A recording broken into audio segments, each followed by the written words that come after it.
It all started in an otherworldly dimension where a man prayed to the gods, asking for a chance to change the past in exchange for 5,000 years of cultivation and giving up the chance to become a deity himself. During the prayer, a skill that allowed the owner to change fate itself was activated, and the world immediately responded to this. The sky itself began to spiral like a huge funnel. But that was only the beginning, because then, from the thickening dark clouds, a huge beam of purple light struck, straight towards the place where the mysterious cultivator was located. What happened next could best be described as surrealism. Because now, not only the sky and clouds, but even the earth and man-made objects began to twist in an unnatural way. The divine power transported the main character into the distant past, to May of 2017. And then the audience was shown how the other end of this glowing pillar hits the school building. After that, the purple lightning very gently, like a mother's hand, laid down on the ground a black-haired young man in a simple white shirt, black pants, and a red tie. Falling on his back, the young man tried to catch his breath for a few minutes before looking around with his pink eyes and wondering if he had succeeded. Yes, he managed to achieve his goals, and that's how the protagonist ended up in the Longshan Technical University, of which there are plenty throughout the vast expanses of the Celestial Empire. The local teenagers led a completely ordinary existence, bullying each other, intimidating each other, extorting homework, exchanging gossip, nothing remarkable. But the former cultivator didn't care about this at all, because for now he could only cry, huddled in a kneeling position, and mentally repeat the words mom and little sister. However, he managed to quickly pull himself together, after which he stood up and, belligerently clenching his fists, threatened a certain Zhuo Shiheng that he would never harm his relatives again.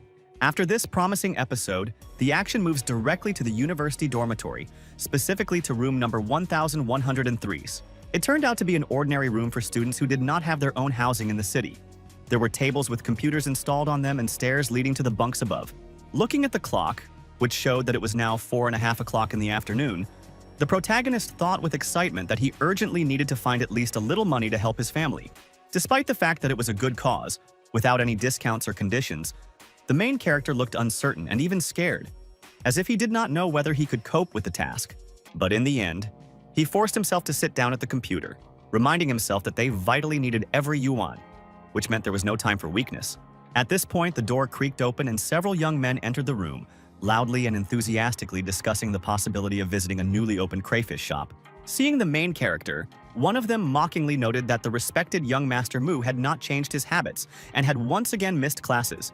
However, the young man didn't even move his ear, as if the trio didn't exist at all, and continued to poke the keys of his laptop with complete dedication. Then the same man came closer and, with exaggerated innocence, asked why the Jasper gentleman didn't treat his kind but hungry friends to dinner.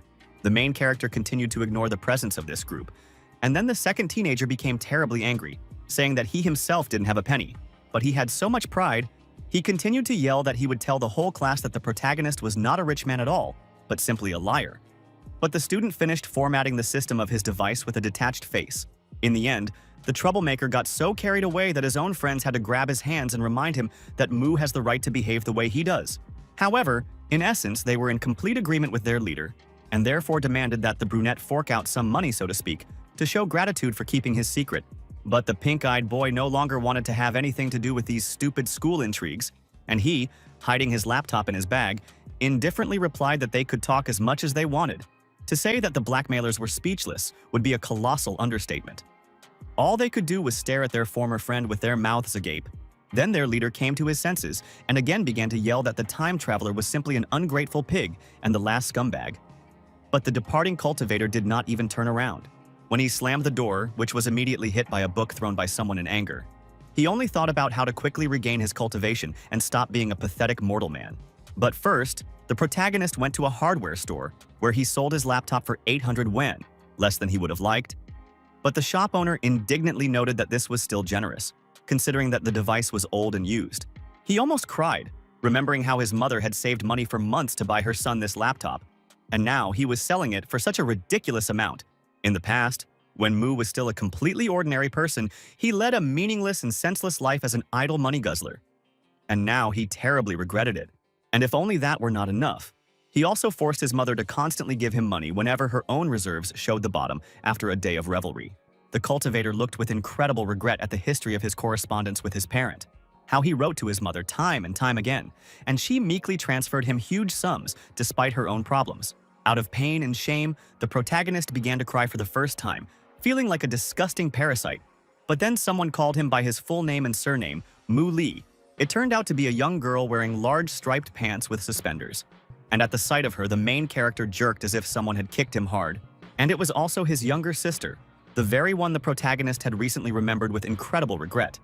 And he clearly didn't expect to run into her like this. Lee loved her, but he could not call himself a good brother, because he remembered very well how his own mistakes and vices in his past life brought the girl to trouble. And that was putting it very mildly, because it turned out that the girl actually committed suicide, unable to withstand the terrible pressure from the previously mentioned Zhou Shiheng. Mu had managed to do a fair amount of shit in his previous life, but now, looking at his face and fingers white from the strain, it was easy to guess that this was what he regretted the most. But the younger one, being a mere mortal, could not know that her wayward brother subsequently lived for 5,000 years and bought from the gods the opportunity to rewrite fate. So his behavior puzzled her. Of course, Senior Lee didn't want to tell her how things really were in the world, lest he be accused of being crazy. So he chose to joke about it. On the outside, he may have put on a silly, goofy grin, but deep down he was as serious about protecting his family as anyone could possibly be. The young woman put her hand into her bag and pulled out a thick paper bag, saying that it contained a huge sum of 5,000 yuan, which she was ready to give to her brother so that he would finally leave their mother alone. It was such a big amount of money that the main character first almost dropped his jaw to the ground, and then recoiled again, as if he had received a strong jab in the chest from an invisible man. In response, the girl furiously screamed that she knew perfectly well how her beloved little brother had blackmailed their mother into leaving school if she did not continue to meekly provide him with the means for entertainment. She continued to scream for some time, splashing out the grievances and bitterness that had accumulated over many years, although she never resorted to open obscenities, adhering to Chinese traditions of politeness. In the end, the younger Li simply and disdainfully shoved the ill-fated bag of wealth into the hands of young Master Mu. May he be cursed thrice by all possible gods. Without saying another word, the girl turned around and walked away with a gloomy face, although she stopped immediately when she heard that the protagonist did not need the money, and it would be better for her to keep it for herself for school. For a few seconds she froze, like a stone statue, and then in a dead voice she answered that there was no more school. She had left it once and for all. The young man dramatically opened his mouth from yet another shocking piece of news, asking how his relative could commit such a reckless act. Still not turning around, the now former schoolgirl bitterly reminded them that they were literally being strangled by debts. Loan sharks and creditors had laid siege to their home. Their mother would not have been physically able to work enough to pay back the accumulated amount on her own. So the younger Lee decided to make the difficult choice of starting an early job. The more she talked about it, the more her hands shook from the sadness and anger raging inside her. And Mu, noticing this, walked up to his little sister without saying a word and hugged her, with great difficulty holding back the screams that were bursting out. The girl asked the guy what the hell he was doing, but she did not try to physically break free from his grip. As for the main character, he asked for forgiveness in an incredibly heavy and regretful voice, and then assured his relative that in a few days he would solve all their problems. In response, the woman only cast a puzzled sideways glance at her older relative, but it still didn't escape her notice that her unbearable little brother seemed to have been replaced. Next, it became clear that the cultivator had entered a traditional Chinese ingredient store to make a purchase. He was then shown leaving a hardware store, adding to his purchases a plastic bottle full of the most common detergent.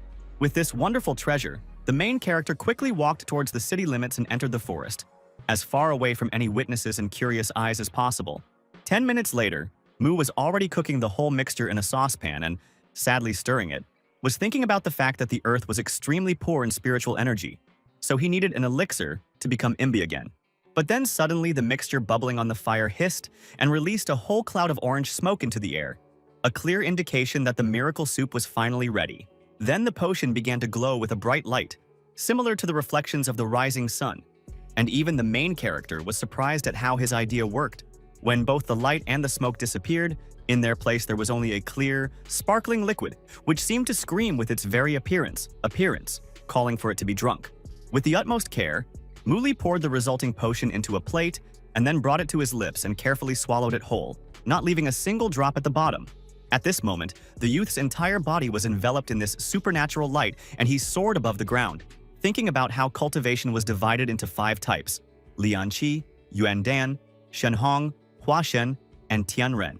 Not without self-satisfaction, the time traveler noted that his leadership was the best, because thanks to it, He would quickly reach the first level of Lianqi and would already be cooler than a mere mortal. Any normal person who drank a mixture of liquid detergent and some herbs would immediately go to the hospital with a broken stomach. But Mu, even after an hour of meditation, did what he wanted. He successfully unlocked the first stage of cultivation, regaining a piece of his former power, and decided to immediately put it into practice, enveloping his fists in golden flames. With a warlike squeal, as if copied from the great Bruce Lee, the teenager punched a thick tree growing nearby, and a perfectly smooth and gigantic hole immediately formed in its trunk. Looking with a grin at the damage caused, the brunette thought, not without superiority, that he would now be able to drag Chinese martial arts masters face first along the asphalt without any problems. However, now that the first stage of the plan had been successfully completed, a new question arose as to where exactly Li could earn a lot of precious paper in the shortest possible time. The cultivator pondered for a few minutes before turning his gaze to the side with a meaningful chuckle. The idea that had just been born sounded quite attractive. The next destination was an internet cafe, whose sign featured a large cartoon fish with bulging eyes. And inside, of course, it was full of visitors, teenagers and young men, with headphones intently hacking away at old multiplayer strategy games, ignoring everything around them. There was also the main character, sitting in a corner far from everyone else, with big headphones on his head. He didn't stand out at all from the local gamers, although he himself had no intention of playing. In fact, the protagonist was studying a special trading platform where people could discuss and carry out business that went far beyond the law. There you could hire hitmen to eliminate people, buy illegal goods under the counter, or do something else in that spirit. But Mu was interested in things suitable for martial artists. At some point, his gaze fell on a completely wild advertisement in which an anonymous participant promised 10 million for the murder of the daughter of businessman Su Wen. And this task was accepted by a certain Feng Qi from the clan of assassins. There was also an advert from this man promising twice the amount to anyone who would protect his daughter, but no one was going to accept this task in fear of the killer, well, except for the hero. He agreed without hesitation, not paying any attention to the excitement and mocking jokes that arose in the comments. Such a trifle could not shake Li's determination. A few minutes later, the mobile phone vibrated quietly, letting its owner know that someone was very interested in the conversation. Picking up the phone, the brunette calmly confirmed that he was the same fearless Wu Ji from the forum, and he could be picked up by car from Wang Yu's internet cafe. The people on the other end of the line were very surprised to hear the address because, well, what kind of specialist, ready to challenge a formidable killer, would just spend time in a public and vulnerable place like that? The young secretary, standing behind Su Wen, nervously adjusted her glasses and directly asked the gentleman whether they should trust such a person at all. In a different situation, the company's president Su would probably have agreed with her, but he was so terrified and desperate that he was ready to grab even such a ghostly chance.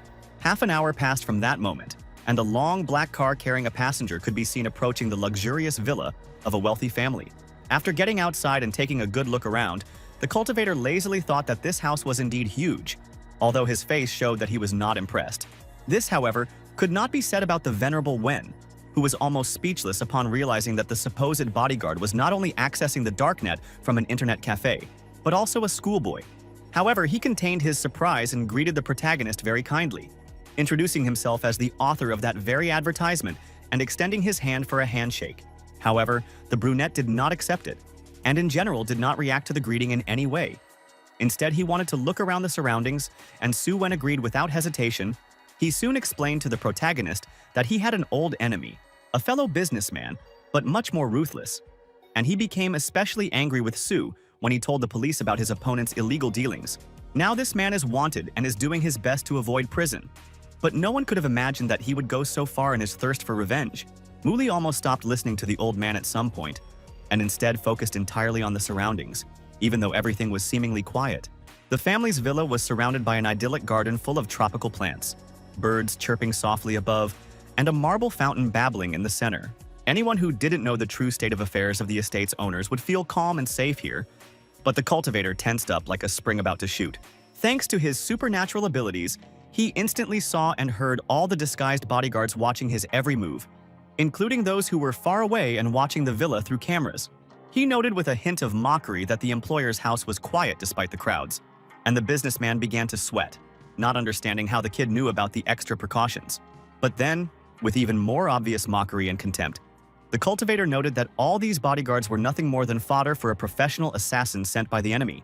And then, just in time, the previously shown secretary intervened, notifying the employer that a certain Mr. Lin had finally arrived.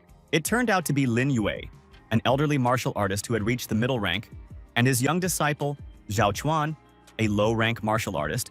The mustachioed old man sighed heavily, admitting that he really wanted to bring everyone he could with him. But as soon as the other masters found out that they would have to fight Feng Qi, they immediately hid in corners and crevices. The poor businessman's heart skipped a few beats from the realization that almost everyone had abandoned him. No one was willing to risk their skin to protect his innocent girl. Yue gently touched the man's shoulder and asked him not to despair. Wen's father was a good friend to him, so now the old warrior was ready to do anything to help protect his daughter. It was only after this touching scene that Lin noticed that there was some unfamiliar boy standing next to them, and he asked who he was. The businessman kindly explained that the main character agreed to protect his child from the killer for money, and that he is a user of the highest-ranking fighting styles. Mu Li didn't say anything. He just straightened his school tie, but his whole appearance literally screamed about what a great fighter he was, despite his beardless youth. Both older men could only stare at him, their mouths open in surprise. They would probably have decided that this was a bad joke, but the situation, to put it mildly, did not allow for such a thing. After recovering from his initial surprise, Zhao Chuan folded his arms in a belligerent manner and, walking up to the protagonist, rudely asked if he really thought he was worth 20 million yuan. Lin Yue sternly shouted at his disciple, reminding him of his manners, and Su Wen waved his hands, repeating that they were all friends here, united by a common misfortune, and therefore there was no need to quarrel. Although deep down the entrepreneur completely agreed that some teenager would be of no use in a fight, he was still willing to give the cultivator a chance to at least express his ideas. Having cleared his throat and once again put on his mask of respect, the gray-mustached businessman asked the young gentleman bodyguard what steps he intended to take now. Li's response was as unexpected as the previous ones. Namely, he demanded that all guards, disguised and obvious, be completely removed from the territory. The old master only shook his head in response and asked the guy if he wanted to lure the enemy into a trap in order to heroically defeat him and show off, because such an elementary trick would not work with Feng Qi. Looking at the old man with a mocking look, the student replied that nothing of the sort. It was just that everyone else around him was a pathetic weakling who would only cause trouble. The men's mouths dropped open again and their eyes widened, unable to believe that anyone could actually be so arrogant as to say something like that in all seriousness.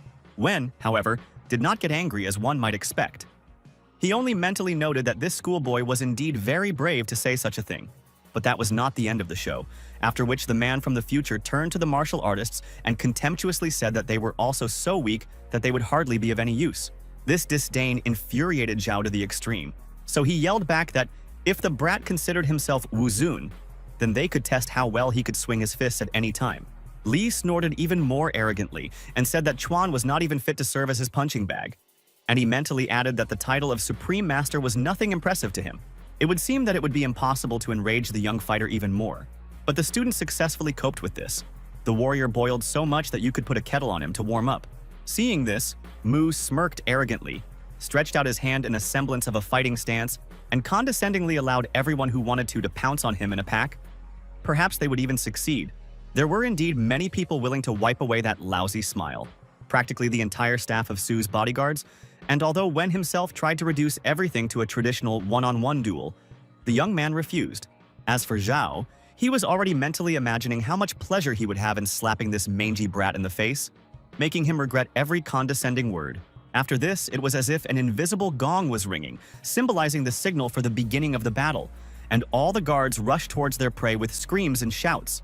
They rushed at the protagonist like a pack of maddened wolves, not thinking about any tactics or general attacks, only about how to quickly destroy the enemy. Lin and Wen watched this with great caution, wondering why the young man stood so deliberately relaxed, not even making an attempt to block. In the few seconds that had passed since the beginning of the conflict, the guards were already very close, and one of them raised a huge fist over his head in a warlike manner. A blow like that would have cracked the skull of any ordinary teenager and would easily have caused a concussion in an adult. But Mu dodged it with a mocking grin, and then, without even taking his hands out of his pockets, he activated one of his spells, causing at least 12.5 men to be scattered like leaves by the blast wave. This wasn't even a beautiful exaggeration. They literally rose into the air, flew a few meters, and then fell powerlessly to the ground, dropping their sunglasses and clubs. As for the main character, he still didn't move, didn't even lift a finger to push anyone away. Only a contemptuous grin was on his face. To say that Wen, Yue, and Zhao were all thunderstruck would be a huge understatement, They couldn't even blink due to the intense shock. It was only after a good minute that the businessman was able to regain enough control over his body to scream, "What the hell just happened?" The senior martial artist reacted more calmly. But he too looked as frightened as if he had seen a demon with his own eyes. As for the younger one, he recoiled in horror when the time traveler waved his finger at him and ordered him to come closer and prove his heroic strength. Chuan took a deep breath, feeling his skin become covered in sticky sweat. And on the one hand, he felt that he couldn't handle it, but on the other, the warrior's code of honor demanded that he respond to such a challenge. After a few seconds, the man finally made up his mind, and with great speed, surpassing that of ordinary people, he soared into the air, ready to deliver a crushing kick to Li's skull. But the main character was not the least bit impressed by this move, and he held out his hand with an indifferent look, in which something like a blue glowing funnel began to form. A supernatural force entwined Zhao's body, crushing his muscles and turning him into a limp ragdoll, as if he had been thrown around by an angry child. The man flew backwards at great speed, breaking thick trees with his back, and only a miracle must have saved his spine and ribs from numerous fractures. The flight ended when Chuan finally crashed into one particularly large and thick plant and slowly slid to the ground, unable to move even a finger. His mentor, too, was covered in sweat and his eyes widened, unable to believe that he was actually seeing a living manifestation of such legendary power. The pink-eyed teenager turned around very slowly in response and chuckled, as if asking the old man if he was going to follow his dim-witted student. The frightened Yue folded his hands in a ceremonial gesture and humbly asked the great Wu Zun not to be angry with him. He admits that he was wrong from beginning to end. This behavior from a cool, dignified teacher shocked Zhao even more than Mu's attack. Was even his teacher unable to challenge this brat? In response, Lin humbly admitted that a certain Mr. Liu, who had only recently broken through to the Zun realm, would not have been able to defeat this young Jade Master. Su Wen's mouth dropped open in shock at this news, as if someone had seriously stated that the sky was purple and that at night it fell to the ground, crushing everything and everyone. But the old master, with the same detachment, assured that he was not joking. This heaven-like youth was not a bodyguard, not a martial artist, and not even an assassin, but a great cultivator. The young fighter and businessman once again dropped their jaws to their feet, unable to believe that Yue could seriously say something so shocking. Meanwhile, in a room inside the mansion, a young girl with rabbit ears woke up, stretching sweetly after a long sleep, wondering where all this noise was coming from. After this, the men were shown moving to the living room, where Su Wen again began to praise the protagonist. While an unharmed Zhao looked on with a wolfish expression, the young man replied with exaggerated modesty that there was nothing special about him, and everything he did was just skills. But he made a mental note that he was considered Wu Zun here. However, the millionaire was not going to calm down at this point. He reminded her that his daughter's life depended on the mercy of the young gentleman, and he really wanted to know how he could help him. Li, without wasting time on flowery negotiations, set two conditions. First, he wanted to receive 20 million immediately without waiting until the end of the month. And second, he had to become an absolute authority on security matters. Another person might have been indignant and tried to bargain, but the businessman immediately agreed and promised to do everything as soon as possible. While sipping the hot drink, the time traveler repeated that he needed the money as soon as possible, and that he was also planning to leave the villa tomorrow for some time on his own business. The people present were once again stunned and covered in sweat, and Yue explained this reaction by saying that they all knew that Feng Qi would strike within 2 days. Then the brunette indifferently said that his employer's daughter could go with him, because he clearly had no intention of changing his plans for the sake of such an insignificant circumstance. The businessman's eyes darted around under his glasses, and he struggled to come up with a suitable counter-argument, when suddenly a high-pitched female voice rang out. It was, naturally, his only daughter, around whose safety this whole plot revolved, the 19-year-old golden-haired lady Su Jiaqi. She was still wearing the same nightgown, revealing her legs and shoulders, so Wen angrily shouted at how she even had the nerve to show herself in front of the guests like that. The woman objected that she was leading the life of a domestic animal, spending whole days at home and only eating and sleeping. So what else would she need to wear? This only further fueled the righteous father's anger, and the elder Su had already started to get up to scold the young brat. But Yue gently reminded her that she had been locked up for several weeks already, and was simply upset about it. It would seem that the situation had already become extremely awkward and tense. But then Jiaqi also approached Mu, and unceremoniously pointed her finger at him, asking who it was. This was the last straw for Wen, and he, with his eyes and glasses flashing, shouted that this was the venerable Master Wu Zun and her new bodyguard. So let him show respect. In response, the blonde made such a condescending and contemptuous face that it became clear that the priest might as well have demanded that she bow at the feet of pigs. The cultivator slowly placed the cup on the table, stood up, and kindly explained to Junior Sue that she would now be following his security commands for the next month, although the boy had no intention of restricting her. In response, the girl gave him a very strange look, in which a whole bunch of emotions were mixed, and snapped that in that case she would prefer to walk away. After that, the young man cast a meaningful glance at Wen, silently asking how he was supposed to deal with such a difficult client. The older man sighed heavily, realizing that there was no other way out, and answered with consent, to which the little girl triumphantly clenched her fists, because once again she had pulled out of her daddy what she wanted. Wanting to maintain at least the appearance of control, the millionaire angrily added that Chi would be obliged to carry out all of Li's orders, to be constantly within his field of vision, and to make no objections. The blonde responded with a carefree yes, but in her heart she giggled devilishly, because who could guarantee that outside the house she would be such a good girl? In the next frame, a new day had already dawned, and the author showed the Su family's car driving along the road, with beautiful music coming from inside it. As promised, Wen transferred 20 million yuan to Mu's account, and Jia, dressed in a frivolous black idol dress, asked the driver to take her downtown for shopping. Unfortunately for her, the cultivator had completely different plans, and he hid the phone and asked the servant to stop near Longshan University. The girl turned around in surprise with her mouth open, unable to believe that someone dared to answer her no, and the brunette only closed his eyes with an enlightened look. With difficulty restraining the indignation bursting from her chest, the woman menacingly and suggestively asked the poor driver what he was planning to listen to now. The next frame showed that the servant, having carefully weighed everything and calculated which option was less painful, chose to go to the educational institution. The blonde was terribly indignant, but the man indifferently reminded her that Mr. Su Wen had given an unambiguous order to obey the new bodyguard, and not her. Then Chi, gradually becoming desperate, asked to stop the car so that she could get to the shopping center on her own and buy what she needed. The driver sighed heavily, and then, through the mirror, cast a questioning glance at the teenager, silently asking if they could satisfy her request. For the first few seconds, the young man said nothing and didn't even move, as if he had completely gone into some kind of trance, and then he grinned and allowed me to press the brake. As soon as the car stopped, having finished striking sparks from the asphalt, Jia licked her lips triumphantly, anticipating the subsequent escape and bags full of expensive toys. But they stopped not in the city or even near it, but on a completely empty road in the wilderness, and the only living creature nearby was a hungry raven. Without saying anything, the younger Sue darted back into the car, slamming the door so hard that the glass rattled. And after that, the characters continued on their way. Inside, the blonde, with her arms crossed over her forearms, was very dramatically sulking and snorting, demonstrating what a low opinion she had of the boors and savages surrounding her. Without opening his purple eyes, the protagonist coldly put forward a proposal. Jia would not throw a tantrum, and then he would take her where she needed to go. He turned away and pouted, trying to cope with such unusual conditions. Her loving father had clearly never tried to discipline her or confront her with facts. Considering that after this they showed the white walls and towers of the main character's university, Sue clearly chose to swallow her pride and made concessions to the guy. The rich girl, who had known only the best things and conditions since childhood, looked as if she had been transported to a wretched medieval village with lopsided huts. She made a disdainful comment about everything she saw, then turned to Mu, who was coming out, and demanded that he finally turn around. Then she had no time for this, because a real circus began.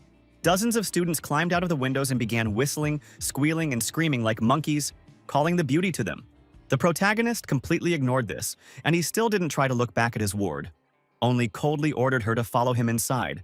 Jia's face was completely distorted with disgust. She could already clearly imagine how the disgusting stench of sweat and urine would greet her inside, and how all these perverted animals would throw their panties at her. Here the driver, choosing his words very carefully and tactfully, reminded that Mr. Wen had clearly ordered his daughter to always stay close to the young master. The cultivator, still not turning around, reminded the girl in an icy voice that she had better immediately get behind him if she still wanted to walk around the boutiques. He shook her head painfully, unable to decide what was more important to her, pride or new shoes. But in the end, she still clicked her heels next to the new protector. Luckily for her, the campus was surprisingly empty inside, so the main characters reached the old room of the time traveler without any adventures. As soon as she saw what was inside, she again made a face of incredible disgust, as if there was a real pigsty inside. In fact, Li's neighbors had organized an online tournament in a smartphone game, and because of the heat, they stripped down to their underwear because they didn't expect that someone would one day bring a woman here, At first, they were scared, but then one of the three realized that Lee had not invited some scary, iceberg-cold teacher, but a very pretty girl their age.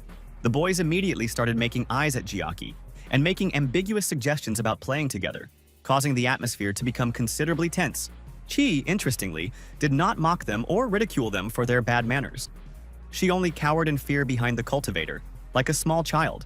And then the main character again behaved like a stereotypical shonen character, straightening his thin shoulders and sticking out his chest like a wheel. He proudly demanded that his unbearable friends immediately get the hell out. In response, the teenagers only asked him with feigned horror to relax and not to rush the horses. They had not done anything wrong, but were simply fooling around, as befits friends. But these words reeked of mockery. Another person would have preferred to bury the conflict after this and take Suzy away as quickly as possible. But not Mu. An invisible fiery aura seemed to flare up around him. Looking at his former drinking buddies with the same contemptuous mockery as he had at Wen's unfortunate bodyguards, the student declared that they had asked for it and would now be punished. Mentally giving the command to the spell, the time traveler from the future created an ominous spell in the form of a whole flock of huge, ghostly, and demonic skulls. They surrounded the trio of idiots with a flock of hungry crows and began shouting curses, insults, and demands to die immediately, which caused the guys to experience a chthonic, incomparable horror. People weren't even shaking in a cold sweat. As one might expect, their entire body and psyche turned into one colossal, all-consuming hysteria due to the fear of death. As a result, the students fell to their knees, and one of them began to beg for his life. Another, with shaking hands, whispered prayers to who knows what gods and Buddhas, and the third simply curled up into a ball. The cultivator's purple eyes seemed to flash with two tiny lightning bolts. He could clearly finish off these grown-up children without any mercy, but he didn't think they were worth it.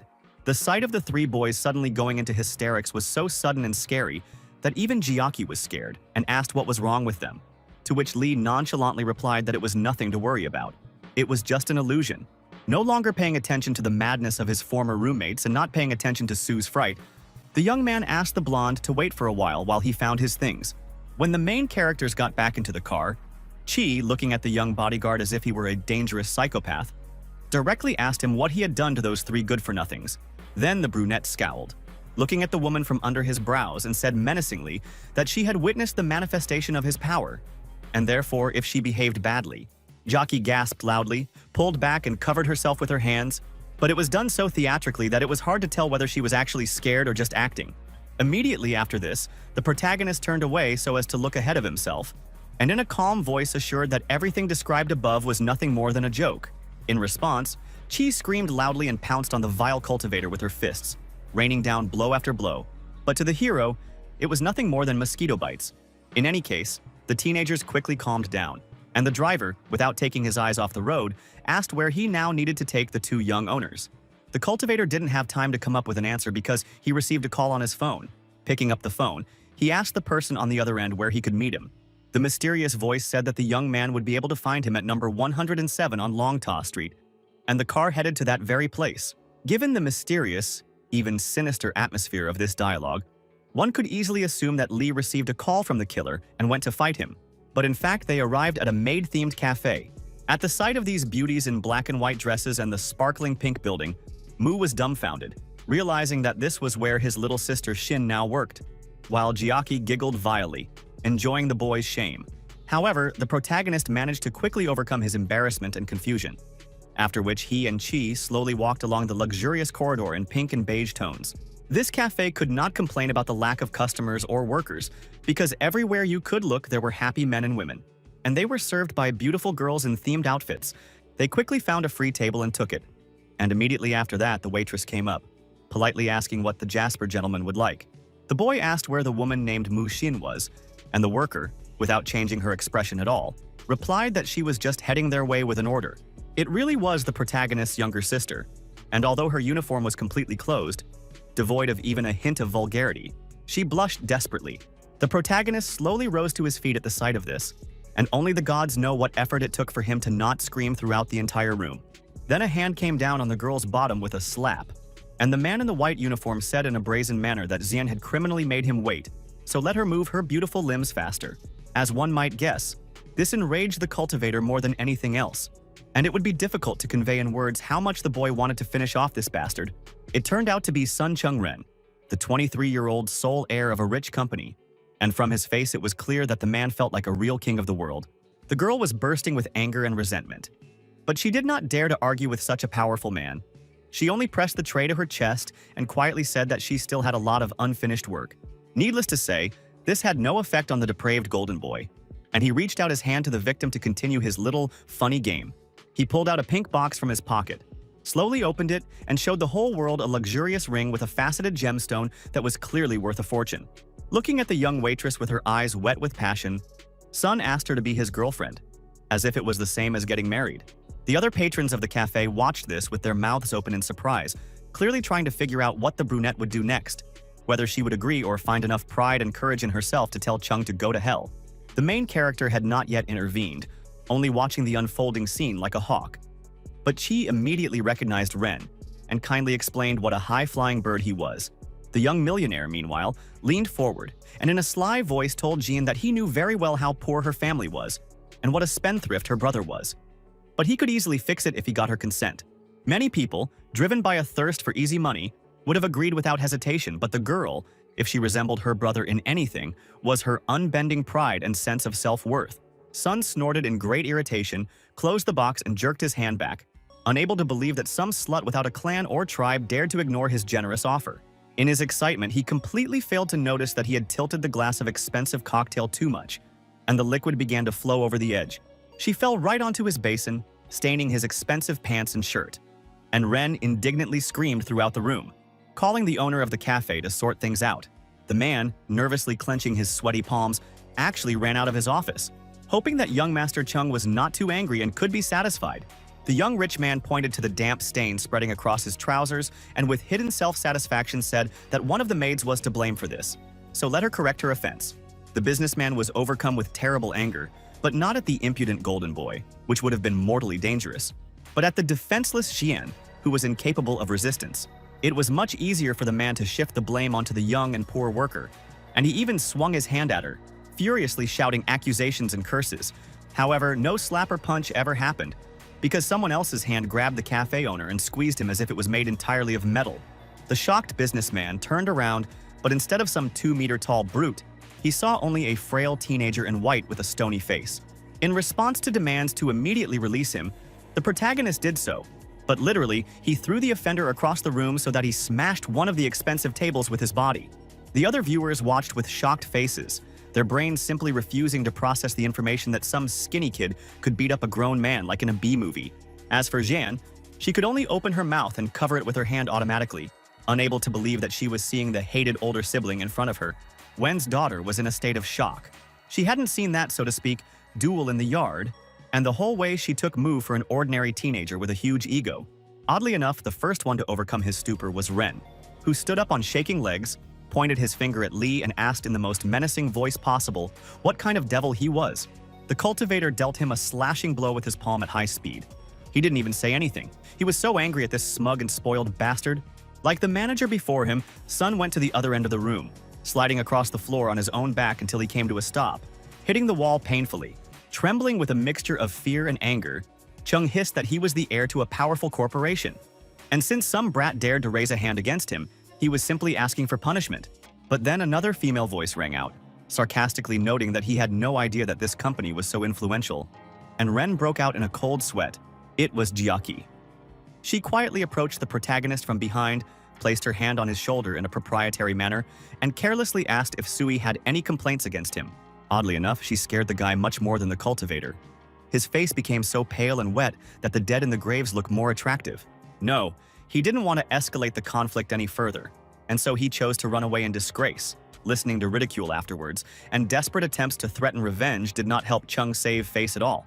After laughing, the blonde told Li that he now owed her for saving his ass from an army of lawyers and bone breakers. But the teenager calmly objected that, on the contrary, it was Ren who owed Chi for saving him from ending up in the hospital. Then, Mu Xian quietly approached the main characters. She carefully tugged her brother by the shirt and asked him to leave this unpleasant place. Having moved a decent distance away from the cafe, the time traveler finally asked his younger relative the sacramental question of why, out of all the possible places to earn extra money, she chose this one. Unable to look at her sibling because of terrible shame and embarrassment, The brunette barely audibly whispered that they were simply giving her good money here. The cultivator's mouth dropped open because he once again felt like a callous and ungrateful pig. His little sister had been suffering such humiliation every day, and he had no idea. Xian, meanwhile, turned even redder and started crying because she realized that she had forgotten her usual clothes, and now a bunch of men were shamelessly staring at her. The brunette immediately turned to Jiaki and very politely asked the gracious lady if she knew the nearest boutique where he could easily buy clothes. In response, the blonde beamed, as if a second sun had descended to earth. Finally, someone had turned to her for the service that she understood better than anyone else. She led her brother and sister to an expensive women's store, decorated in the same pastel pink tones, and potential customers were immediately greeted. 10 minutes later, Jian emerged from the locker room, choosing a denim vest, a white shirt, and an azure dress. And she blushed desperately as she waited for her companion's feedback. He praised the brunette for her excellent taste in clothes and smugly noted that she only chose the best establishments. And even Li could not resist giving her reserved praise. But only after that did the younger girl remember that she had not paid any attention to the price tag and had been looking at it very closely and for a long time. In the end, she said quietly that the outfit was too expensive, so it would be better to return it to the sellers as soon as possible and turn her attention to something else. The cultivator didn't have time to say anything when Jiaki good-naturedly replied that there was no reason to worry. Big brother Xin was now so rich that he could easily buy the entire store. The former schoolgirl once again opened her mouth in shock, not understanding how this was even possible. After all, just a few days ago he was begging for money from their mother. The blonde kindly explained that Muli was now acting as her bodyguard, and that such work was paid very well. In response, the protagonist made an incredibly smug and teasing face, as if trying to silently tell his little sister that yes, they could now afford to live like royalty. When they left the boutique and returned to the car, the protagonist added that he had transferred all the money he had received from Wen to Xian's account. His sister could keep part of it and let her give the rest to her mother. But if he thought that the explanation given earlier would be enough for the girl, then he was deeply mistaken. This only gave her more questions. Sweating slightly under the gaze of those icy eyes, the young man blurted out that he had met a mysterious and powerful martial artist who taught him super moves. Xian was silent for a good minute, and then she came closer to look her careless brother straight in the eyes and quietly asked if he really thought she was such a complete fool that she could believe such nonsense. Choosing his words very carefully, Lin assured the girl that he had changed, to which she retorted that such a thing also does not happen. People do not transform so abruptly without reason. There was a very awkward silence as the main character desperately tried to come up with new explanations, while his sister just continued to glare at her sibling. It ended in a very unexpected and funny way, namely, Xian began to giggle loudly and loudly, vainly covering her pink face with her palm. Turning around, she slowly walked away, but not before assuring the elder that the circumstances didn't matter. The main thing was that he simply wasn't the vile person he was. She was going to tell the good news to her mother. But when the protagonist, having regained his gift of speech, asked her to tell her that he was sorry for his past behavior, the schoolgirl refused, saying that she had to do it herself.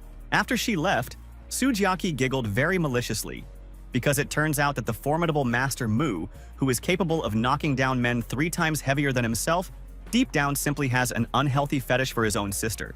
If a stranger, especially a male, had said that, he would have been slammed back into the wall or forced to thrash around in panic. But the hero couldn't do that to Chi, so he simply turned away, blushing desperately. When both protagonists got into the car, the blonde, still feeling like a winner, added that she had saved her own protector's ass a bunch of times today. So what was he thinking of paying her back with? The teenager put his hands under his head with an indifferent look and admitted that in that case he would follow her everywhere she wanted. Nothing could be done about it. Sue's triumphant cries sent birds flying into the sky, and the car, as if nothing had happened, rolled forward, carrying passengers towards their next adventure. As Jockey had originally wanted, she was dropped off at a huge shopping mall building and stepped out of the car, looking like a model walking the red carpet surrounded by reporters. And then the action immediately moved forward many hours, because the sunny day and blue sky gave way to a huge crimson sunset and golden clouds. Oh, Chi took her revenge on Lee for her previous treatment by buying herself a huge number of things and forcing the time traveler to carry them all alone while she enjoyed the walk. The girl sang a song and had fun the whole way, trying to make those around her clearly understand how happy she was, and thereby causing the main character to look even more sour. He would have grumbled to himself for a long time and complained about the vile rich wretch, when suddenly all his instincts screamed that there was some kind of danger nearby. The driver noticed this and asked the young master what had happened. But the protagonist, not having seen any signs of the enemy approaching, lied that nothing had happened. He ordered the driver to return to Wen's villa and didn't notice how just a few meters away, around the corner, a masked man announced into the loudspeaker that the target was already on its way. For a long time, the car with Mu and Jockey inside drove along the winding road that ran through numerous Chinese mountains and hills, and the sun sank lower and lower below the horizon. The atmosphere was very calm and even peaceful, and it might seem that nothing could foreshadow trouble until the driver suddenly slammed on the brakes with all his might to avoid a collision with a fallen tree. The cultivator slowly left the vehicle, while the driver had already run out onto the road and was racking his brains over how that damn log could have ended up there, considering that the grove was quite far away. The birds, peacefully resting on the branches of the forest edge, rose into the air with frightened cries, because the evening sky was split by an unnaturally loud sound. It happened so quickly that ordinary people didn't have time to do anything, and the unfortunate servant Su could only watch as some object flew towards his head. Several seconds passed, but the bullet never reached its target. It simply stopped in the air, a few centimeters from the victim's skull, as if grabbed by an invisible hand. The unfortunate man could only breathe deeply and heavily from shock at first, and only then did he very slowly fall, unable to hold on to his weak, shaking limbs, and asking the young master what it all meant. Unlike him, the main character was not only calm, but even amused by the fact that the opponents decided to use such primitive methods. He simply had to play along with them after that. Without opening his eyes, the cultivator pointed his hand to the side, directing the supernatural purple energy that enveloped his body. Stopping the bullets, the shells shook slightly, and then turned sharply and flew in the opposite direction, towards the very source that had generated them. Most people would experience extreme hesitation and stress if they were faced with the need to kill a fellow human. But Li, thanks to his mind-altering cultivation, was able to easily blow holes in the heads of the mercenaries. And Jockey, again, had dozed off and was now rubbing her eyes in confusion, trying to understand why the hell those blockheads had suddenly started making noise outside. She was very surprised when she found the driver sitting in horror on the bare asphalt. But the man, to his credit, had enough self-control to warn his owner of the danger. Again, another person, having heard about an ambush by armed bandits, would have started to actively panic or would have fallen into frustration from surprise. But the blonde only gasped theatrically, and then her chiseled, sensitive nose wrinkled, catching a very strong and strange smell, accompanied by a noticeable cloud of pale smoke. She slowly watched him go, and this time, thanks to the drop of sweat that rolled down the woman's cheek, it was clear that she was truly worried. It was not an ordinary stench, as one might have thought, but a real sleeping gas, from which the driver collapsed like a felled tree. And Su soon joined him. The car was gradually being enveloped in a whole cloud. The girl desperately pinched her nose, trying to delay oblivion, and Mu remained safe and sound, and he was thinking hard about what to do next. After a while, the gas completely covered the car and dissipated, after which a bunch of thugs came out onto the road, one of whom was very interested in where the bastard with the gun had gone. They approached young Su, and suddenly it became clear that she was still not sleeping. She had simply weakened to such an extent that she was now unable to move even a finger. Everything was mixed up before the heroine's eyes, and the sounds of the surrounding world turned into an indistinguishable cacophony. She couldn't even determine the location of the bodyguard. The mercenaries in gas masks were not going to waste time on mockery or ridicule. They had a clear order that had to be carried out, to pick up the target and deliver it to the designated location. And only now did the deceptively quiet and polite voice of Mu Li sound. Wondering where these gentlemen thugs were heading, and everything about his appearance screamed of a thirst for murder. The raiders turned sharply, realizing that just one teenager had somehow managed to lure them into a trap and deprive them of their main advantage. But then their leaders shouted that it didn't matter in principle. There were half a dozen grown men here against one puppy, of which there wouldn't even be whole bones left. Inspired by this realization, the thugs rushed forward, shouting and waving their arms like savages from old horror films. The protagonist only muttered that a 6 was still a 6, no matter which way you looked at it, and then squinted carefully, squeezing the triangular piece of paper with 2 fingers. After that, in a matter of seconds, he cut the throats of his opponents, using the same leaf, and even managed to scold the bandits for their excessive self-confidence. The only one still alive was the leader, whose eyes almost popped out of their sockets at the sight of the nightmarish and frankly surreal spectacle that opened up to him. The man couldn't understand where such a strong martial arts master could come from in such a backwater, but the young man snapped that he wouldn't answer questions from someone who didn't give answers himself. Looking at the last raider with an unambiguous death threat, the cultivator very slowly, coldly, and impressively repeated his question of where they were going. But the thug's answer was very unexpected. Instead of giving in, he took off his gas mask and with a crazy expression on his face, replied that in light of the new information, he was forced to disappoint the hero, Then, in just a second, he placed the poison capsule into his mouth and swallowed it, causing Lee to put his hand to his face in disappointment, annoyed at himself for being so careless.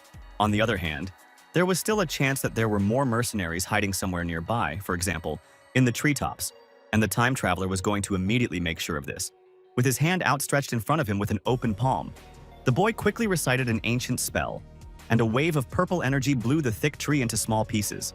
No one fell from above, showing that there were no more enemies nearby, and the teenager decided to take care of his charge's health instead. One of the greatest benefits of cultivation was that it allowed the user to heal even the most serious illnesses and injuries with a single touch, which is what Lee did. Within moments, Jackie was already opening her eyes, blinking sleepily and trying to figure out where she was, why everything underneath her was so hard, and who she was. Her vision and hearing were still impaired, making the boy looming over her seem like a faceless silhouette, and his words seemed to come through thick, soft walls. When her senses finally regained their former sharpness, Key suddenly realized that the young man was hanging over her face so close that she could easily try to poke her nose into his eyes. The blonde blushed deeply from shock and embarrassment and opened her mouth, realizing what an awkward situation she had just found herself in. Trying to cover her body with her hands, the young rich woman suddenly jumped to the side, wondering what the hell the cultivator was doing, to which he calmly replied that he was saving a client.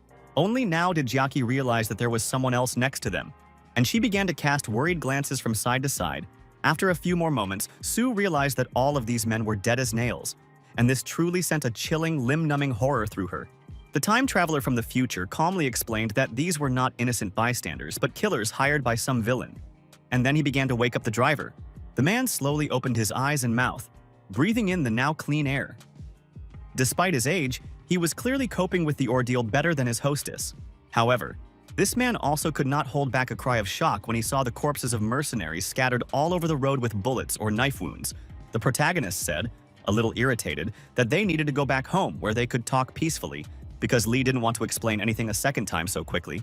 The author did not show the return journey in all its details. Instead, the focus of the story immediately shifted to the main character sitting in the living room with Wen and Master Yuen. The gray-mustached businessman, having heard the whole story, was not at all surprised, because he could not forget for a second that his girl was being hunted. He only asked a rhetorical question in a detached tone. Mu also decided to add that each mercenary had a small leaf tattoo on their wrist, but they did not possess even the most basic techniques. Lin said nothing, but he thought that this sign reminded him of something. But the old warrior couldn't remember what it was, even if you killed him for it. But in the end, the men unanimously noted that since the girl had been attacked once again, they could not let her out of the estate under any circumstances. It was mortally dangerous. The cultivator agreed that this was the most reasonable course of action in this situation, and then asked Mr. Su if he could find some jade ornaments for him. The businessman didn't understand what this had to do with it. It would be fine if the young master asked for a weapon or additional protection, but how would costume jewelry help? However, he already trusted the main character and his abilities enough not to waste time on unnecessary questions. So he briefly called the secretary over and gave her the order.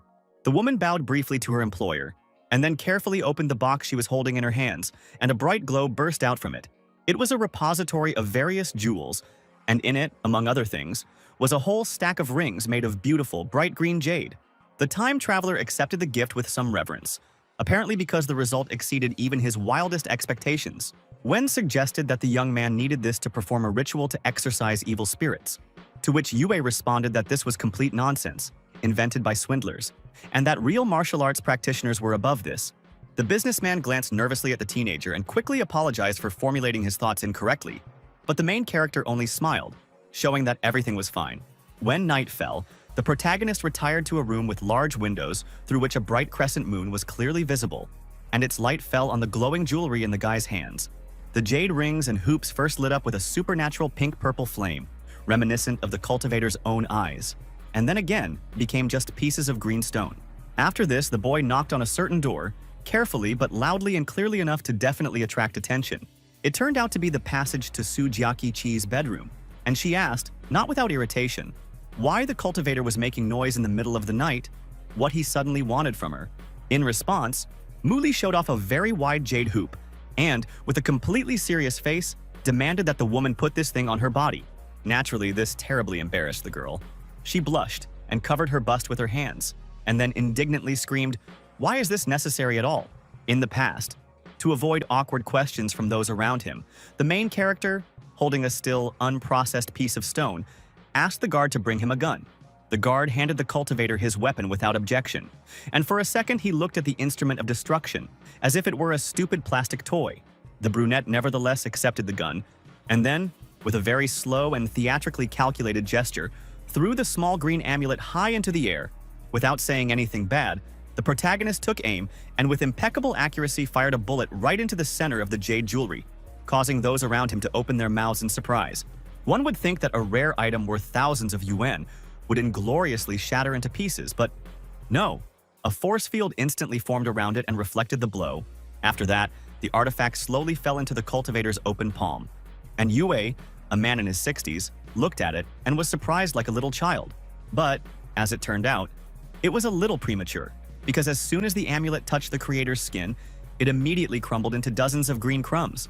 Senior Su and Master Lin didn't understand anything about magic, but even they instantly realized that this was a one-time defensive artifact. Once it took a fatal blow for its owner, it would immediately become unusable. However, the time traveler suddenly responded with indignation that nothing of the sort had happened, and, pouring the fragments into the basket, added that he had specially created the flimsy amulet to demonstrate its effect. Slowly realizing that the young man was capable of creating magical items that made their owners virtually invulnerable and immortal, the old men just gaped. Taking out a few more jade trinkets from the box, the protagonist explained that they could be used 5 or 6 times. Not as cool as unlimited, but still. Accepting the gift with shaking hands, Wen asked if it was possible to give such a thing to his daughter. But the student assured him that he had already taken care of that.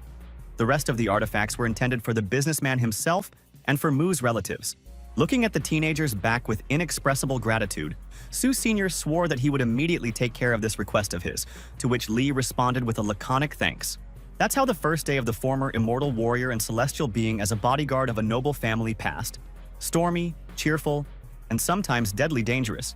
And soon the second day arrived. Jiaki didn't dare throw away the hoop that the protagonist gave her. But she looked at it with very ambiguous emotions, unable to decide what to do with this thing at all. She ended up snorting in annoyance like a petulant little girl and threw the green circle with all her might, causing it to bounce off the floor and walls several times. She even spoke at that moment like an irritated schoolgirl, saying that she simply wouldn't wear any kind of crap just to spite this nasty and strange Li. The innocent hoop spun around in one place for a few seconds, like a child's toy, until it finally fell and stopped with a loud bang. He trotted downstairs, and when her father, sipping a drink, calmly asked where his daughter was headed, the blonde belligerently replied that she was going outside. Senior Su reminded the younger one that it was very dangerous outside the villa, and they had actually already had a conversation about this. But the girl repeated that she would leave anyway, and that was it. Mu was sitting right next to her, drinking green tea, and he immediately guessed that Yaki had not put on a protective artifact, which meant that she was as vulnerable as any ordinary person. Putting his cup aside, the young man promised Wen that he would look after his daughter, and the man once again thanked the noble master for his generosity. The blonde snorted loudly and indignantly at such betrayal, and only the last remnants of pride prevented her from throwing a real tantrum, crying and stamping her feet. After this, the action moved to a huge central square, where life was in full swing. People were chatting, bargaining, and rushing about their business, while cars and escalators hummed in the background. Somewhere around here were also the main characters. And Jiaki, belligerently putting her hands on her hips, indignantly asked if the brunette was tired of following her, to which the latter calmly replied that he was not. Then the woman made puppy eyes, put a blush on her face, and, in the cutest little voice possible, tried to beg for at least one day of free solitude, but received another quick refusal. Then she angrily shouted at Li that he was already getting on her nerves with his causticity, and loudly stomped away. And from this, a drop of sweat slowly rolled down the temple of the seemingly calm cultivator. His mask of serene stoicism disappeared completely as Jiaki began to howl in anguish, thinking that she was starting to openly hate this kid. His constant presence ruining all possible fun to hell. The spoiled girl had never faced such trials before and did not really know what to do about it. But then a new and very cunning plan was born in her golden-haired head. Making a very stupid face, Chi said in an even more stupid voice that this was a real problem. She urgently needed to go to the ladies' room, so would Brother Mu Li be kind enough to take her there? The time traveler replied that she should go there herself, but not because the guy was embarrassed by the possibility of seeing women in toilets. He simply had a hard time believing that Su considered him stupid enough for such a primitive trick. And she really thought so, and having barely crossed the threshold of the room, she mentally laughed that this talentless man didn't have a single chance against her sadistic cunning. She opened the windows in the remote part of the toilet, and now very carefully climbed down the wall to the ground, continuing to ridicule the gullible youth in her mind. As befits a modern Chinese building, it was equipped with a large air conditioner, on which Jackie was now slowly moving her legs. Suddenly, a loud voice was heard calling the blonde by her full name and surname, and in surprise she jerked her foot too sharply, losing an expensive shoe in the process. It happened so quickly and suddenly that the protagonist didn't even have time to be truly scared. She just stared ahead in confusion and blinked her pink eyes. But then she slowly turned around, saw Mu Li holding the dropped shoe a few meters below her, and screamed hysterically, "Did this fool want her to die prematurely from a heart attack?" The cultivator only giggled in response, sincerely enjoying every second of this improvised, but all the more amusing performance. Pressing her back against the wall with all her might, Jackie muttered in fear when the protagonist had even managed to get to this place. And the cultivator made such a sad face, as if he was terribly upset by the predictability of the question. The first thing he answered was that Chi didn't say when exactly to come for her, so the hero improvised. And the second was that from this angle he could see what the girl was hiding under her dress. Hearing such a revelation, the protagonist screamed in incredible shame and horror, and then in a matter of moments jumped back into the open window, not even thinking about the danger of falling down. Once inside, she immediately pressed herself against the wall, fell to her knees and pressed the edges of her dress to the floor with her hand, trying with all her might not to scream again from crazy embarrassment and anger at the unbearable protector. It took a long time for such a hot-tempered girl to completely calm down and start thinking clearly. And the first thing she was worried about was that Mu Li might still be lying in wait for her downstairs. Peering out from behind the half-open door, the young rich woman cursed herself for even deciding to hide in the women's restroom again, after such awkward words. Seeing the cultivator's absolutely calm face, which would perfectly suit the statue of an enlightened sage, Jackie gritted her teeth. With such force, she wanted to punch the time traveler. He got completely angry and started screaming at the girl that the main character was like some kind of evil spirit, constantly haunting her, and it was completely unclear how to get rid of him. Suddenly, the protagonist was called by his first and last name. Turning his gaze, he saw a young woman in a light dress, with light hair and amber eyes. He recognized her as Li Yao. She was the main character's classmate in high school, a typical queen of the school, whom all the boys ran after in droves and whom the other girls desperately envied. The cultivator was no exception, especially since in the previous timeline he spent many days, if not months, homeless on the streets, and only this girl provided him with at least some help. At this moment, the old acquaintances greeted each other politely, and then the former queen of the school turned her attention to Jackie, hiding behind the door, and asked if she was Mu Li's girlfriend. The blonde responded by puffing out her cheeks so much that they almost burst. Clearly and without any words demonstrating what she thought about such an idea, the older woman either didn't notice the gesture or more likely decided to ignore it, declaring with a sly grin that her classmate had excellent taste. For Chi, this was the last straw, and she, loudly shouting that she was not the protagonist's partner, disappeared into the depths of the women's toilet, leaving behind a gust of light wind. The brunette clearly laughed to himself, observing yet another stormy reaction from his ward. But out loud, he only wondered how his former sweetheart was doing. Yao tucked her hair behind her ear and admitted that overall, things weren't that bad for her. But the main character's personality really surprised her. He seemed like a completely different person. The time traveler only snorted in response and replied that the years were passing. And considering that he had lived for many millennia and had traveled through time, he hadn't actually even lied. The girl, of course, couldn't know this. So she giggled quietly and asked how old the boy thought he really was, since he spoke like an old man. They could have continued these silly, meaningless conversations for a long time. But then the lady with light brown hair gasped, remembering something important. She had a birthday coming up very soon, and Yao was organizing a party for this occasion, and she would really like her old admirer to be present at it. The young bodyguard did not refuse, promising to drop by when possible, to which Li was delighted and sarcastically assured him that she would no longer interfere with his date. The young man looked at his old acquaintances back with mixed feelings. He really didn't believe that he would ever be able to meet her again, especially in such a mundane way. However, in his old life, the cultivator knew many people, had both friends and sworn enemies, so this meeting was the first but not the last. A quiet hum and vibration came from his pocket. It was his mobile phone receiving another call and alerting its owner. On the other end of the line, the driver's worried voice was heard, muttering in horror that the young lady had managed to steal his car keys and had now sped off God knows where, and she didn't even have a driver's license. The protagonist calmly replied that there was no reason to worry. He would calmly sort everything out. But after Mu hung up, He mentally reproached himself for getting so talkative and completely forgetting about his client. The annoying girl simply didn't want to make life easier for herself and her loyal protector. And if that's the case, then the main character clearly planned some kind of punishment for her. Meanwhile, Jieki drove the car so fast that pedestrians on the sidewalks looked back in horror or jumped as far away from the road as possible, and it would be difficult to blame them. Turning the steering wheel as best she could and pressing on all possible pedals, the blonde happily squealed that she was finally completely free, like a bird in the sky. Unfortunately for her, the long-awaited happiness did not last long. Very soon, a shrill horn of a police car was heard behind her, indicating that the games were over. Junior Sue, who was very self-confident like a goddess of peace just a second ago, instantly broke out in a sweat and muttered in horror, "What the hell is this?" The Chinese officers, it should be noted, acted rudely, making no attempt to warn the traffic violator. They immediately overtook the black car and forced it to stop. As the main character pressed the brake pedal to the floor and opened the window, a policeman approached her and said that their department had received a warning about a driver without documents, so let Jiaki show her license. The girl was covered in sweat. Her eyes darted around, and she tried her best to come up with a lie that was true enough to get away with it, but to no avail. Tired of listening to her unintelligible mumbling and fragments of phrases, the policeman demanded that the protagonist leave the car and go with them to the station for inspection. The blonde actually left the car, deciding to avoid arguing in this situation. But she stopped dead in her tracks when a mocking shout came from behind her, saying that if you don't know how, then there's no point in trying. Needless to say, it was a cultivator. And he sarcastically remarked that Chi's actions were only disgracing the reputation of all the ladies who drove their own vehicles. Wen's daughter looked at him with inexpressible contempt and even anger, because she immediately understood who exactly was the mysterious well-wisher who had called the officers. The brunette waved his hands in mock surprise and lied that it was some noble and law-abiding citizen who did it. And Jiaki screamed in anger and disappointment. She continued to squeal for a long time that she would finish off her protector at the first opportunity. And the sun, meanwhile, continued its usual path across the sky, enveloping the lower world with its rays.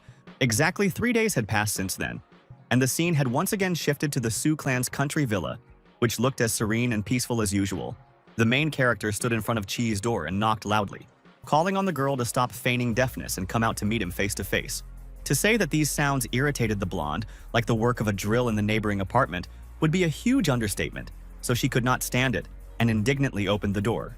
The boy was openly amused, watching such childish tantrums and grievances, so he couldn't even resist another sarcastic jab at his charge. Seeing this mocking grin and hearing the feigned stupid question of whether she was still angry, Jiaki screamed that she did not want to see this bastard and disappeared into the room again.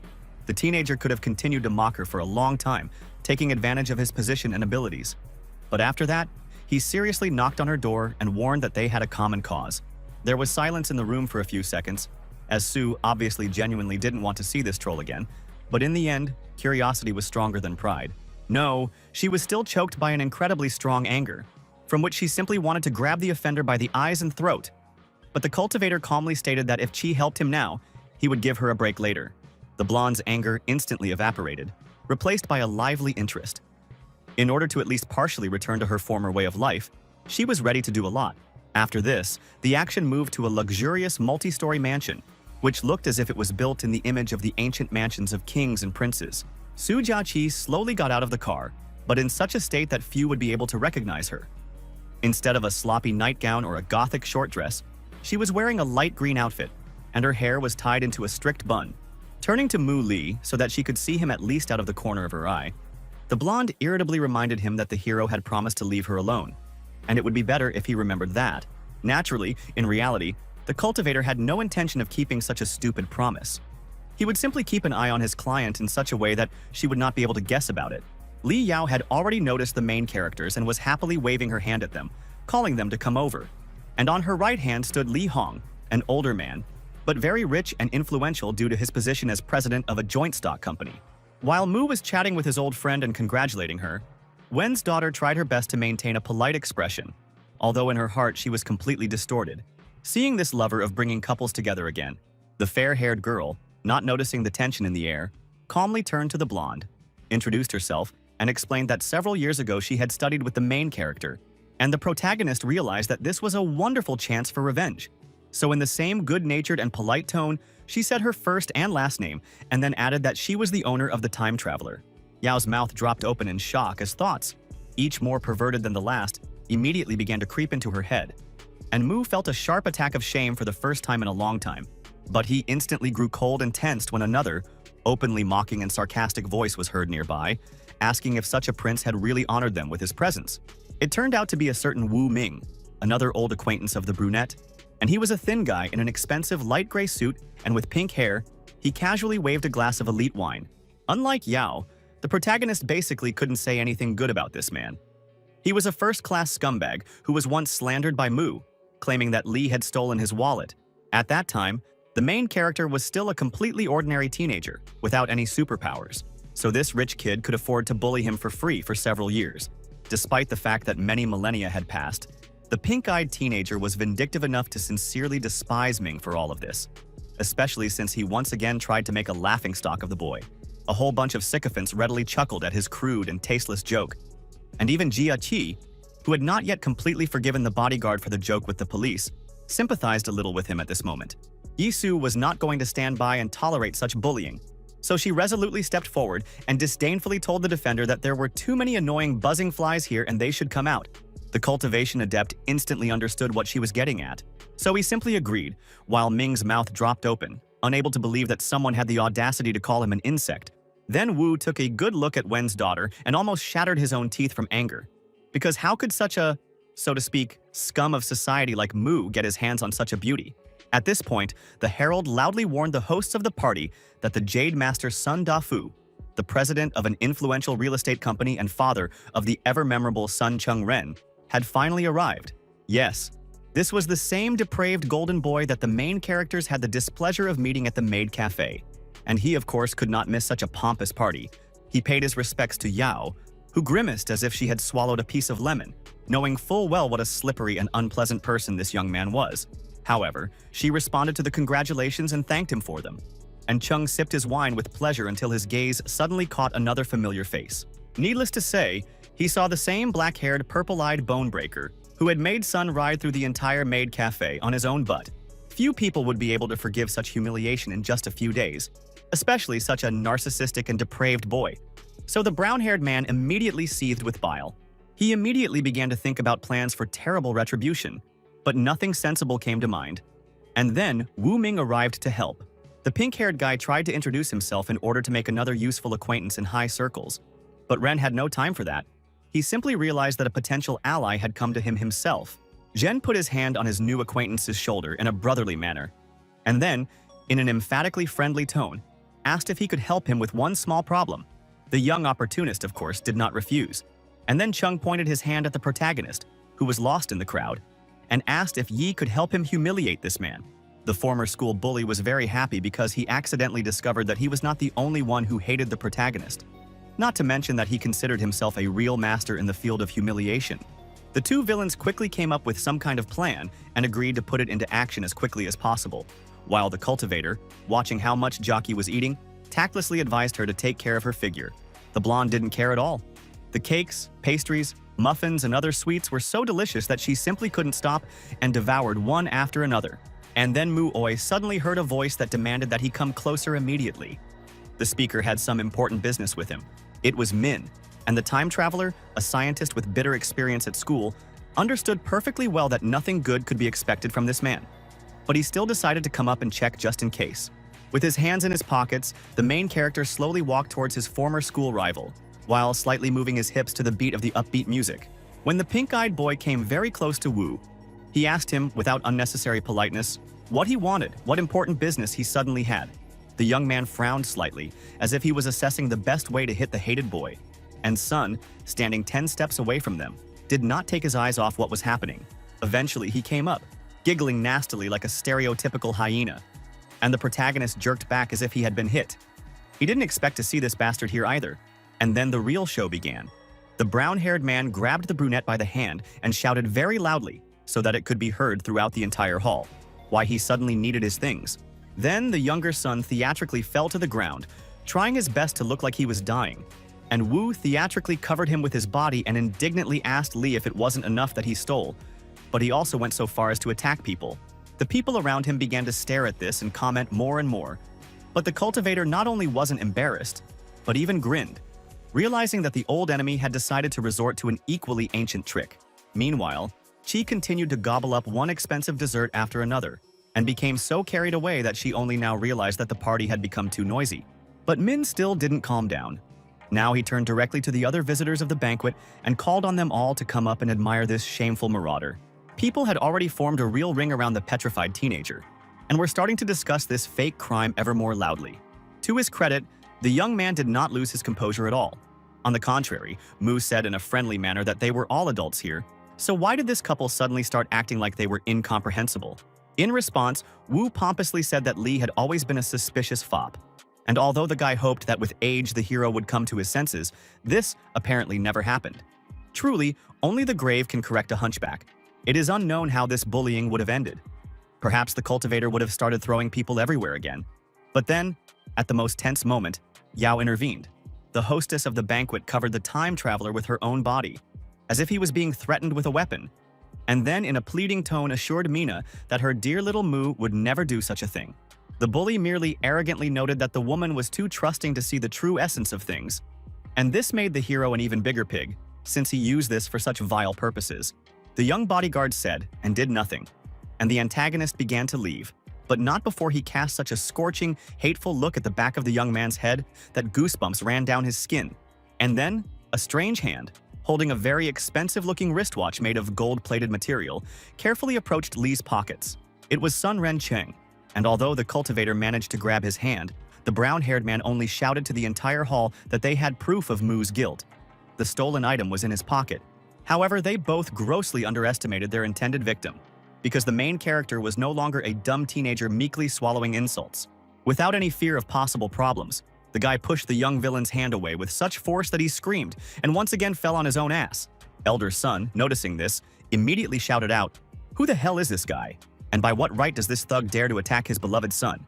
They immediately came running to the younger one's aid, asking if everything was okay with the young master, but he didn't even pay attention to it, unable to tear his hateful gaze away from the protagonist. The overly caring servant, not noticing this, angrily pointed his finger at the newcomer and demanded that he immediately apologize to the poor young master for this.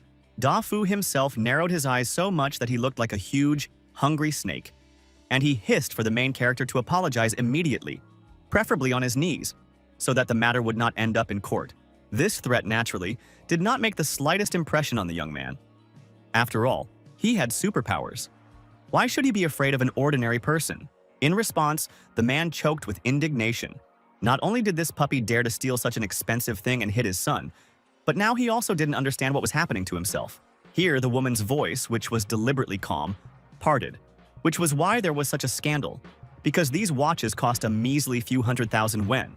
It was Jiaki, and she wiped the remaining sweetness from her fingers and asked arrogantly, "Has the Sun family really seen so little in their lifetime that they consider something like this a serious problem?" At the sight of her, Ren almost jumped up on the spot. Not only was Mu Li here and ruining his evening, but this dog was also invited to the banquet. Both Qi and Yao stood on either side of the time traveler, as if they were his loyal bodyguards, and the blonde loudly and calmly stated that no theft had taken place, that it was a lie from beginning to end. Then the younger girl whispered to the main character why he tolerated such a piggish attitude towards himself, with his enormous destructive abilities. He doesn't do a damn thing. He just stands there and smiles like some kind of ridiculous garden scarecrow, and all the trouble falls on his owner, who didn't even manage to finish that sweet cake. The Sun clan members frowned angrily and lined up in front of the positive characters like angry bulls ready to attack at any moment. The butler angrily asked who this girl was anyway, and the younger Su arrogantly replied that they certainly couldn't get to know all the people in this city who were worth something so quickly. The businessman, gradually starting to go mad with anger, turned to the crowd, demanding that someone finally humiliate themselves and take these impudent little freaks away from him and his offspring.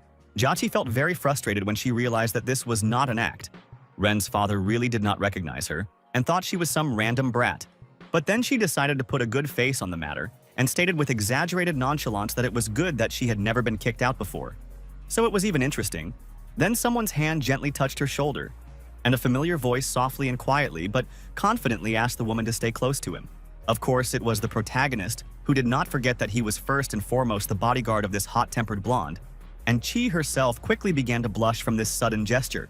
The main characters were already being surrounded by security guards to take them outside and prevent further scandals. But Lee barked menacingly, as if to say, "Just dare to touch his client." A Sun Clan supporter advised the heroes to surrender immediately, because Yao only hired experienced and truly dangerous bone breakers as guards. But Chung, in contrast, shouted to knock out the protagonist's teeth. Lee, even though she was the hostess of the party, didn't try to interfere in any way, so the guests had to hide in the corners, and the cultivator had to warn the blonde to also hide in a corner. The guards with clubs, just like the bodyguards of the Su Wen clan before, tried to pounce on the boy en masse and quickly twist him, but suddenly real magic began. From all sides there was a brightly glowing, almost purple wind, and the antagonists looked at it, unable to believe their eyes. Could this kid really be a martial arts master? The guards' eyes widened when, instead of one skinny teenager, a whole flock suddenly formed, and all these illusory copies began to dance in the air under the very ceiling. The cultivator's eyes glowed with a bright white light, and his face became sharp and purple, like the statue of an ancient deity, as he quietly commanded all of his enemies to die. No, the guards did not all die at once. Instead, the clones described above pounced on them all at once and knocked them unconscious with very well-aimed and powerful blows from their hands and feet. Suni, father and son, looked at this surrealism, as if enchanted, unable to believe that all this was happening in reality and not in a cheap movie, and therefore they did not notice when the time traveler landed next to them. In a matter of seconds, an entire group of experienced and strong fighters were beaten like newborn puppies, while the pink-eyed teenager's school uniform didn't even get dusty. Jiaki, who had not forgotten that Da Fu had dared to insult her pride without recognizing her, capriciously ordered the protagonist to punish him as well, causing the sweaty businessman to immediately retreat. Having barely managed to control his emotions, the man said that he was the head of a large and powerful real estate company, and no one would dare touch him without dire consequences. But he didn't even have time to finish. Without any comment, Muli simply slapped Senior Son in the face without putting any effort into it, as if the businessman wasn't worth it. Renqing turned gray with horror and dropped his jaw to his chest, unable to believe that his father, the source of all his power and wealth, had dared to be humiliated in such a way in front of the crowd. Da Fu fainted, and the young man, after checking his condition, quietly turned to the cultivator and swore that for such an insult he would soon die a dog's death. Naturally, this also did not make an impression on the time traveler. He only pointed his finger at the villains and pompously ordered them to remember that silence is not a sign of weakness, and money does not give the right to do whatever you want. The brown-haired man, rising to his feet, no longer so confidently retorted that the main character was just some pathetic user of martial arts, and that he himself should stop sticking his nose up in the air. Without any comment, the protagonist instantly moved to Ren and Ming, who was nearby, and then grabbed both of their heads, ignoring the former bully's attempts to put all the blame on Chen. Lee had enough strength in his hands to easily finish them both off. But he wasn't that cold-blooded, so he simply slammed the two little bastards' heads together. This was more than enough to make the little villains fall unconscious on top of each other, and Jiaki squealed in admiration at what a cool bodyguard she had. At this point, the man who had previously supported Suni finally stepped forward and demanded that Mu and Qi immediately get the hell out before they caused more trouble for everyone. He was the true host of the party and the father of Li Yao, who tried to prove to her parent that it was unfair and that the victims themselves were to blame for the conflict that had occurred. The family scandal was prevented by the appearance of Su Wen, accompanied by a couple of guards, and all the people at the banquet were so shocked as if they had suddenly seen a living god. Some whispered something reverently about the King of Commerce, but most simply could not get their tongues to work in the presence of such a rich man. And the first thing he did, leaving the elderly in deep shock, was to approach the teenager, respectfully fold his head and hands before him, and with the highest respect inquire what had happened. Elder Son, meanwhile, began to wake up and, not yet realizing how everything had changed, he demanded that the banquet organizer call the police so that they could throw this punk in jail for years. Li Hong asked Da Fu to keep quiet with sincere pity. But it was too late. Su Wen had heard everything perfectly well and was now standing with his hands folded behind his back, like a formidable Buddha. Ren Qing's father blinked stupidly, not yet fully understanding the seriousness of the situation. But when it finally dawned on him and his speech returned, the man could only repeat the surname of Qi's father. The main character's employer, looking intently at the second businessman through his glasses, said that the young people had quarreled with each other today. But this should not be a reason for a quarrel between them, the old people. The realtor blinked rapidly and shook his head, finally realizing that the brazen blonde brat who had been looking down at him was the tycoon's daughter. And then, casting aside any hint of his former pride and ambitions for greatness, the old man began to hug the newcomer by the legs and beg for forgiveness for not recognizing the bird of his flight. This hypocrisy disgusted the young man so much that he angrily ordered the man to remove his hands and never come near him again. Even within cannon shot, the younger Sue, like a Greek chorus all rolled into one, mockingly noted that yes, now every dog will know that the protagonist is the coolest of all and that he is not destined to die from modesty. But if she thought that other women would support her and start ridiculing the cultivator for his excessive pride, she was deeply mistaken, because the public reaction was exactly the opposite. All the girls melted like butter when they saw such a powerful guy, from whom they could get a lot of profit, and rushed at him so hard that they left behind cartoonish clouds of dust. Jockey stood there for a few seconds, staring blankly ahead, unable to believe that her latest joke had failed, before she began to hysterically scream about how much she hated her bodyguard. The rich predators, one after another, chirped about how happy they were to meet the pink-eyed guy. And Da Hu, led away by the arms by the policeman, desperately begged for mercy. Soon men joined the general excitement, offering the time traveler various contracts, and one old man even jumped with delight, shouting that representatives of the military union wanted to see the young master. Muli himself could only stupidly repeat this name, because he was desperately blushing with embarrassment and looking for a way to leave this nest without resorting to brute force a second time. After some time, he and Master Yue were already walking along the luxurious crimson staircase, and the cultivator was wondering what kind of alliance this was, why there was such admiration around him. As it turned out, this was the supreme body responsible for order in the society of all adherents of Kung Fu and other martial styles of China, and it was already subordinated directly to the party government. The power of these people was much broader than just awarding titles or holding tournaments. And tonight they decided to take care of the matter of Jiaki's safety. The old master opened the door with the utmost respect, and inside was a group of colorfully dressed people, from a barbarian in a wolf skin to a punk-looking girl. Sitting on the sofa was a very muscular older man, whom Yue introduced as Bai Shan, the leader of the organization's second branch in charge of Lushan Town. The man in the skin vest noted with a healthy dose of skepticism how great Wu Ji, who was not afraid to knock the arrogance out of the powers that be, was actually young. The head of the masters only good-naturedly said that the young man must have at least some abilities, since he was not afraid to get involved in this story with a contract killing and protection from the very beginning. The cultivator responded by demanding that they speak directly about what they wanted from him, and he generally looked much more serious and tense than during their previous acquaintances. The muscular old man just threw up his hands and explained that they had heard a rumor that the daughters of Li Hong and Wen had been tracked down by the Heihuang criminal organization, and that a protector had been found for Jockey, and nothing more. In other words, officially it was nothing more than a formal gesture of greeting. And realizing this, the time traveler simply turned around and began to leave without saying anything more. The big guy in the vest became terribly angry at such impudence, and it was as if an intangible flame flared up around him, symbolizing the beginning of a potential fight. He was ready to attack without hesitation to protect the honor of his leader. But Bai Shishan himself only waved his hand, irritably calling for his junior to calm down. Then he seriously addressed the young man and warned that Heihuang is a very dangerous and strong gang. So the protagonist will definitely need their help when the gangsters come to visit. But the cultivator, who had lived for 5,000 years and comprehended the secrets of the universe, was not at all interested in this, and he muttered in the same indifferent tone that he would figure it out himself. This angered the already hot-tempered master in furs even more, and he furiously demanded that his superiors punish this impudent youth. Shishan, however, remained incredibly relaxed, and in response to all the complaints, simply said that the junior's anger was directed at someone who would not live to see the next sunset. Realizing what the leader meant, the man grinned predatorily. The thought that the criminals could have finished off Li seemed extremely tempting to him. None of them doubted that the boy, who had learned a few interesting tricks, had no chance against this pack of thugs, while the cultivator himself no longer thought about them, and instead came to Yao. He handed his former classmate a small pink box and announced with a smile that this was his gift for her birthday. The fair-haired girl carefully opened the lid and saw inside a small brooch made of a sparkling green stone, very similar to jade protective amulets. Despite its small size, it was clearly a very expensive thing, and Li girl felt very awkward accepting it. But Lai boy calmly replied that it was not about money at all. This brooch was best worn as close to the body as possible, and Yao agreed with some hesitation, not even suspecting that Jiaki, who was peeping at them, was ready to burst with anger. The time traveler was a complete stranger to her. They weren't a couple or even friends.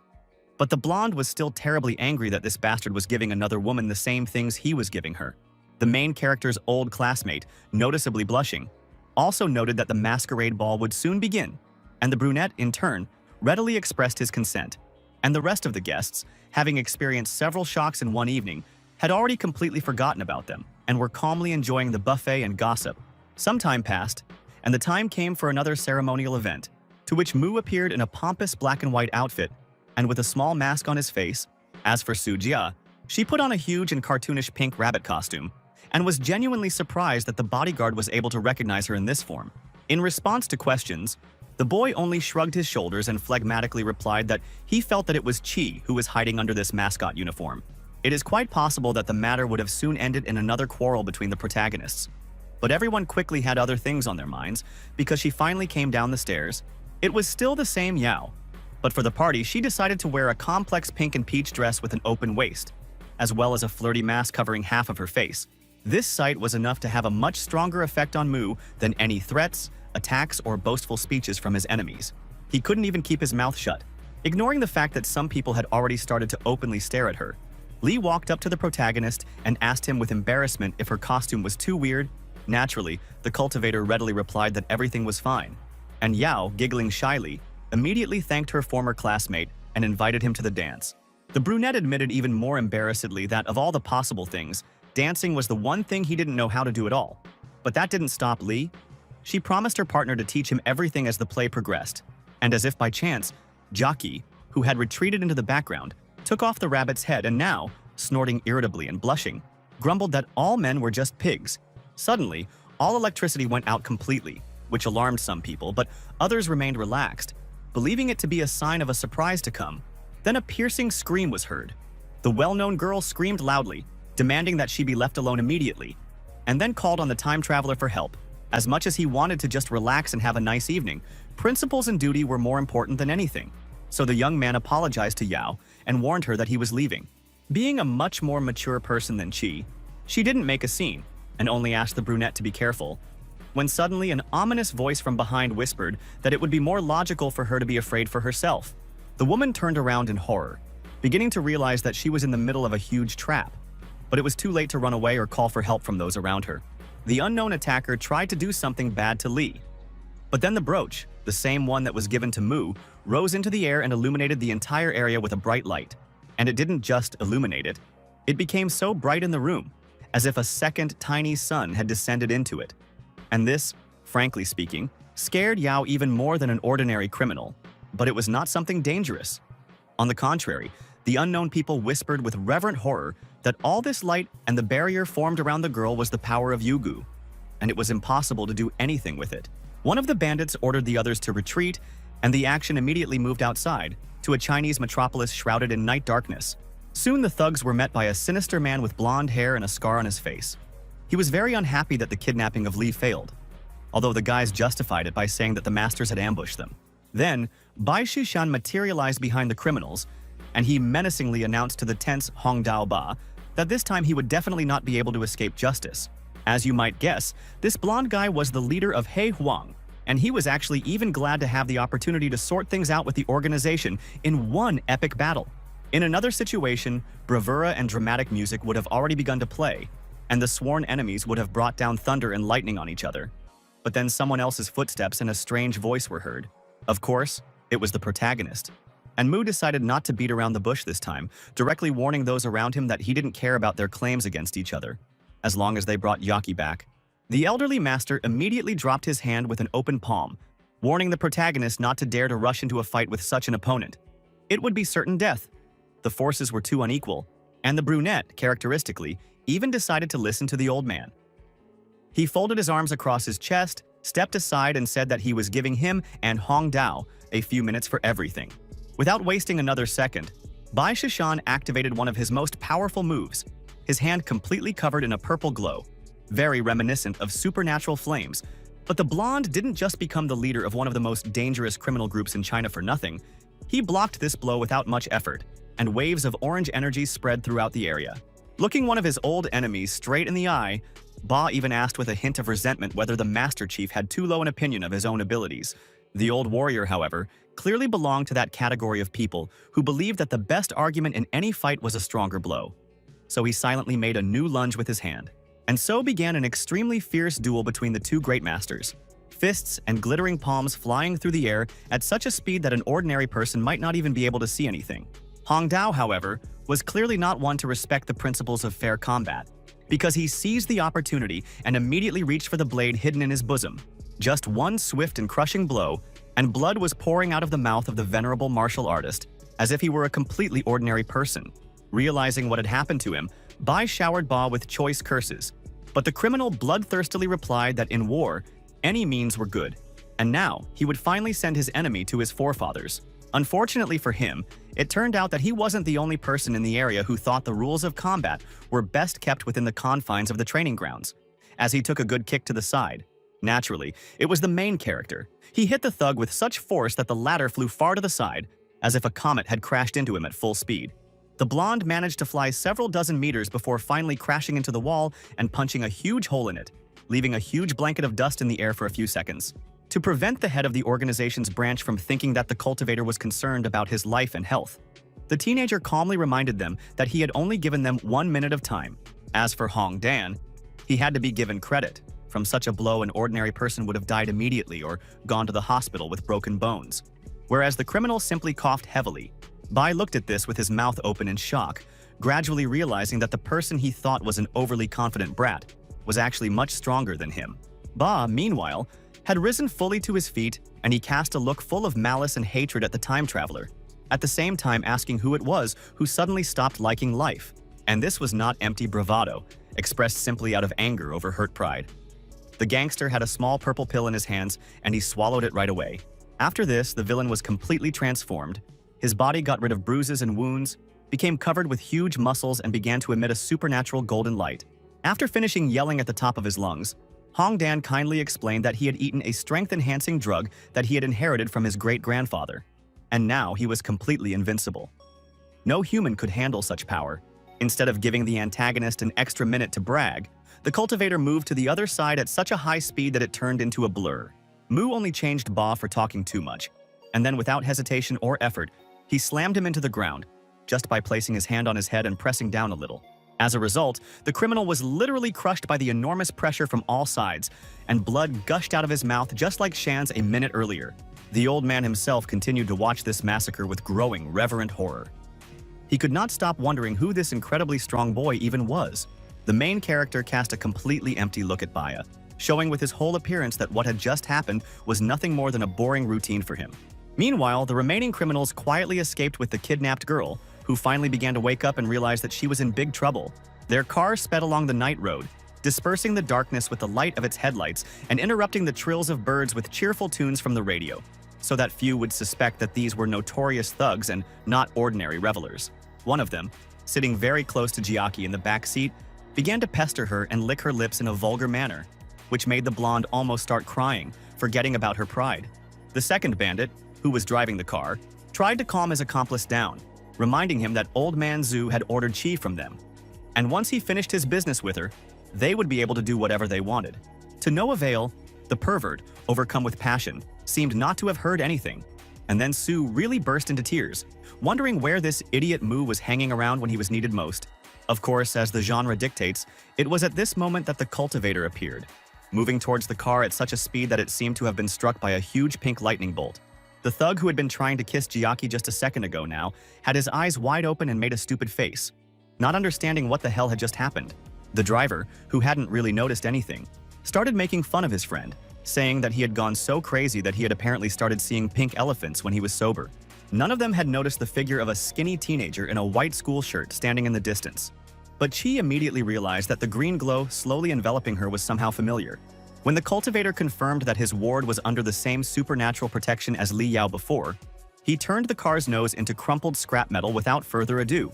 After such damage, which probably turned the engine and all systems into a mangled junk, the car no longer had a chance to move, and the villains were trapped. They, however, did not understand this yet, and the driver, extremely angry because of the slight wound on his head, jumped out with a machine gun at the ready, planning to make a stuffed animal out of the impudent puppy. With mad cries, he began shooting at the protagonist, holding the expensive rifle like a cheap machine gun taken from old gangster movies. Muli had no desire to have fun and tease his opponents about how weak they were next to him. He simply dodged at the speed of light and caught the bullets with his fingers. Realizing that it would not be so easy to take this strange guy, The thug shouted that they still had that girl in their power, and that it would be very bad for her if the kidnappers wanted it that way. No, the main character didn't rip his head off. Despite his superhuman strength and speed, he let the bastard grab the unconscious jockey and walk away with her to the edge of the cliff. The gangster warned one last time that he would throw his burden into the sea, to the delight of the crabs and fish if the teenager did not immediately disappear, and became very angry when he saw the skeptical reaction. Wanting to prove that he was not some pathetic, harmless rogue, Heng Huang actually threw the girl down, and even scolded his opponent to come over and try to do something about it. This angered the time traveler to such an extent that he finally decided to stop playing and gathered his strength to kill the unfortunate thug in the most brutal way. But then, as befits a bodyguard, Mu was first and foremost obliged to ensure the safety of his client, and so he simply pushed the living barrier aside with a jab. While the criminal was slowly falling to the ground, rolling his eyes from the extreme pain in his neck and head, the young brunette, without any doubt, jumped down from the multi-meter cliff.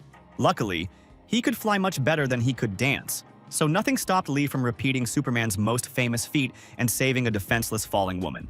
It looked very theatrical, as if the main characters were not saving each other from mortal danger, but skillfully posing for invisible photographers and sculptors. However, the protagonist had achieved his goal, and now his and Jockey's legs were once again enveloped in that mystical pink glow, slowing their approach to the raging sea. Having made sure that the woman was unharmed and simply continued to remain unconscious, the young man very gently hugged her and slowly began to walk through the air, back to the shore. But the gesture turned out to be so gentle in practice that the protagonist even began to wake up, feeling much better than ever before. After that, the action immediately moved to the Sioux clan's mansion, where, despite the rather late hour, no one even thought of falling asleep, judging by the dozens of burning windows. The tired blonde lay on a huge pink bed. Her worried father stood next to her, and the cultivator, with an emphatically indifferent appearance, propped himself up against the wall in the corner. As it turned out later, none of the attackers could be interrogated because they all chose to take poisonous medicine, including that same Hong Dao Ba. The main character thought hard about what all this meant, but one thing was clear. Whoever was behind these attacks, they were very careful to cover up any possible traces. His thoughts were interrupted by a very quiet and weak voice. It was Su Jiaqi, gathering her last strength, asking her loyal protector to come to her. No matter how ruthless, cruel, and even sadistic the main character was at times, he could not refuse such a request from a sick and frightened woman. So of course, he sat down next to her. Instead of answering, the young millionairess clutched the edges of the blanket so hard that her already pale hands turned completely white, as if they were made of limestone. Hysterically sobbing and screaming, she grabbed the protagonist's neck with her hands and began to strangle him with all her might. Because this idiot allegedly wanted to kill her with his irresponsible actions, she screamed, drooled, and shook the cultivator's neck, completely ignoring the fact that she was in trouble for refusing to wear a protective amulet before the evening began. Even Wen, who had been watching this ugly circus with his jaw dropped, eventually couldn't take it anymore and shouted that his daughter had completely lost her mind, treating the man who saved her life like that. As for the time traveler himself, if it had been anyone else in Jockey's place, he would have already killed this man. But in this case, the teenager only grinned and falsely admitted that yes, he was a fool and would be smarter in the future. At that moment, the girl finally stopped herself, realizing that something was definitely wrong with this idiot today. Although she did not fully understand this strange feeling, the former student, meanwhile, still continued to smile and asked if, since all relations had been cleared up, the young lady would not be kind enough to get off her victim. Only then did Chi realize what a compromising position they were in, and in front of her parent, so she immediately released the guy and cowered in the corner of the bed, showing with all her appearance that she was a good girl. The above scene was so awkward that Wen didn't immediately find the strength to say anything, but in the end, he still told the young master that Suni wanted to see him for some reason. Both Da Fu and Ren Chung were now practically bowing at the main character's feet, humbly begging him to forgive them, fools, and not hold any more grudges. The older man was especially careful to demonstrate his loyalty by constantly calling the teenager a respected and noble sir, and he had a modest gift in store. It was a check indicating that the protagonist was to receive a huge sum of money, but the cultivator dismissed it with disdain and only warned Suni to stay away from his little sister. The father quietly kicked his son forward, and Ren, bowing even lower, promised that such a thing would never happen again, and only the gods knew what feelings raged in his soul at that moment. But after that, the brunette forgot all about those annoying opportunists. His thoughts completely returned to Feng Qi, that same legendary killer who should already be hunting Jiaqi. The young man's eyes at that moment became completely empty and meaningless, as if his soul had left his body as a limp plant. Ironically, the action then moved to the same small internet cafe where it all started, with a cartoon fish mascot on the sign. The young man was sitting at the computer again, browsing the shadow sites, trying to verify his suspicions that the mercenary might have taken some new action. And so it was. The electronic board helpfully warned that Feng Qi had returned to his native China after a long period of work abroad, and was now planning to kidnap the blonde. The comments, of course, also remained in place and heatedly discussed this news, especially the fact that the mysterious Wu Ji had intervened in the matter, pursuing some strange goals. Mu Li read about how he was accused of collaborating with a mysterious assassin, and that other people were willing to put a price tag of 20 million yuan on his head with a completely expressionless face. And then he did something that would have made many people's hair stand on end. He simply wrote on this forum, explained what a handsome guy he was and what a garbage rat Qi was, and invited everyone to place bets on the outcome of their battle. And no, it wasn't a joke to stir up the virtual swamp. He seriously created a vote so that everyone could try their luck and get rich or go broke. After some time, it turned out that people around knew about this, as they discussed this idea with curiosity. Moreover, Yue mentioned that even Feng Qi himself took it all with enthusiasm and bet 10 million on himself, to which Wen advised his old friend to bet 20 million on Li. As for the cultivator himself, he was once again arguing with Jackie, who stubbornly refused to listen to his advice because she wanted to have fun. The protagonist, as before, listened to her whims with the greatest self-control, which very few people could boast of. But suddenly his phone rang. As it turned out from the message, the old master really followed the advice of the entrepreneur and bet on the young hero, while everyone else encouraged the killer. This brought an anticipatory grin to the face of the newcomer, because he was already imagining how he would shatter the expectations of these rich scoundrels into smithereens and gain huge amounts of money. Meanwhile, Junior Su was even more angry than before because this brat even had the nerve to ignore her right when she was scolding him. Closing his eyes, the protagonist muttered that he had listened to her with all possible attention, but only so that this crazy blonde would finally calm down. Meanwhile, the wind walked peacefully among the trees, rustling their branches and leaves, but somehow too loudly, as if it was not even the wind, but someone quite material. The young man immediately realized that someone was following them, and he cast a sharp glance around the area, ready to meet any potential threat to himself or the client. She immediately waved her hand in front of his face, indignantly reminding him that the guy was walking with her, and therefore had no right to look at anything other than the young lady. Then began what would most appropriately be called a tragicomedy. The protagonist excitedly jumped up and down, lamenting how much she wanted to meet that handsome guy who saved her from the bandits. He was such a cutie. At first, the main character listened to this with a dumbfounded expression on his face, unable to believe that such a hackneyed, stupid cliché had actually happened to him. And then he dragged the girl inside the temple. It wasn't because he was angry, but because he sensed the presence of a mercenary nearby. But Jackie decided otherwise, and contemptuously threw out that Mu himself would definitely have been beaten up if he had decided to act like a hero then. The cultivator didn't comment on this in any way, but only put that same jade bracelet on her hand, ordering her not to take it off again, like the previous time.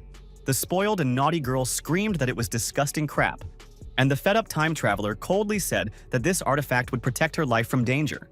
Oddly enough, the young rich woman did not explode with another fit of indignation. On the contrary, she even liked that the defender dared to show firmness, and she noticeably turned pink. 4 hours had passed since then. The mysterious mercenary still hadn't shown his face, and Jiaki, bored out of her mind, was lying on the sofa reading some old book. Li himself actually didn't like sitting in ambush for so long, waiting for the enemy to finally make his move. So he eventually decided to force Feng Qi to take the stage, and he couldn't think of anything better to do than lie to his not-so-smart charge that he had just seen her favorite animal, a cute little rabbit, flash before his eyes. To say that the woman's eyes lit up was the same as saying nothing. She demanded immediate additional answers from the bodyguard, and Mu simply pointed his finger at the window. If it had been any other person in this girl's place, even a child older than kindergarten, then such a trick would probably not have worked. But it was Jieki, so the brunette succeeded. Without saying another word, the blonde rushed forward as if all the demons of hell were chasing her. She didn't even notice that her shoes had flown off her feet. And so the heiress of one of the richest and most powerful clans in China began running and jumping on balls of wool on the grass in search of that very hypothetical rabbit. In another situation, most likely, the main character would have already started laughing, bending over 3 deaths. But now he was in no mood for laughter. The young man was all on edge, responding to the actions of the still invisible enemy. The atmosphere around was still as peaceful as possible, as if there was no mysterious killer nearby, and only the tree branches began to sway even more strongly. This already looked frankly abnormal. Even the protagonist paused her search for a moment and looked anxiously at the nearest grove. The cultivator decided to leave the house at this very moment, and after observing the trees, he was almost certain that the mysterious Feng Qi, who had started the whole plot, had finally arrived. Literally out of nowhere, like a bird attacking from the sky, a man in a stereotypical ninja costume, made in dark colors with a mask covering his face, and with daggers in his hands, jumped on the time traveler. Despite this, it was easy to see that the killer was actually as young as Mu Li, and he was acting downright strange, completely ignoring the girl and only attacking the protagonist. Even the brunette himself was confused by this circumstance before the assassin, levitating in the air, put a long curved sword in front of him and rushed at the enemy like a bullet. It only took one good blow to the face for the former student to interrupt this pathetic attack and throw the hapless mercenary away from him. The protagonist's blow was exactly as strong as one would expect, and the unfortunate assassin flew many meters, tumbling along the ground before finally stopping. Feng Qi was still conscious, but he already understood that his chances of winning had sharply decreased. And the cultivator also contemptuously declared that the opponent, with all his tricks, was not even fit to hold a candle to him. Fighting on, pretending to be some kind of berserker, was completely pointless. So the man decided to resort to the most famous trick of Eastern assassins, to hide with the help of a small smoke bomb. Naturally, such an imbalanced character as the protagonist could not be fooled by such a trick, and he did not kill the enemy on the spot only out of interest in what the latter could do next. The unfortunate murderer could not believe what he saw. He found himself in the position of a wolf who was trying to catch a fawn for dinner, and suddenly fell into the den of a hungry bear. All of the brunette's abilities seemed wrong to Feng Qi, because as far as the mercenary knew, the main character was a practitioner of ordinary martial arts. But he flew no worse than the most experienced shinobi. The thug dodged and bounced off the tall trees of the local forest, jumping many meters into the distance and up at once. But the mysterious and ridiculously strong boy was hot on his heels. The representative of the clan of killers finally growled through clenched teeth that he had not meant to bring things to this. But this strange puppy himself had forced him to resort to the last resort. After that, the antagonist did something strange, and the protagonist suddenly found himself on the edge of a water channel, and it looked so surreal that the young man decided that he had run too fast. In fact, Feng literally lay low, using an ancient technique of Eastern assassins that allowed him to stay underwater for a long time without having to come up for air. But 30 minutes passed, and even a master like Qi began to choke. So he, convulsively moving his limbs, rushed to the surface for saving oxygen. As soon as his head was above the surface of the water, the mercenary began to hoarsely and cough, drawing air into his chest, since his lungs were already literally burning with pain. But naturally, Mu didn't go anywhere. He just sprawled on a large tree branch, and now lazily noted that the enemy had been at the bottom for a whole half hour. That wasn't bad. The old man had obviously taught him too. Meanwhile, in the very same internet cafe where Lee had found himself a profitable job, someone's incredibly loud cry, full of inexpressible grief and despair, was heard. A very fat teenager threw away a bag of half-eaten chips in hysterics, and now, looking at the computer monitor in horror, screamed that he had lost all his money. Two random passers-by looked at this with disgust and awkwardness. One of them muttered that the gambling addicts were going crazy again, and the other simply advised to leave as soon as possible. The reason was that the main character wrote on that very forum that he defeated Feng Qi, and thus won tens of millions of yuan, causing dozens of users to scream, and go hysterical with disappointment. After this action, he briefly returned to the past.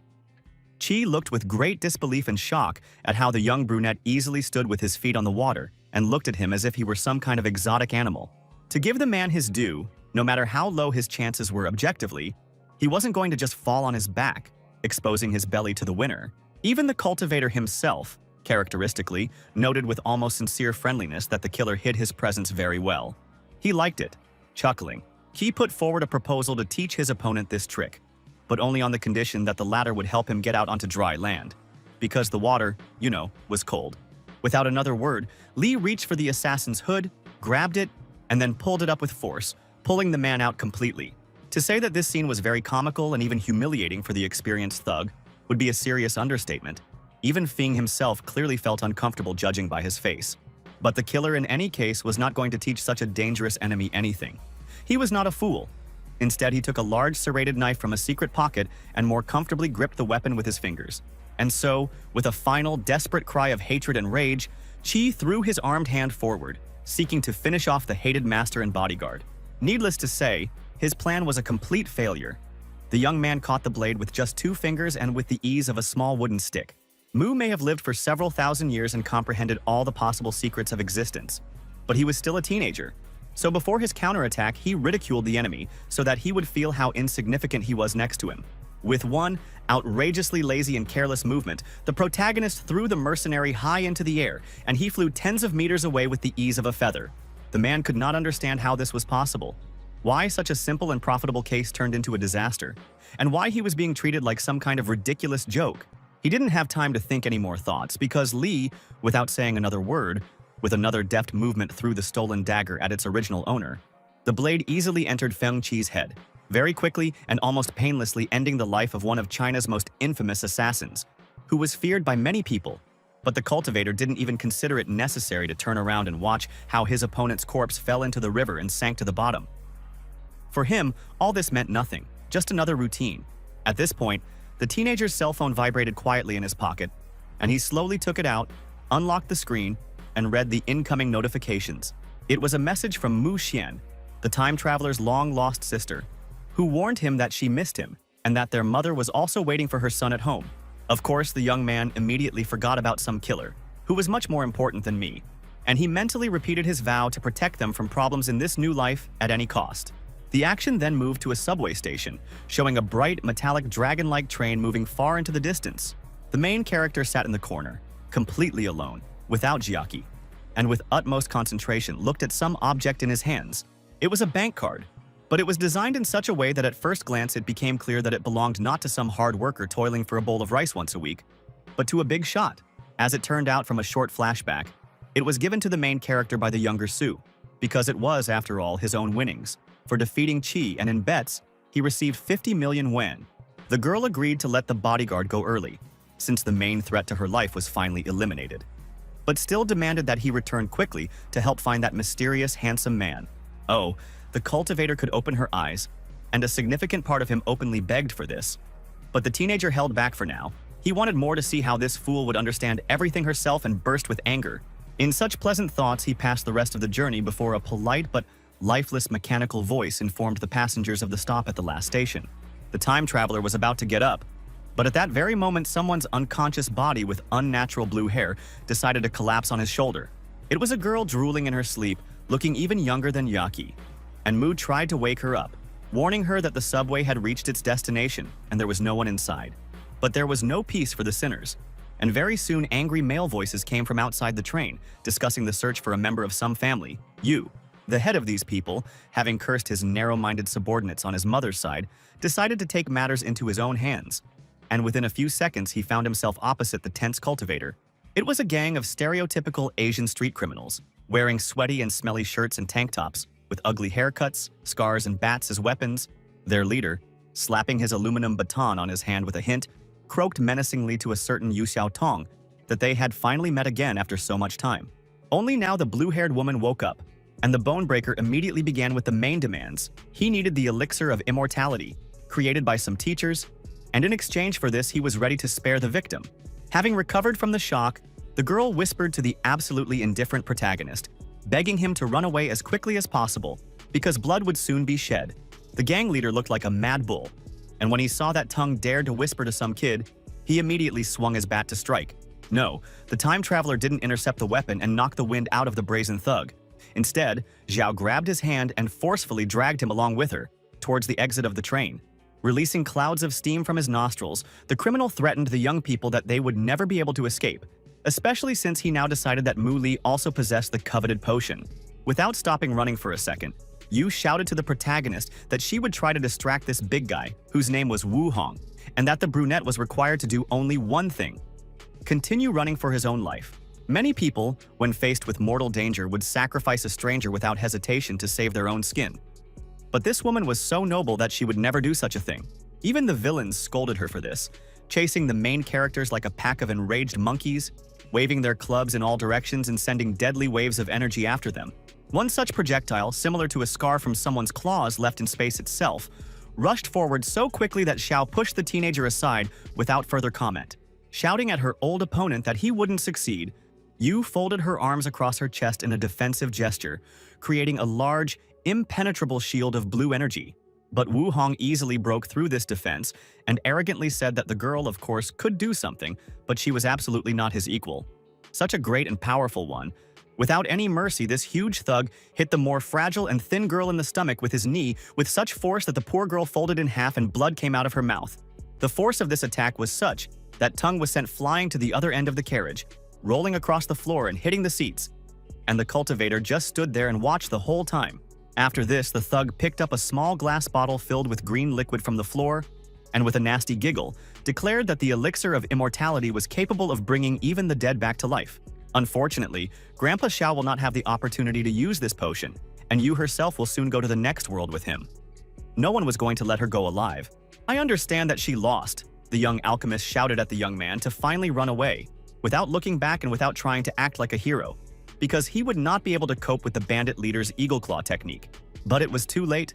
The other criminals had already surrounded the new victim in a semicircle and were preparing to rain down crushing blows of fists, feet, and bats on him with anticipation. Naturally, it ended the same way as all the previous similar episodes. The protagonist easily killed all the enemies and contemptuously said that they were just annoying flies for him. Like all his previous opponents, Wu Hong was incredibly shocked that some skinny boy in a ridiculous school uniform was able to so easily scatter a crowd of healthy men. But then he roared furiously, like a gorilla beating its chest, and rushed at the strange schoolboy, wanting to smash his skull with one good blow.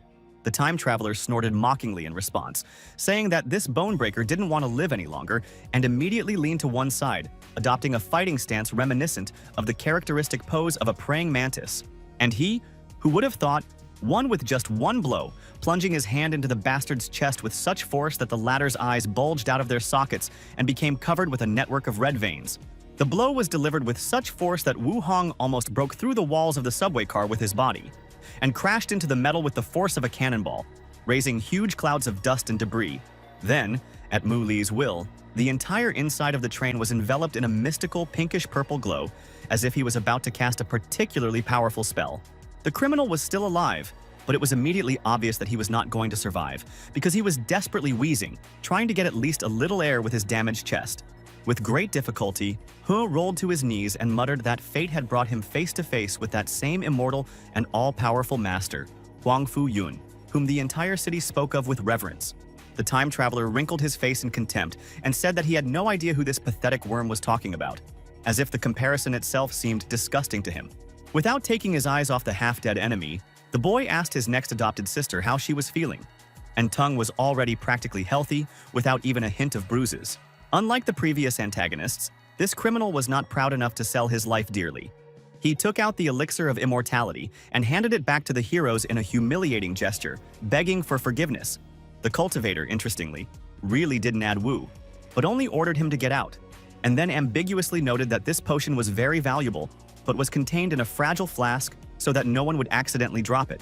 What happened next was not at all unexpected, but on the contrary, the most probable development of events. The brunette actually managed to drop the potion while handing it over to its owner. A few seconds passed, and here, the miracle cure that could save lives and even bring recently deceased people back from the other world ingloriously spilled across the subway floor. The young people were so shocked that they didn't even immediately react properly. For the first few seconds, they watched in silence, and then their faces distorted as if their screams were stuck in their throats. Then Yu clung to her savior's leg, desperately sobbing and screaming for him to immediately return her beloved elixir, while the teenager only tried to detach this clinging thing from himself.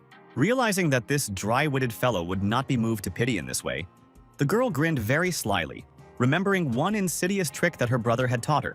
She blushed as hard as she could, as if she were suffering from an allergy, and then weakly, with a supposedly seductive breath, she muttered that it was a pity that without this tincture her dear grandpa could not be saved.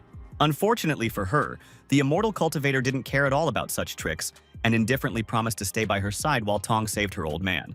Yu enthusiastically declared in her mind that her brother was right, that such a trick really worked very well, while out loud she only thanked the good hero for his mercy. And the brunette actually understood perfectly well that they wanted to use him as some kind of living instrument, and Lee really couldn't believe that someone could really consider him so stupid. When the characters went upstairs, leaving the metro, they were already met by a driver in a black car, and he enthusiastically waved to the young lady, urging her to quickly climb inside the car. But then it turned out that this 27-year-old man with reddish-brown hair and eyes was not some nameless driver, but Tung's older brother, Xiong.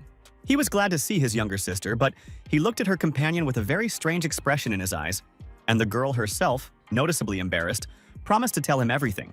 The man didn't ask any more questions for now, and he let the main character into his car, after which they all rolled down the road, skirting large advertising posters with cosmetics and other products. They rode in silence for the first few minutes, until the elder Yao finally decided to ask the younger one how things were going with the elixir of immortality, which immediately made the blue-haired girl sweat. She moaned, yelped, grunted, and began to run her eyes around the entire cabin before finally, very carefully, noting that this was a long, difficult story, and that it couldn't be told in a few words. When Xiong heard that she had managed to break such an important artifact, he screamed at the top of his lungs and emotionally spun the steering wheel so hard that he almost caused an accident. So Tong even volunteered to drive instead of him. Despite all the difficulties, the young people still managed to get to the expensive hospital, decorated like an ancient and ornate temple, with brightly painted walls and decorations. When the siblings got out of the car, the head doctor and his deputy personally came out to them, their gray-haired heads hanging dejectedly. They muttered that the Jasper gentleman's condition was extremely grave. Tears began to flow from the girl's eyes, and her voice trembled when she realized that her grandfather, one of the dearest and closest people to her, really did have one foot in the grave.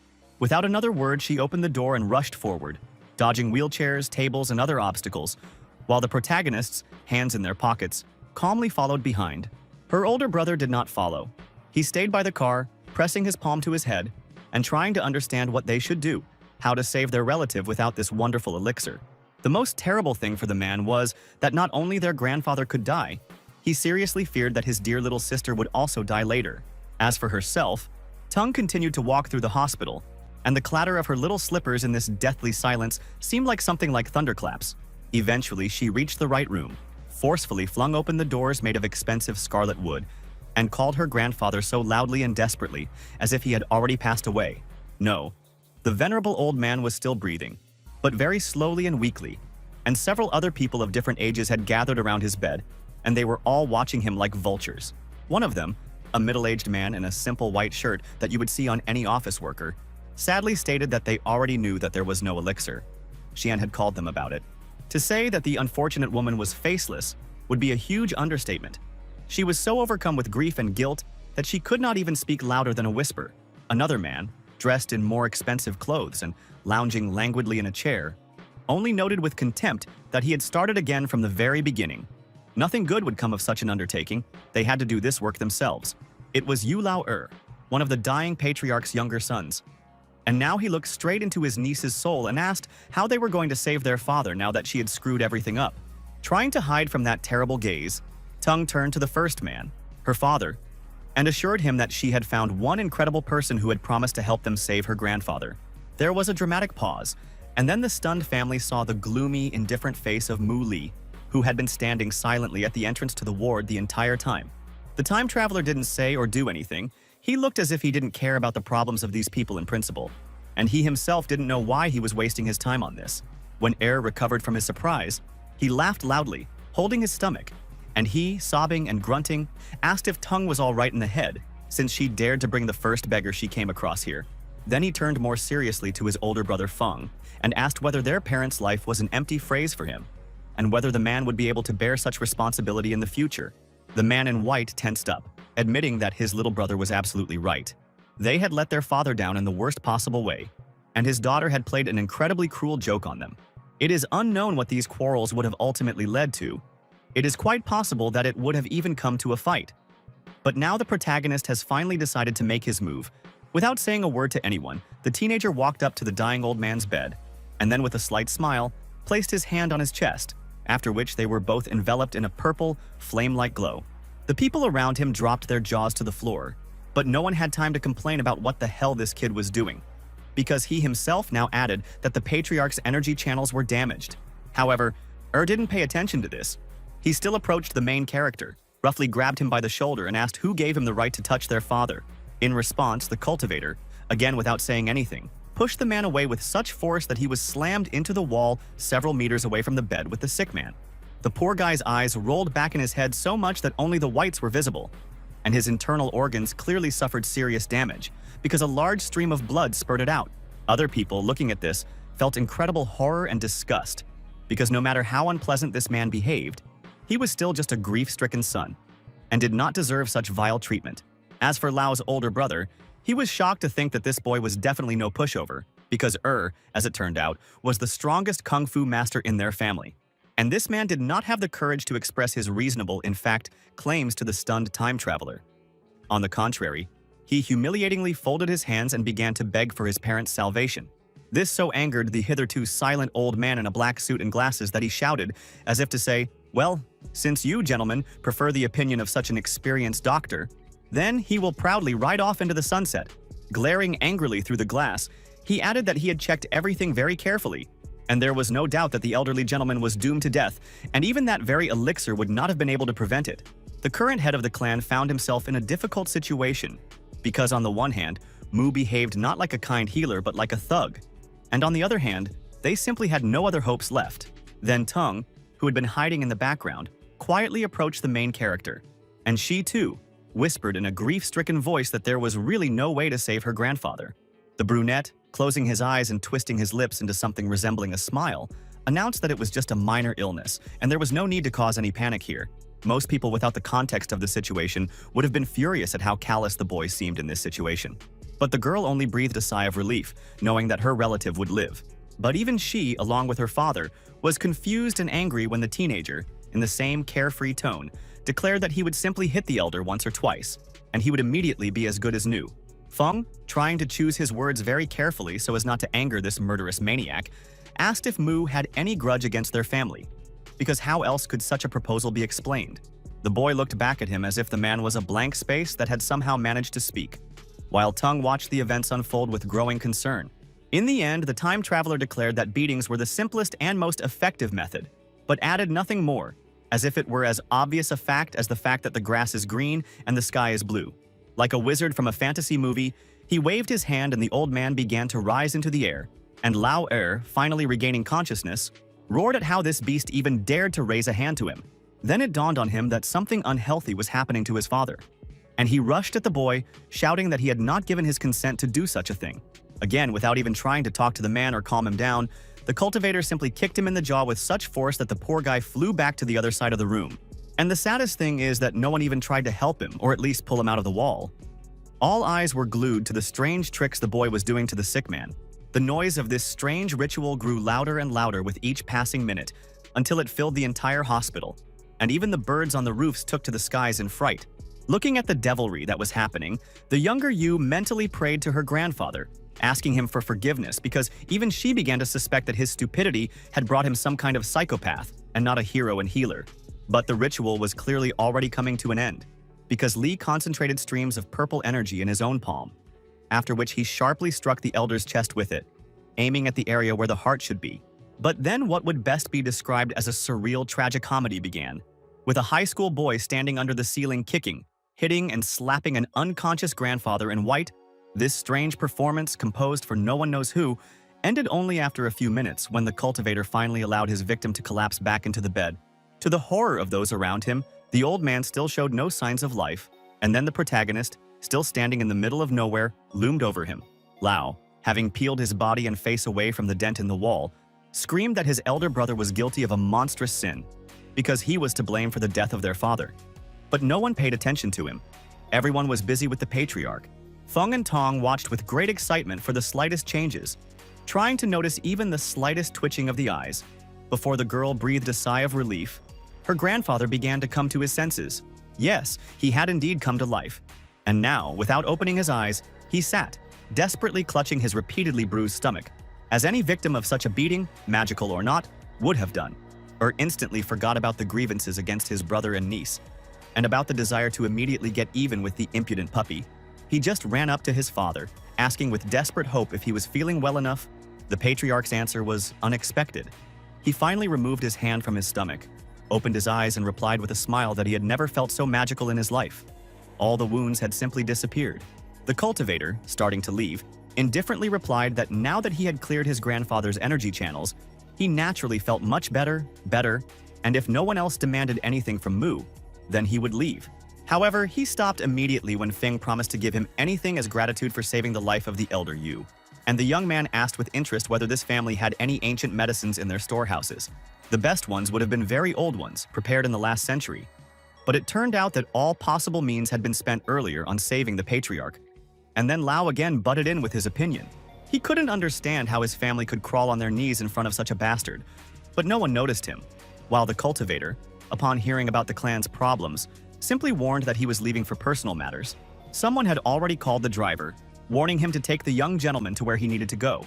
But Yu could only watch the protagonist with a loving look. Having sat down in the car, the time traveler felt a huge relief. After so many weeks of solving other people's problems, he would be able to simply return home and relax with his family. Looking out the window at the flashing buildings and trees, the protagonist thought that his mother had worked all her life just to provide for him. But in the previous timeline, her people had driven her to the grave. But now everything will be different. Now he has come to his senses, taken up cultivation, abandoned 5,000 years, and gained incredible strength. He will literally move mountains so that his family can call the rest of their days in incredible luxury.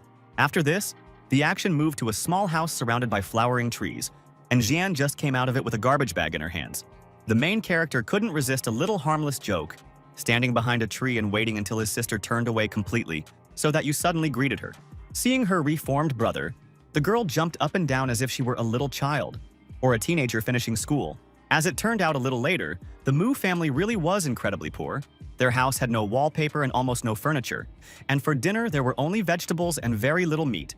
The head of the family, due to the many hardships that befell her, aged very early and looked much older than her real age, but she was still ready without hesitation not to give her son money. The protagonist did not respond to this. He was obviously ashamed to remember his distant past, when he lived on his mother's neck like some kind of parasite, but then he noticed something else that completely occupied his attention, namely a huge abrasion on his mother's arm, as if she had fallen very badly and hurt herself. Or, on the contrary, someone had hit her. After this, there was a small flashback, which showed the distant past of the protagonist, when he was still just a small, skinny child in tattered clothes. He was only 8 years old then, and of course he didn't even think about any kind of cultivation. For him, the real feat was preparing dinner for the rest of the family, and even this was given to him with great difficulty back then, starting with the fact that he could not lift a filled pot. And this is a man who, after a millennium, turned into a real demigod, breaking trees with his fingers. His mother, then still a little younger but still very early gray, came out into the kitchen, muttering to herself that she had slept so long instead of us cooking dinner. She was stunned when she finally reached the kitchen and suddenly saw her little son busy at the stove, desperately trying to keep a pot on the flame. For the first few seconds, she was so surprised that she could do nothing. But when the woman regained control of her tongue, she loudly called her daughter. To be honest, she did it just in time because Mu was still making noise to pick up the pot, but now he was shaking on the wobbly stool, trying to hold on to his load. Little Xian finally heard her mother's call and she hurried to the kitchen as fast as she could, almost losing her old slippers. But it was too late. The protagonist couldn't take it anymore and fell down, and all that soup, which he had been preparing with all possible diligence for God knows how long, ended up on the floor. Many parents, seeing this, would have started yelling at their child or even hitting him for daring to make a mess out of nowhere. But Mrs. Mu was only trying to make sure that her son was not hurt. As for the boy himself, he could not hold back his tears, but not because he broke a bone or got burned. On the contrary, the future time traveler remained completely unharmed after that. But the same could not be said about his mother. In a desperate attempt to intercept the falling baby, she was hit by a hot pan and received a serious burn. Despite assurances that everything would go away if she held the injured limb under cold water, the scar remained with the woman for life. And Li spent a long time eating himself up for the fact that his mother suffered because of him. Shame and pangs of conscience brought the usually impenetrable and self-confident cultivator much more terrible torment than any human enemy. And now he began to quietly beg his mother for forgiveness. The gray-haired Chinese woman turned to him, smiled tenderly, and said tenderly that he was a fool, because she, in principle, did not hold any grudges. Continuing to talk and wash the dishes, the teenager said that he had earned a lot of money. He would return everything he had taken over the years, and there would even be some left over for a new house. But his mother was against it. She considered the idea of a new house a whim, since she knew how hard it was to get every coin. But the main character only answered with a smile that he wished her a happy life. No matter how hard Elder Mu tried to pretend that everything was fine, she still couldn't help but be amazed at how much her wayward offspring had changed. He had become a completely different person. After some thought, she agreed, promising to listen to her daughter's entreaties, and thus a new stage in the life of a modest Chinese family officially began. After some time, the cultivator looked around with interest at the surroundings in another area, considering it the most optimal option. It is modern, prosperous, but devoid of flashy luxury and a huge price. But then suddenly, a shocked and delighted voice was heard. A whole crowd of onlookers had gathered around an expensive scarlet car, and one of them authoritatively declared that the owner of the car had more than enough money. Then a scene began that seemed to be taken straight out of a classic film noir. The car door opened very slowly, and then a woman's foot in a purple heel fell to the ground. It was a woman who looked very much like a hybrid of Li Yao and Sujaki, and she adjusted her expensive sunglasses and declared that this house really did look very nice. She was accompanied by a lover, a rich man named Zhu Wenda, and he looked as stereotypical as possible, with a huge fat belly, a stubbly face, and gold teeth. One of the men watching this enviously said that even such a disgusting freak has a partner, to which another guy noted that this is just an everyday thing, money solves everything. It suddenly became clear that the girl had heard these whispers, and she, with a contemptuous glint in her eyes from under her glasses, called the gossips simply a bunch of losers. Sometime later, in a completely different place, someone's voice enthusiastically told how carefully their company had chosen a place to build a house, and how they had taken into account all possible nuances. The realtor sang like a nightingale, telling the main character what a wonderful place their area was, how wonderful it would be for him to live here. In front of them stood a large model depicting future high-rise buildings, and the speech was, among other things, listened attentively to by Zhu Wenda and his beautiful friend. Eventually, the young man admitted that it did sound wonderful, and he demanded that the worker tell him everything. Especially Li wanted to buy an apartment with a view of the river. Only then did he raise his face, casually glancing at the businessman and his life partner, and it was the latter who immediately tensed up, as if she had heard a bolt from the blue. Very slowly, she took off her glasses, trying to make sure that her blue, mountain lake-like eyes weren't deceiving her, before she said the main character's first and last name in a disbelieving tone. The protagonist was also very surprised because this woman was clearly one of those he knew in his previous life, before he gained the omnipotence of cultivation. And so it was. It turned out to be another classmate named Zhou Mei, whom the very young and stupid Mu Li once considered a goddess and a beautiful older sister. And now, fate brought them together again. The young man still stared with his pink-violet eyes wide open, unable to believe such a cruel joke of fate. He even ignored the unambiguous attack on his family's poverty. To put it mildly, he did not have any positive memories associated with this person, because Mei exploited the guy who was in love with her, forcing him to steal money from the house and buy her gifts. And behind his back, who would have thought, she ridiculed him with all her might, giggling and calling him a stupid little dog who would happily do whatever you ordered her to do. Once the protagonist heard these vile words, to say that his heart was mercilessly broken would be a colossal understatement. Around that time, their toxic relationship ended. But now the brunette couldn't understand why Zhou had changed so much. Had she really had plastic surgery on her face? At the same time, the former queen of the school, holding the hand of her beloved sponsor, smugly said that they wanted to buy the very apartment that the cultivator had already chosen for himself. But he had other plans. Taking out the card Jockey had given him, he told the realtor that he wanted to buy the house himself and was willing to pay the full price on the spot, without any down payment. The unfortunate worker found herself between a rock and a hard place. But eventually she turned to Mei and her minion and tried to refuse them as politely as possible, citing the fact that Mu had arrived first. She also tried to offer new buyers to look at living space in other houses that were no worse than this one. But Mei had already gone on principle when she began to prove that Li was just a poor swindler. But she and her lover were a completely different matter. They were respected and fully provided for people, and could easily demonstrate this in practice.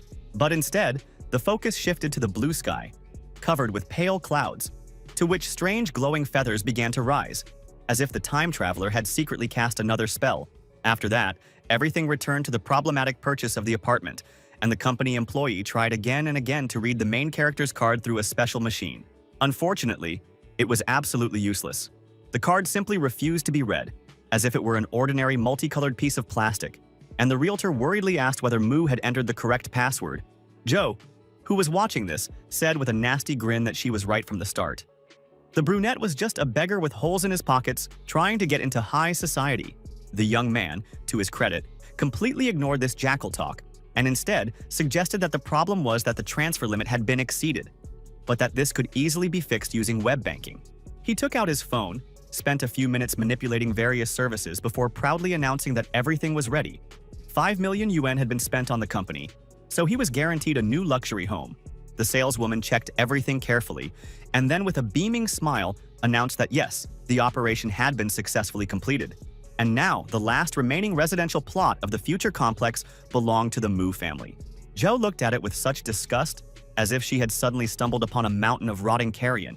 She simply could not understand where such scum managed to get such a large sum of money. It was pure surrealism. After this, any sane person would have simply left. But due to Zhou's vile character, she simply could not stop. And now she decided to use her gentleman. She pressed her whole body against him and began to coo in a very false way that she really wanted this sweet little apartment, and let her kind husband help his tiny little one make her dream come true. This man clearly didn't think with his brain when it came to young, attractive women. So he fell for this poorly disguised hook almost immediately. After a while, he called out the name of a certain Xiao Wen, a very thin, black-haired man wearing a white office shirt. They obviously knew each other, because the thin businessman immediately began to bow to the fat one, and the latter, in turn, casually asked for help with one small problem. Hearing that it concerned the apartment, the skinny man smiled even more unctuously and promised his dear, older adopted brother to fix everything immediately. After waiting until there were no overly curious eyes or ears nearby, Xiao Wen found the protagonist, took him to a secluded corner, and offered to come to an amicable agreement. Continuing to smile as if he saw his dearest and most beloved friend in front of him, the director of the real estate company offered to give up the living space in exchange for a generous discount. Naturally, the cultivator's answer was a categorical refusal, and he didn't even say it out loud, but simply briefly shook his head from side to side. The sugary grin instantly disappeared from Wen's face, and he began to viciously threaten the intractable youth, reminding him that he could simply throw him out without giving him anything in return, because the powerful Yao clan was behind their organization. It was at this moment that the CEO of the group himself, a young man with light brown hair, walked past, accompanied by a retinue of loyal secretaries. It was Tung's older brother who met her while driving a car and helped his sister and the protagonist quickly get to the hospital, where their grandfather was dying from an illness. He was completely absorbed in thoughts about documents, upcoming meetings, and other important issues. But he recognized the main character at first glance, even from behind.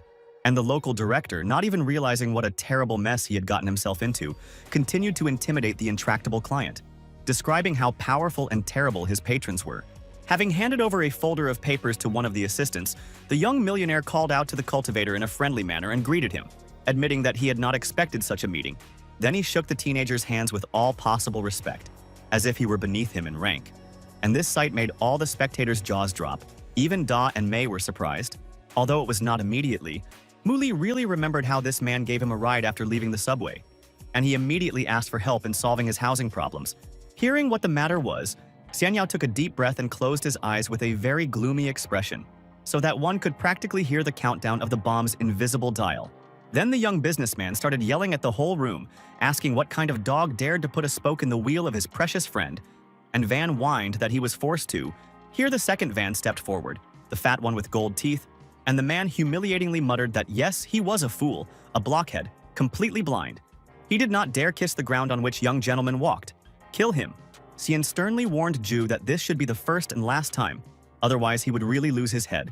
And Zhou looked at it with her mouth open, not understanding what the hell was going on. Most likely she would have tried to somehow screw over the cultivator and get that unfortunate apartment. But she didn't have time, because her own gentleman gave her a terrible slap in the face. Growling and baring his teeth, Wenda ordered this fortune hunter to move forward immediately, and not even try to complain, because all the problems were because of her. While the directors bowed at Li's feet and the fat man tore his hair out because he had made a bad impression in front of such important people. Mei frowned vindictively and clenched her fist.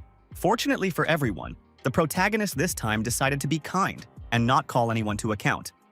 It was enough for him that the conflict was finally resolved. The very next day, his family and mother were admiringly examining the interior of the apartment, with its expensive upholstered furniture, luxurious paintings, plants, and gilding. The matriarch of this clan still couldn't believe that her son had enough money to make such a purchase, and then suddenly someone else looked at their door. It turned out to be a pale, red-eyed man with deep bags under his eyes, but despite his shabby appearance, he kindly explained that he would be their neighbor from the opposite apartment, and his name was Chung Long. He walked very close to Mu Xian and tried to say hello to her in English, but it looked more awkward and creepy than beautiful. Then he asked if they had ever met before, because the eyes looked very familiar. But the girl did not have time to answer because her dearest brother intervened in the conversation. Deceptively softly placing his hand on the shoulders of his new neighbor and leading him away, The time traveler angrily hissed that he would kill him if he saw him near Cian again. He was some kind of pale freak with disgusting bags under his eyes. Such an animal, in principle, should not be next to such an angel as the main character's sister. But Cheng Long not only didn't take offense at all these insults, but also admitted that he planned to tell the new residents about some unpleasant situation in the house. And the brunette demanded details. The pale man took a deep breath and then leaned towards Mu with a frightened look, just like a character from some old horror movie. As it turned out, a real evil spirit had made a nest for itself in this beautiful high-rise building. And to emphasize the atmosphere, a close-up was shown of a hungry praying mantis catching a butterfly. The strange neighbor had the chance to experience the poltergeist phenomenon firsthand. For example, when he first arrived in this house, he constantly felt an unnatural cold behind his back. That evening, Loon, not suspecting anything bad, went to bed, but did not even have time to touch the borders of the country of Morpheus, when very cold and seemingly alien hands touched his body. A woman approached him, muttering that she was very scared, but Chung was 1,000 times more scared because he lived in proud solitude. Naturally, he did exactly what most people would do in a similar situation. He screamed at the top of his lungs, pushed the strange girl away with his hand, and grabbed the nightlight. But what happened after that? The boy forgot. But judging by his deeply red face and darting eyes, it was a pure lie. And he remembers everything perfectly. Of course, the time traveler noticed this and, with a very noticeable hint, asked whether the good neighbor really was suffering from bouts of amnesia, or whether there was something hidden behind it. Scratching his head sadly, Chen admitted that the next day everything got even worse, as if a ghost had hit him over the head with a sledgehammer, so he had to pay twice as much for the services of a prostitute and a doctor. Hearing this, Li also hit Luna, asking with poisonous sarcasm if he was just an alcoholic who had drunk himself to the point of pink elephants. But the man, rubbing his bump, shouted that he was not finished. That night, when someone beat him up, the neighbor tried to rest peacefully in his bed, but he was awakened by a very loud rustling from the curtains, behind which was a long-haired woman in white. Realizing that she had been noticed, the ghost showed her terrible, disembodied skull-like face and began to scream loudly, demanding that she be let into the house immediately. The following night was not a peaceful one for Chen either. He was constantly awakened by other unnatural rustling sounds, the sounds of running water in the kitchen or a woman's whisper in his ear. The protagonist clearly didn't care about this reveler's problems, and in another situation he would have kicked him out. But Li didn't like the idea that some lousy evil spirit would dare to interfere with his family's enjoyment of life. Without thinking twice, Mu offered Loon to let him into his house for one night to exorcise the ghost, and the man, tired of this whole nightmare, agreed with great joy.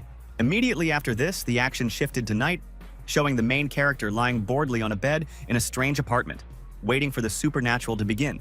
It is unknown how long he spent like this, waiting for the mysterious spirit to finally reveal itself. But at some point the boy very abruptly stood up with his hand enveloped in purple mana. The dead monster actually appeared, and from its presence the whole room seemed to be plunged into semi-darkness. So many disgusting miasmas of filth arose in it. The long-haired ghost tensed up like a huge hungry cat, ready to make a deadly leap at any second.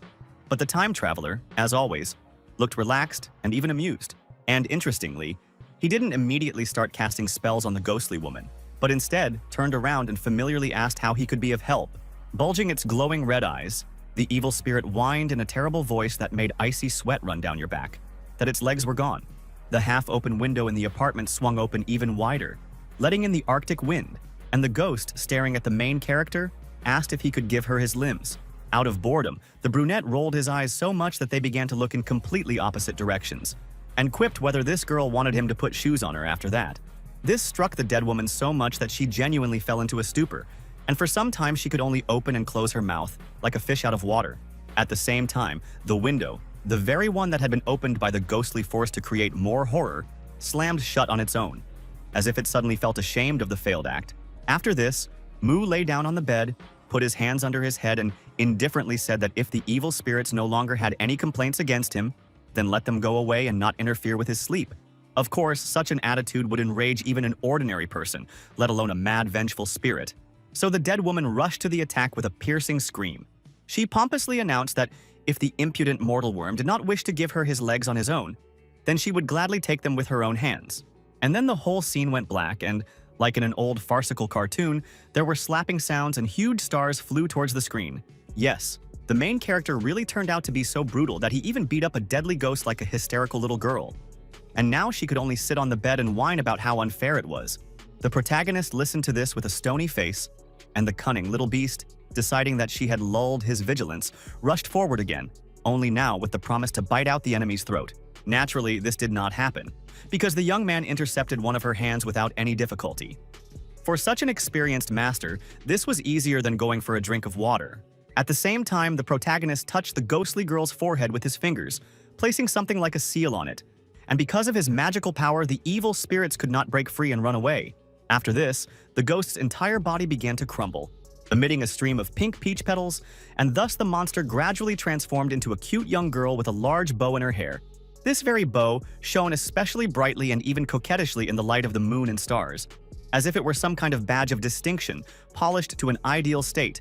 When the metamorphosis was completely complete, the former demoness froze in shock on the bed, bending her own legs under herself, and the time traveler silently looked at her. In the end, the girl, who looked very similar to Mu Xian, right down to the color of her eyes, blushed furiously and very timidly asked the cultivator why he didn't show even the slightest sign of fear. The teenager calmly explained that he simply had no reason for this, and it was not about the difference in strength. He simply realized at first glance that the spirit was actually kind. It was just mocking the living for some reason. This was exactly what he was very interested in, as well as the general background of the ghost. But she only snorted proudly, turned away, and defiantly asked why she had to share this at all. The protagonist silently raised 2 fingers, clearly hinting at the possibility of turning her back into a disgusting undead at any moment. And the girl hastened to agree. Her name was Jiang Xiaobai, and just 2 years ago she was still alive, planning to enter the local university and generally living a pretty good life. And no man or beast is to blame for her death, but only a tragic accident. The student decided to take a shortcut through a vacant lot, on the site of which a complex of houses now stands, but fell into a hole and broke her legs. The poor thing was unable to get out. No one heard her screams either, and so she slowly died. And Mu Li, after listening to this whole story, asked what the poor thing wanted before her death. Looking at the bed, Bai admitted that her parents had been arguing throughout her childhood until they divorced. And as a result of the dispute, her father took the girl to live with him. This in itself was bad, but Zhang Xiao Sr. was far from the image of an ideal parent. He lost money at cards or spent it on alcohol, and he did not hesitate to beat his daughter. It all ended when the drunken father drowned in the river. But life didn't get any better because the girl's mother was too poor to feed herself, her and another child. However, the elder sister Bai loved the younger one very much, encouraged her, and provided for her with all her strength, even dropped out of school to go to work. And therefore the brunette loved her more than anyone in the world. Even when she was dying, in terrible pain from injuries and exhaustion, Zhang Xiao could not think of her eldest relative without genuine tenderness and concern for her future fate. She also felt a terrible injustice that she had died so stupidly after her sister had made such a titanic effort to help her get into university. Subsequently, she tried many times to visit her, to talk, at least to say thank you at the end. But all in vain. Her ghostly body could retain its form only near the place of death. Bai burst into tears emotionally, and the protagonist gently patted her on the head, saying that he knew one way that could solve this unpleasant problem. The brunette looked at the newcomer with great hope, but at the same time with distrust, because she was desperately afraid of getting burned, to put it metaphorically. And yet, with each passing second, hope clearly prevailed over doubt. This was clearly visible in the look of her huge, wet, and transparent lake-like eyes. Looking at them, the main character even remembered a fragment of his cultivator past, namely, the legend of the world of self-improving immortals living under the lilac star. When one of the inhabitants of this planet dies, no one considers it a tragedy, because the local cultivators either move into other people's bodies or create new ones for themselves, and then continue to live as if nothing had happened. Naturally, the young man knew this firsthand. He spent a lot of time in this world, training his energy chakras and increasing the level of synchronization with Zen. However, there was another way that the dead could, if they wished, use, who did not want to part with the material realm so quickly. These were the sages of that specific kind who considered only the spirit and the mind to be important, and saw in the body nothing more than an annoying and useless rudiment. Therefore, such individuals were simply called perfecting souls, and, apparently, the time traveler even knew one of them personally, considering the way they exchanged glances. But to put it simply, thanks to the experience gained on the planet of the lilac star, the protagonist was able to ensure that Bai gained a full-fledged second existence. In a different situation, Zhang Xiao would probably have been more distrustful and suspicious of this. But now she was beyond despair and could only beg for help. She was ready for absolutely everything, for any conditions and obligations. And Mu, as if not hearing this, noted that the girl's state of mind was very unstable. And the further it went, the more her consciousness would weaken. He knows a technique that will reverse this degeneration, and he will also be able to perform a ritual that will allow Bai to move into a new body, essentially being born again. It sounded too fantastic to be true, and even the girl herself noted how strange it all was, despite the fact that she herself was a supernatural creature. Naturally, Lee had conditions, namely that Bai would have to obey all his orders unconditionally. For example, as he noted in his thoughts, to look after his mother. Even though just a few minutes ago, Zhang Xiao was crying, begging for any chance of rebirth, she now grimaced and sarcastically asked if she was obliged to sell herself into slavery and call a cultivator master. Mu Li chose to completely ignore this barb, and he said very seriously that it was enough to just call him by his first and last name. The former student pushed all her newly formed doubts as deep as possible, to the very borders of her subconscious, and in person she hastened to assure the guy that she would definitely thank him as soon as she became carnal again. As soon as this dream of hers came true, she was ready to belong to the young man completely. And at these words, she made a very peculiar face, indicating thoughts that were not at all childish. The newcomer chose to pretend that he had not noticed this, and instead got down on one knee, leaned forward slightly, extended his hand to the lady, and urged her to stand up. Bai, to put it mildly, did not understand why such a thing was necessary at all, but obediently did as requested, awkwardly shifting from foot to foot on the cold, hard floor. It was really a matter of the legs, because in such a subtle way the protagonist made Zhang Xiao see for herself that her limbs were now in perfect order. The brunette herself, however, did not understand this yet, because she saw only legs, the most ordinary ones, the kind that every normal person has. This is what she muttered, confusedly trying to make sense of what was happening before she was struck by a sudden jolt of realization. Very slowly, Bai then raised her head and asked in an incredibly angry voice if this was a nasty hint about the size of her bust. The protagonist couldn't come up with anything better to say in response to this than to say that yes, that's exactly what he had planned from the start. So all this talk about absolute devotion and belonging to him, to hell and back, was unnecessary. In response, the girl hysterically screamed that the main character was just a damned idiot, without the slightest hint of gratitude or obedience. But then the real chaos began. The ghost's rage was so strong that it caused a terrible tremor, which brought down the house and scared the hell out of people. The next morning, Chung Long stood in the hallway, patiently waiting for the main character to come out of his apartment or otherwise indicate that he was alive. Seeing the brunette, he pounced on him with questions. But the protagonist, without even looking back at this client, only briefly said that the promise was fulfilled. The ghost would no longer be in the house. The pale boy, with the utmost caution, as if it were the mouth of a huge lion, looked into the passage of his dwelling and muttered that his aura had changed, had become somehow warmer. After that, he turned around and with a happy ache and tears in his crimson eyes, croaked that Mu Li was not even a miracle worker, but a real Lord God. In turn, the cultivator turned around and showed his neighbor his own pale face and black bruises under his eyes, because, as it turned out, Bai had not let him sleep all night. Of course, it's not like they were fighting to the death or doing anything else. It's just that the aforementioned life embodiment technique was incredibly difficult even for a time traveler. For many hours in a row, he read special spells, performed rituals, pumping the girl with life force, and at the same time did not take his fingers off her forehead. When the procedure was finally over, the unfortunate young man was breathing heavily like a driven horse, and a large drop of sweat was rolling down his cheek. The young brunette very carefully and thoroughly felt her own neck, but it felt exactly like it was alive. So the ritual apparently really worked. However, Lee didn't give her time to properly enjoy the benefits of her newfound form, because he needed to quickly get rid of Zhang Xiao. She wasn't against it, because she didn't have any positive memories associated with Chen's apartment. But still, the girl first of all wanted to talk to her sister. Unfortunately, in this matter, the teenager had to insist on his position. However, for a good reason, Bai was still connected to the place of death, and it was dangerous for her to leave it. But he could convey a message. Soon the time traveler spoke with a young businessman from the Yao, who helped find the name and place of work of that very sister. Her name was Zhang Xiaoqin, and she worked in a tea restaurant. And this wasn't some tiny eatery where people come to quickly fill their bellies with tea, but an incredibly expensive restaurant where prices were in the thousands. In his past life, the protagonist desperately wanted to visit this place. And now that his dream could easily come true, he even crossed the threshold of the establishment with some timidity. The receptionist at the counter gave the young gentleman a routine smile and very politely asked whether he wanted to make the drink himself or have the staff do it. But the main character ignored this question because he didn't need tea for now.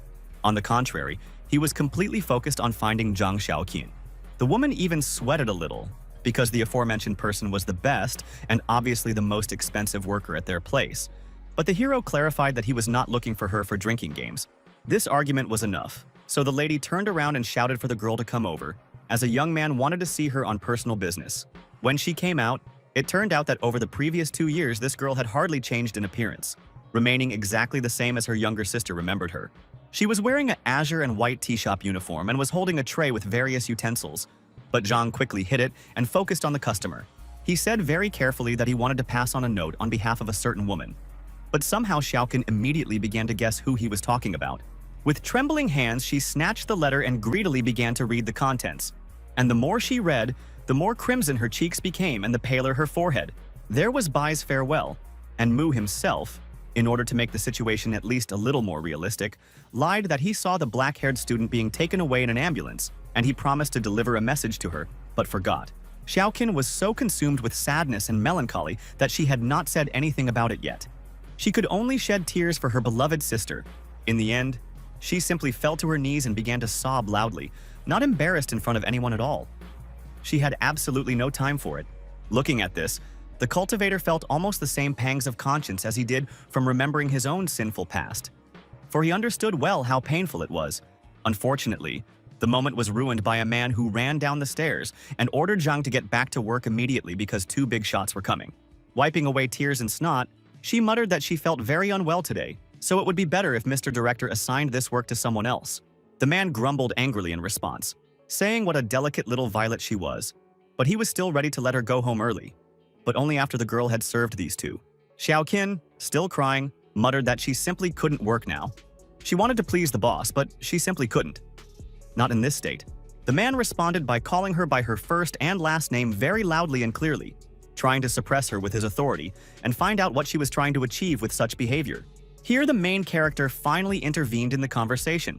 But no, he did not try to beat up the harmful director like Yao Lao.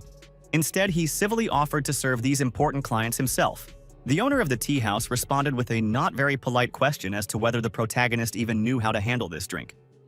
You know, it's much more difficult than it seems from the outside. The protagonist lied that he studied with Zhang, which means he has an idea of what temperature to brew water to and what polite words to say to visitors. The worker automatically asked when all this had happened. But then the young man quietly grabbed her hand, cutting her off mid-sentence so that his legend wouldn't crumble to dust. The woman immediately shut up and suddenly and very deeply blushed. This simple gesture for some reason made her heart beat several times faster. Meanwhile, the cultivator reasonably pointed out to the irritated businessman that Xiaoqin simply couldn't be allowed in to see the visitors in this state, since she would scare them all away with her tearful and red face. The man couldn't help but admit that the boy was completely right, and he eventually ordered Mu to follow him. But at the same time, the director's soul was scratched with all his might, foreshadowing imminent trouble. After some time, the time traveler entered a hall for very important clients. It was decorated in a traditional Chinese style, with completely wooden furniture, floors, and rows of paper lanterns on the ceiling. There were already 2 elderly men sitting at the table. One of them was named Zhang, and the other Li. Both of them were martial arts masters, but they practiced different styles. They were so intent on destroying their arch-rival with just one evil glare that they didn't even turn around when some guy sat down on the opposite side. Mu himself was in no hurry to speak up. Instead, he very gallantly knelt down and then began to perform the traditional tea ceremony. The old men, meanwhile, began to quarrel loudly with each other again, one of them arguing with the other that only the spirit of a person is truly important, while the other considered this nonsense and insisted on training the whole body. Master Zhang was so angry at this that he jumped to his feet and asked in a very angry voice when he had ever said that trained muscles were not important in principle. It is very likely that the dispute would have reached such proportions that the masters would have started fighting with each other right in the tea house. But then they were distracted by some very strong, but at the same time beautiful aroma. The gray-haired warrior stood frozen for a moment, like a pillar of salt, before slowly turning around and looking down, right at the spot where the protagonist sat. After this, the honorable adept of the martial style was literally carried away by the inner family into unknown esoteric distances. So powerful was this smell. For a moment he saw, and most importantly, felt as if he had entered some heavenly abode. A blissful kingdom where one could meditate for an eternity in the lotus position and listen to the sound of the waterfall. But most importantly, it was not an illusion at all. It was just that the tea prepared by the time traveler was so delicious that it changed the taster's inner world for a moment. Taking a timid sip, the old man was taken aback for a moment. Then his eyes widened and he grabbed his own goatee, unable to believe what was happening. If before this the consciousness of the honorary master was partially in a blissful trance, now his psyche went into complete disarray.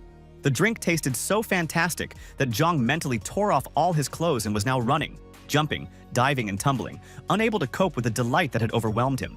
And while he was relaxing in his little imaginary country, Master Li took the cup skeptically and admitted that Mu wasn't doing so badly. Instead of answering the question of how long he had been working there, the main character gave a whole lecture on how exactly one should drink tea in order to enjoy it. The man chuckled, but admitted that this boy really did have a good understanding of the subject. But if that was the case, then he should have been familiar with the way of the warrior as well. Because of this, one of the clients simply couldn't resist making another dig at his opponent, asking at least the cultivator to say that he was a fool. Chong instantly returned from the world of dreams to harsh reality, and passionately began to argue that, firstly, he was, as before, completely right, and secondly, there was no need to involve a child in the disputes of adults. He couldn't know anything at that age. The old men instantly started yelling at each other like two mad crows, and even the protagonist felt very awkward about it, not to mention the other visitors, if there were any left. Eventually, he got tired of this performance and decided to answer directly. Both men were deeply mistaken, and at this turn of events, the fighting masters instantly froze. The director, who had been eavesdropping at the door all this time, carefully catching every word of the highly respected visitors, became very agitated because there was silence, and at the same time a very oppressive one. As for Xiao Qin, she stood somewhere on the street, looking up at the sky with a blank expression, thinking that Mu Li would definitely handle everything.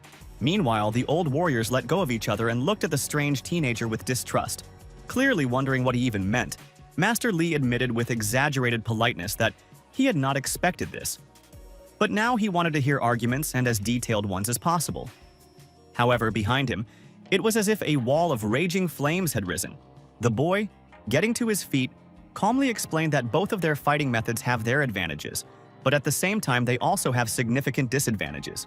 Turning away pathetically and looking at the wall, the brunette said that although there are many fighting styles, they all have similar principles and ultimately lead to the same goal. If before this the old men had been openly skeptical, clearly considering the newcomer to be just a self-confident puppy, now they were catching his every word with sincere and greedy attention. When they impatiently asked what this ultimate goal was, the protagonist couldn't help but show off a little trick by releasing waves of purple magical energy. He also answered their question, saying that the end result must be eternity. And at this revelation, both men opened their mouths like fish pulled out onto land. Having gotten over his surprise, Master Zhang slammed his palm on the table in irritation and called Li an impudent boy who dared to tease them with tempting but unrealistic stories. The brunette only asked in response with a tired look, "Have the venerable clients thought before that the combination of styles that develop the soul and body will give a more effective result?" The gray-bearded mentor only sighed and muttered that these were typical mistakes of youth, because it was impossible to become a master in everything, and in general such attempts were doomed to failure. The protagonist not only was not offended, but on the contrary, he defiantly declared that those who consider themselves the strongest must be restrained in their judgments, and if they contradict themselves, they are obliged to belittle any objections. And he couldn't resist making a small demonstration of his power again, opening all the windows and sticking his hand, enveloped in purple energy, out. The elderly people, like little children, froze with their jaws open, waiting with anticipation for the continuation, while the main character threw a small piece of paper forward. After that, he made a specific gesture with his hand, sticking out his index and middle fingers and placing all the others on his palm, thus activating the spell. In just a second, the soft, harmless piece of plant seemed to have turned into a razor-sharp blade, launched by the hand of a skilled ninja. The old warriors jumped in terror in different directions as the leaf, obeying the silent commands of the cultivator, began to cut the huge and thick table into pieces. All this took a split second, but it was more than enough to reduce the once expensive piece of furniture to two lopsided halves, which were also enveloped in white steam, as if coming from hot water. The great Zhang and Li now looked more like those unfortunate whales that the force of the merciless elements had thrown onto the shore. They felt completely out of place, to put it mildly, and then it was as if they were struck by lightning, because they were, after all, experienced martial artists and experts, and they immediately understood what exactly they had seen. The time traveler, still not turning around to face the establishment's patrons, calmly said that the above-described trick was an example of what is called an internal family, After this, he grabbed a small object lying on the table and hit it with such force on the very table that the thing went into the ancient wood like a knife into butter. It turned out to be the most ordinary wooden spoon, but now it was sticking out from the surface of the furniture like a protruding finger. This was an example of what the external family was capable of. Zhang and Li were incredibly shocked to realize that this boy, a beardless youth, was not only a more experienced master in their own fields, but also had excellent command of opposing styles. The funniest thing is that the time traveler was so arrogant when it came to his abilities that, upon hearing the respectful address of Great Master, he almost grimaced in disgust at the underestimation of his skills. And then the usual self-flagellation of the characters began, who saw the imbalanced skills of the main character, and now asked for forgiveness for daring to breathe the same air with him. In response, Muli smiled at them with an incredibly carefree and polite smile, and replied that he didn't mean anything like that. He just wanted to show that different elements could work together successfully. Why did the old men respectfully press their fist to their palms and ask how they could call the Great Master? And the boy calmly answered that no formalities were necessary, but he also gave his first and last name. Zhang, with all due respect, could not understand why such a powerful person would waste his energy on such a wretched, insignificant establishment, which the inner family-style adept would gladly give him. The time traveler explained honestly, but without going into details, that a good friend of his worked in this tea house, but she became ill, and there were no people capable of replacing her, except for the young man himself. The cunning old man immediately realized that if this was true, he could try to somehow use it to his advantage. But out loud, he only clarified whether he was talking about a girl named Zhang. The protagonist answered in the affirmative, either not suspecting any hidden motives, or he sincerely didn't care what Zhang would do next. The old master stroked his mustache and beard, because everything was going even better than he had expected. These two clearly had a special relationship, and outside, the director was ready to bite his nails from worry. It had been too long since even a rustle had been heard from the room, and his worried imagination was drawing the devil knows what. He couldn't decide what he should do, intervene and risk angering the counting guests, or wait a little longer without any guarantees. But eventually, there was the sound of quiet, slightly clattering footsteps, and their source was heading towards the man down the stairs. The businessman jerked back, opened his mouth, and bulged his eyes with such horror as if he had suddenly seen the devil himself in the flesh. Of course, in reality, it was just Mu Li. But the temporary employer still almost crashed into him from excitement. So much did he want to know if everything ended well with the noble gentleman. Looking the worried businessman straight in the eye with deep concern, the young man assured him that everything was in order, and he had a conversation with the elderly gentleman and completely convinced them. Unfortunately, this news not only did not please the owner of the establishment, but also terribly infuriated and frightened him, because he demanded that his employees dance on tiptoe in front of such people, and then someone decided to argue with them. The protagonist opened the doors of the tea house and went home, and the man looked after him for a long time, wondering how anyone could be so impudent. Then he walked along the corridors and stairs, pressing his hands to his head and quietly lamenting that this was it, that soon his business would go under, that he would starve and eat only bread. Not suspecting how things really were, the businessman entered the room of the two masters and, bowing humbly at their feet, quickly said that he would definitely punish that fool, only let the gentleman not be angry. The old men were silent for a while, but then they looked at each other and Li quietly said to Zhang, "This is great. If only the young master could hear something like this." The businessman dared to straighten up a little and raise his head, wondering what kind of person they were talking about. And then something very unexpected happened. The table, cut into two neat pieces, the spoon stuck into it, and the teapot filled with drink began to shake. A few seconds later, they were scattered across the floor in complete disarray, as if an invisible and very angry hooligan had burst into the room. The gray-haired master, although he tried to maintain an outwardly calm expression, turned completely cold inside, wondering if the protagonist had somehow heard them from such a distance. And then he shouted, turning to the director, that if anyone deserved a good portion of beatings and dismissal without pay, it was his damn long tongue. Lai calmly explained that the man they spoke of with such respect was the very same young man whom the greedy businessman had so carelessly insulted in their presence. It all sounded so wild and fantastic that the poor guy simply did not know how to cope with such information, and he screamed throughout the street in surprise. Zhang, being the real owner of the tea house and the boss of this manager, subsequently scolded him severely and strictly ordered him to always treat the time traveler with the utmost respect and to kiss his feet. The younger man was so frustrated that he was ready to carry out such an order literally without hesitation, while the old man in blue robes thought hard about Zhang. He had been thinking for a long time about how to take advantage of this girl, who the main character clearly favors, and now he finally figured it out. He just needed to transfer all rights to this tea house to her. She, however, had absolutely no time for this now. She went home, and now she couldn't stop crying, thinking about her beloved little sister. Muli was standing nearby, calmly sipping some liquid from a cup. But at this point, he put it aside and said that it was an honor for Bai to be born as Xiaoqin's junior. And anyway, there was no point in paying all the eyes because the patterns of fate are uncertain. And there was always the possibility that siblings would meet again one day. The woman, without even turning around, quietly muttered, "Why is the brunette even saying such a thing?" While her own voice sounded more like the dying bleating of an unfortunate lamb. She saw with her own eyes how her sister's body was burned. After that, returning to life is simply impossible. But then tears and snot flowed down her face like a waterfall.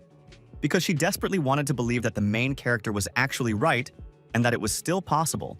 After that, the former tea shop worker turned to the cultivator to say something to him, but found only empty space next to her.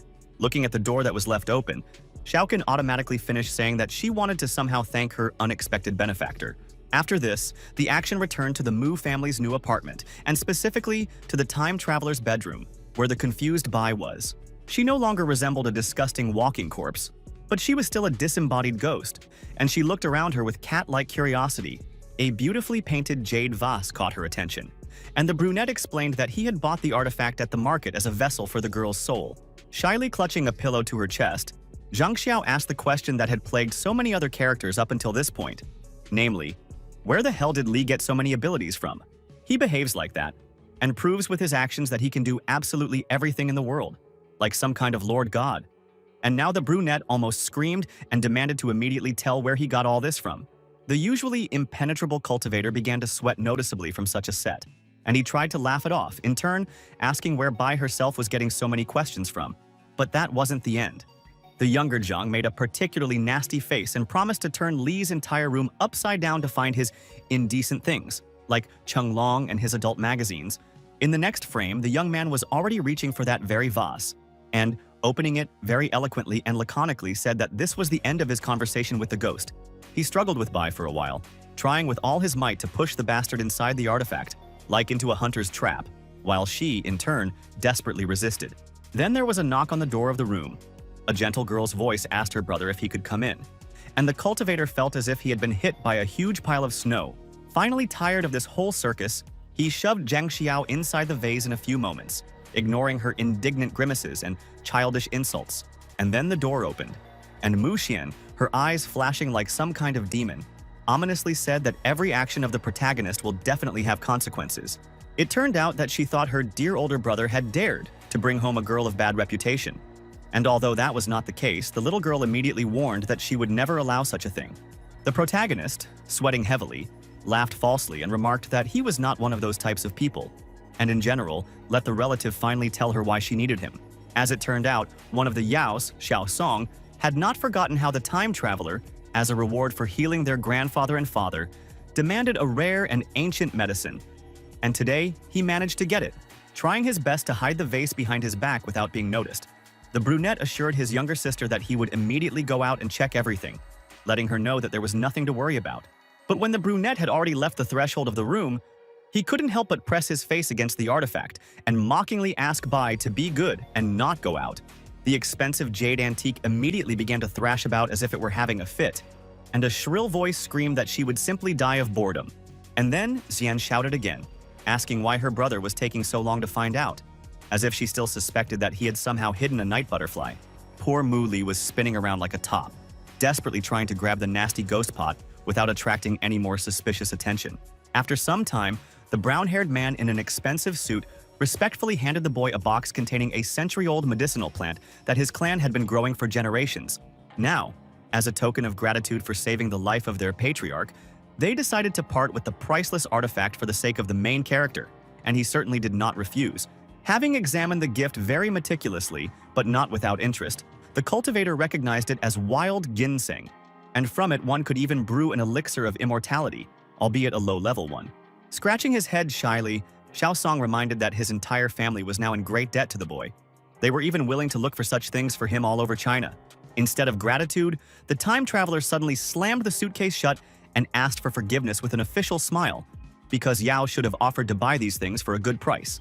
The brown-haired man, naturally, was amazed at how this was even possible, since the entire clan had managed to register Lee as a godfather, matchmaker, brother, and living saint at the same time. Then he remembered something else, and with a slightly awkward gesture took out of his pocket an invitation to a party in honor of his father's next birthday. And the brunette certainly wasn't going to refuse that, clearly recalling how his previous appearance in high society at the birthday party of a former classmate had ended. In the next frame, it was already night, and although the full moon shone so brightly that it seemed like a new sun, great and ancient China did not even think about sleeping, and light bulbs were burning in hundreds of windows. The protagonist sat on the bed in the lotus position and diligently meditated, trying to pump up his spirit. But it was much more difficult than before, due to the Earth's catastrophic poverty of spiritualized qi. The young man, however, managed to find a way out with the help of the natural resources of his home planet. And at some point he realized that this was it. Now everything should work out. After that, he took that same ginseng root and squeezed it tightly, as if he was going to squeeze out every last drop of juice from the ancient plant. However, his fingers never quite closed on the dry, brittle surface, and instead he popped the plant into his mouth and began chewing it like a sandwich.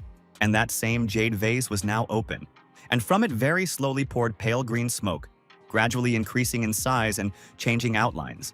A few minutes later, that haze took the form of Zhang Xiaobai, frozen in midair. And to say that she looked discouraged and annoyed would be an understatement. The ghost would probably have expressed many kind words to the time traveler about such a piggish attitude towards her dear person. But her eyes popped out of her head when she saw what exactly the boy was chewing. It wasn't that it was almost the same as trying to eat tree branches, but that an ordinary person would never be able to withstand the energy of ginseng. But an immortal cultivator was a different matter. The boy was enveloped in a particularly strong and bright glow, and he breathed a sigh of relief.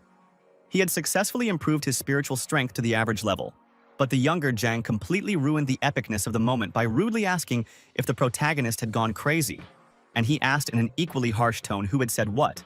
But the ghost wasn't the least bit scared. She instantly moved closer to the main character, put her palm on his forehead and asked if he really had stopped understanding words. She was incredibly outraged that this idiot had so carelessly put his life and health at risk, because eating ginseng was like trying to eat a piece of iron. But the brunette didn't listen to this. The young man quickly turned away and said that as punishment for Bai interrupting his meditation, she would watch over the house and its inhabitants all night. But instead, in the tone of a capricious, spoiled child, she hissed that she didn't want to, that she wanted to have fun too, and she grabbed protagonist's shoulders with all her might. Instead of wasting time and energy on hundreds of useless words that would not find a response anyway, the cultivator reached out his hand to that very green vase. The teenager opened the cap and then in a cold voice ordered the younger Zhang to get inside because he would not try to persuade her anymore. The girl immediately became bored, blushed, tapped her fingers together, but in the end she had to agree to this unpleasant demand. It instantly lost its material form and instead turned into a crooked column of bright light, which immediately began to squeeze into the vessel. After this, the main character hid the artifact and left the room, where he almost immediately ran into his sister, who seemed to be eavesdropping on suspicious sounds. Fortunately, instead of getting angry at her for spying, the hitman patted his younger relative on the head and, with a conspiratorial air, admitted that he wanted to say something. And the news was this. Today, the whole family was going to have dinner at the most expensive restaurant in the whole city. So let the sister immediately run and tell this news to her mother. The teenager didn't say anything, but simply blushed as if she had been thrown into boiling water like a crayfish and had just been pulled out, her skin being rubbed raw with the roughest towel. After this, a close-up was shown of a luxurious building, decorated in the standard Chinese style. It was painted red, had a sloping roof, and so on. The younger Mu looked at this with her mouth wide open, but the older one, as always, was more skeptical, and in this case it seemed even a little disappointed. The restaurant was called Guyu's, and one of the guards said over the microphone that there would be especially many relatives of famous martial artists there tonight. So security needed to be stepped up. Sitting down at a table and taking an information plate, Xian was surprised to read that this establishment was at least 200 years old and was a local landmark. However, this was just to whet the appetite, and then the sign only showed the dishes, prices, and everything else that you would see on a regular menu. And the cost of every meal here, as expected, was simply colossal. Even the cheapest side dishes, porridge, or other things cost tens of thousands of yuan. Naturally, in his past life, the protagonist and his family could not have expected to order anything here, even in their wildest fantasies. But now the cultivator demanded a full dinner without hesitation. The young waitress standing at the table bowed, and with routine politeness asked the young gentleman to wait a little while the dishes were prepared and delivered. The contrast and slight surrealism of what was happening was so strong that Jian couldn't help but smile wryly and nervously, noting that her little brother had really gotten rich. A second later, Li began to smile in exactly the same way, glad that his mother had not been able to arrive at the same time as them. Otherwise, she would have definitely burst into curses because of her poor thinking. And then other voices were heard discussing the incredible wealth of some third person. And the protagonist immediately pricked up his ears. It turned out to be a group of teenagers, apparently the same age as the main character, and one of them boasted that he had once visited Beijing, visiting a certain Mr. Zhou. It was as if tiny black clouds had gathered around Elder Mu, because he immediately realized that this was Zhou Shiheng, his most sworn enemy from his previous life, the tormentor of his family. Then, the worker returned and politely informed her that the restaurant had made an unforgivable mistake by seating new customers in the reserved seat, and Xian agreed to move in exchange for a discount. She tried to reach out to her older brother, who seemed to have completely withdrawn into himself, and even touching him could not bring him out of this state. And then the new arrivals set their sights on the girl herself. One of them, without any complexes, simply approached the brunette and forcefully hit her on the ass, smiling in the most disgusting way possible. He noted that he had never seen such a beauty before, which was a serious admission because he would really like to ask Jian out on a date, and more. And this, naturally, enraged the main character so much that it is difficult to put into words. His teeth seemed to start grinding loudly on their own, and his fingers clenched into a fist. But he, characteristically, did not start a massacre. Instead, the cultivator, in an emphatically polite tone, explained that they were not elites, but ordinary people who had gone where they should not have. The young man was probably trying to resolve the conflict in this way without attracting the attention of truly dangerous people. But then someone else approached them. It was Wu Qiming, a young, fair-haired martial artist who wanted to throw a grand banquet for everyone present, without regard for their family names or even social status. The same bully who had pestered the younger Mukama behaved with the utmost respect and timidity in the presence of this man, because at such a young age he had already become famous as a great fighter. Xian quietly approached her older brother and suggested that they run away, while no one was paying attention to them again. But Li calmly replied that there was no reason to worry, but the aforementioned womanizer didn't even think of calming down. Instead, he handed the girl his business card made of very expensive, black and gold-plated plastic. He would like to receive a call and a date from the brunette when the latter has enough time. And this request could even look innocent if not for the above-described actions.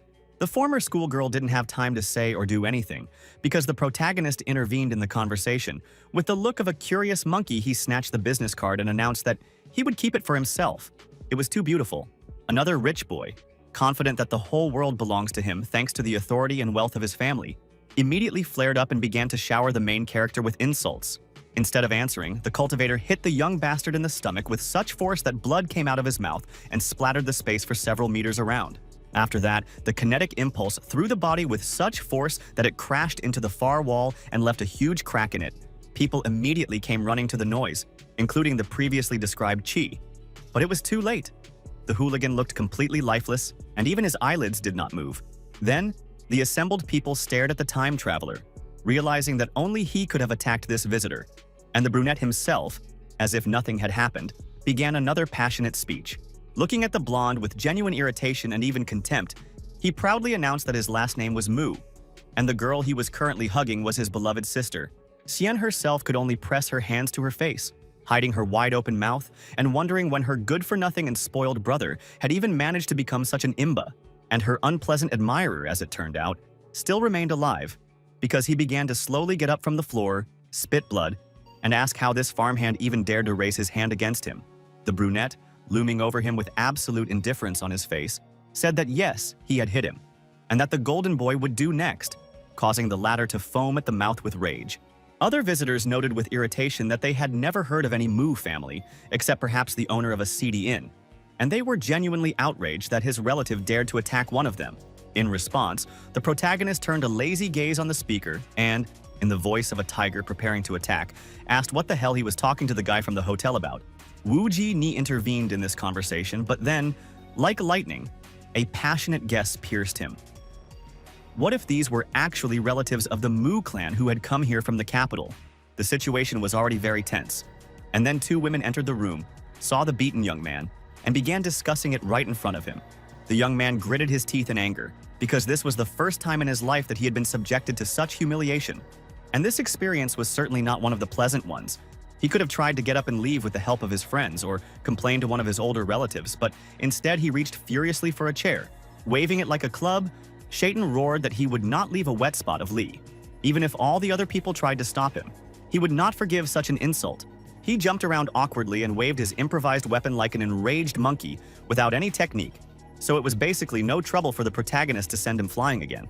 After flying a few meters and knocking over several chairs, the rich kid fell to the ground with his butt in the air, a very stupid expression on his face. The blonde stepped forward, spread his arms peacefully, and asked no one to quarrel anymore. Today was his big holiday, and there was no need to ruin it with scandals. Smiling the sweetest smile possible, the young master declared that the misunderstanding arose because Xian was not an elite, and there was nothing wrong with innocent flirting, and she was even lucky that she was noticed. Therefore, let the brunette approach the young master Yu, who was beaten like a punching bag, and ask him for forgiveness. Then all conflicts will be happily resolved.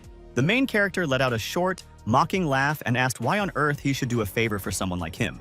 The women who came to the noise of the fight almost dropped jaws on the floor, because even in their worst nightmares they could not imagine that some farmhand would dare to address the illustrious Mr. W in such a way.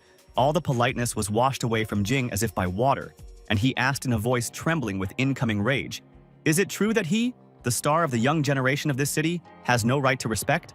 The cultivator, completely unimpressed and looking bored, replied that yes, in his eyes this fair-haired pigeon did not have any special rights. Ming only let out a mocking laugh, folded his arms across his chest, and then allowed his battle aura to manifest in the form of a huge pillar of blue flame.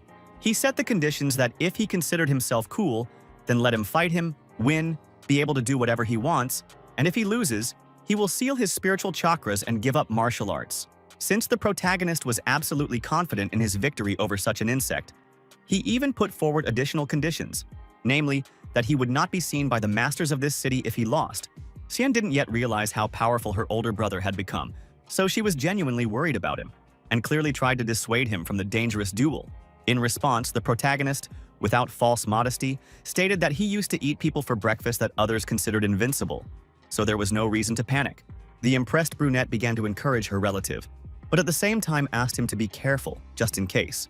The rest of those present, of course, warmly supported Ming, especially the beaten Yu, who shouted for the blonde not to leave a wet spot of this bastard, and so the fight began. Wu leaned his whole body and raised his leg to attack, while the main character just stood there with his hands in his pockets, not even trying to block. The fair-haired youth had abandoned any attempts to portray himself as a cool-headed gentleman. Now he simply screamed furiously for his opponent, the impudent scum of society, to finally die. But he was fundamentally unprepared for the fact that instead of a block or counterattack, his opponent would simply loudly order him to stop, breaking his concentration. While his opponent blinked his eyes in confusion, trying to understand what this was all about, he was hit in the chest, and Jing, at the last moment, instinctively covered his body with his hands. The attack was powerful enough to throw the blonde back several meters, and he almost fell to his knees, but almost immediately began to rise, shimmering with lightning. It wasn't the main character who hit him, as one might think, but Yao Xiaotong, the same girl whom Li had casually saved from a gang of street criminals hunting for the elixir of immortality. As could already be seen, she was not the last person in this city, so everyone was sincerely discouraged by the fact that she was defending such an impudent person. The fight stopped before it had even really begun, and Min, trying to suppress the terrible trembling in his knees, slowly stood up to his full height. He put a polite smile on his face again and innocently asked if the girl shouldn't be watching her beloved grandfather now, even if he was no longer breathing his last. She furiously asked why Jing had decided that her beloved relative had gotten sick, because everything was just wonderful for him. Her brother came forward from the back rows and confirmed this, and also understood the blonde for the fact that he himself invited them all to the party, and now does not let the guests inside.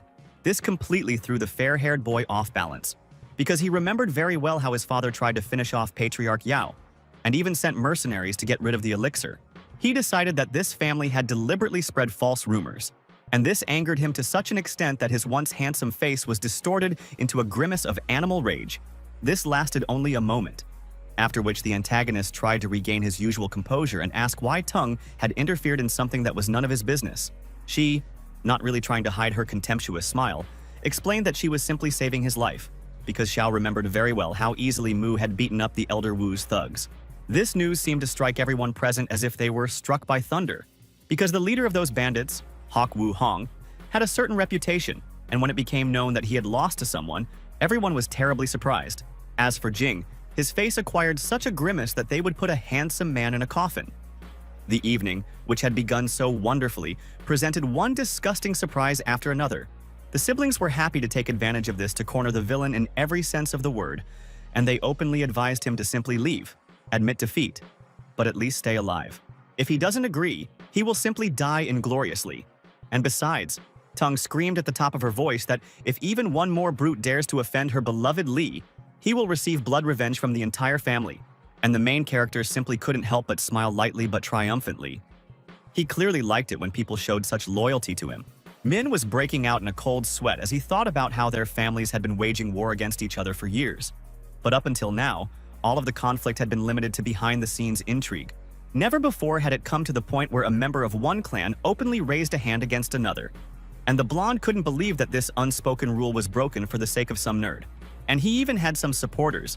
Several people simultaneously shouted that nepotism should not give Li the right to attack local aristocrats with impunity. Not to mention the fact that they were specifically angry at Yao. They shouted that this clan had become too brazen, that it no longer respected other families, and that it was necessary to teach them a lesson. But Jing listened to this with his mouth open, unable to believe that there were such fools in the world. As much of a hypocrite and elitist as he was, Blondie genuinely wanted nothing more than to have a quiet, pleasant party. So why did life continue to wipe its feet on him? At the most tense moment, when people were literally one step away from starting to tear each other's throats out, a very cheerful and silly pop song was heard from a mobile phone. The gadget belonged to Jian, and she quickly answered the call, quickly ordering her mother to immediately go to the third floor, to table number 68. After that, she pulled her brother by the hem of his shirt and gently but firmly reminded him that their mother was waiting for them, so that was enough fighting and fighting for today. In response, the main character looked at her as if he was seeing her for the first time. And the girl felt in her heart something like a quick but painful cold needle. However, the cultivator decided to listen to his relative this time, so he took her hand and resolutely headed towards the exit.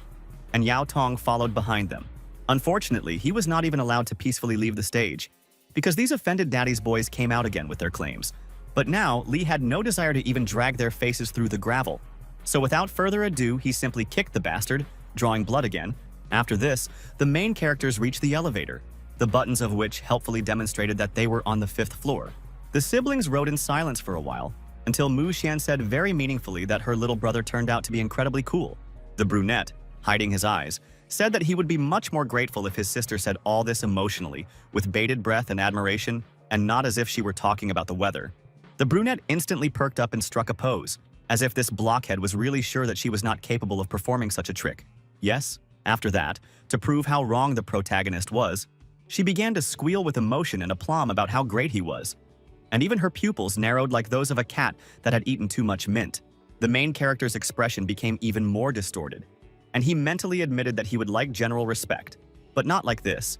And anyway, when did his little girl learn to make such disgusting faces? The action then flashed back 5 minutes to the past, when a strange young man in a traditional Chinese robe with a fan approached the reception desk and asked where Wu Jiming's party was being held. The woman found this guy so stunningly beautiful that her eyes clouded over.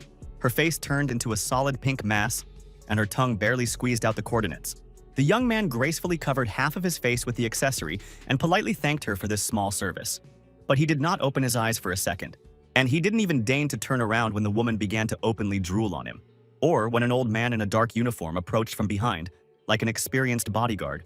Like the main characters before them, this odd couple entered the elevator, marked the desired floor, and began to wait for its arrival, while passing the time with conversation.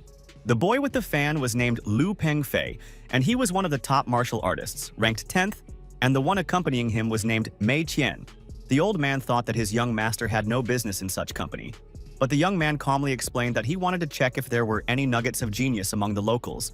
Naturally, by the will of fate, it happened that when they went out into the corridor, they practically collided with the main characters, who froze in place for a moment. And only then did Fei open his eyelids for a moment, revealing his deep, supernaturally blue eyes, reminiscent of a deep ocean inhabited by monsters and sharks. The characters didn't say anything to each other. The brother and sister just continued running towards the elevator. And Lu looked at their backs with great interest, as if he had seen something remarkable. His servant noticed this and asked his master if everything was okay. And the young champion, with the same serene smile, said that it was. After that, they stared at the guests who had gathered to have fun and actively relax, and were now wagging their tongues, discussing what had just happened. Entering the room, Pan folded his fan and solemnly said, addressing everyone present, that it was a great honor for him to visit such a place. The people turned around in surprise, looking at the new guest, and Min, with difficulty maintaining control over himself, asked how he could be of service. The cunning blonde somehow understood at first glance that this was an unusual person, but he did not know who he was, because he had not seen this fox in the city, and the very fact of the arrival of a strange stranger made him seriously angry. He had just experienced humiliation at the hands of Li and his company, and then another one immediately showed up. The young master, if he noticed the hidden negativity directed in his direction, did not show it in any way, but instead only opened his fan again. He also opened his eyes when he decided to introduce himself as Lu, a humble guest from Jiangnan City. But anyone could guess that it was just a disguise. Jing, however, was so tired that he didn't recognize anything, but only sighed and mentally thanked fate that at least this one had better manners than that pig, with the surname Mu. As kindly as possible, he invited Pan to come over and have a chat, so that they could understand whether the second stranger was really safe or whether he would be even worse than the first. The girls gathered at the party followed the registrar's example and began looking at Faye with heart-shaped eyes, making Tung feel like the only normal person in a camp of idiots. She couldn't even resist, and openly asked a rhetorical question about why representatives of her sex immediately lose their brains as soon as a pretty face appears on the horizon. Her brother leaned down lower and politely whispered that she herself behaved in exactly the same way when she was in the presence of the illustrious Mr. Li. So it was a matter of whose cow was mooing. At first she choked on air, then turned purple and then turned away, croaking that it was a lie. But the man mercilessly stated that her reaction spoke louder than any words. Meanwhile, the brunette explained that he had come to look at and evaluate the young adepts of martial styles. But, interestingly, he did not come closer to Min. He had heard a lot about their amazing talents, passed down from generation to generation, but it sounded so ambiguous that it sounded like an insult. Junior Wu wondered, not without interest, what the guest thought of them now, and mentally acknowledged that this guy put words together so well that his body responded to him automatically. Faye looked at the assembled youth the way an experienced hunter looks at jackals crowding around his prey, as if he were figuring out the best angle to shoot from. And he, without changing his expression at all, solemnly finished by admitting that, in his eyes, those present were equal to huge, stinking pieces of shit. Of course, all the party participants opened their mouths in rage and shock, including Xu Tong, who was also directly affected by this insult. But while another scandal was flaring up on the 5th floor, while its inhabitants were figuring out who was right and who was a mangy dog, the residents of the 3rd floor were calmly indulging in gluttony. As expected, the mother of the main characters, almost in sacred horror, lamented that she would never have come in her life if she had known the price of local services. She had to think of spending so much money on stupid things. And then the stereotypical parental grumbling began, that young people have completely gotten out of hand, that all they do all day is stare at their phones, and that their eyesight is getting worse. Li and Xian chose to obediently, albeit with noticeable discomfort, simply agree with everything they were told, but they were still not allowed to dine more or less calmly. It was young Master Yao, shouting in the hopes that Master Mu would hear him, and overall he looked so disgusting, as if he had just dug his way out from under the rubble with his bare hands. As much as the protagonist wanted deep down to just tell everyone to go to hell with all their problems and just enjoy the food, his innate decency won out, and he stood up to listen to the businessman. The usually cool and collected young man was this time so scared that he couldn't really explain what he wanted from the protagonist, only whining that trouble was happening up there. A little earlier, Wu Jing and many other guys began to play their muscles in an exaggeratedly casual manner, crack their fingers, and show with their whole appearance that someone was about to have their dirty tongue torn out. The receptionist in the background, fully aware of what was about to begin, began to run as fast as she could, and Peng, returning the smile to his face, repeated that he had come from afar to meet new people. However, now he is sadly forced to admit that the rumors were greatly exaggerated and embellished the reality. But it doesn't matter. He is not a hothouse plant and will survive this disappointment. Young Master Yu, who had just recently been lying in a faint after taking several first-class blows from the cultivator, was now eager to start a fight again, even while holding onto Ming's shoulder. And then he and a few other guys rushed forward, furiously squealing, that now they would teach Fei the rules of good behavior so well that he would not be able to straighten his back until old age. They clearly belonged to that category of people who, in principle, never learn anything, no matter how many slaps life gives them. And the result was exactly the same as before. Just one careless kick, and the Jasper Master Yu once again flies to the floor, with a ridiculously shocked look, letting a trickle of blood out of his twisted mouth. Calmly fanning himself, Lu cheerfully said that he had dealt with the henchman. But where was the main boss? Why didn't he come out to fight the hero? The blonde angrily gritted his teeth and growled that it was good that the stranger had achieved his goal, forcing him, a representative of the noble Wu clan, to stoop to such despicable violence. In a matter of moments, he covered a distance of tens of meters, finding himself behind the enemy, and formed a combat aura around himself in the form of a ferocious predator. The astral claws were just a few centimeters away from Pan's face, almost closing on his soft, clear skin. But the young man himself only noted with amusement that Jing was using the hawk claw technique. Against anyone else, this would have been enough, but not against Lu, who only needed a slight wave of his hand to completely dispel the image of the giant bird. He also swatted the blonde man with almost the same ease as a fly, so that the unfortunate villain even mentally exclaimed why he was unable to maintain his dignity even now. And the brunette, still hiding the lower half of his face behind his fan, repeated that all the so-called martial arts masters of this city were just trash. And were these partygoers ready to admit it now? Everyone was silent, unable to believe that the best warrior among them had been defeated with such insulting ease, until Yao Tong stepped forward decisively. Trying not to let her voice waver, she asked Lu sternly if he had really come all this way just to fight with the local teenagers. Bowing respectfully, the young champion admitted that his journey had indeed been long, passing through several cities in the west before changing course to the settlements in the east. Peng realized that he had finally been recognized and repeated that he had been extremely disappointed by the locals. And as he spoke, one of the girls asked Tung in horror who he was. Looking somewhere ahead, the blue-haired girl explained that in every generation nuggets are born, real treasure troves of talent, far superior to any ordinary person. Such lucky ones are born with a very high level of spiritual strength. Even the weakest of them remain almost invincible warriors of the highest category. Everyone present gasped in shock and horror, because to them, it all sounded about the same as the claim that such monsters were capable of lifting the entire earth with one hand. Still not showing any horror, Yao asked Fei if he had come here to knock them down a peg, or just to assert himself, and how many people he had already deprived of the opportunity to one day obtain the title of Wuzong. The people around him started shouting that he was just a brute with an inflated ego, but the young champion calmly objected that he did not despise anyone else at all. It was just that the local, so to speak, fighters were truly insignificant. He opened his eyes again, which were now more of a lilac than a blue hue, and they held a promise of deadly threat to everyone present. Lu repeated that of all the people he had fought, the local teenagers were the weakest, and Xiao took up a fighting stance without any comment. The brunette folded his fan and asked in an exaggeratedly calm tone if the girl wanted to fight him. But that was exactly the same tone of voice a hungry fox might have used if she saw the open door to the chicken coop.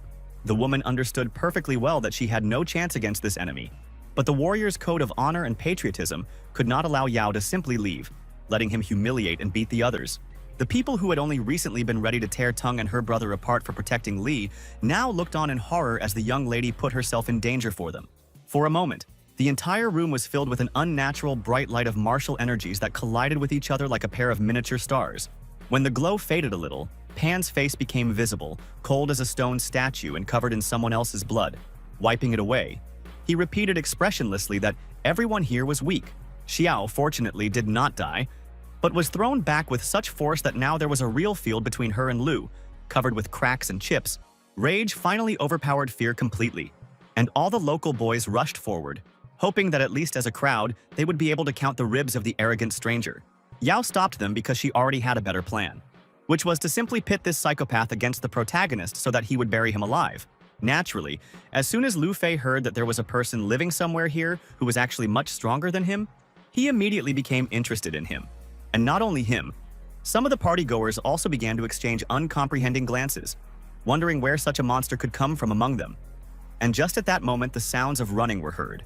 It was the older brother Tung who finally brought the protagonist to the scene of the events, and the poor guy almost fainted when he saw how badly his little sister had been beaten. Forgetting about everything in the world, the businessman rushed to embrace the girl who was losing her last strength, press her to himself, and, out of fear, ask stupid questions. Then he remembered something and very carefully took out from his inside pocket a small jar with a red label, filled with a clear liquid. This was the 8 Heavens Yellow Pill, a medicine that could repair damaged energy channels, and Yao wanted the woman to take it immediately just in case. Lu Pengfei, as if nothing had happened, turned to the cultivator and asked if he was the same person that Tong had called for help. Putting on his usual bored expression, the teenager shared that he had managed to hear the young master slander the local warriors, and in vain. Opening his eyes with interest, the brunette in red admitted that the speech had been good and not uninteresting. But another matter was whether the brunette in white would be able to back up his position with action. The time traveler even offered his opponent a huge head start. If he could force him to take at least one step, he could confidently consider himself the winner of the duel. This disdain for his fighting skills made Lu Ping feel a terrible anger, very similar to what his victims were experiencing. But outwardly, his face remained an impassive mask. However, after a few seconds it shattered into pieces, and the young man, opening his reddening eyes with snake-like pupils, promised to kick the protagonist so hard that he would be on the verge of death. At the same time, behind his back, a ghostly image of a colossal snake appeared, its fanged mouth wide open in a lunge, its scarlet eyes burning like huge torches. The audience began to whisper in horror, unable to believe that someone had actually used such a powerful technique before their eyes, which meant that the main character would definitely not live. But what was truly surprising was that Muli himself looked discouraged and frightened. No disdain, no indifference. As in all the previous skirmishes, he also learned what this technique was exactly. It was the multiple horizontal throw, which the masters who lived centuries ago spoke about with bated breath and in whispers. Lu Fei, sitting on his astral beast like a horse, shouted that it was nothing like that. This move was called Snake Shadow Palm, and he was already ready to finish off the enemy. And then, behind the main character, the familiar purple-violet flame lit up, clearly demonstrating that he had rolled up his sleeves and was serious. Clenching his hand into a fist and raising it back slightly, the cultivator quietly replied that the names didn't matter at all, because the outcome would be the same either way. Their impacts collided like two comets, creating such a strong wind and a bright green-purple light that the partygoers screamed in panic, asking what kind of monsters these were. The duelists paid no more attention to them than fighting rhinoceroses to the buzzing of flies. Strength fought with strength, and each tried to break the resistance of the other. For a while, it seemed like the fight was completely even. But then the purple glow began to dominate the green, and Pan exclaimed in shock at how this could be. He struggled against the overwhelming force for a few more seconds, like a man caught in a hurricane, before his body simply gave in and Lu collapsed to the ground. The vigilant escort, who had been watching every second of the fight, caught his charge in time, not allowing him to fall on his butt. But the brunette in red still looked bad. The old man screamed furiously at how Li even dared to raise his filthy hand against his young master, conveniently ignoring how Peng himself had beaten people up before. To his credit, the young man immediately interrupted him, reminding him that he himself had attacked a man stronger than himself. And Lu also recalled how he had once met a bald man with such strength that he could split planets with one blow. That mysterious strongman never wanted to share his secrets with Fei, which greatly disappointed him. But now the young warrior saw that the protagonist was no less strong and wanted to know if they were connected. Mu admitted that he had no idea who they were talking about, and he himself would like to meet such a master. But what was important was not that, but that the guy in red received a proper lesson in humility. His speech was interrupted by someone's hysterical cry, full of protest and rage, saying that it was he, precious Mr. Li, who saved her. Naturally, it was Tong, who, just like Su Jiaqi before her, acted like a bratty, spoiled child, refusing the unpleasant medicine. Her brother, feeling an incredible attack of Spanish shame, tried to convey to this troublemaker that the potion was actually very useful and effective, and all the side effects were harmless and temporary. She shook her head in response, burst into tears, and almost started waving her hands, screaming that she didn't want to take this medicine and become a strong woman and let them do whatever they wanted with her. The younger Yao wouldn't change her mind. Gods only know how much self-control it took for the poor man to keep a cool head on his shoulders. And he even continued to peacefully persuade his sister to stop fooling around and start treatment. The businessman was about to offer the girl another pill, which did not strengthen, but only healed wounds. But then the protagonist patted him on the shoulder, offering his help. Upon seeing her new lover, the naughty girl immediately became bored and began to whine pitifully about how her whole body hurt, like a baby whose tummy was in pain. The brunette didn't pay any attention to this, and only confirmed that yes, Xiao was seriously injured. But it was not the end of the world. He would now help her get back to normal. The main character silently activated another spell, enveloping Tung in a purple field that shimmered slightly in the light, and the woman immediately blushed and groaned. This magic emitted such warmth that the body began to feel unusual but healthy.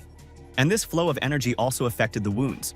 They healed in a matter of moments, leaving behind not only bruises, but even the smallest scratches. for which Yao hastened to thank the cultivator. The surrounding people watched this in reverent silence. And not only Brother Xiao, even some of Mu's previous enemies were now looking at the healing with their jaws dropped.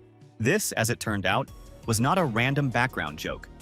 The time traveler himself noticed this attention and not very politely asked whether the onlookers really had any more things to do that required attention. And then a fresh, absolutely not battered Min jumped onto the stage, showed the main character a thumbs up, and warmly thanked him for defeating that annoying Peng, defending the honor of the masters of his hometown. Yu, still covered in bruises and crusted with dried blood, was quick to chime in, saying that this incident would cause quite a stir in military circles and would bring incredible fame to their community. Most likely, the young man would have sent these two slippery opportunists to the shortest address, but he didn't have time, because Lu Fei attracted everyone's attention with a loud cough. The brunette in red sincerely could not understand why Li, with such enormous strength, had not yet tried to enter the Wuzun rankings, because he would have been able to at least compete with the current owner of first place. Currently, that title was held by Huang Fu Yun of Beijing, and even the younger Yao acknowledged that he was truly an incredibly strong warrior, an absolute champion among his peers, and a true demigod.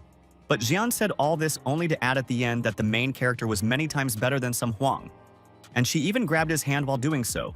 Peng was so angry that he almost ground his teeth into dust, but he still pulled himself together and reminded himself that there were many strong and talented people living in the capital, so there was no need to stick his nose up in the air. The cultivator inquired in response how many of these Wuzuns were living in China, because his spiritual power was already higher than theirs at the initial level, which meant that stronger people should have the power of immortals.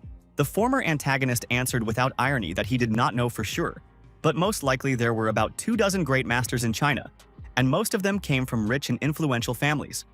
In Beijing alone, there were about 7 of them.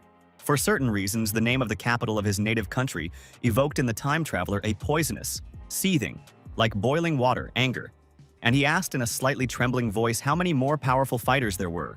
Well, rumors were spreading throughout China that there were at least 2 people who made even the best martial artists look like ants. The founder of that very military union, and also its current head. The main character had no doubt that there were immortals among these mysterious individuals, which meant he had to be careful not to get his own ass kicked. But the young man kept these thoughts to himself. Lu Fei felt that these were mostly idle thoughts anyway, and it was more pressing to worry about the ambitious youth because whoever could become the next best Wuzun would be held in high esteem by the entire country. And to achieve this goal, it was very important to make acquaintances with the heads of the organization's convocations, because they were the most likely candidates for the title. Those around him immediately began discussing all the intricacies of Chinese politics and intrigues among martial arts schools, before the protagonist interrupted them with a single phrase. He was not interested. Pan blinked stupidly, unable to believe what he had just heard, because to him it was the same as throwing a bag of gold and jewels into the trash. And then the young champion was completely contorted by terrible pain and fatigue, because that blow from the main character was so strong that it damaged his chakras, and the damage inflicted threatened to destroy them completely. Trying his best not to show his true state of mind, the brunette in red hurried to politely take his leave, inviting the cultivator to come visit him anytime he got to Jiangnan. At that moment, he understood better than ever ordinary old people, whose literally every muscle ached terribly, and whose bones crunched like crystal. But he also couldn't resist making a beautiful and pompous pose with a fan, which made even those around him feel awkward, because that's how big the narcissism must be. As for the main character, he quietly whispered into Yao Tong's ear that his mother was waiting for him, so he was leaving the stage, and the girl, of course, could not find the words to object. But what Jian definitely found the strength for was to cling to the brunette with all her hands and tenderly chirp to her older brother that he would remain in charge while she herself saw off her dear master. The man didn't get angry. On the contrary, he let out a real stream of pride because his beloved little sister, whose diapers he had recently helped change, had now grown so much. The crowd, half an hour ago ready to lynch Li and declare war on the entire Yao clan, now bowed obsequiously to the departing couple and wished them a pleasant evening in the honeyed voices. Of course, no one paid the slightest attention to these sycophants, and the main characters safely reached the elevator, where they began to go to the 3rd floor. The cultivator proudly thought that those around him simply didn't know that he was immortal, and therefore they were ridiculously naive to think that he could be attracted by the title of some great master. When the protagonist returned home, the first thing he did was go to his room, where he took the jade vase, uncorked it, and demanded that Zhang Xiaobai come out. The effect was absolutely zero. The young man waited a second, waited 2, 3 finally. But in the end, there was no cloud of white light taking shape as a ghostly student. There were no changes, even after the time traveler shook the artifact with force, as if trying to push out the last piece of grain, and only then did the ghost materialize behind him, smiling smugly and placing her hands on her hips, for she had long ago escaped from her prison. To say that Mu had not foreseen this turn of events would be a huge understatement. He was actually even scared, judging by the instantly sweaty face. When asked what the hell that was, Zhang Xiao propped her chin up with her fingers with an exaggeratedly innocent look and reminded him that the teenager himself had given her the medicine that immortals feed on. So, after he, the pig, locked the innocent dead girl in this disgusting vile vase, she simply had no other choice but to take up cultivation herself. An indignant Mu shouted that the vase had cost him a huge amount of yuan, but Bai, completely ignoring this, continued her heartbreaking story of forced self-development. In short, in just a few hours, she managed to pump her soul by many hundreds of levels so that she simply passed through the standard magical barriers like water through a sieve and was happy. The funniest thing is that the protagonist never doubted for a second that this was true. On the contrary, he was incredibly surprised that the woman had managed to do so quickly what had taken him centuries. It sounded so fantastic that his mind simply couldn't accept and process such information. So Li could only stare blankly at Zhang Xiao, who was laughing boastfully. But then the main character thought that his girlfriend might be just one of those talents that Yao was talking about. And if so, then he accidentally ended up with an uncut diamond in his hands.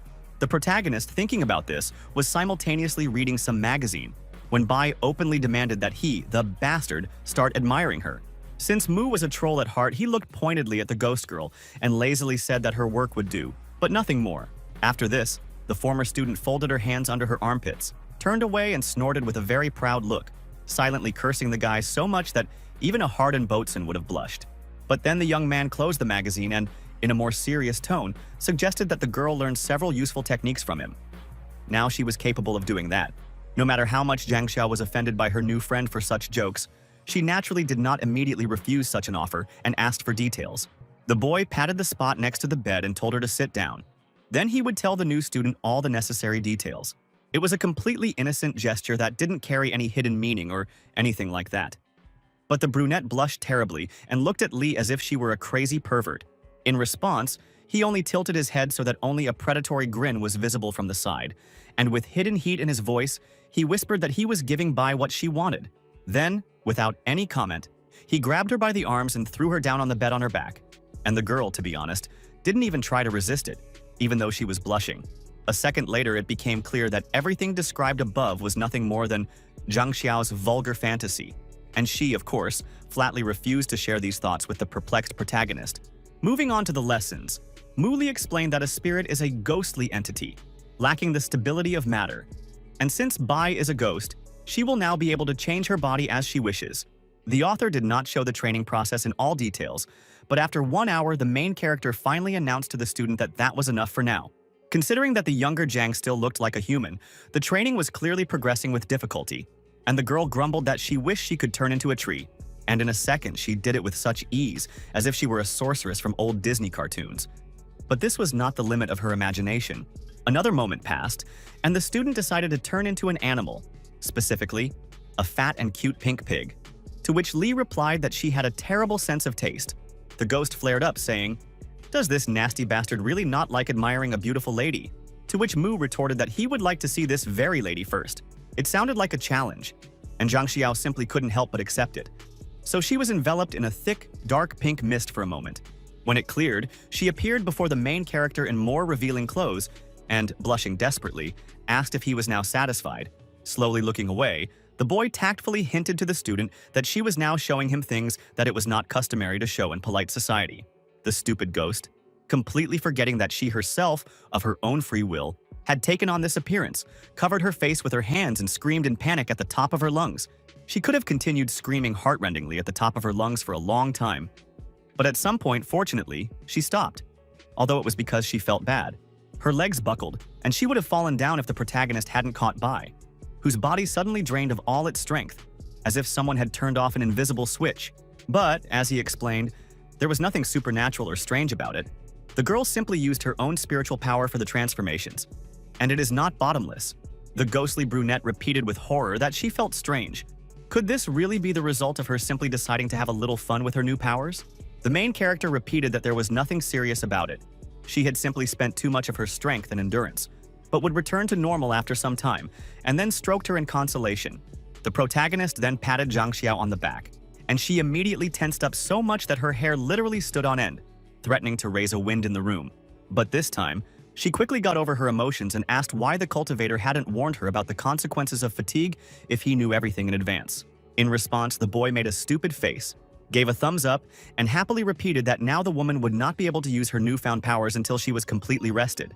Trembling with horror and rage, she reached her hands towards Li's throat, repeating the question of what the point of all these transformation tricks was. And Mu sadly admitted that there was no real benefit to them. Realizing that the time traveler had once again made some kind of ridiculous joke out of her, the younger Jiang screamed so loudly that the entire skyscraper jumped off the ground and the lights came on in the windows.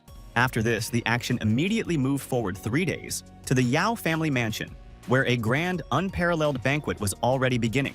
A man on a two-wheeled vehicle approached it and asked a local resident if this was really the house where the patriarch of a noble clan was now being honored. This, of course, turned out to be the main character, and he arrived not even on a motorcycle, but on a regular bicycle, although he was wearing a black suit, which left the security guard greeting the visitors dumbfounded. The head of the family himself came out to meet him, lovingly supported by his granddaughter. The old man noted that it was an incredible honor for all of them to receive such a dear guest. The young man handed him a gift in a yellow and purple box and wished him long life. But the elder Yao replied that the visit of the savior was already the best possible present for him. As soon as the item changed hands, Tung grabbed the protagonist by the hand and almost forcibly led him to the park. And her grandfather only kindly reminded the youth not to linger. He thought that a person like a cultivator would be a first-class match for his granddaughter, until his attention was drawn to a certain Mr. Wu Hong, who was doing God knows what. It turned out to be Jing Ming from that ill-fated party, and the thug from the subway, who, with the face of a grinning hyena, replied that, having heard the good news of Yao's miraculous recovery, he could not resist inviting himself.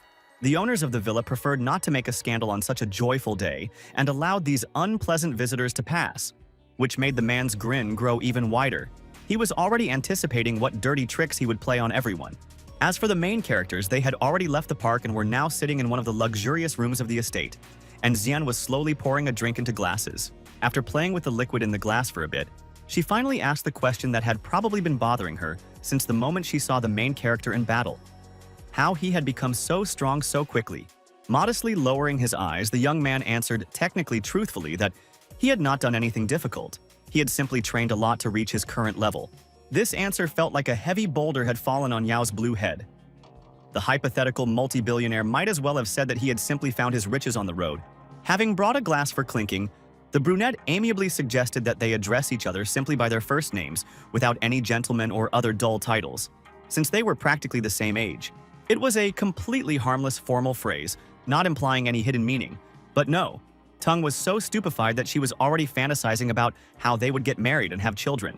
Suddenly, 2 old men entered the room, the same ones who had been arguing in the tea house about the greater effectiveness of their styles. And they were happy to see the godlike Master Mu. As for Wu Hong, he immediately pricked up his ears, having discovered a first-class opportunity for chaos. All he needed to complete the image was a black, curled mustache. Taking advantage of the fact that everyone was busy with each other and no one was paying attention to the lonely middle-aged man, the criminal approached the waiter with a tray and took a filled glass. Approaching the protagonist, the schemer pointedly asked for forgiveness in a friendly manner for having once insulted him in the subway. He had acted unwisely, but now was the best time to bury the hatchet. The brunette hesitated a little and then answered in agreement. But he did not take his wary pink-violet eyes off the man for a second. After that, they both drank their portions, and the elder Wu apologized for having to leave Li's company. He still needed to say a few words to Mr. Yao. The elderly master, dressed in white and green, sat apart from the others and stroked his beard thoughtfully, as he had noticed that the local servants drank too much. After some time, Jing's father, now in his undershirt without a tailcoat, asked everyone to take a break for a moment so that he could deliver a beautiful post in honor of an old friend's birthday. But instead, he began to discuss the recent incident with Lu Fei Peng, vividly describing how this outsider had shown up at a youth party and covered them all in contemptuous ridicule. And the most vile thing about it, in his opinion, was that all those young men and women chose to obediently bury their heads in the sand, exposing their asses to blows instead of standing up for themselves. For a moment, the man paused in his passionate speech and turned around with a worried expression on his face, as if he sensed danger with some sixth sense. Naturally, it was the main character, who was sitting far away in the back row, but still carefully watching everything that was happening, like a hungry vulture looking for carrion. So far, he hadn't done anything or even moved, but the doomed thought that he should have just kept drinking still flashed through the antagonist's stupid head. But then, as if nothing had happened, the man pointed his finger at the blonde and menacingly asked him why the hell their hometown had become so pathetic, why people were laughing at them. No matter how much of a scoundrel Jingming was at heart, hearing such an insult from his own relative was incredibly painful, and only a miracle helped him keep a calm face. Realizing that all eyes were now on him, waiting for some kind of reaction, the teenager randomly said that their main problem was the lack of a strong leader. The brunette declared with theatrical dramatics that, yes, that was all true, but now it was time for the local clans to stop hanging around uselessly, like sewage in a ditch, and to work shoulder to shoulder. Tung, who knew the pair very well, shouted furiously that they were simply taking advantage of the opportunity to collude again, because with such leaders, only a financial pyramid could be built. As for the protagonist, he was getting more and more bored with each passing second. From his point of view, what was happening was the same as the feud between the savages Uga and Buga for the post of leaders of a village of 20 people. However, at least one person genuinely liked the idea and enthusiastically exclaimed his support for Mr. Hong's plans. This was the first stone that set off the avalanche, and one after another the guests shouted that they fully agreed with the idea of organizing an alliance of mutual assistance for the local modern gentry. The head of the Yao family watched this, growing increasingly gloomy, and then his son whispered in his ear that even some of their old allies were now shouting in support of this stupid plan, tempted by someone else's gold. It was an unambiguous declaration of open hostility, without any pretense of good relations, and no Chinese would tolerate such an insult. Unable to contain himself, the old man shouted, reminding them that his clan had given all these revelers a wonderful welcome, and in what coin exactly they were paying him for all these wines, dishes, and silks. The brown-haired man, pathetically spreading his arms to the side, explained that this was nothing more than the natural course of things. The city needed a real leader, and Yao would become a dusty artifact of the past. Finally enraged, the old man simply slapped the man in the face, screaming what kind of nonsense this was, and that the leaders of this organization would, of course, be W's people. Cradling his sore cheek, the younger man, with an exaggeratedly defeated look, replied that this was their mutual decision, and therefore it must be respected, no matter how unpleasant it might be. The owner of the house only laughed very angrily and joylessly, and then suddenly shouted into the void, "How could a certain Wu Baqi even have the courage to dig under him?" Then he started yelling even louder, claiming that he knew the aforementioned person was somewhere here, and that he should go to hell along with his relative. The audience froze, holding their breath as they watched the unfolding performance until, like lightning, they were stunned by someone else's very angry voice. A broad-shouldered and stocky but beardless man in a cherry-colored suit stepped forward. He was that same Bachi, and the leader of his own clan. Casually approaching Yao, he mockingly noted how offensive it must be when you do so much for others, and they subsequently turn away, and even grab weapons. But he didn't care about the intrigues at all. Now Supreme Wu only wanted to kill all his enemies. And as he said this, his appearance became downright demonic, with snake eyes and a black hole where his mouth should be. The old man and his eldest son broke out in a cold sweat, realizing that this was no joke. Bachi was seriously going to kill them like sheep and then divide their wealth between his offspring and henchmen. Having come to his senses, the gray-bearded patriarch clenched his fist, strong for his age, and decided to also demonstrate his strength in order to knock the arrogance out of his old opponent. It seemed that an epic battle between two old men was about to begin, from which the sky would shake and the earth would split. But then something unexpected happened. Elder Yao stared in horror at his own hand, which until recently had been burning with supernatural flames of spiritual power. But now it was just an ordinary palm. It sounded incredible, but the spiritual power simply refused to obey its master, and the head of the estate realized that Bachi had somehow poisoned him. After this, Wu Hong perked up and explained with a mocking laugh that he had bought a special poison in Beijing for a huge amount of money, which deprives even the most powerful warriors of all abilities. With each passing second, the old man grew weaker and weaker, but he desperately tried to understand how these snakes had managed to smuggle their weapons through all the security and surveillance cameras. As it turned out, it was his youngest son Lao, who had previously had a reputation as a rotten person, and now could not resist the convenient opportunity to seize control of the clan. The elder was outraged not so much by this, but by the general stupidity of such an act, because Bachi had just unequivocally threatened to destroy them all without any mercy. As for the main character, He did not interfere all this time and even watched what was happening with interest, waiting for the moment to act, until Jing pointed a knife at him, apologizing for the need to kill. The protagonist calmly turned around and mockingly asked if clutching a blade in shaking, sweaty hands was really the limit of the blonde's fighting abilities. The young man was really shaken, because he began to shake so violently, as if he had found himself without warm clothes in terrible frost, and sweat was pouring down from his forehead and temples. Meanwhile, the situation was getting worse, and now the elder Yao fell to his knees, finally turning from a strong warrior into a feeble, half-dead old man. Looking at Patriarch Wu with hatred, he croaked that he would not allow even a scratch to be made on Mu Li. His children could be killed, but any attempt to attack the time traveler was an unforgivable sin. Baji replied indifferently that he didn't care about the boy. If another warrior disappeared, then no one would notice. And the man also noted that the poison really worked great. If this man had only realized how wrong he was and how out of control the scenario was, he would have immediately bitten his tongue, or even bitten it off. The cultivator didn't even move a finger. He just looked at Jing Ming, who was shaking as if he was being endlessly electrocuted. It was a miracle that the dagger hadn't fallen out of his hands yet. The rage that Wu Ji had actually raised his hand against his most precious guest, who was also Wu Zun, momentarily gave Yao enough strength to jump to his feet. Naturally, no one could believe in principle that some cute boy, who sat on the sofa with an indifferent look, could have such a high title. The blonde, although he had been present at Lu Feipeng's recent attack and had seen with his own eyes everything that had happened and been said, now nodded in agreement with his elders, saying, yes, it was all nonsense. Ba Ji, having gathered more henchmen around himself to surround the protagonist in a ring, repeated once again that some brat who had recently taken off his diaper could not possibly be Wu Zun. On his right hand was Yu, the same boy who had been beaten up multiple times for pestering Mu Xian. And now Chief Wu was demanding that he confirm that the brunette was nothing more than a nobody. The young man was very afraid of the main character, looking at him as if he could bite his throat out at any moment. But he was also very afraid of the man, and therefore ultimately submitted to him. But, unexpectedly, he passionately added that although Mu Li was not a top-class warrior, he fought no worse than them, for he had actually defeated Peng and restored the pride of the city's fighters. The villain became so angry that he grabbed the teenager by the neck and began to openly strangle him, turning all the pompous words into a quiet, desperate wheeze.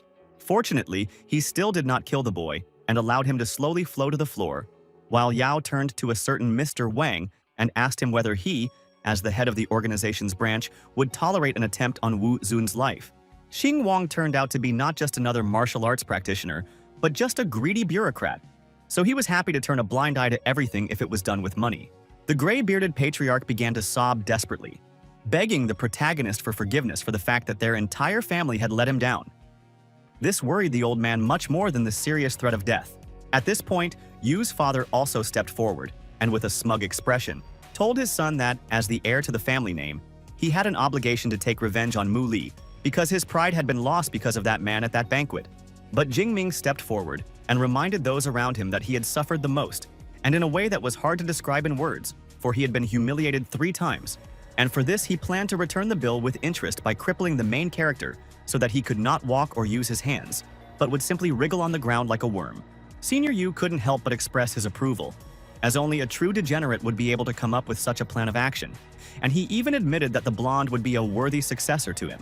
After this, the villains finally decided to stop discussing their evil plans and giggling vilely, and finally kill the inactive hero. There was a loud crack and red liquid gushed onto the floor, staining the expensive carpet, but it was just a glass, and so, Li calmly, without even opening his eyes, intercepted Ming's limbs. This surprised the young man so much that he unclenched his fingers, releasing the blade, but the latter never reached the floor because Mu's hand rushed towards him at the speed of sound. And then, having more comfortably grasped the weapon, the protagonist plunged the tip into Jing's palm with such force that he literally nailed it to the furniture, and then the blood really started flowing. The pain was so strong, literally eating away at his body from the inside, that the blonde screamed, letting out waterfalls of tears, snot, and saliva, begging his father for help. The schemers couldn't understand how this was possible, because they clearly saw that the cultivator had taken poison, which is why they acted so relaxed, but this quickly became unimportant. One of Bachi's henchmen rushed forward to avenge the boy, but the protagonist looked at him with disdain, like a stray dog, and ordered him to get lost. Then the universe seemed to stop moving. Everything froze. Jing stopped squealing like a slaughtered pig, and the thug stopped waving his sledgehammer-like hands. It wasn't because time actually stopped moving. It was just that the time traveler swung his leg at such speed, hitting the enemy's head, that the movement was incredibly difficult to see. Moreover, there were actually mirages in the air that gradually disappeared, exactly repeating the appearance of Li's limb. That's how strong he was that he ignored the laws of physics. Then began what had happened many times before. Disbelieving looks, shocked gasps, comments along the lines of, "Oh my god, how strong he is," and all that. Wu shouted to his thugs that Yu was poisoned in any case, and that they would hunt him down with the entire cohort. But one of the mercenaries reasonably said that this was complete nonsense and decided to leave. And then this cry was picked up by more and more minions, who instantly lost the desire to continue participating in this conflict. Their own skins were much more valuable.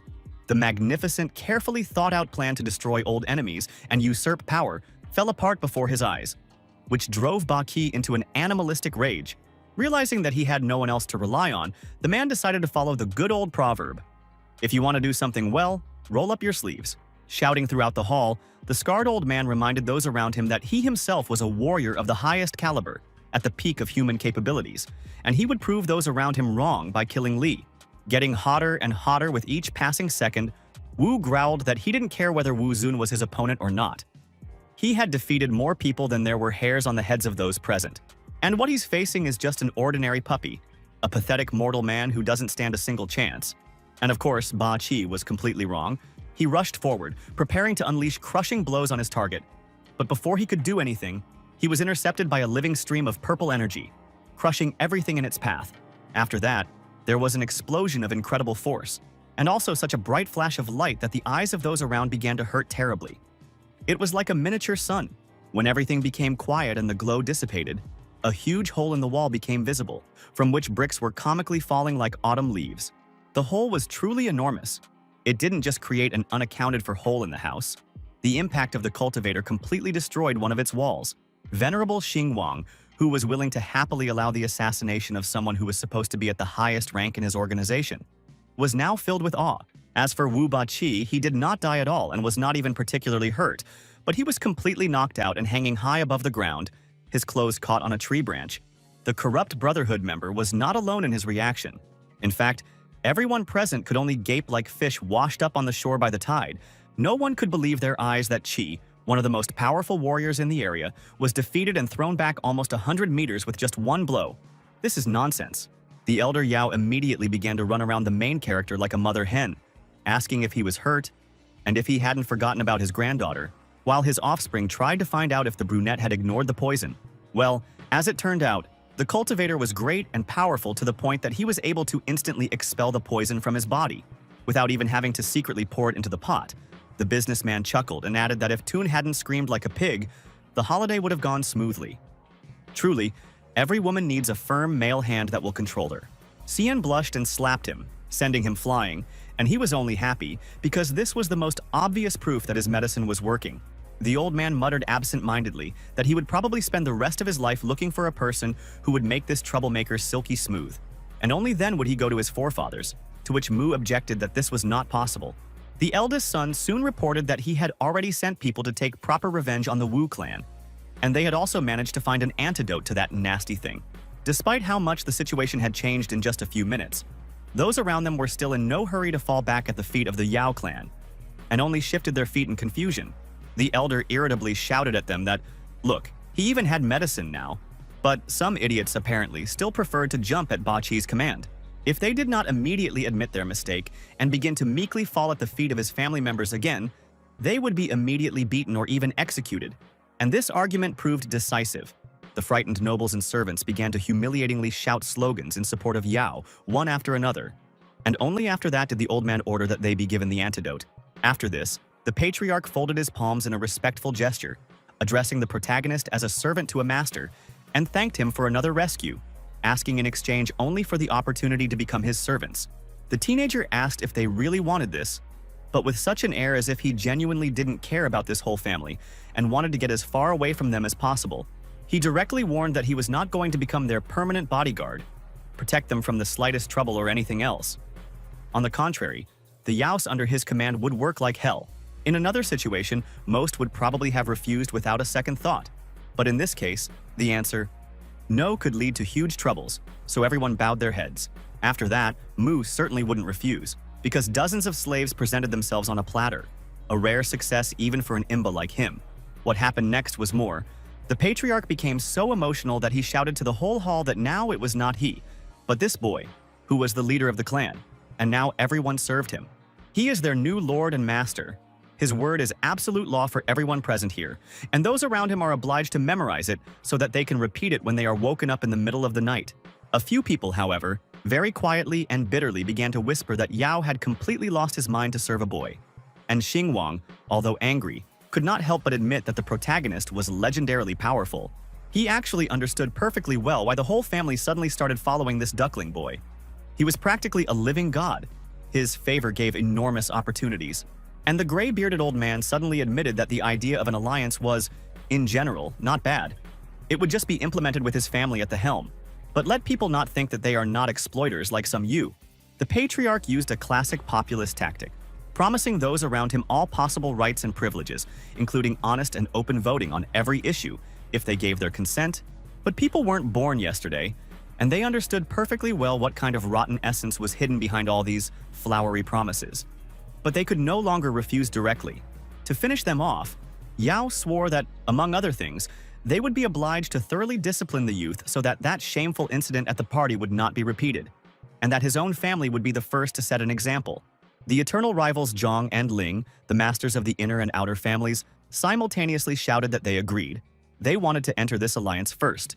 It is no secret that people are driven creatures, and it is enough for just one to throw a stone for everyone else to start scrabbling their hands on the ground. And now more and more approving shouts were heard from the crowd. The assembly had barely been born when unexpected conditions began to emerge. For example, that its leader would, of course, be elected in a fair vote. But at the same time, he had to be a respected, trustworthy person. Naturally, this was said only to once again praise the incredible virtues of the protagonist. Even the characters themselves highlighted that there was nothing to even think about in this matter. Another person from the crowd added to this that Wu Zun was almost the ideal choice as a leader. There was no need to add anything to this. Toon also wanted to make her contribution. But since her eyes were burning with a frankly abnormal passion, and her mouth was constantly salivating, only her brother heard her, and even he against his will. But, as befits a good older brother, the businessman sternly advised him to simply go and offer the hero treatment. And if Xian didn't have the courage, then he should shut up with his wet fantasies. There was no doubt that instead of an adequate reaction, the woman would blush as if she had been boiled in boiling water for several hours instead of crayfish and had only just been taken out. Senior Yao, as if not noticing this reaction, tried to coldly and logically explain the benefits of making such a person his debtor, but no one listened to him. At some point, Tung's fantasies became so vile and perverted that even she grabbed her head, unable to believe what her brain had drawn.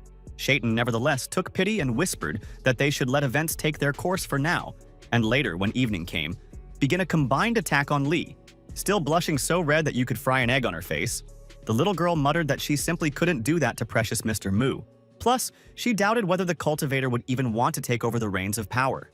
And rightly so, because he didn't want to.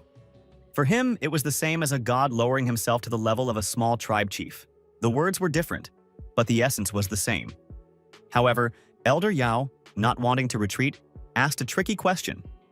If the time traveler does not consider himself worthy of this, then who is worthy? Plus, they will certainly recruit a council of very respected and intelligent people who, at the first opportunity, will pull power to themselves, making the main character reign, but not rule. This was not said directly either, but the subtext was crystal clear. However, Tung tried to tip the scales in her favor, blushing very touchingly and using the most gentle voice possible. Her sarcastic brother couldn't resist making another joke, that she was supposedly beckoning Mu with such fervor that it was simply surprising that the latter still maintained his composure. The girl started crying and in an angry but whiny voice demanded that they not joke about her like that, especially at such a time, since she was actually talking to Li himself. The main character looked at those around him for a very long time with an absolutely unreadable gaze. One could easily think that he was not thinking at all during those moments. However, in the end, he still managed to squeeze out slow words of agreement, so that all those disputing and arguing immediately fell silent and listened. The protagonist repeated that he agreed to become the head of the union, and even took a deliberately pompous pose, raising his hand to the side as if he were greeting the sun. In honor of this, the first triumphant cries were heard, although most of the people were silent for now and only assessed the newly minted leader with inquisitive glances. But this did not last long. After 10 seconds, the entire hall was drowned in pathetic cries praising the great and mighty Mu and wishing him eternal glory. And then people began to literally scream in fanatical ecstasy, as if they were religious fanatics glorifying their prophet, who carried the word of God. From this point on, 3 unremarkable days pass, after which the spotlight is briefly on an unremarkable city bus. The main characters were riding in it, and a couple of random onlookers were happily gossiping about the recent news, including the reformation of the city's warrior society and the release of a book by this mysterious Mr. Mu. The book, if we are to believe the gossip, turned out to be extremely popular, so much so that it has already become something of a textbook for everyone who wanted to develop their physical and spiritual strength to the maximum. The protagonist remembered how he had recently treated Patriarch Yao for the 2nd time. The old man was afraid that he would be kicked across the entire 3rd dimension again. But everything ended with a touch of the palm. The 2nd passenger, however, listened to the praises of the 1st with much greater skepticism, and at some point he directly asked whether his friend had seen this mysterious Mu. The 1st speaker admitted that no, but he had heard rumors that the new king of the city was a completely ordinary person in appearance, and he also acted as if he was hiding something from everyone. He was so out of this world. The main character listened to this not very flattering description with a confused look, until his sister finally woke up and asked where they were. Instead of answering, the guy simply grabbed her head and pulled her down, encouraging her to continue sleeping on his shoulder as if she were a house cat. The women in the neighboring seat, not suspecting that they were blood brother and sister, noted with affection what a beautiful couple they made. Any ordinary person would feel terrible discomfort and irritation due to the negative associations. But the protagonist only smiled widely, proving Jiaki was right about his inclinations. Luckily for everyone, including himself, Shan didn't hear this comment, and so without any scandals, she reached the right place and jumped to the ground. Turning around, she waved to her relative and warned him that she was leaving for school, to which the protagonist muttered, "Have a nice trip," continuing to look at his phone. He received a message, and judging by the attention Lee was paying to it, the text was not a trivial proposal for an evening walk in the park. A noticeable melancholy came over the cultivator's face, and he stared at the bicycle with a silent question, as if the latter could explain why all this was being done. While he was climbing in, trying to find his balance and get ready for the ride, an old man passing by couldn't help but grumble at the stupid young people glued to their phones while driving. But then, as if from underground, a middle-aged man with a thick mustache appeared and flatteringly noted that the young master clearly liked to stand out from the crowd. After some time, the time traveler finally reached the mansion of the Su clan, the very one that hired him at the very beginning of the story and provided him with his first millions in reputation. Wen personally came out to greet such an important guest, and he was beside himself with joy and anxiety that the young master had returned after so much time. Naturally, he was not called to share a cup of tea in a close circle of friends. Jiaki was attacked again, and given her character, it was strange that a new attack happened only now. The businessman, who calmly handled hundreds of millions of yuan, was extremely worried about disturbing Mu, who calmly said that everything was fine. Then the sky above the estate split from a hysterical scream, pronouncing the protagonist's first and last name, exactly the kind of scream that mythical banshees could make. But it wasn't a banshee. This creature was much worse. It was a blonde, again in a nightgown and with fake rabbit ears, who jumped on his face with her entire mass. Having come to his senses, Wen demanded that his spoiled daughter immediately stop fooling around, but she refused in the most capricious voice and clung to the young man even tighter. These were not the only old acquaintances who came out to greet the newcomer. The old master he had casually saved during the battle at the party was already waiting for him in the garden. The protagonist quickly stopped liking this excitement, as he unceremoniously tore Jiaki away from himself and pushed her away, and looked at the old man with frank indifference. The latter, rubbing his temple, reminded him that it wasn't the young man himself who ordered the local warriors to carefully keep an eye on all the girls, including Li Yao, in his absence. After the protagonist left, the old Heihuan gang began to raise their heads again. They set up a base and kidnapped young, vital women all over the city. Junior Su, of course, fit these criteria perfectly, so the new bodyguards sat in ambush for a very long time, hopelessly waiting for an opportunity to break the kidnapper's bones. But the young man was much more interested in the fate of his classmate. He demanded an immediate answer as to whether everything was okay with her and whether anyone had offended her. Luckily, she was actually okay, because unlike a certain blonde who everyone knows, she never takes off her protective amulet, and the new guards didn't eat their bread for nothing. Having heard all this, the time traveler graciously nodded to those around him and assured them that they could now rest, because now he would be doing these things himself. The old warrior sighed dramatically and began to lament how much they were suffering from overwork, how many bald spots he had already developed. and Mu thought uncomfortably that she had always been bald. And then the old man suddenly started talking about Beiju, where, according to rumors, the main character's namesake had seized power among the masters. And he was interested in whether the brunette had met this guy. The protagonist didn't answer directly because he simply couldn't pass up such a great opportunity to praise himself. And not even in jest. Hearing that this mysterious new Mu was also Wu Zun, Baishan still didn't understand anything. He only good-naturedly noted that he himself wanted to earn this title one day. Then he would live. Qi Jiaqi, who had not gone anywhere and had been listening attentively to the entire conversation, approached the former bodyguard and asked if he was really a high-ranking warrior. Once again, the teenager did not answer with a direct yes or no, but instead asked irritably what business it was of hers. The blonde added with the sweetest smile that in that case, things were going just awful for Wu Zun, since the main character had gone so far as to once again become her protector. Truly terrible times had come. Su Wen was overcome by such a monstrous cough that it simply could not be natural. But in the end, he still managed to scold his daughter for being rude. Jockey blushed in response, screamed, and stamped her feet, saying that she was the main victim here because she sat, poor and scared, at home all day long, while this bastard walked around and enjoyed life. The young man painfully forced out a polite smile, but alas, he knew very well how hard it would be to return to this capricious, spoiled, annoying, and nasty girl. Before the matter escalated into a new scandal, the cunning Wen casually changed the subject to the fact that the He Huan were acting out, and because of this, his daughter could not attend school like a good girl. After all, he had planned a bright future for her at the best university in the country, and since Mu himself was physically of the age of a student, why shouldn't they study together? This was said in all seriousness, and even the cold-blooded, jaded cultivator could not contain his shock at the realization of the colossal power that money contained.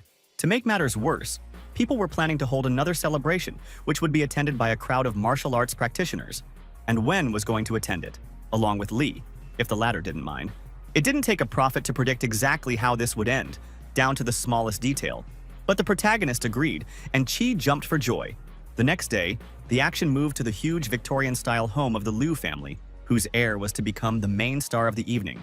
The fabulously expensive gates made of polished bronze parted in different directions, letting a comically long, cigar-like black limousine with wheels into the estate. The servant immediately hurried to open the doors for the noble gentleman, and they, holding hands, slowly walked outside, looking around. It was Su Wen and Jockey. They were walking in front of everyone else, and a little behind them were the protagonist and old Master Yue, with his sullen disciple. The old man, seizing the moment, directly asked the protagonist why he hadn't yet announced to the whole world how amazing he was and that no Huangfu Yun was even close to him. The time traveler responded indifferently that he didn't care about fame, money, and position. After all, that wasn't why he had been cultivating for thousands of years. And the guests continued to arrive, gentlemen in strict business attire and ladies in colorful dresses, hung with jewelry, appeared one after another. The businessman and his retinue were led into a special room with elegant red seats. And apart from them, there were only a few people there. The sarcastic blonde, taking advantage of the opportunity, said that the main character was not so modest at all. He was just too lazy to explain such things once again. And the guy admitted that Qi was right. Following the rules of Chinese etiquette, the young people remained standing on their feet against the walls, while the older generation, with dignified slowness, sat down on the empty chairs. For the first few seconds, everyone was silent. But Yuan's face, shown in close-up, clearly indicated that there was a real heart-rending crowd going on inside him, screaming and mercilessly finishing off the losers. Finally, the warrior made some difficult decision, after which he turned around and respectfully asked the magnificent Master Yu why the latter did not also sit down in the empty seat. Oh, if the boy had wanted, he could have easily kicked everyone present in the ass and sat down wherever he wanted.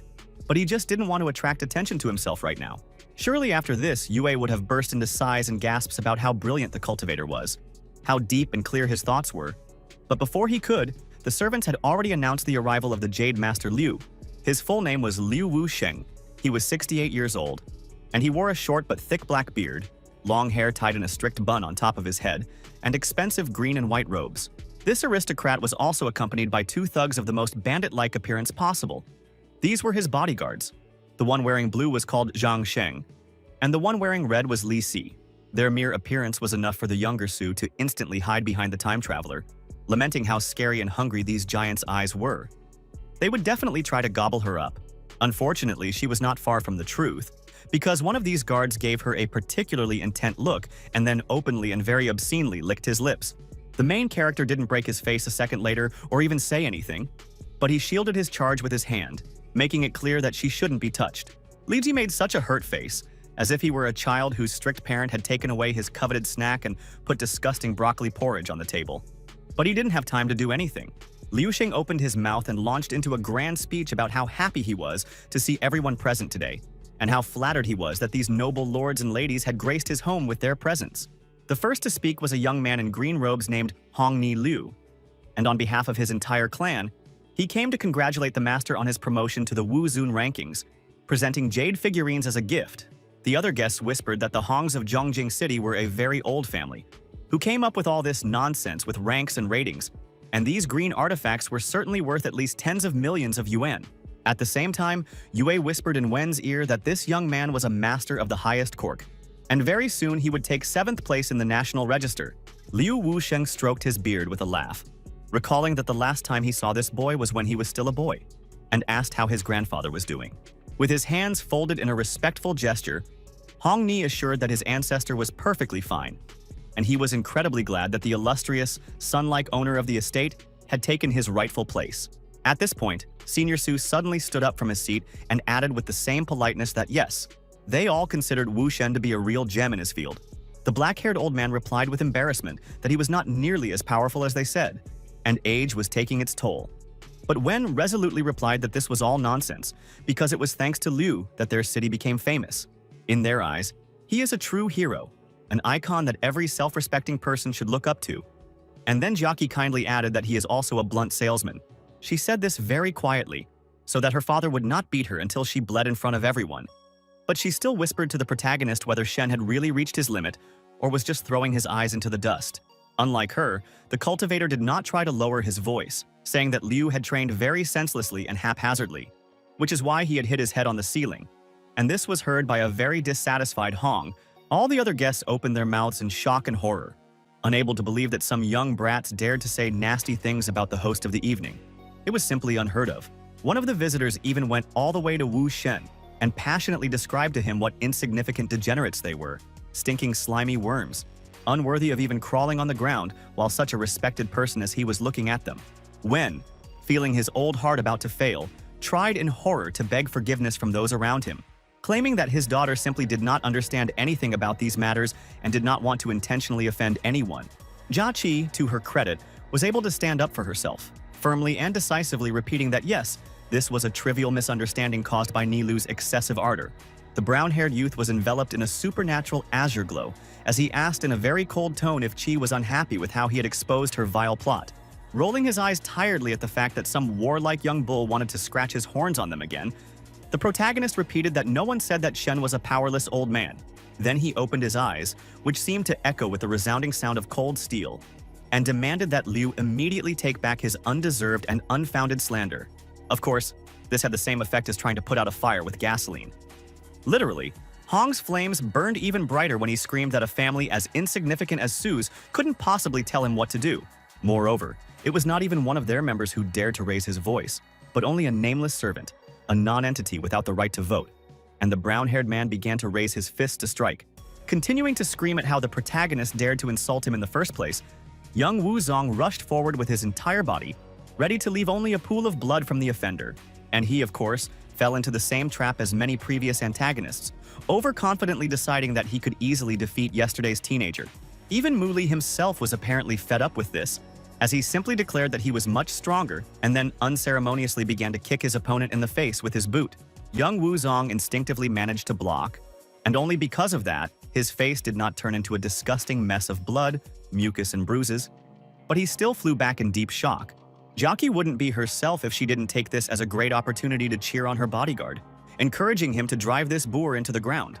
The fight, however, stopped for now, because everyone was incredibly surprised that some unknown student was able to fight on equal terms with Hong Ni. Shen, who was watching the conflict from the sidelines, quickly began to guess that something was wrong, as the protagonist had clearly hit with such force that he had managed to cripple his enemy's spiritual channels. When the old man thought about this idea thoroughly, he began to rise in horror, realizing what a dangerous monster had come to his holiday, and no one suspected it. All this time, Junior Liu was sweating profusely until his fear finally gave way to all-consuming rage. and he pounced on the cultivator with an animalistic roar. But he stopped immediately because his whole body was pierced by terrible pain, and a stream of blood burst from his mouth. Yet that kick managed to damage Hong's bones and internal organs. However, even this could not stop the young man, simply because he belonged to that breed of people who, considering their pride wounded, would prefer death rather than retreat. Grinning viciously, the young champion summoned all his remaining spiritual power into his left hand and attempted to crush the time traveler's torso with a slap of his palm. But the main character didn't even blink an eye. The difference in strength between them was so huge that the unfortunate proud man might as well try to drain the ocean with a teaspoon. And Lee didn't want to continue this circus for too long, so he dodged another blow at the speed of light and took a fighting stance himself. In just one moment, his own fist crashed into Hong's chest, causing him pain as if a comet had crashed into him. The poor boy couldn't even scream from this torment. He only wheezed desperately, terribly, spitting out even more blood into the air due to damaged organs. And a second later, young Liu rushed away and crashed into the wall with such monstrous force that he raised a huge cloud of smoke and limestone, filling the entire room. Shen, to his credit, never once tried to intervene or even expressed outrage at the protagonist destroying his home, because he understood how stupid it was. And yet, the single trickle of sweat rolling down his temple was a clear indication of the horror the poor man was truly in. The other guests, as expected, were also incredibly scared, because they had come here to rest and pay their respects to an old friend. But they were faced with such overwhelming divine power. Jackie once again remained true to herself, sarcastically saying that now everyone saw who the real winner was, and all she needed to complete the picture was to stick her tongue out at everyone. But perhaps the most amazing thing was not this, but the fact that, despite all the slaps that would have killed an ordinary person long ago, Hong remained alive, covered in bruises and abrasions, desperately holding on to his injured side and looking at the enemy with his only good eye. He wheezed that he would kill Li anyway. Only after this did Shen dare to intervene. But he was more concerned not with the well-being of the young fool, but with how the mysterious young master managed to achieve such strength at his tender age. The main character had not yet given his name, so the elder Liu did not know how best to title him, to which Mu indifferently allowed himself to be addressed as Wu Ji. Hong was so surprised that he managed to open both his eyes, because he immediately realized that he was seeing in front of him the same mysterious strongman who had defeated Lu Fei Ping. And the time traveler did not try to pretend to be modest once again. He simply and laconically confirmed that he really was that very person. This surprised all those in the know, since the brunette in red was considered one of the strongest people in China, with a good chance of defeating someone higher in rank than him. And then suddenly someone beat him up. But, be that as it may, Hong insisted that the main character, in principle, has no right to be impudent and belittle the person in whose house he is. And it does not matter what titles Mu has. The completely irritated cultivator ordered the brown-haired man to clean his ears, because he, again, did not intend to insult anyone. He only dryly stated the fact that Shen would not be able to become stronger in the spiritual sense. Not only did Junior Liu not calm down, but he also became even more angry, and now he began to ask who even allowed this brat to approach respected people with a ruler. Further, most likely, the conflict would have flared up with renewed vigor, until the hot-tempered young man would have simply been killed. But then the owner of the pitchfork stepped forward and asked him to finally calm down. Looking straight at the protagonist, the elderly master asked him to explain in more detail why the latter was so sure that he no longer had the opportunity to improve himself. The youth explained that Shen was literally a drop short of reaching Wu Zun's title, but he relied too much on sheer willpower, which was not enough for true power. In another situation, perhaps, the patriarch would have demanded an explanation, but not this time. Now the elderly aristocrat again listened to the protagonist with his mouth open, amazed at his incredible wisdom. But the most important thing was not this at all, but the fact that at some point, Senior Liu remained at one level for a very long time before making a sharp leap forward, close to great power, and this greatly harmed his health. Now his spiritual chakras are like clogged channels through which individual ships and boats can barely squeeze through. Plus age also plays a role, and if nothing is done immediately, then there is no help for Wu. The beaten Hong shouted with fervor that this was complete nonsense. The great master Shen was like heaven, and other warriors equal to him could catch bullets with their own bodies without any harm and live for more than 100 years. Someone thought that this was incredible arrogance, which put the elderly warrior in serious danger, and it is difficult to say who exactly had this thought. In the end, the head of the mansion bowed his head and hands in a respectful bow, asking the protagonist how he was able to know all this, and the younger Liu behind him almost lost his jaw in shock. Instead of answering, the main character approached the old man closely, moving as casually as if he were surrounded by girls flirting with him. Then, again, without even saying a word, the cultivator grabbed the man's hand and pulled him towards himself, causing the unfortunate Liu Sheng to let out a surprised cry. However, the young man didn't intend to break the old Wu Zun's arm or anything like that. Instead, it was as if he exchanged a piece of his own energy with him. To say that the black-bearded warrior experienced incredible, bone-chilling surprise would be a huge understatement. He simply could not believe that such a force existed, looking at him expressionlessly, as if he were a fish out of water and on the merchant's counters. Muli asked if the aristocrat understood what the essence of things was now. Stepping back with slight horror, the birthday boy suggested that the precious young gentleman take a walk. They clearly needed to discuss various matters. Jucky, who had just recently been having fun, almost devouring imaginary popcorn, now looked at what was happening with bewilderment. And in the end, she simply asked her father what this was all about. Adjusting his glasses with a sly smile, Senior Su suggested that the owner of this house simply realized in time who their dear friend and benefactor really was. The atmosphere in this house changed very quickly, because the clever servants figured out in time that it was better to bow to this strange young man in black, and lower, to the very floor. Liu Xing led Mu Li into his private room where he rested and indulged in various thoughts. There were traditional cardboard walls, and also a beautiful miniature bonsai tree. Now that they were alone, the old man humbly knelt before the teenager, begging the latter for forgiveness for failing to recognize such a great warrior in him, and for being impolite. And although the young man had encountered such treatment regularly, given his abilities and tendency to constantly get into trouble, this time he was praised with such aplomb that even the time traveler himself felt uncomfortable. He approached the patriarch, very carefully took him by the hands and helped him back to his feet, asking along the way why the latter had decided to talk to some great warrior. Sweating and feeling his tongue slowly getting tangled, Liu Sheng asked not to laugh at him. It was just that the main character's strength was really dizzying, and if it should belong to anyone, it should be Wu Zun. The problem was that in China there were only 3 true bearers of this title. One was the head of the Military Union of Masters, the second was the old leader of the Huangfu clan, and the third was the head of the Taishan school. Hearing this, the protagonist became noticeably despondent, because in the whole country, it turns out, there were now only 3 truly great people. And this is taking into account how ancient China is, how many sages it had. Well, now he actually brought this triad to a quartet. But Li himself was not very happy about this, so he ambiguously asked his new admirer to keep his mouth shut about what happened today.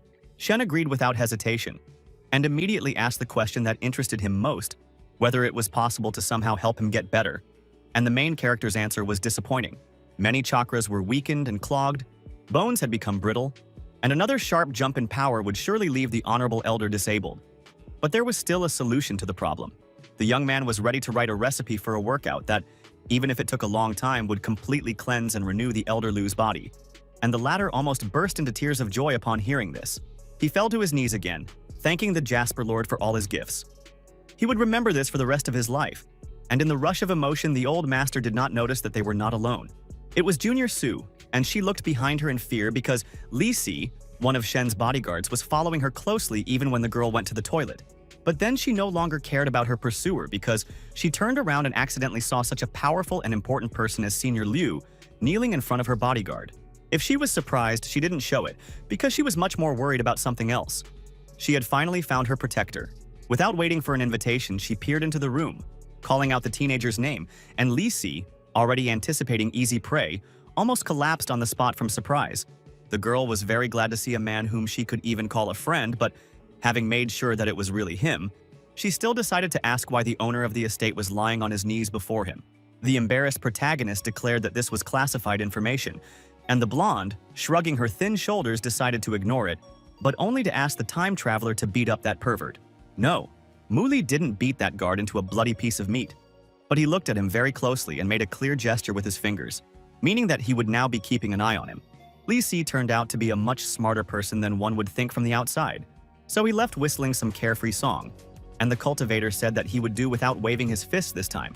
Jackie probably wanted to speak out strongly about this, but she held on. And Shen, who finally got up from his knees, kindly offered his new idol to taste the dishes from his house. The main character said that he was simply accompanying Su Wen and would do as he did. But fortunately for the elder Liu, the businessman and his entire retinue happily joined the banquet. At the table, they generally mostly discussed how quickly and greatly the Qi family had become rich, considering that even an inconspicuous mid-level warrior was sitting with them as if he were an equal. The person in question was Zhao Zhuang, Lin Yuan's disciple, who was considered not even middle level, but low level, but he was still incredibly happy that all these important gentlemen were paying attention to him. Hong, now completely healthy, glared at those around him with his angry green eyes, as if he was passionately jealous of them for the fact that Shen was paying any attention to them. Anyone would have kept quiet so as not to stir up a new conflict out of thin air. But Jiaki simply couldn't help but giggle like a hungry hyena, influencing the funny way Lu's face changed color. It was so disgusting that even the protagonist, who was not a prude, said that all she could do was whisper vilely behind other people's backs. She shrugged her shoulders indifferently and said that she could easily say the same thing to the brown-haired man's face. She couldn't stand him and had no intention of hiding it. Her father, who had always been known for his rare weakness of will when it came to his daughter, could only ask her to be quieter so that troubles would not fall on their heads again. And in general, without Mr. Mu, he definitely would not have been able to cope with her. When the conversation turned to studying at the university, the girl frivolously declared that there would definitely be nothing dangerous waiting for her there, unless a meteorite suddenly fell on her head. Then she, leaning her whole body against the protagonist, whispered that he must be incredibly happy to become his mistress's classmate. And Li, either jokingly or seriously, replied that he couldn't wait for that moment. After this, the action moves to Tuesday, to a venerable university called Yingsai, around which many people have already gathered. This place, like a beehive, was constantly bustling with life. Someone was working somewhere, someone was studying or teaching others, so that from early morning the classrooms were full. The teacher introduced the 3 new members to the audience, who were, of course, Mu Li, Qi Jiaqi, and Zhao Zhuang, the only one who had kept his old military uniform. As soon as the woman fell silent, the blonde decided to introduce herself, adopting the very pose that idols often use on stage, teasing their fans. It was easy to guess that the local guys had completely lost their minds at the sight of this beauty. You could even see pink Valentine hearts floating in the air. As for the main character, he behaved much more detached and professionally, stated his first and last name briefly, and looked at everyone as if he really wanted to go home. However, it was this image of a cold, aloof guy that helped him instantly win the hearts of almost every woman present in the room. After that, the young martial artist also tried to introduce himself, but he immediately fell silent because no one paid attention to him. The students were much more concerned with the appearance of the 2 previous characters. The poor man felt like a victim tied to the pillory, and the teacher, not noticing anything, suggested that everyone finally sit down in their seats and begin their classes. The protagonist didn't even have time to take a step when the hitherto silent girl, sitting at the end of the class near the large window, waved her hand at him and invited him to sit next to her. It turned out to be Li Yao, who was well known to everyone, and the time traveler, of course, knew that she was studying at this institution. But Mu, in principle, did not expect that luck would place them in the same group. The fair-haired girl only repeated her offer with a gentle smile, and she softly patted the chair next to her desk. The brunette didn't refuse, but Sujaki watched their interactions with such puffy cheeks, as if she had been painfully stung by a bee. Snorting as if a pig had caught a cold, the blonde mentally cursed her narrow-minded bodyguard in every way possible, because he, the bastard, dared to ignore her. And after that, just to spite the main character, she grabbed Zhao Zhuang's hand and dragged him along with force, ignoring all timid attempts to ask her questions. When they both took their seats at the very end, the rich girl continued to snort for a long time, demonstrating her contempt for all the idiots surrounding her. Yao, with the same tenderness, asked how her old classmate was doing because they hadn't seen each other for too long, and the young man admitted that he had gone to another city to visit his family. But he was much more worried about Li's health. While this conversation was going on, everyone was busy with something of their own. Some were sleeping with their faces buried in their desks, some were honestly cramming their lessons, and some were looking very closely at the newcomers. They turned out to be local hooligans who were whispering with sadistic pleasure about how much trouble the newcomer would get into because he dared to sit next to the most popular girl in the group. The girl, meanwhile, assured the boy that she was fine, that the masters were constantly guarding her, not to mention that the protective amulet still listened to her faithfully. Looking at her with a very sweaty face, the brunette thought with very strange emotions that it was natural that Yao was considered the goddess of high school. She was a real treasure trove of all possible virtues. And then she suddenly said that she remembered how the main character once confessed to her that he was acting so politely only because he owed her. But there was no need to worry about it anymore. Everything was fine. And just like that, Mu Li, an invincible, godlike cultivator, an immortal being who knew thousands of martial arts spells, felt the strongest shock and shame. But now he is so cool that he can literally punch the sky with his fist. But in the distant past, before history was rewritten, he was just a dumb, corrupted boy who found himself on the streets. People despised him and avoided him with such disgust. as if they had accidentally encountered a disgusting mudslinging pig. And only Yao was willing to help. And for the main character, whose life had turned into one long, unspeakable hell, this was a real salvation. A fragile, weightless, but still a ladder leading to heaven. Unfortunately, and that is why this girl was eventually attacked by Zhou Shiheng, who did such disgusting things to her that she simply could not live with such shame any longer, and subsequently her entire family was destroyed. The protagonist remembered all of this perfectly, and that is why he now swore that he would always help her without any conditions, to which the girl responded with laconic but sincere gratitude.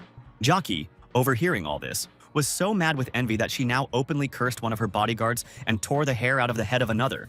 Luckily for the poor warrior who was in danger of being dressed prematurely, the bell rang, symbolizing the end of classes. It may have been an elite Chinese university, but in its free time, it was like any other school. Young people chatting, goofing off, exchanging selfies. Outside, summer was in full swing.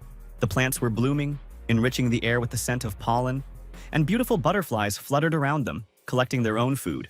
As soon as the main characters left the classroom, Yao immediately suggested that they take a walk around, showing off the campus in all its glory.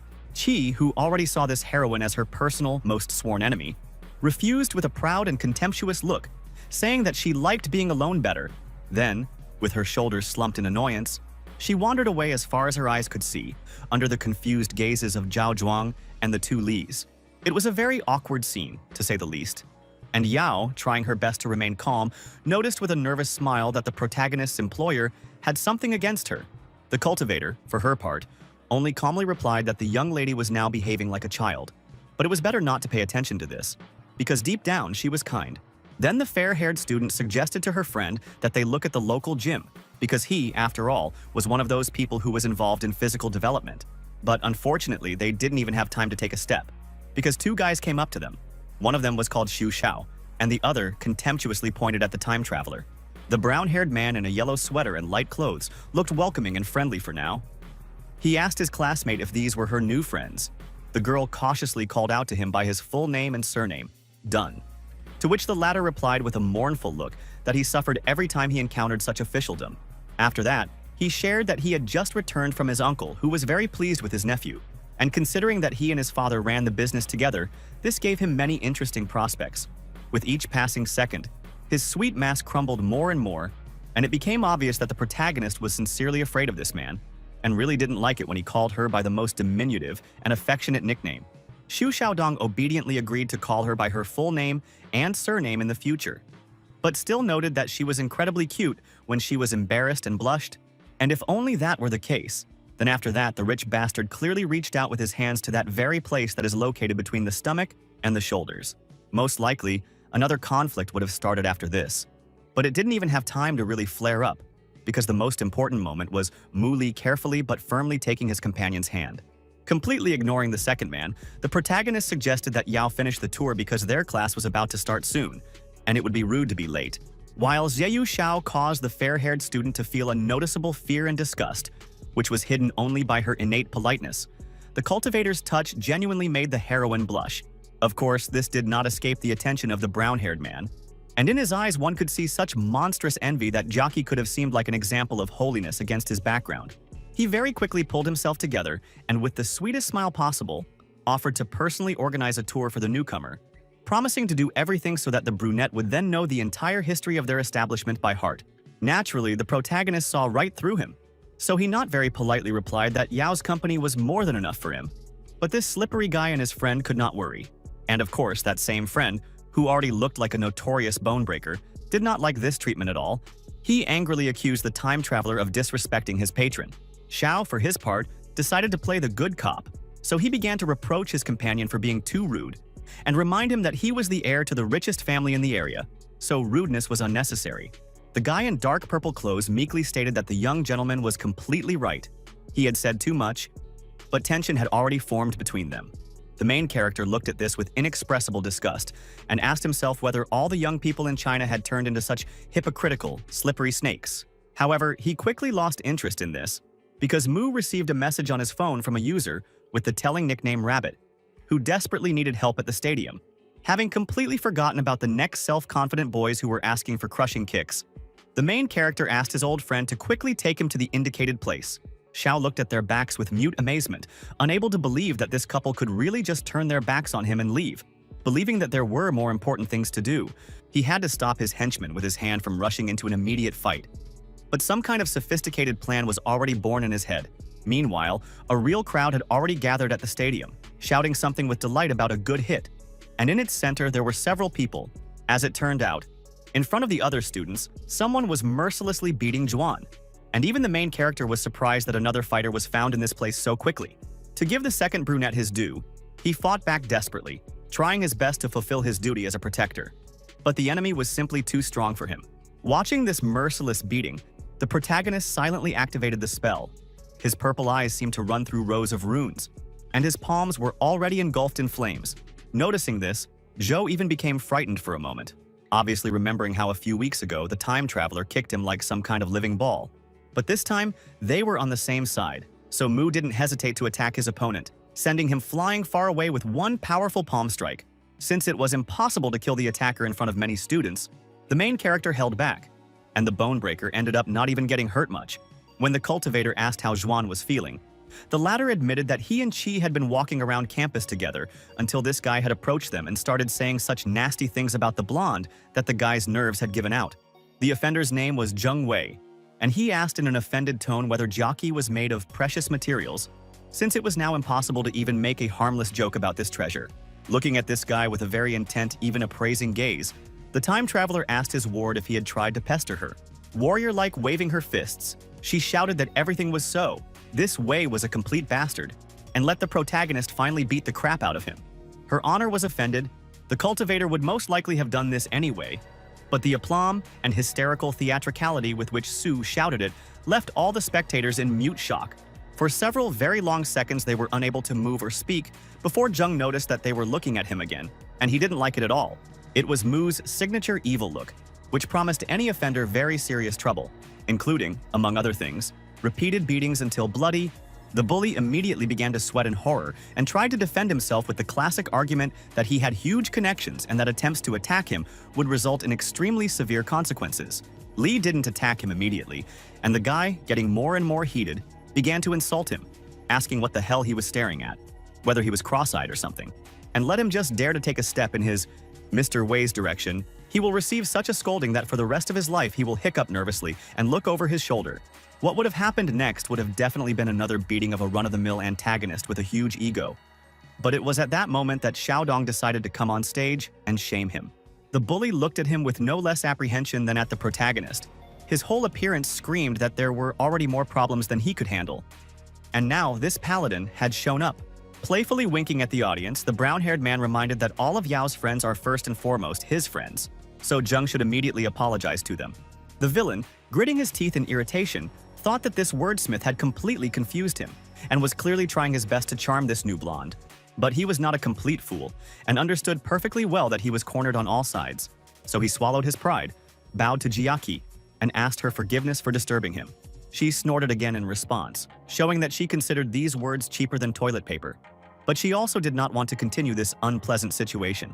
And as Zheng walked away trying to maintain his dignity, the crowd whispered in amazement about how great Mr. Xiao was and how no one would dare to contradict him. Shaitan, meanwhile, tried to impress the younger Su by very eloquently repeating his apologies and justifications, to which the latter only sulked and grumbled. Hearing from her that it was Mu Li who saved the situation, the young schemer almost growled like a mad dog. He had not put on a show in order to find himself out of work again, but he didn't let his true emotions show. And instead, Dong recalled how he had heard rumors that Jiaqi was rich and beautiful like a goddess. But now he was convinced that they were completely false. The girl immediately tensed up, expecting to hear some kind of passive-aggressive insult or even a direct verbal slap in the face, such as that her hair was the color of rotten straw and not gold. Of course, such an experienced schemer would not allow himself to make such a fool of himself, and he, with his azure eyes flashing predatorily, solemnly declared that real Qi was more beautiful than any deity. Zhao, who had recovered slightly, holding onto the protagonist's shoulder, said with disdain that it sounded so cloying that he was going to feel like throwing up rainbows. And in fact, he did throw up. Su herself, however, was completely taken in, because she was incredibly susceptible to any compliments, even if they were disgustingly saccharine. And then she turned to the protagonist, whom she had praised, albeit restrainedly, just a minute ago, and called him a moron. a piece of empty-headed idiot who ignored his duties for the sake of some idle festivities. The main character smiled very tensely and falsely, with great difficulty restraining himself from calling her a fickle, thick-headed animal. Then Xiao started pestering Yao again, telling her in a very sticky voice how he would remember the years of studying together in the future, and how these memories would warm his soul. Poor Zhao, who had just regained control of his stomach, began to desperately clamp his mouth shut again. He had an acute intolerance to so many guys who acted like they were the main characters of Japanese comics. The antagonist turned pink from this insult, but he again managed to contain his true emotions and instead suggested throwing a gala dinner and party in honor of the newcomers. The students gaped in amazement, unable to believe how noble young Master Xiao was, how sincerely he cared about those around him and the reputation of his home campus. Even Qi, as stupid as she was in places, couldn't believe that this was being done without an ulterior motive, and tried to refuse, citing other matters. Dun turned even redder, so that his skin became indistinguishable from a pig's, and meekly admitted that in fact he only wanted to make friends with her, show her around, introduce her to the locals and all that. Their university actually had its fair share of interesting things and secrets, such as the secret room that existed in the library or the legends of the mysterious noble warrior in the cloak. The blonde didn't give a damn about any secret locations, but the rumors about a man fighting evil in a superhero costume knocked her down.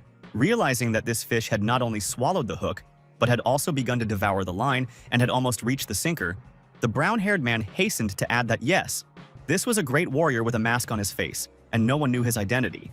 Jockey no longer looked at anyone. Her eyes were wide open, and any expression in them had completely disappeared. All she needed now was to know the start time. Even the intriguer himself was amazed that his story, concocted on the fly, had such a strong effect, like wine on an inveterate lover of going to the land of pink elephants. Younger Sue had no doubt that she had finally found him, that mysterious hero and mighty handsome man who had saved her from falling off the cliff, and was finally going to meet him. She repeated her question about where and when the event would begin, and the confused brown-haired man mumbled that it would happen at 8 o'clock, in a local elite restaurant with rare dishes. Hugging Mu Li's hand, Jockey promised with a sunny smile that they would definitely come, and the tone of her voice clearly said that the protagonist had no choice in the matter. Then Dong pulled himself together and started hitting on Yao again, asking if she wanted to reminisce about the good old days with her classmates tonight. In another situation, she would of course have flatly refused, not wanting to have anything to do with this man. But now the girl took a long look at the petrified face of the main character, and then she smiled calmly and answered in agreement. She understood that as long as the cultivator was nearby, she basically shouldn't be afraid of anything. Xiao also smiled happily, glad that his plot was working, and waved goodbye to the main characters with enthusiasm, as if they were good friends. When he and his henchmen had gone far enough, Yao's smirk disappeared, and she asked Jiaki in a cold, warning voice not to trust these rich scum.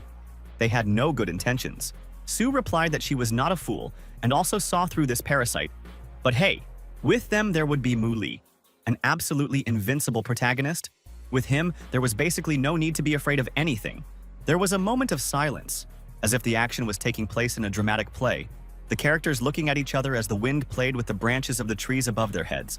The brunette rolled his eyes, dryly sarcastic at this sudden respect, and this after young Miss Qi had publicly called him an empty-headed idiot. As for the female Li, her gaze became incredibly deep and thoughtful, like a cow's, and even the most experienced investigator would hardly be able to understand what thoughts were wandering in her head. After that, time rewound to late evening, when the sky was already completely covered with black clouds, and only the light of the lamps in the huge building, similar to an ancient palace, dispelled the darkness. This was the very same restaurant, and now the nervous Xiao pestered his assistant with the question of whether the latter had prepared everything as ordered, to which the henchman answered in the affirmative. It was at this point that the doors began to gradually open, letting visitors into an unexpectedly modern, richly furnished room with brightly colored furniture and walls. Numerous heels belonging to both men in formal business suits and brightly dressed women clicked across the expensive, patterned carpets. Looking very attentively and intently straight at the girl with golden hair, the brown-haired man, in an emphatically polite voice, invited Mrs. Jiaki to sit here. The younger Sue politely thanked the host of the party for such a kind gesture, but declined the offered seat, citing the fact that she was more accustomed to the other side of the table. Watching her move the chair closer to the area the protagonist occupied, the antagonist said nothing, but squeezed his hand on the back of the furniture so hard that a vein bulged.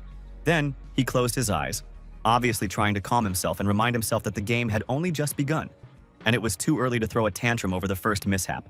A moment later, Yao entered the restaurant wearing a beautiful white dress and carrying a handbag over her shoulder, apologizing to everyone present for being late. As soon as he saw her, Xiaodong, with the most obsessive look, fervently asked her to sit next to him so that he could court his precious classmate in the best possible way. Needless to say, she refused and also moved her chair so that she could sit side by side with the main character, who had remained as imperturbable as a stone statue the whole time. It's hard to imagine how much strength it took for Xu to resist the urge to flip the table over in a hysterical rage and attack his competitor with his fists. But someone else noticed the offer of a place for him. It was Zhao, who also came to the party as the young lady's second bodyguard. But there was practically no room left for him.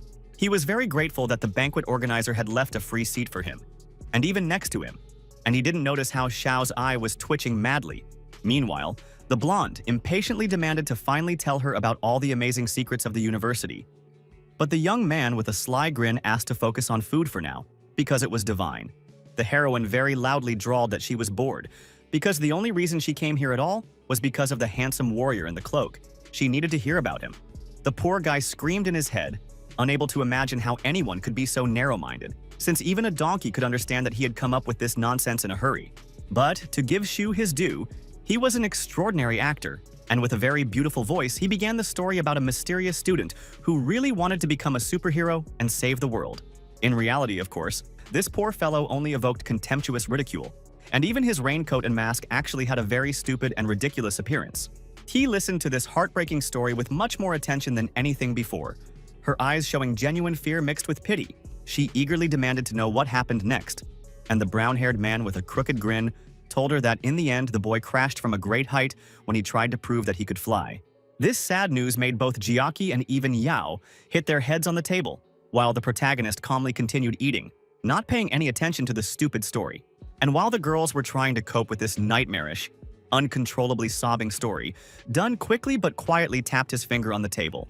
This was the signal for the main action to begin, and the villain could not help but smile a slithery, snake-like grin as he imagined the fruits of his future triumph. Outside, some people were already approaching the restaurant, loudly discussing their task, namely, to pretend to be nightmarish villains and attack the girls so that Xiao could heroically defeat them. They were the most stereotypical punks you could imagine in China, with wild, unnaturally colored hair and dirty, partially revealing clothes. Their faces were also such that they could easily be hung on propaganda posters. And one of the thugs, having forgotten himself, was already climbing inside, muttering something about sweet beauties. His comrades supported this with laughter, imagining how much fun they would have before Dunn, playing the role of savior, intervened and ruined everything. But when they kicked the door down completely, they found a completely different room, in which 3 men were sitting at a round table without any hint of the presence of the main characters. One of the local residents, squinting his green, tiger-like eyes, sullenly asked who they were. The leader of the punk gang frowned in confusion. And then it dawned on him that they had somehow managed to mix up the rooms and that the target was in a completely different place. Then, Xiao's henchman appeared from around the corner and desperately waved his hand, showing the mercenaries that they needed to come here, and as quickly as possible, but it was too late. The men at the table rose to their feet, angrily asking who these strangers were. And it turned out that they were not teenagers at all, but thugs with the physique of gorillas. Most people would have been horrified and started mumbling some lame excuses, desperately hoping that they wouldn't get beaten up. But the young hooligan just spat with contempt. He brazenly asked what the hell those big guys were staring at, and added that his job was to kick down doors. And if someone wasn't happy with something, they should just say so. The punk's saliva slowly flowed down the giant's barrel-shaped chest, who patiently listened as the young man threatened him with the most terrible punishments if the thugs did not sit down peacefully to continue eating. This was the last straw, and the big man became so furious that his eyes turned noticeably red, like those of a bull who suddenly saw a red flag.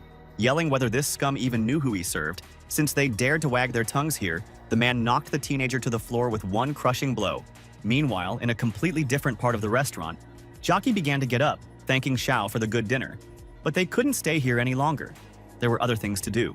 The brown-haired man, with a sweaty face, asked them not to leave yet, because he had not yet told the whole story, hoping that at least this excuse would help keep the targets in place.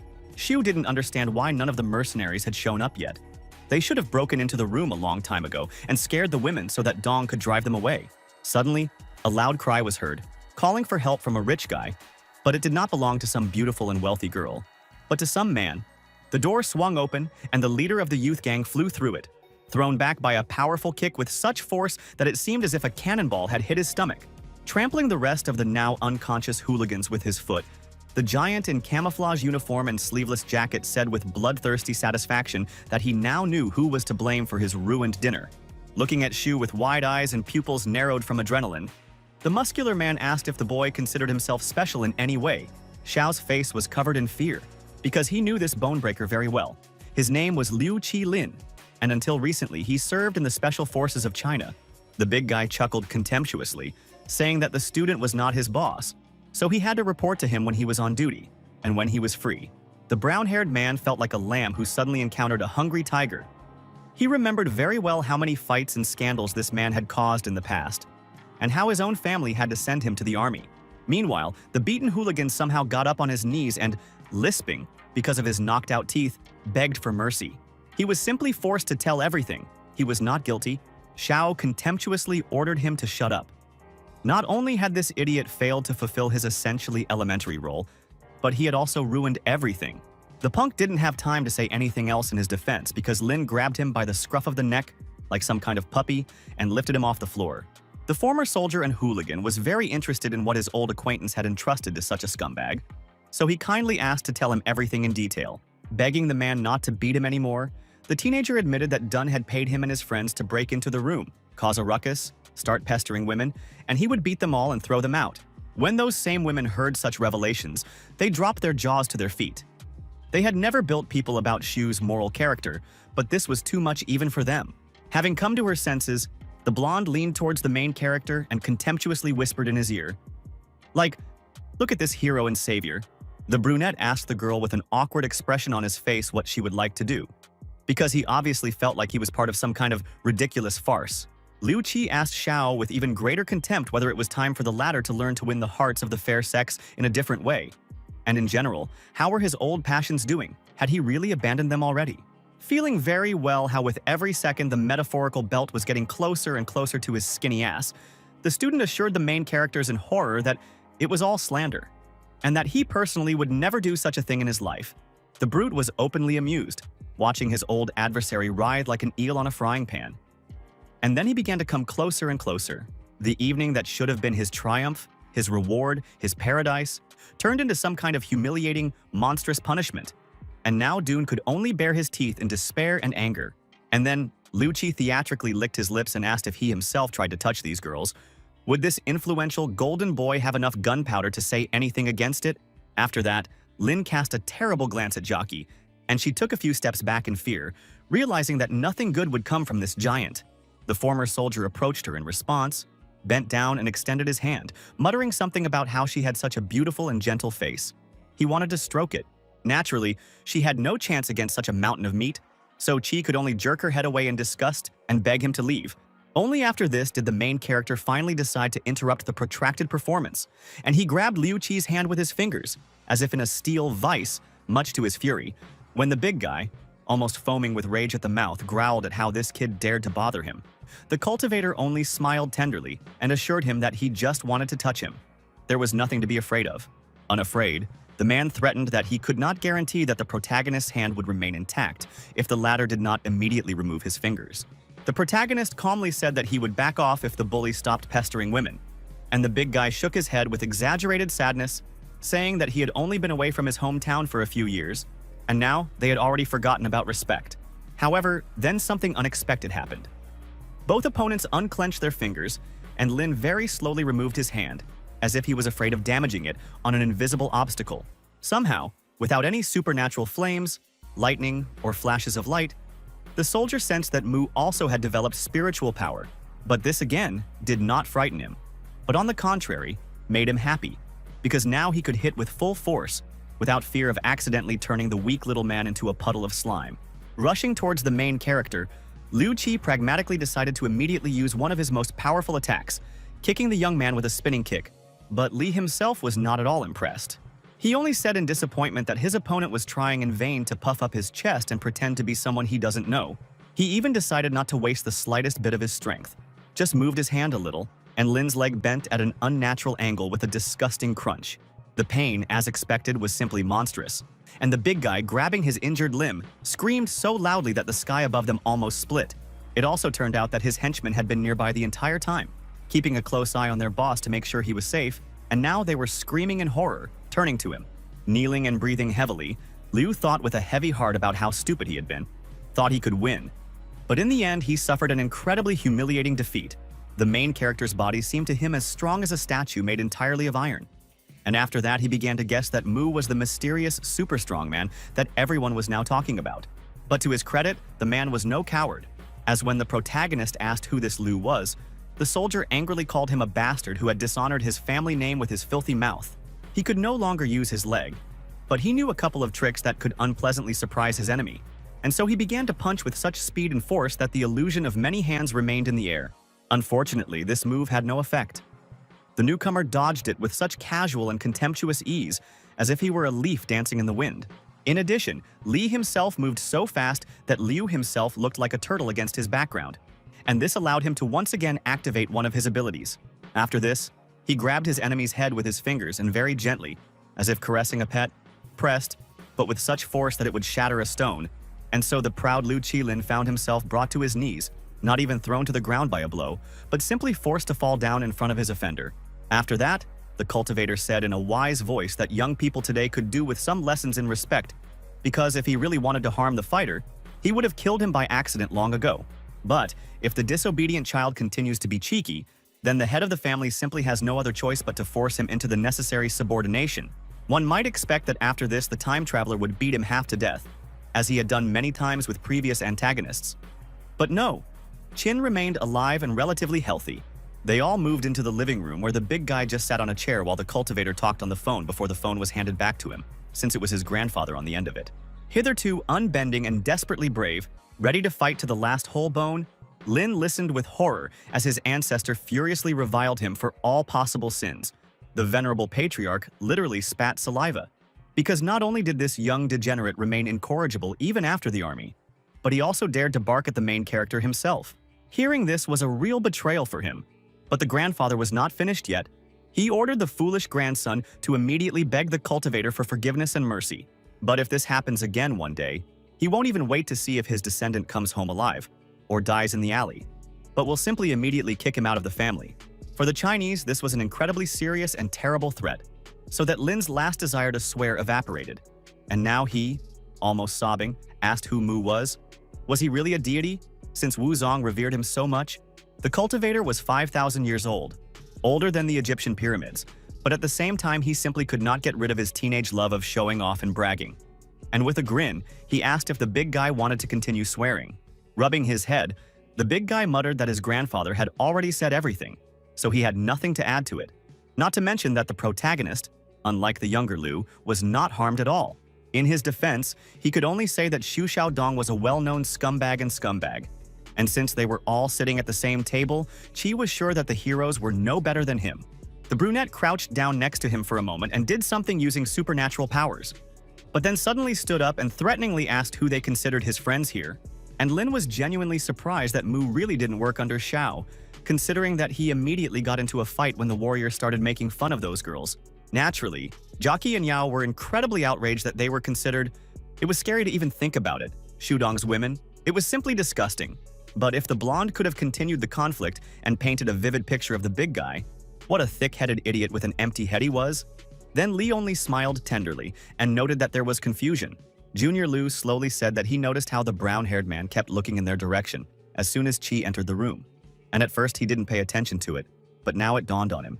It was a trap. The rich bastard decided to get rid of him in this way, and the man immediately decided to count his ribs in revenge.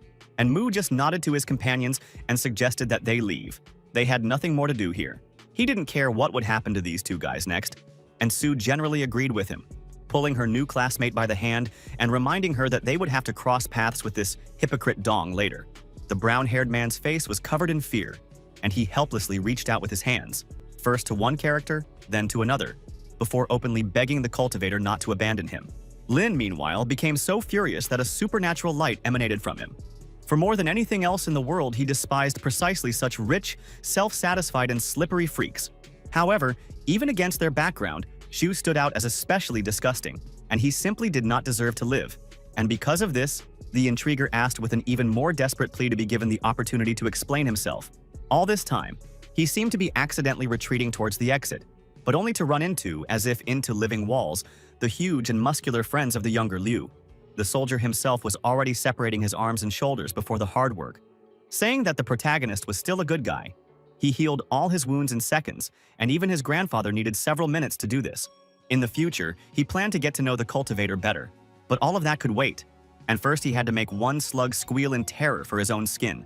Finding himself in a desperate situation, Xiao resorted to his favorite method of protecting such rich kids. Namely, he muttered how strong and formidable his family was, that they wouldn't let this go unpunished. Qi simply hit him with such force that the young man's neck almost broke, and mockingly asked him to say hello to the old men from the Shu clan. The brown-haired man continued to squeal for a long time, like a slaughtered pig, desperately begging his executioner for mercy and flatteringly calling him master, but to absolutely no avail. 3 days passed, and one evening the university students mentioned in a conversation that a basketball competition between their department and the economics department would soon be taking place. One of the girls mentioned that she would definitely go just to catch a glimpse of this handsome Xiao, and the second added that he is a real god in this sport. But they weren't going to root for the representatives of their own direction, studying the Chinese language, because, to be honest, all their men are just pathetic weaklings. And while the gossips were discussing this, a short-haired blonde man approached the main character and introduced himself as Fan Kun, the head of the local basketball club. The aforementioned inter-house competition was scheduled to take place this evening, and the young athlete would like the protagonist to join his team as a reserve.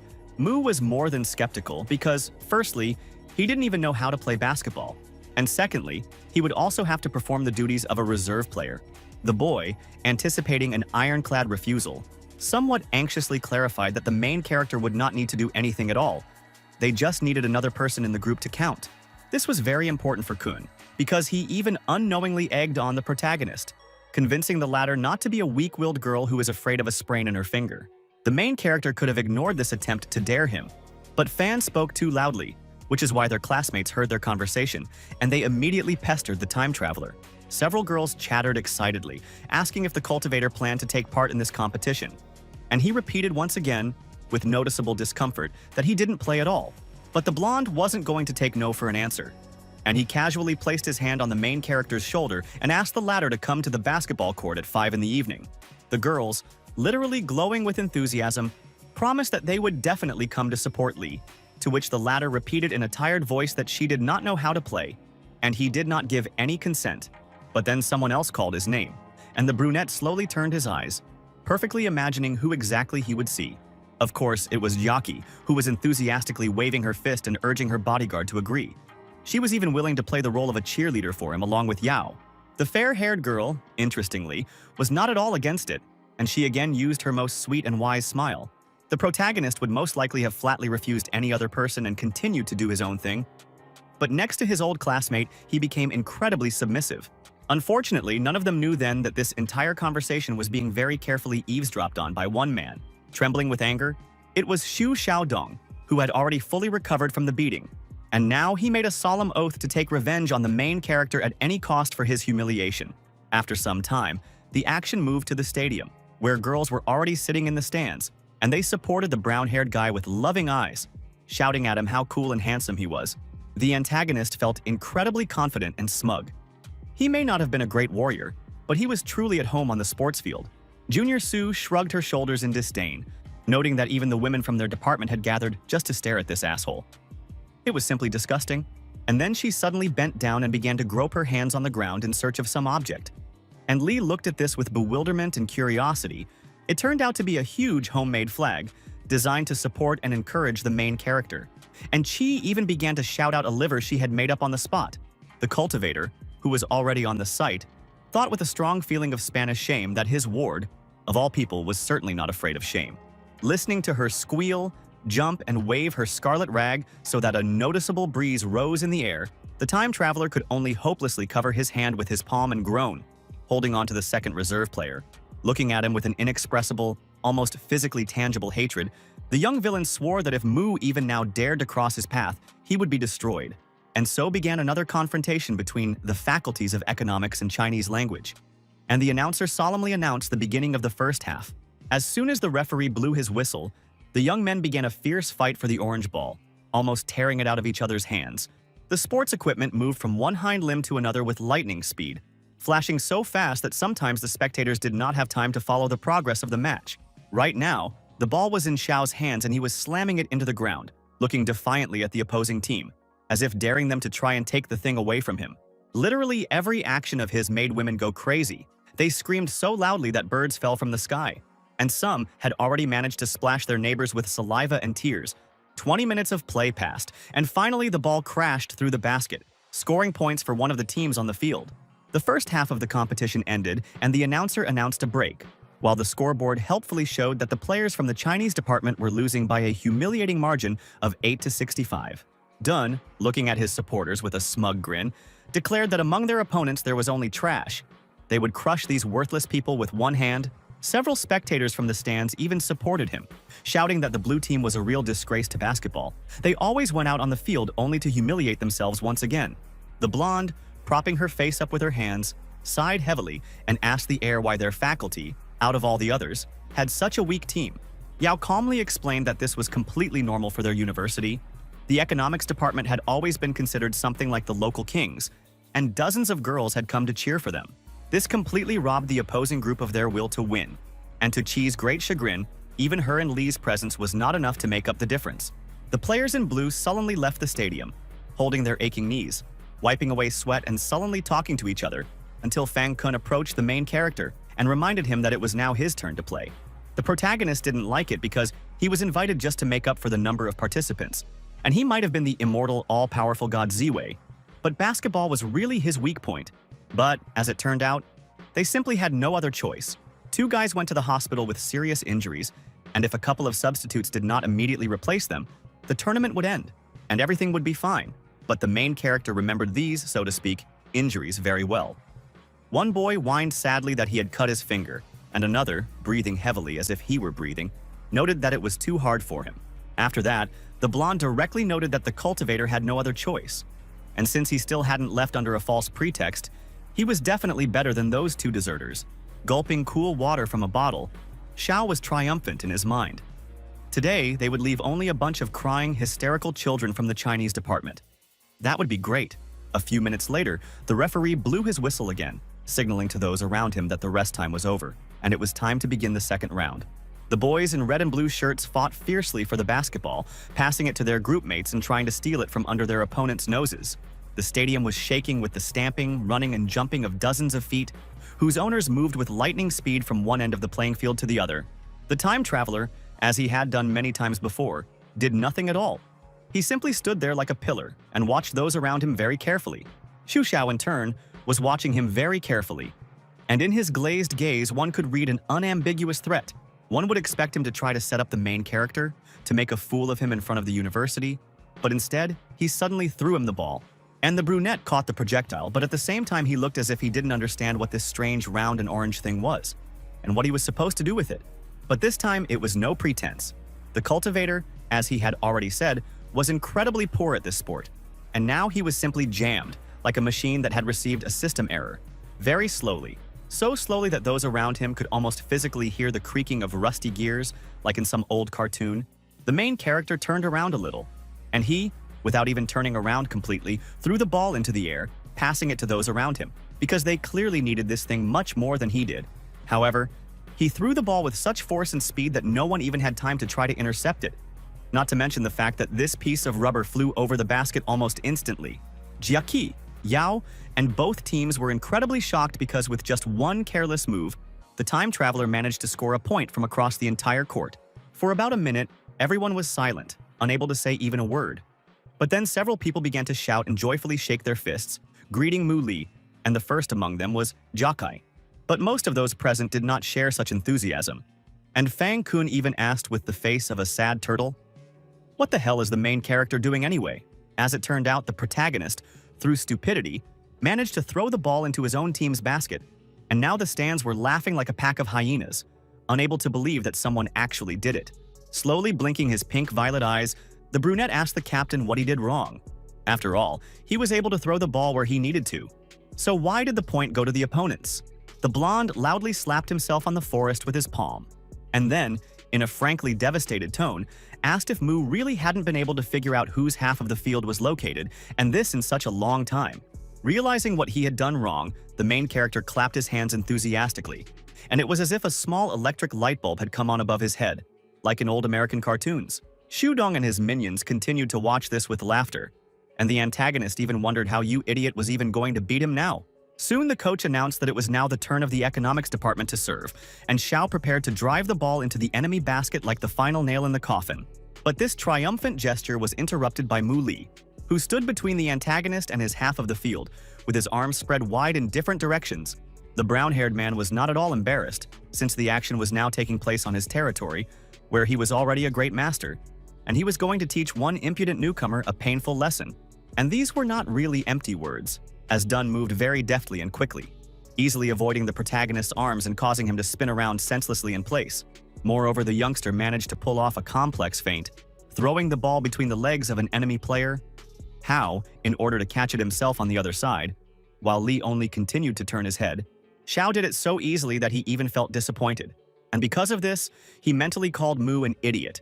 Having made sure that the cultivator was no longer a threat, the young villain turned his full attention to the game and was already preparing to make another throw into the basket. But at the very last moment, something happened that hundreds did not expect at all. The protagonist jumped up to him and most unceremoniously snatched the projectile from his hands. In shock, Shu turned his head very slowly. Beads of sweat trickled down his temples like large hailstones, and his mouth was open in a silent scream. Watching the main character score another point, only now on the enemy half of the field, Dun could only mentally scream, asking God knows who what that was all about. Having got the ball back, the boy tried to calm himself down by saying that his opponent had simply relied on luck. But that would never happen again, because he, from the height of his experience, would take apart the time traveler like God would a turtle. And he was not going to play anymore, but instead he completely concentrated all his strength on the task and rushed forward, clutching the treasured artifact to himself. In other circumstances, Mu Li could move as fast as streams of light, easily overtaking other people's attacks, bullets, and cars. But the economics student was even faster now. He tensed his muscles and tendons, then spring-like threw his body upward, towards the ring, only for the cultivator to ruin everything at the last moment. The black-haired youth also lifted himself into the air, after which he knocked the round object out of Dun's hands with one well-aimed slap, and a moment later ran up to him and grabbed him. A second later, the orange ball was falling through the basket on the opposite side of the field, launched not only with great force, but also with perfect accuracy. Several players from the economics department began to discuss with growing fear that this pair was playing too aggressively, as if they were trying not to snatch the cup from each other, but to trample each other's pride. But the other guy in red angrily shouted at these gossips and ordered them to immediately cover Xiao so that the latter would have a better chance of winning the prize.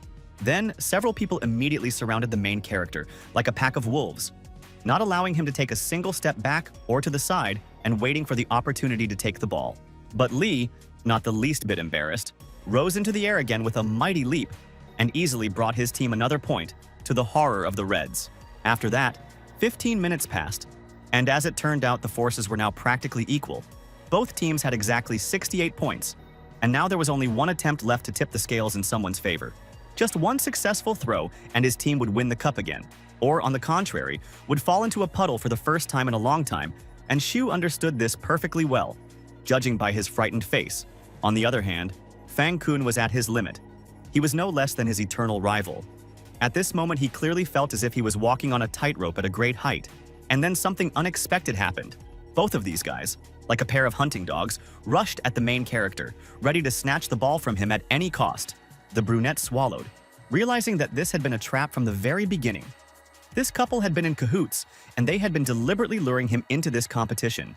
But on the other hand, this to a certain extent untied the protagonist's hands, and now he began to play at full power, moving with such speed and force that he began to walk on air as if on the ground. So the only thing the schemers were able to achieve was to absurdly bump heads, like two rams fighting for territory or women. The impact was so strong that the boys slowly sank to the ground, feeling their heads splitting and spinning, and the cultivator smugly announced that Feng was working for Dong. After that, he turned around and, like the hero of the meme about cool guys who don't look at explosions, casually threw the ball into the enemy basket, getting another point. Since this was the last pass, the announcer solemnly announced that the Chinese language team would receive 2 points at once, and thus win the current competition with him. The audience squealed with delight, whereas half an hour earlier they had showered the young philologist with ridicule and contempt. And now they were just as sincerely rooting for them, or, to be precise, for one specific representative of them. The other guys in blue uniforms were especially delighted. They literally surrounded the main character and showered him with various compliments. As for Mu Li himself, he only felt awkward and uncomfortable, and was already tired of convincing his classmates that he didn't know how to play their damn basketball. This phrase had a diametrically opposite effect, because now the teenagers were sure that the time traveler was so arrogant that he was deliberately pretending to be modest. Then, Jiaki and Yao finally came down from the stands, and the former, running up to the young man from behind and hugging him, admitted that during the match he not only infuriated everyone, but was also terribly handsome. After recovering from his initial surprise, the cultivator admitted with a wry smile that, yes, he knew this very well, although it was difficult to say how seriously he said it. The blonde, in any case, regarded this as an absolutely sincere answer, and therefore immediately released the bodyguard and awkwardly muttered that he, of all people, had no lack of modesty. On the other hand, Lee admitted that she had no idea what a treasure trove of talent her old friend was. It turns out he could do so many things, but he kept quiet. A little further away, Xiao sighed enviously, leaving the field with the help of one of his henchmen, that it was he alone, who should have become the hero of the game and received admiration from his peers and beautiful women. But once again, the main character messed up all his plans, and so the young schemer once again promised himself that he would not calm down until the cultivator died and stopped poisoning his life with his existence. But he didn't even think about any university enemies anymore, because he received a notification on his phone from the most dear and beloved person, his little sister. She had some business with her older sibling, so she suggested that they meet tomorrow afternoon at a shopping mall called Ida. And the young man, of course, could not refuse. After this, the action immediately moved to the next day, showing a huge and magnificent building, similar to a modern palace, made of glass and concrete. The schoolgirl was already there and was almost jumping with delight, waving her hand at the same time to attract the attention of her relative. He casually stroked her head, and at the same time, in an emphatically stern voice, said that he did not understand one small moment in this whole situation. For a moment, their eyes met, as if brother and sister were about to reveal terrible secrets to each other. Only the dramatic music in the background was missing. But this entire effect was destroyed when the cultivator fell to his knees, placed his palms on his chest, and cooed in a disgustingly cooing voice that Shin had started all this because she missed her older brother. The brunette answered laconically that no, and then turned away and sighed very heavily, as if these strange fetishes and complexes of her older relative had been tiring her for a long time. The reason turned out to be incredibly prosaic. She was simply going to, as usual, buy as many things as possible so that later she wouldn't have to run around the shop so often, and she needed help to deliver everything home. The main character tried to tell his relative that he didn't need new clothes. The old ones were enough, but she didn't even turn around, as if she had been replaced by a mannequin. This made Elder Mu quite worried, as he began to worry about having to wander through the rows of boutiques selling men's suits and other things. Yes, that's exactly how it turned out. The brunette even said that he had disgusting taste in clothes, and without her help, he wouldn't even be able to find a wife for himself in the future. 10 minutes passed, and now Lee, with an emphatically calm expression on his face, was forced to stand in front of the mirror in a blue business suit and a bright red tie. Throwing his head back dramatically, the cultivator replied just as bluntly that the clothes were complete crap, usually bought by rich kids from glossy magazines, and he wouldn't wear anything like that. But this didn't bother his little sister one bit, because she had already brought additional models, and her eyes were shining with a frankly maniacal gleam. After some time, he ran up to the counter with the saleswoman and in a pleading tone asked her to immediately wrap up one of the suits for him, but only to end this torment. Looking away from himself and breaking the fourth wall, the brunette whispered that with women in the store, you have to be tough and fast. Otherwise, before you can blink, you'll turn into a mule loaded with a mountain of all sorts of crap. Luckily for him, this strategy worked quite well. Xian was satisfied that her brother had chosen clothes, even if they were a bit sloppy. And now, they were both walking down the street. Unlike her relative, the girl walked with a very springy and dancing gait, almost humming a cheerful song under her breath, and then disappeared around the corner. The protagonist looked in after him with a face gray with horror, fully understanding what exactly he would see, and it was more terrifying than a fight with an entire army of opponents. Yes, it was another store, only this time for women's accessories, and the younger Mu, not paying attention to the elder's condition, asked him to come in. Feeling his hands begin to shake madly and sticky sweat run down his spine, the boy asked if his sister really wanted him to be there while she tried on clothes. The brunette gave the pervert a contemptuous look for a moment and said outright that he was nothing more than a living bag. It was just that the operation would take a long time, and there were no benches outside. With a very awkward and false smile, the protagonist replied that he wouldn't go in anyway. So let Jian deal with everything herself, like a grown-up girl. And he kept his word, putting the bags on the ground and standing against the wall as dozens of people of all genders and ages passed by, hurrying about their business. It was unknown how long it took the girl to finally finish, but she eventually left the store beaming and suggested going home. A normal person would have simply taken the bag and left. But the cultivator, as Jockey had correctly noted, suffered from some unhealthy inclinations, and so he peeked into the bag. He didn't know that Hong Ni Liu, the 7th greatest martial artist in China, who the hero had humiliated at Shen's reception, was watching them from a safe distance, and now this guy was looking at Xian with a predatory gaze. While the siblings were walking home, the young man, perhaps for the 10th time, asked his relative if she was sure she was not going to buy anything else. She replied that no. But the soul of the time traveler was still uneasy, as if he had a feeling similar to a radar, showing dangerous things, and now it was beeping and flashing a red light. The cultivator eventually stopped, carefully placed the shopping bags on the ground, and began to walk away, warning his younger sister to wait here for him. Young Wu Zong immediately realized that his presence had been discovered, but interestingly, he did not show even a shadow of fear, but on the contrary, seemed pleased with this development. He looked at the newcomer with a challenge, and boldly asked if the venerable master was going to teach him a lesson now, as if daring him to hit himself. Unfortunately for him, Mu Li basically lost the desire to joke when someone cast interested glances at Xian, so he simply warned the guy that he would kill him if that happened again. Lao blinked in surprise, but then scowled and asked defiantly if the protagonist had gone completely nuts because he had the most powerful and respected warrior clan in all of China behind him. The main character had heard this song so often that he had long since lost count of the number of times it had happened, so he simply put his hand on the pervert's shoulder and, with a smile, suggested that he do something. At the same time, the protagonist used his aura to scare Hong Ni, and when he froze after seeing all that pink flame, the brunette calmly turned around and walked away. And the master in the green shirt stood for a long time with a sweaty face and open mouth, trying to comprehend what exactly he had just seen. When the protagonist returned to his sister, she worriedly asked what had happened and where he had gone for such a long time. The cultivator, with the most gentle and sugary smile possible, replied that everything was in perfect order, so they could calmly return home and not think about anything bad. And somewhere far behind, Hong Liu began to literally beat in a monstrous fit, as if he was suffering from epilepsy in its most severe manifestation. Then the young man very slowly sank to the ground, clutching his heart with his hand, and realizing that back then, at Shen's banquet, when the time traveler had easily beaten him, he had only demonstrated an insignificant percentage of his true strength.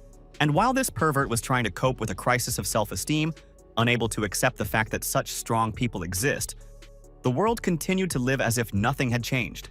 The siblings were already very far away when the young man suddenly stopped the girl and then handed her some small object, strictly ordering her to always keep it with her. One might have thought that inside there would be another jade amulet, similar to those that Li Yao and Sujaki had. But what was inside was a tiny but very expensive stone. Xian blushed deeply, as if she had suddenly been asked to marry someone, muttered awkward thanks, and then hurriedly disappeared into the car. At the same time as the green taxi began to disappear from sight, the screech of another black vehicle was heard. The protagonist slowly turned his gaze when he suddenly heard himself being respectfully called Mr. Wu Ji, the same pen name he used to publish the book. Inside was Shishan, the local head of the warrior fraternity, and he had actually been trying to find the protagonist for a very long time, judging by his comments. The brunette asked sharply what was the matter, since he knew very well that this old man would not bother him just to chat about some trivial things. That was it. They had a very serious problem and there was not a second to lose, so Mu Li had to listen to all the details on the road. The situation was very tense, and the absolutely peaceful evening sky, across which leaves were gracefully flying, served as an even sharper contrast. They were heading to the suburbs because the military alliance had finally discovered the main base of Hehuan, one of the most dangerous criminal gangs in all of China. The gang members were as desperate as rabid dogs, but as cunning as coyotes. So the warriors needed help from every pair of hands they could get their hands on. Bai then introduced the young man with a short mustache sitting in the front seat. His name was Zhuang Yan, and he was acting as the commander of this operation. They greeted each other, and the main character apparently began to like this man, at least because he did not try to pretend that he was cooler than him. Then this man, like dozens of characters before him, began to pour oil on the protagonist, telling him how exceptional he was, how wonderful, How perfect! And the main character really liked this, because he did not deceive himself that he was on the same level as those around him, and any attempts to act more modest were just coquetry. The car, meanwhile, continued its journey through the night darkness, and now it moved completely silently so as not to attract anyone's attention. A few minutes later, it stopped in the middle of a rural area full of ancient, dilapidated houses and overgrown vegetation, and the characters left the car. The cultivator couldn't help but admit that the bandits had found the perfect hiding place, both close and far from civilization, and yet so well hidden that it could take years to find their tracks. Here, the thickets of grass parted, revealing numerous dark silhouettes, but one of them, the closest to Mu Li, suddenly turned out to be the ever-memorable Liu Qilin. Scratching his head, the former Special Forces soldier explained that he had volunteered for the operation because he might have been a troublemaker. But He Huan's crimes were beyond any reasonable doubt. As an experienced soldier, he and his men sat in ambush for several days, carefully assessing the situation, until they were convinced that this was not a secondary warehouse, but one of the group's centers of activity, and that they had prisoners. After this, Bai politely asked if it was possible to remove the outer guards very quietly and unnoticed so that no one could raise the alarm and harm the hostages. Junior Liu shook his head, because only in Hollywood movies do weapons with silencers fire absolutely silently, but in reality they still remain loud. Of course, they didn't need to use any puny guns or rifles because they had a time traveler on their side, and he had already picked up a few leaves. Meanwhile, all the other people had already taken up suitable positions, without moving a single muscle and patiently waiting for the command to give the signal to begin the attack. The main character also hid in the bushes, surveying the surroundings like an eagle trying to choose the most vulnerable and juicy individual from a group of field mice. Having seen everything he needed, the brunette pulled back slightly and stood up, simultaneously stretching his hand back and taking control of the leaves engulfed in supernatural energy. He decided to use the same technique he used during the attack on the criminals with maple tattoos on their hands, to exterminate all the enemies with supernaturally sharpened plants. This strategy worked better than any sniper rifle could have, as Mu's rounds pierced the skulls of the bandit sentries like knives through butter. Qilin had already tried to fight the protagonist and learned firsthand how powerful he was. But looking at this, he simply couldn't contain his shock. It's no joke, considering that the main character not only finished off all the bandits outside the houses quietly, but also did it in such a way that there was not a trace of the smell of blood in the air. The realization of how vast the difference was between himself and the man the soldier thought was Wu Zong's warrior made Liu break out in a cold sweat. But he quickly had no time for that, for it was time to attack. The masters rushed forward in a single impulse, and the big guy managed to warn his comrades that the hostages were being held in the most remote house, while the rest were occupied by thugs. The time traveler, as the strongest and fastest, was entrusted with the most difficult task, namely the release of the prisoners, while everyone else would be busy killing the bandits. The young man didn't argue, and a moment later he abruptly changed direction, becoming like a ball of mercury running away from his own comrades. However, it was not for nothing that the He Hufan were considered one of the most formidable and elusive gangs in the Celestial Empire. They were already preparing to greet the guests with clenched fists. The oldest of the criminals was sincerely outraged that some pathetic masters dared to interfere in his affairs, and he considered death to be the only punishment for such an insult. And so the battle began. The martial artists and spiritual power users moving at lightning speed, raining down scorching flashes of light and flames on each other. Junior Liu fought with all his might, huge and strong as a bear. He strangled and bludgeoned his enemies, defeating each one with the first blow. Meanwhile, one of the thugs pulled a switchblade knife from his bosom and bloodthirstily ordered his victim to die. But Li had already moved into the hut. The gangster noticed the teenager and tried to cut him into pieces, but Mu easily avoided all the blows. It would have been like trying to stab a stream of water. Once again, while moving his neck out of harm's way, the protagonist noted that the blade was actually coated in poison, making even the slightest scratch fatal. Meanwhile, a loud, furious scream was heard nearby. This was Qilin finally seeing what exactly He Hufan was hiding, and his face turned so red that it could be mistaken for a tomato. In fact, his reaction was very easy to understand, because in the last hut the bandits were holding half-naked women, and they were already so broken by fear and pain that they could only beg not to beat them. The main character, who was gradually moving away in an attempt to take the villain with a knife away from innocent people, also saw this disgusting picture. And after that, without saying a single word, he grabbed the psychopath by the arm and broke it in several places at once, causing the criminal to scream, tearing his vocal cords. After this, the young man caught the wedge released by the old master in flight and in a matter of seconds cut his opponent's throat, without any words, bragging, or pathetic gestures. It took some time before the clearing of He Hufan's lair was completely completed, after which one of the commanders explained that the women were safe and his man was already on his way to get the police. But there was some problem that the man painfully did not want to talk about, and his speech turned into an inarticulate mumbling before the cultivator sternly demanded that he tell everything as it was. Then Shishan admitted that they had almost caught the gang leader, but that bastard still managed to escape, and even seriously wounded their field commander. This caused something to click in the young man's head, after which he demanded in a very angry voice that the old man immediately take him to the right place. A little further away, a very hot battle was going on between one of the masters and a crime lord, and the latter, however, fought no worse than any famous warrior. The participants of the operation grouped around the duelists at a respectful distance, and the younger Liu spat contemptuously, saying that he would intervene because such bastards must be punished at any cost.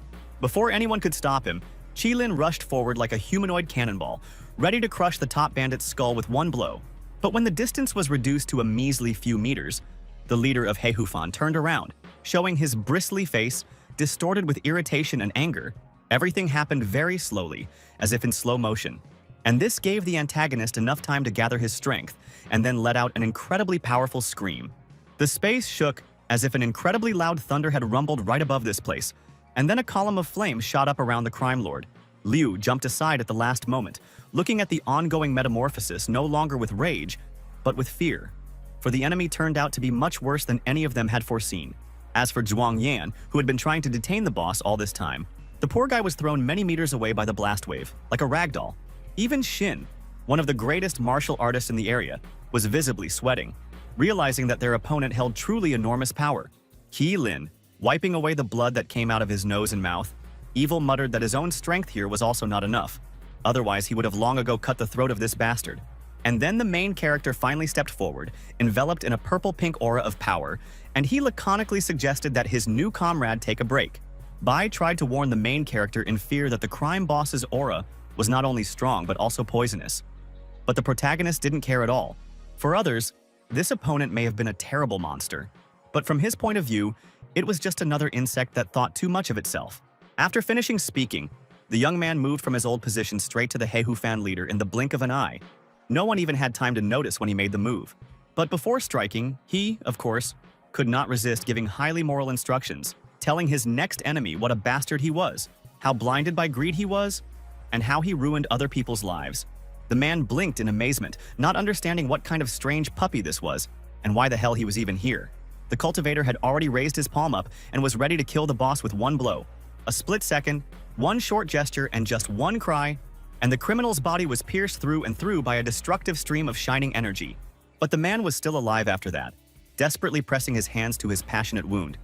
He muttered that he now recognized in the newcomer that same new master in the capital, but he could not understand how he ended up here. However, the brunette was not going to talk trash about a man who kidnapped women and turned them into cattle. So he harshly demanded to know where the gang's main headquarters was. Looking at his tormentor with unspeakable hatred, the crime lord muttered that he had no way of responding to that. And anyway, storming their main lair was useless. The masters were still late, because the supreme leader of this crime syndicate and his disciples had already made some kind of breakthrough that would lead to the emergence of 2 new Wuzun warriors. And then the Brotherhood would be finished. The protagonist was not impressed by this speech. He only noted that there was no other way out. He would have to cleanse the world of such garbage with his own hands. The blood vessels in the thug's eyes nearly burst from rage and fear. He couldn't believe that some kid, even 1,000 times talented, would dare to do this to him. Unfortunately for him, that's exactly what the time traveler did, piercing the bandit's already holy body with an open palm, finally knocking the life force out of him. The now dead criminal fell very slowly to the ground, and the main character looked at it with such disdain, as if he had just crushed a disgusting tick full of blood. The recovered Zhuan Yan could not find a better moment than to approach the protagonist and mutter that they had really messed up. Instead of the head of the school, they had shot only one fat fish. But for the main character, the impending problem was not a catastrophe of apocalyptic proportions, but a minor nuisance, and he graciously allowed them to call him for help next time. Regardless, they had successfully destroyed the largest branch of the He Hufan crime syndicate, and the grateful old man was willing to give the teenager a ride back to the city in his car. The main character, of course, did not refuse, after which the action moved to the Central City Hospital, where someone was very angrily pounding his fists on the table. It was Zhu Xiaodong, the cultivator's newfound nemesis from his university days, and now he could only shout Mu Li's name with hatred. The brown-haired man had a broken leg, and he listened with a very sour face to one of his henchmen, who was sharing the news that the popularity of the time traveler was only growing. However, he completely agreed with his patron in the sense that the protagonist was simply a vile pig, who had set up a truly noble man, and was now called on this. Shaking his head desperately, the youth asked his assistant to come up with a plan to disgrace the main character, but the latter could only reply that it would be very difficult due to Mu's innate decency. On the other hand, his authority has now risen to the skies, but the consequences will be even worse if the cultivator somehow gets involved in some dirty scandal. Xiao forced a wry smile as he realized that his partner already had a very interesting idea to implement. The fair-haired boy began to explain his plan of action, but then he came to his senses and moved closer so that his mouth was right in front of Dun's ear. When he finished explaining, Junior Shu smiled so widely and sinisterly that all he needed to fully resemble the stereotypical villain was a thin, curled mustache. Looking promisingly at his plastered leg, the antagonist quickly said that Mu Li had trampled on his bright name enough. It was time to pay with bitter tears. After this action, he returns to the university, which lived its normal life, without a hint of what shocks awaited him further. Jackie, walking down the corridor, listened with an indifferent face to the enthusiastic gossip of random girls discussing some incredible feat. They chattered excitedly that this was beyond all bounds, that it was simply beyond all possibility. And just think, he seemed such a decent young man. The longer they chatted, the more the blonde frowned, until she eventually got the better of one of the students, after which she literally pinned her against the wall. The girls looked at her with shock and hidden horror, because who could have expected that this person, who looked like some kind of gothic doll, was capable of such a thing? But this time, she was so angry that she didn't want to play anymore. So she asked him directly in a very angry and cold voice if all of the above applied to her bodyguard. After this, the main character was shown looking at someone in front of him with an incredibly predatory and half-mad grin. And while with one hand he casually got rid of his signature red tie and some of the buttons, with the other he held some woman in place. Then the unfortunate, blushing victim was thrown to the side of the bed with such carelessness and force, as if she were only a doll and not a person of flesh and bone. Feeling all the blood in her body rush to her face, the unfortunate girl begged the offender not to come closer, to leave her alone, but in vain. Laughing and grunting, like an animal maddened by passion, the brunette graciously allowed the student to scream as much as she wanted. No one would hear her anyway, and no one would help. All of this was filmed on the tablet that Chi was currently viewing, and she was simply offended in the best of ways. Lee had never looked at her, the most beautiful woman in the world, and he certainly did at this girl. However, she was able to quickly pull herself together, after which she dialed the main character's phone and told him that someone was slandering him. The protagonist calmly replied that he already knew everything, and considering that he was surrounded by a dozen guys in white clothes, the circumstances were not going well. The students surrounded their former hero like an angry pack of wolves, asking how he had the decency to show his face to them after that. One particularly excitable young man even called the cultivator a dressed-up brute, and asked why bastards like him hadn't died in their beds long ago. This cry was taken up by everyone in the area, one after another. The students waved their fists and shouted furiously that the brunette had no right to be here, and that he should better get out of here in good health. Another man, almost foaming at the mouth with rage, muttered that the time traveler simply had no conscience, and that such freaks should be shot. But the other young man watched this with the widest and most predatory grin imaginable. The expulsion that was taking place was the sweetest pleasure in the world for him. Naturally, it was Xiao Tong, and he gave his henchmen the signal that it was now time for them, as noble heroes, to come out and take part in the action. The brown-haired man wasn't just going to rub a few insults in the protagonist's face. He wanted to make every effort to make Mu understand that he was an animal, walking trash, while Shu was simply a god in comparison. All this time, Li Yao was next to her old friend, and she could only look at the angry crowd in horror, hugging the boy by the shoulders. Then another cry was heard, and the second flock of students asked the first to move aside, because they already had baskets full of sour lemons ready. The fair-haired girl looked at this with a dull expression on her face, because all this, the further it went, the more it resembled some kind of disgusting nightmare. The main character was already being hit with disgusting, greenish-yellow fruits when his former classmate tried to push him aside to save him from shame. But instead of saving himself and leaving the woman exposed, the young man hugged her tightly to himself and then tensed his legs properly before jumping. But even a powerful cultivator like him had nowhere to run. They were surrounded by an entire army of angry people, and more lemons, bananas, tomatoes, and pieces of garbage were flying from all sides. Yao continued to look at this with fear and an open mouth, still having difficulty realizing that this was reality and not a cruel joke. But Li chuckled, closed his eyes, and emitted a purple flame. When he opened his eyes, the whole world seemed to stop. like a tape or disc recording paused, and then the time traveler silently ordered the things to fly back. And all that rotten food, eggs, wads of foil paper, and even bricks flew back into the once angry, now frightened crowd. While people were screaming and cursing because of the pain and humiliation, Xiao finally entered the yard and pointed an accusing gesture at the brunette, as if to say, "How dare he show his pig snout here again?" Poor Dun supposedly considered him a worthy young man, an excellent athlete, and simply the pride of the university. But he turned out to be a real wolf in sheep's clothing, and now it's disgusting to even breathe next to him. In short, he is simply the last scum, the worst possible representative of humanity, and let him get the hell out of here. Mu Li didn't say anything at first, silently glaring at the schemer. But in the end, he slowly and coldly said that it was all him. The antagonist immediately understood what was being talked about, and he didn't even think of pretending any further. He simply smugly said that he could finally drop the main character's reputation into shit just by moving his hand. After all, he was Xu Xiaodong, with the greatest power possible behind him. So let the cultivator quickly disappear from sight, crying and smearing snot across his face and begging for forgiveness. For several long moments, the main character stared at this scoundrel, calculating how best to take revenge on him. But the young man suddenly felt something else. Something bad had happened to his younger sister. The previously gifted jade pendant now gave a signal of danger, and the fair-haired teenager, unaware of this, continued to mock the newcomer, offering to beat him up. And then he threw his head back and laughed loudly and heartily, as if this was the funniest, most original and sparkling joke of all possible. He didn't have time to finish laughing because Mu meekly replied that he would do as he pleased, and then hit him in the stomach with such force that he could break a thick tree in half. The damage was so severe that even Xu's internal organs were damaged, judging by the blood stain that spread across the back of his clothes. And Yu, the young man, in incredible pain, bulged his azure eyes, and his bodily fluids erupted from his mouth in an almost continuous stream. It all ended with Xiao falling very slowly to the ground, accompanied by the frightened cries of his classmates, who were trying to provide him with at least some help. It is possible that after this, the completely enraged crowd would have tried to tear the main character to pieces with their bare hands. But he was no longer there.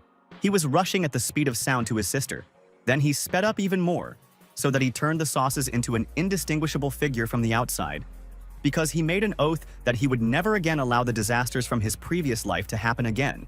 Then Li, enveloped in a pink glow, accelerated so much that the rest of the world seemed motionless against him, all in order to protect his little sister. If there had been a person standing nearby at that moment, this poor fellow would have probably gone deaf. Such a strong, thunderous sound did the protagonist make when he put all his energy into his legs. Meanwhile, in some city alley, a brunette pressed herself against the wall in horror, looking at some big guys who were not allowed to approach her by a jade glow. As it turned out, there was a whole pack of attackers. They were similar, like clones, thugs with shaved heads and in gray jackets with hoods. And they were trying with all their might to break through the magical barrier and get to the victim. Their leader, having finally lost his patience, swung his heavy fist, and Xian closed her eyes in despair, mentally preparing herself for monstrous pain. But it was at this moment that a miracle happened. The main character finally reached his relative, and to say that he was angry is like saying that the ocean is cold. There was a thick stone wall between him and the gang of villains, but the cultivator, without even wasting time on unnecessary thoughts, began to break the obstacle with just his fists. The criminals flinched and turned around when they heard a terrible roar and saw several huge stones flying out of the wall with great force. It was something surreal. In this world, everyone knew about the existence of superhumanly strong warriors, but this was still beyond the ordinary. The bald-headed scoundrels stared at the opening for several minutes, breathing heavily, before they could make out a silhouette through the cloud of dust. Unfortunately for them, the protagonist was in no mood to talk because those bastards had committed the most heinous crime of all, attacking his little sister. He might have spared those who attacked him or any of his newfound allies, but the only punishment for attempting to assassinate Jian was a painful death. After that, the cultivator began to throw the thugs in all directions like ragdolls, without even getting his hands dirty, but using telekinesis for this good purpose. There was no smug boasting, detachment, or any of the usual expressions on Elder Mu's face, only pure, unclouded fury like a bull looking at red. And by the time he finished, all the criminals were lying lifeless, even if they were not yet dead. They were in a state that was not much different from death. Looking at one of these skinheads, the young man slowly approached, knelt down on one knee in front of the unconscious man, and carefully checked his pulse. Then his hand moved a little higher, and in his fingers was a tiny transmitter, also a microphone. And from the other end of the gadget, someone was screaming furiously, asking if they had managed to catch the girl. The protagonist immediately recognized this voice, so he quietly promised that he would kill Hongni Liu, and the latter replied a little nervously that he would be happy to hand over the young man if he tried to do so, not wanting to talk about anything more with such a scumbag. The time traveler mercilessly shattered the device into tiny, useless pieces. Only after there was no longer anyone hostile in the area did the magical barrier dissipate, allowing the siblings to look each other straight in the eye. Stroking the girl on the head, as if she were a cat or a child, the protagonist said in the softest voice possible that there was nothing to be afraid of, that her older brother would just come running and help. And then he, in a much colder and more merciless voice, added that no freak would ever lay a finger on her again, and he could safely give his hand to be cut off. The girl slowly muttered that she believed him, but judging by the way Jian couldn't take her eyes off the elder Mu and how much sweat was on her face, she was now more afraid of him than the skinheads. Then, as if nothing had happened, the action moved to the vicinity of the university, where the time traveler had recently become considered persona non grata. The young man walked calmly along the road, his face gloomy as he thought that he had just walked his little sister to school. And now it was time to scare someone to death, namely, the supreme leader of all of Heiwan and the scumbag who tried to steal Xian, Hongni Liu, known to the masses as a respectable martial artist. But before getting down to business, the boy took out his mobile phone and spent a whole minute looking at the image of his younger relative, who today was closer to death than ever before. Finally, he finished, activated the device, and called the representative of the Warrior Brotherhood, briefly informing him that he needed fighters here immediately. Moreover, he needed the best people available because at stake was an incredibly important matter, namely, the final destruction of the criminal syndicate. After that, the focus shifted to the rich mansion belonging to the Liu clan, sparkling in the rays of the setting sun. His master, sitting side by side with Mr. Su Wen, discussed the recent incident at the university, namely how Xu Xiaodong tried to disgrace the protagonist by making him out to be a rapist. The businessman, of course, was incredibly angry that some worm had dared to slander their dear patron, and he believed that this deserved the most severe punishment. The black-haired elder didn't have time to add anything, because a servant entered the room and, with the utmost politeness, informed the gentleman that the elder of the Xu clan had finally arrived. The man in question soon entered the living room as well, and then folded his hands in a formal bow, greeting the famous Master Wu Jin. However, he was very surprised to see Wen nearby, but he himself assumed that the Su clan also wanted to establish ties with his family. Without even trying to hide the poisonous contempt oozing from every pore, Liu Xing coldly asked what Patriarch Xu was doing in his residence. The man immediately realized that the elderly brunette was demonstrating his warrior aura, and his mouth dropped open in shock, not understanding when he or any of his relatives had managed to quarrel with the local aristocrats. Bending down even lower, Xiaodong's eldest relative explained that he had no idea what his family had done wrong to cause them to react with such hostility to his presence. The bespectacled old man didn't let him finish. Angrily clenching his fist, Father Jiaki croaked that he would do everything possible to ruin Xu, even if his own business went under. This was not empty bravado or a strange joke. Wen's gaze was colder than the Arctic ice, and his voice seemed to emit the clanking of steel shields and iron blades. The third elder blinked in confusion, mentally acknowledging that the Sus could indeed carry out this threat. But on the other hand, they were just businessmen. Didn't they have anything to lose by picking a fight with his clan? And then Liu also made his contribution, declaring that the financial side of the issue was not so important, and that what was more relevant was trying to foresee the consequences of Xu's disappearance from the political arena. With difficulty pushing his true emotions as deep as possible, Xiaodong's ancestor asked in an exaggeratedly friendly tone to explain what all the fuss was about, so that he would at least know why he was being punished. With his glasses flashing like the optics of a sniper rifle, Wen explained how a group of people created a compromising but fake video to tarnish the reputation of a certain young man, and they succeeded. When the accused asked his name and received Wu Ji in response, he almost fell dead on the spot, because this was the same mysterious young master that all of China now spoke of with reverence. This in itself was disgusting news. But then Senior Xu rushed to put the final nail in the coffin by mercilessly throwing in that the instigator of everything was Senior Xu's son. The action then returned to the Central City Hospital, where Xiao had recently been recovering from his injured limb. The brown-haired man, as one might expect, was here again, only now he was literally wrapped in bandages from shoulders to feet, and could only hysterically shout curses at the elder Mu. His henchman, scratching his head in horror and sweating profusely, tried to convince his patron not to go into hysterics. They had disgraced their enemies so badly that he would never be able to wash it off, not to mention how the brunette had behaved. Before he could finish saying that they could always blame the cultivator for trying to kill everyone present, The door to the chamber was blown off its hinges by a powerful kick. The blonde pressed himself against the window in horror, fully understanding what was about to begin. But Dunn, unable to move normally, shouted menacingly who was breaking in here and for what the hell. Then he took a closer look at the visitor, and with fear recognized in him his own father, who should not even have known where his wayward offspring was. Trying his best to act polite as usual, the brown-haired man assured his parent with a fake smile that everything would be fine, he just needed to rest a little. In response, the elder Shu slapped the younger one so hard that the latter's neck almost broke, and his cheek instantly turned red, as if boiling water had been poured on it. After recovering from the shock, the boy immediately began to whine, asking his father why he hit him at all, since he hadn't done anything wrong.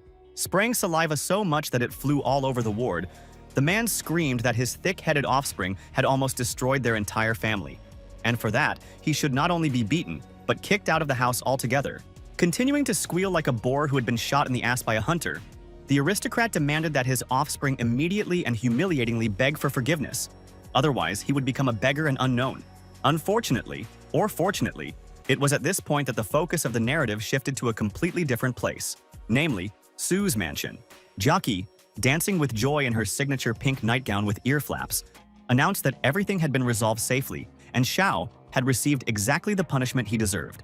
The brunette thanked her dryly for her help, and the girl, putting her hands to her chest, solemnly swore that no one would ever dare to offend her bodyguard again. She then casually asked if the young man was really planning to launch an attack on Heihuan's main headquarters tomorrow, and the cultivator responded in the affirmative.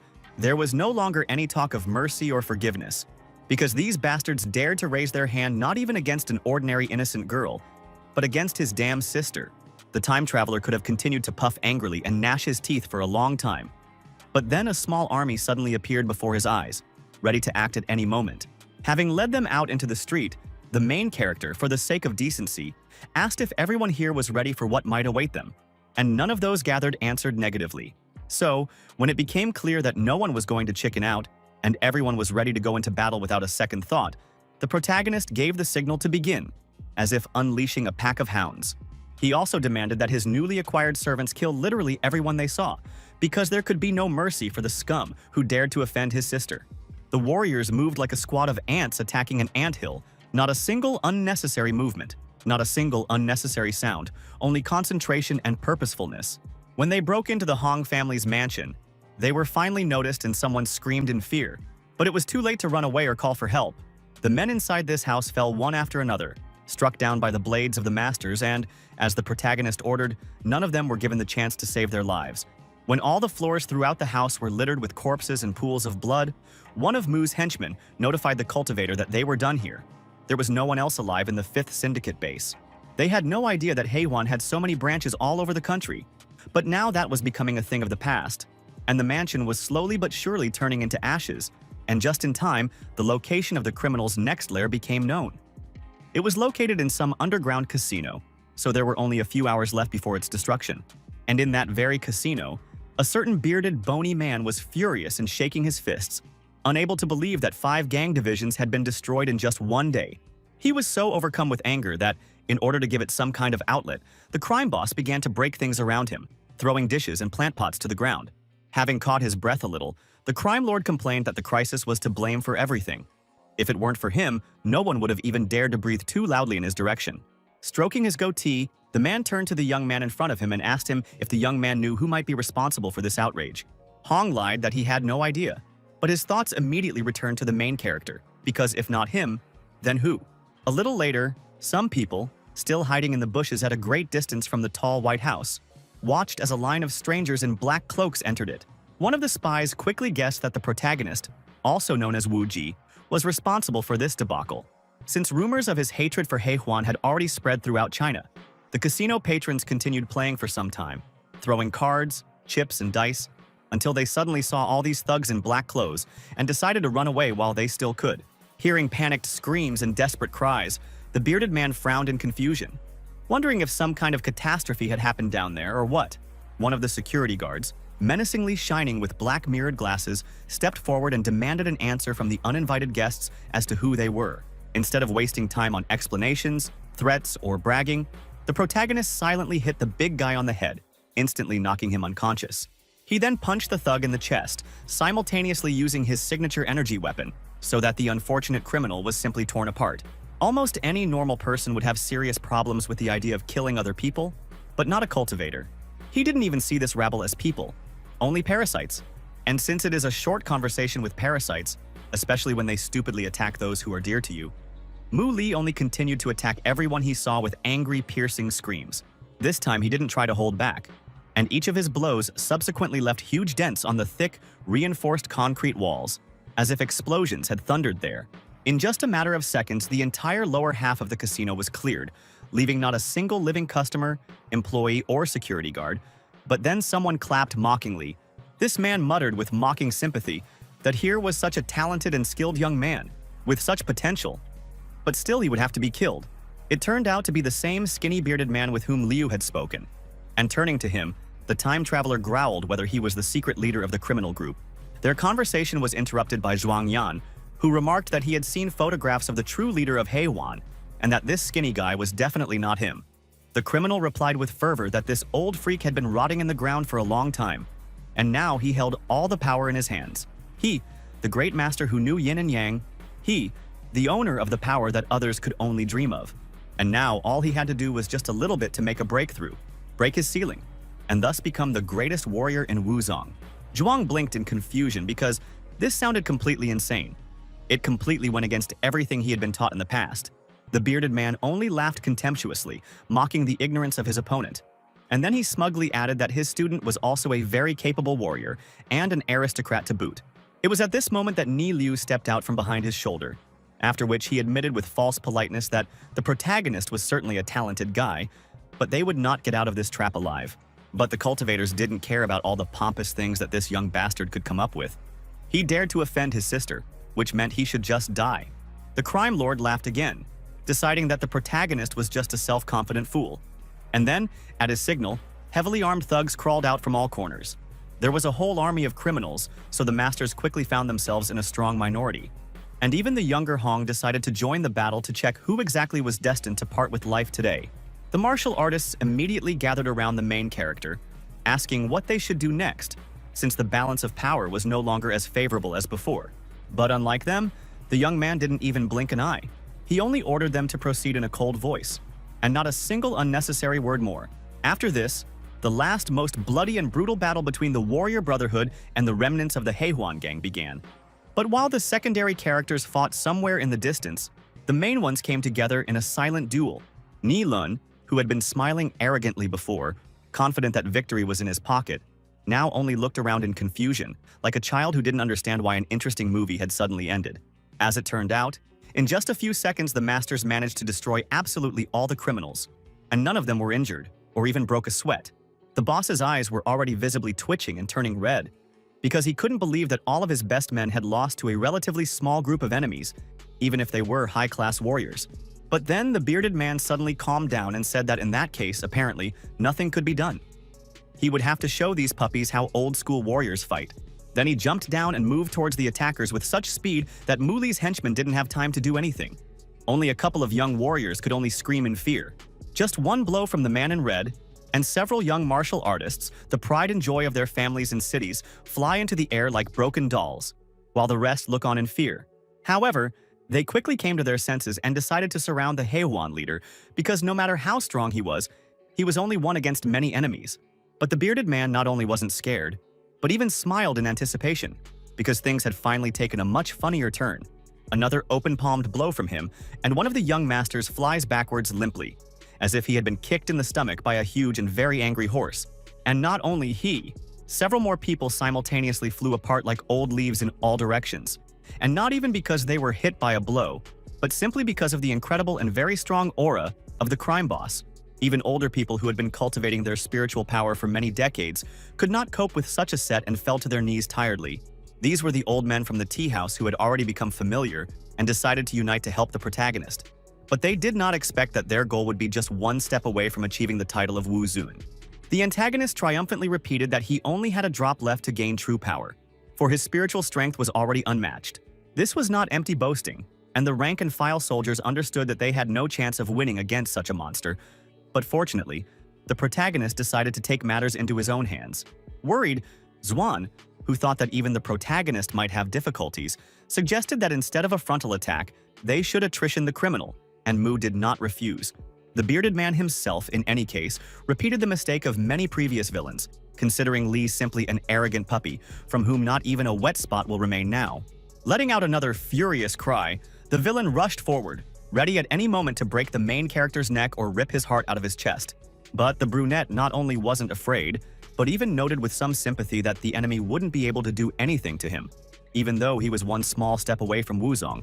At the same time, the teenager grabbed a stool that someone had thrown, grabbed it more comfortably like a baseball bat, and then also rushed forward with the speed of lightning. Naturally, with just one blow, he was able to throw the man far back, without applying even a tiny fraction of his true power to it. The bearded man flew for several dozen meters before crashing into the white stone walls of the upper floor with a very loud roar, leaving behind clouds of dust. Juan was shocked because he saw that Chief Heiwan had covered his entire body with fighting energy, making him invulnerable even to bullets. And then he was beaten like that with just a stool. But one had to give the old man credit, because he really was remarkably strong, since he stood up after such a slap in a matter of seconds, and without showing even a drop of discomfort. He had always intended to kill anyone who dared to challenge his underground empire, but now, after such humiliation, he was going to tear the time traveler to pieces. He had already tensed his muscles, was already preparing to make a colossal leap forward and blow the lousy teenager's head off with one blow, when he suddenly felt something strange. The brunette watched this without a shadow of emotion on his face. It seemed like he didn't even blink while this long moment lasted. However, then the obsession that had enveloped the old criminal's consciousness finally disappeared, and he threw his skinny body high into the air. At the same time, the cultivator jumped forward, not liking the fact that the enemy, the bastard, dared not to die from the first blow. It was like two forest fires colliding, with one side engulfed in a blood-red glow and the other side blazing with purple-pink flames. The enemies flew towards each other like living cannonballs, and the boss was ready for any tricks of the strange boy. But, as it turned out, even he had his limits. He got hit on the head with a chair again, without any pathetic cries, without the opportunity to read a new villainous speech. He was simply swatted like a disgusting insect. The blow was strong enough not only to knock the boss out of his flight path and cause him to fall, but also to completely dispel his red aura and raise another cloud of dust. When they both reached the surface of the earth, they created a rather large explosion, which made the eyes of everyone who was nearby hurt. The bandit was still alive, but he was beaten to death in every sense of the word. However, he writhed under Mu's feet, hissed and swore angrily. How dare this puppy treat him like that, as if he were some kind of joke? The bearded man wheezed that if he just strained a little, he would stand up and tear this young brat into tens of thousands of pieces, to which Li responded with another blow from the stool. The blow was strong enough that blood and broken teeth flowed from the unfortunate villain's mouth in equal measure. Stars swam before the man's eyes, but he still continued to curse his opponent with all his might, while the cultivator, meanwhile, again brought in the stool.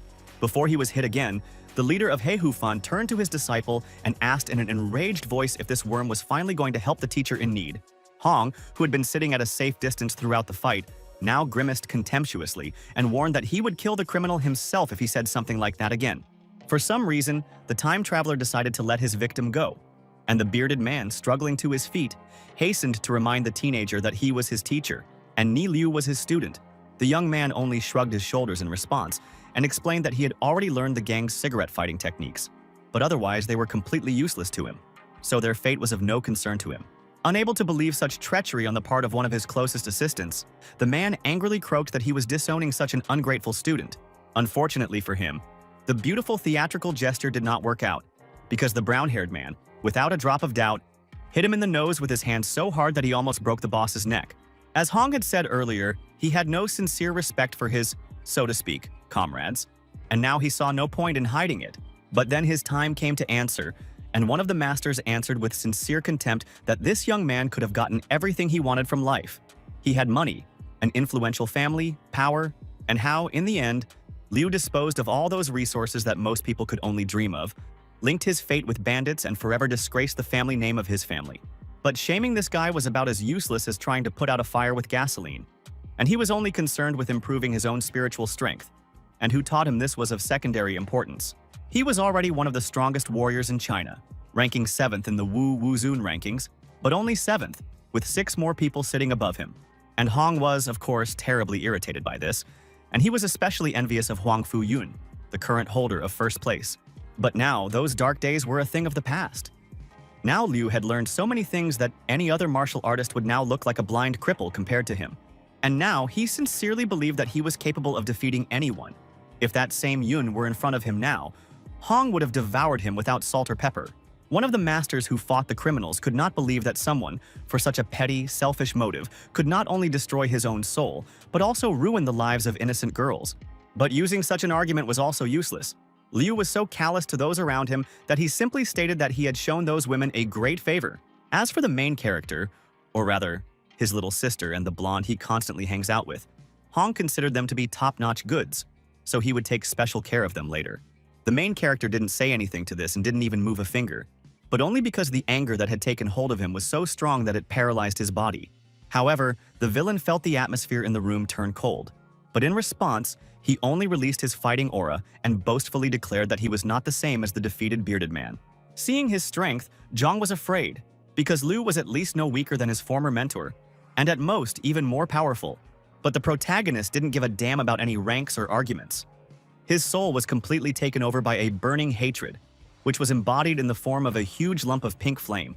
Looking at this, the brown-haired man only spat contemptuously, and then added that here he was standing right in front of Mu, and what the latter would do with this, how he would hit him, how he would take revenge. The main character still didn't say anything and didn't even change his face. He just swung his arms really coolly after these words. The green-eyed scoundrel looked at him without any fear, as if he were a bored spectator waiting for something really fun to finally start at the circus.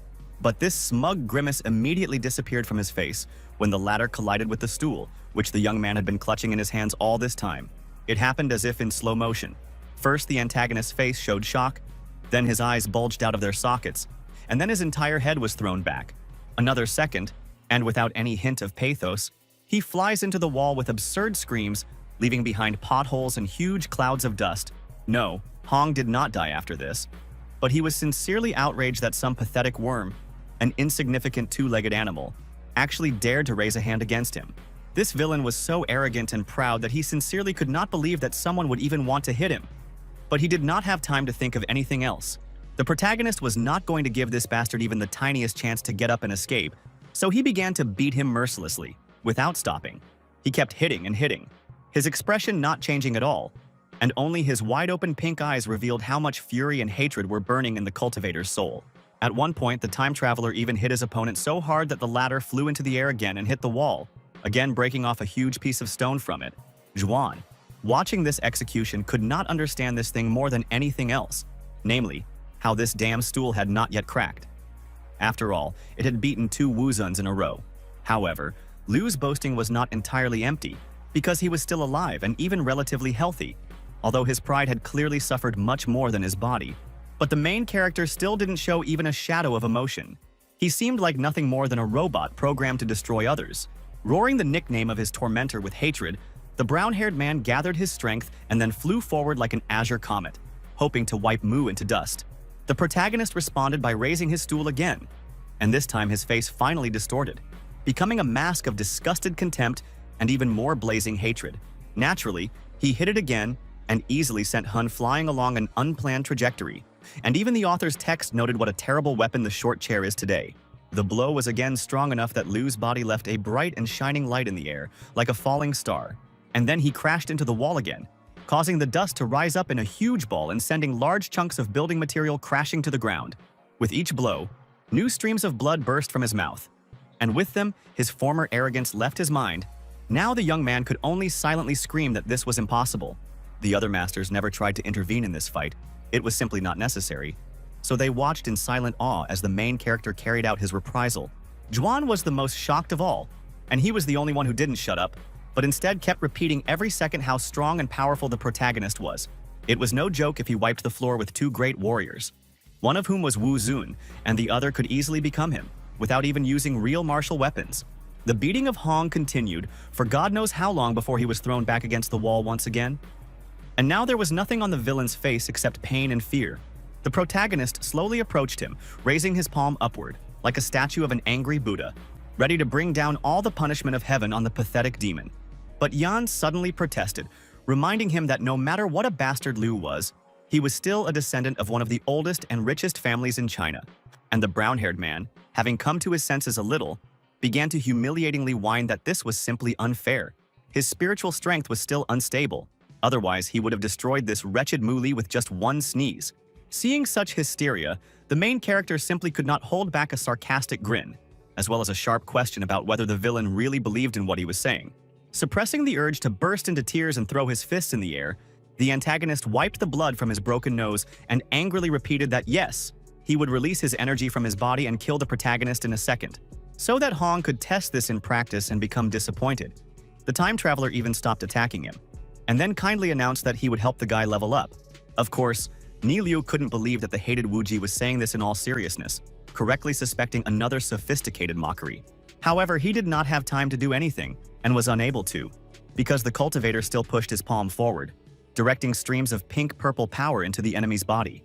From the outside, it was somewhat reminiscent of the healing ritual of Patriarch Yao, only this time Muli actually didn't care about the well-being of, let's say, the patient.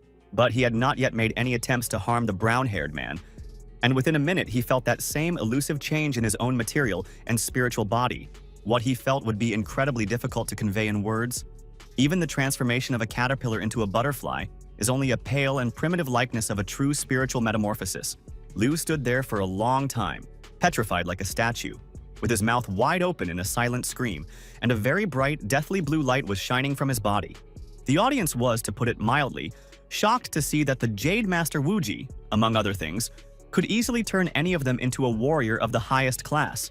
When the glow began to gradually fade and dissipate, the brunette noted with a bloodthirsty grin that, behold, Hong had fulfilled his dream and become more powerful. The young antagonist didn't pay any attention to him. He wouldn't have even noticed the huge sign with the word sarcasm written on it in giant letters. From the strength that overwhelmed him, Liu could only laugh madly and smile so much that his lips almost cracked for the first few moments. But when he calmed down a little, he looked at the newcomer with an even crazier look and hoarsely said that now he would definitely leave a wet spot of him. No more mercy, no more games. One of them will remain alive and the other will forever turn into a pile of slime. And there can be no other outcome to this duel. The brunette simply rolled his eyes in response and sarcastically noted that this was just super, after which he extended his hand to the side of himself, as if calling an invisible dog for a scratch. Naturally, seeing such a reaction to his new power, the young man became even more furious than before. So much so that his pupils became very tiny, and the blood vessels in his eyes burst. Instead of answering, the main character brought down on him that same palm, which had now grown to such enormous dimensions that it could crush a car into a pancake. Liu held on for a few seconds, holding the monstrous weight above him like Atlas the Skybearer, before his knees buckled and fell to the floor. The confrontation between the two powerful souls sent out waves of force in all directions, raising clouds of dust into the air, and many of the masters even had to cover their faces with their hands. When it was all over, the whole world went deaf for a moment, as happens after a bomb explodes. First, a monstrously loud sound tears space apart, and then a deathly silence reigns. It goes without saying that the villain lost, because the main character could not lose in principle. And now the brown-haired man stood humiliatedly on his knees in front of the brunette in shabby, dirty clothes.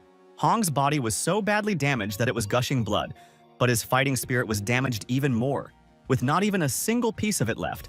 Zhuan, who was watching this closely, was so frustrated that he couldn't even make a sound. He simply couldn't believe that two Wu Zuns had just appeared before his eyes. On the other hand, this must have been the best proof that China was now experiencing a new era of dawn for martial arts users. Meanwhile, the young villain, continuing to cough up bodily fluids, croaked that the protagonist had won. But he shouldn't rejoice, because he would definitely get his way. The cultivator bowed his head in response and asked with disdain if Liu really thought that anyone would let him live after everything that had happened.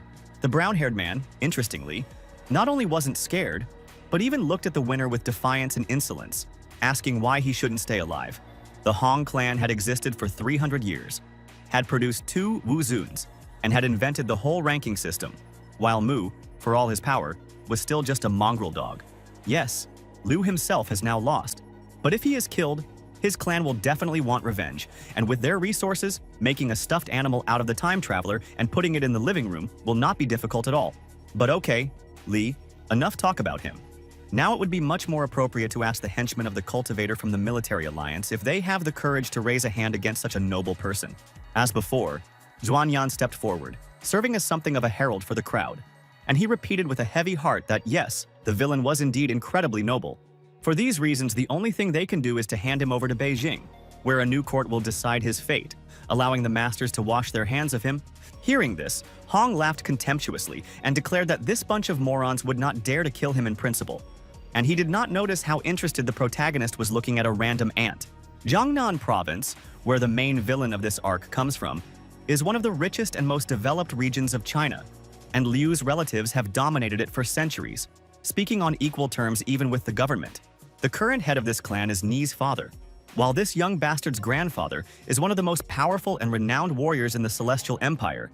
Their clan, wherever you look, was a whole set of aces. Unfortunately, this schemer, murderer, and tormentor of women was the only heir of this family, so his relatives will protect his life at all costs. One of the younger masters with silver hair and wine-colored eyes regretfully confirmed that Zhuan was right. They really wouldn't touch Hong, and no matter what evidence they present, no matter how much evidence and testimony they collect, it will not be possible to achieve a fair punishment by legal means. These people are simply too rich and influential for the court. When he finished, Hong, with difficulty rising to his shaking legs, looked defiantly at Mu and asked if the time traveler now realized what kind of power was behind him. Even if the protagonist was also a Wu Zun warrior, the difference between them remained insurmountable. And throughout this heated exchange, the villain would quietly reach for the phone in his pocket. Taking out the gadget, he said only one word, "Hello." But it was enough to make almost everyone present turn cold, and despair settled in Zhuan's eyes. The brunette dialed his all-powerful grandfather's number and turned on the speakerphone so that everyone could hear how the old man was worried about his grandson and scolding him for his sudden disappearance. And while the elder was asking if everything was okay with Liu, because his voice was somehow very strange, the antagonist did not take his eyes off the petrified, motionless protagonist. Looking at the brunette as if he was about to burn a hole through him, the younger Hong delighted the elder with the news that he had just made a spiritual breakthrough, reaching a new level of strength. He then confessed that he was in mortal danger because a man nicknamed Wu Ji was desperate to kill him, and this instantly enraged the patriarch. While the old man was raging, throwing lightning bolts and cursing his new enemy with all his might, Liu asked with a mocking intonation if the hero still wanted to finish him off. Without saying a word as usual, the time traveler began to approach the enemy, ignoring the warning cries of Zhuan and other members of the warrior brotherhood. Concerned supporters tried to persuade the cultivator not to touch such a pile of manure, lest he get dirty and ruin his career and life at such an early age. To no avail, because the protagonist didn't give a damn about the whole world and those who were considered big shots in it. He had only one goal. With one swift movement, the protagonist took the mobile phone away from the newly minted Wu Zun, and in such a way that the latter didn't even have time to blink. He didn't crush the gadget into pieces, as one might think. Instead, the cultivator asked the person on the other end of the line in a cold voice how they could have raised such a freak. Lao shouted indignantly, as if this banal, in essence, insult hurt his pride much more than anything he had experienced before.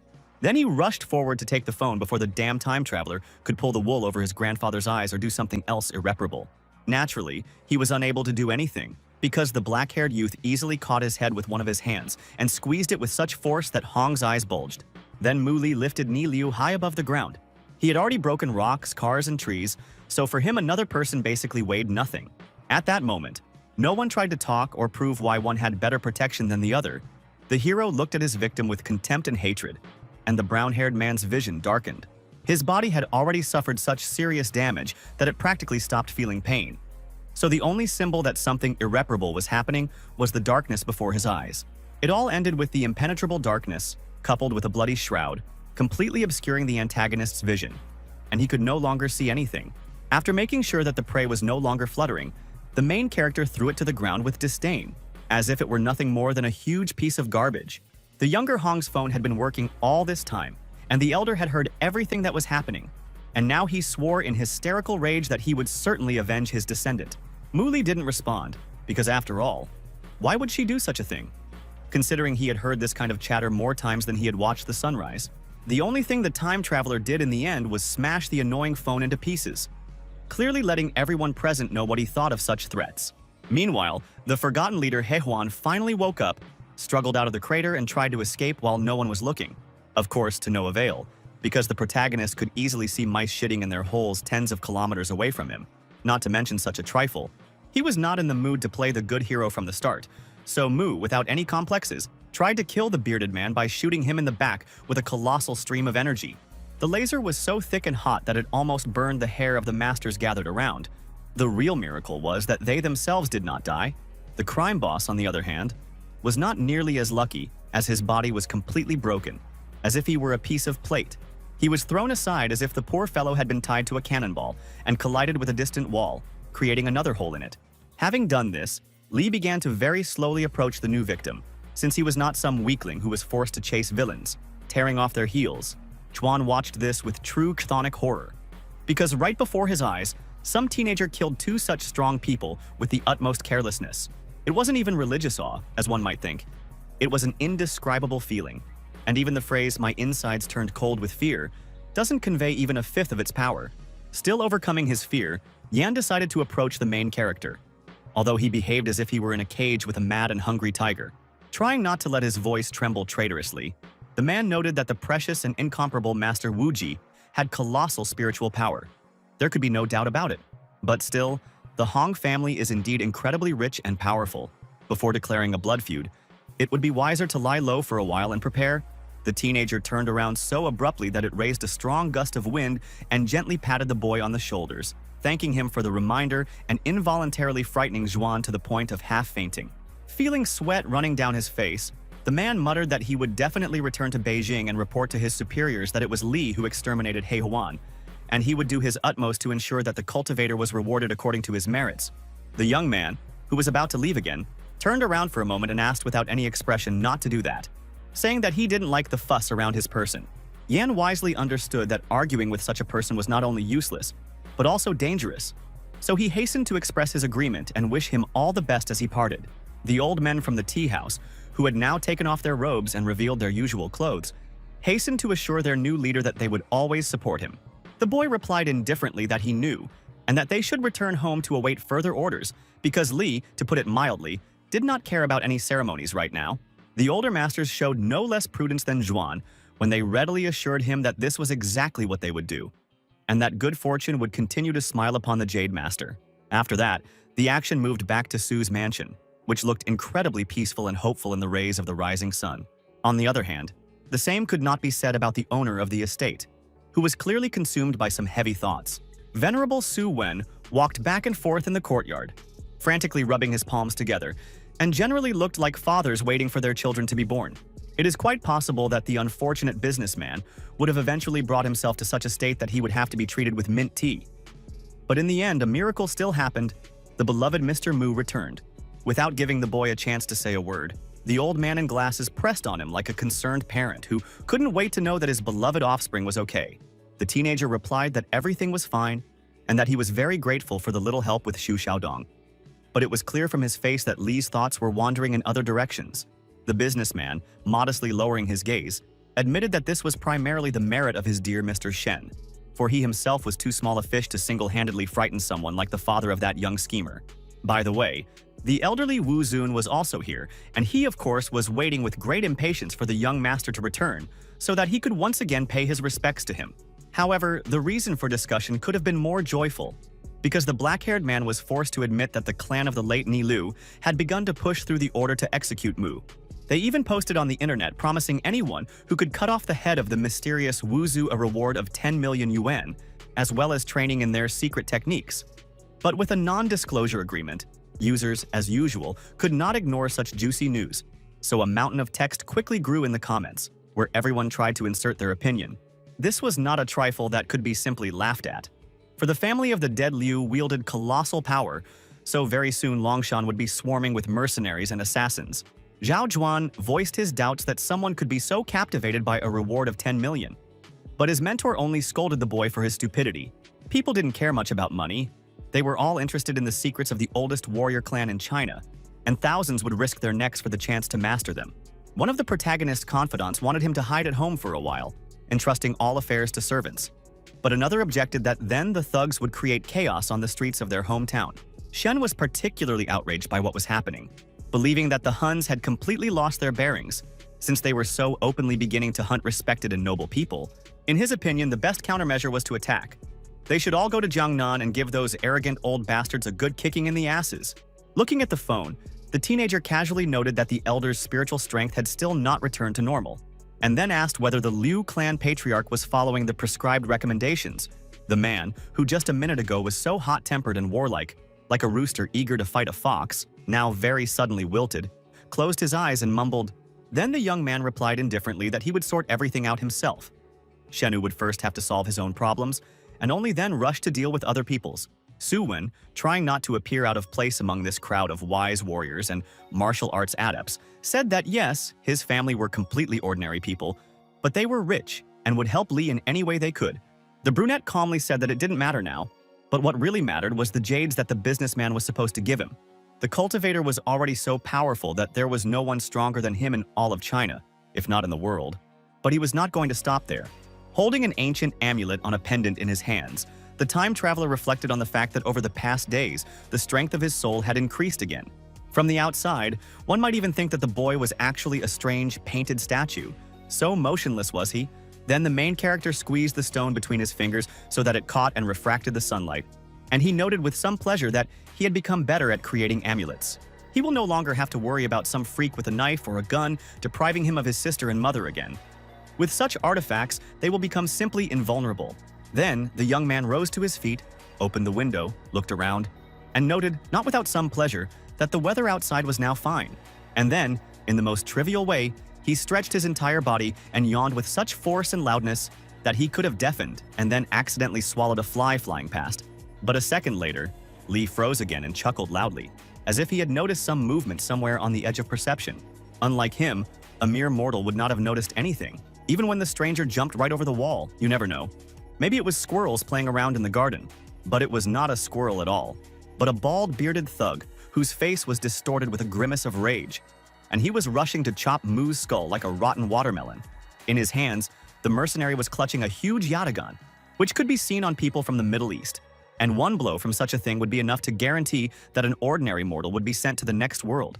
But the thug obviously couldn't do anything, because the cultivator was the main character of the story. He simply dodged with the ease of a leaf caught in the wind. The bald killer swung his blade in different directions, trying to cut the boy into small pieces, while the latter didn't even have to make an effort to dodge. He didn't even open his eyes. For a while, the man was able to entertain the main character, who graciously allowed the mercenary to attack. But eventually, Li got tired of it and caught the scimitar with his bare fingers. Of course, his skin was not damaged at all by this. Not even a drop of blood appeared on it, because when he wanted, his body was harder and stronger than diamond. The unfortunate assassin blinked in confusion. He clearly didn't expect the mysterious Wu Ji to be such a tough guy as to ignore his weapon. You had to give the man credit for not being an idiot. But once the killer realized that further attempts would not be successful, he chose to retreat. Jumping back many meters, the assassin acknowledged with sincere respect that the protagonist was more than worthy of joining the Wu Zun ranks. At the very least, his reflexes were first class. Only for this reason did the man decide to introduce himself according to all the rules. His name was Dao Wangqi, and he, of course, came for the reward promised by the Hong rulers. In his mind, the protagonist made a note that the announcement of the reward was published only yesterday, and the hunters for power had already found the house in which he was hiding. However, out loud, the cultivator only mockingly praised his opponent for his speed. But this, unfortunately, was clearly not enough to accomplish what he had planned. Naturally, such arrogance infuriated Wang Qi, and he roared that the naughty boy would now understand everything himself as soon as he felt the mastery of Dao in wielding blades on his own skin. Catching the blade in his fingers again, the protagonist thought that he had killed countless bandits during the raid on Heihuan's lairs. But the witnesses kept their promise, keeping their mouths shut.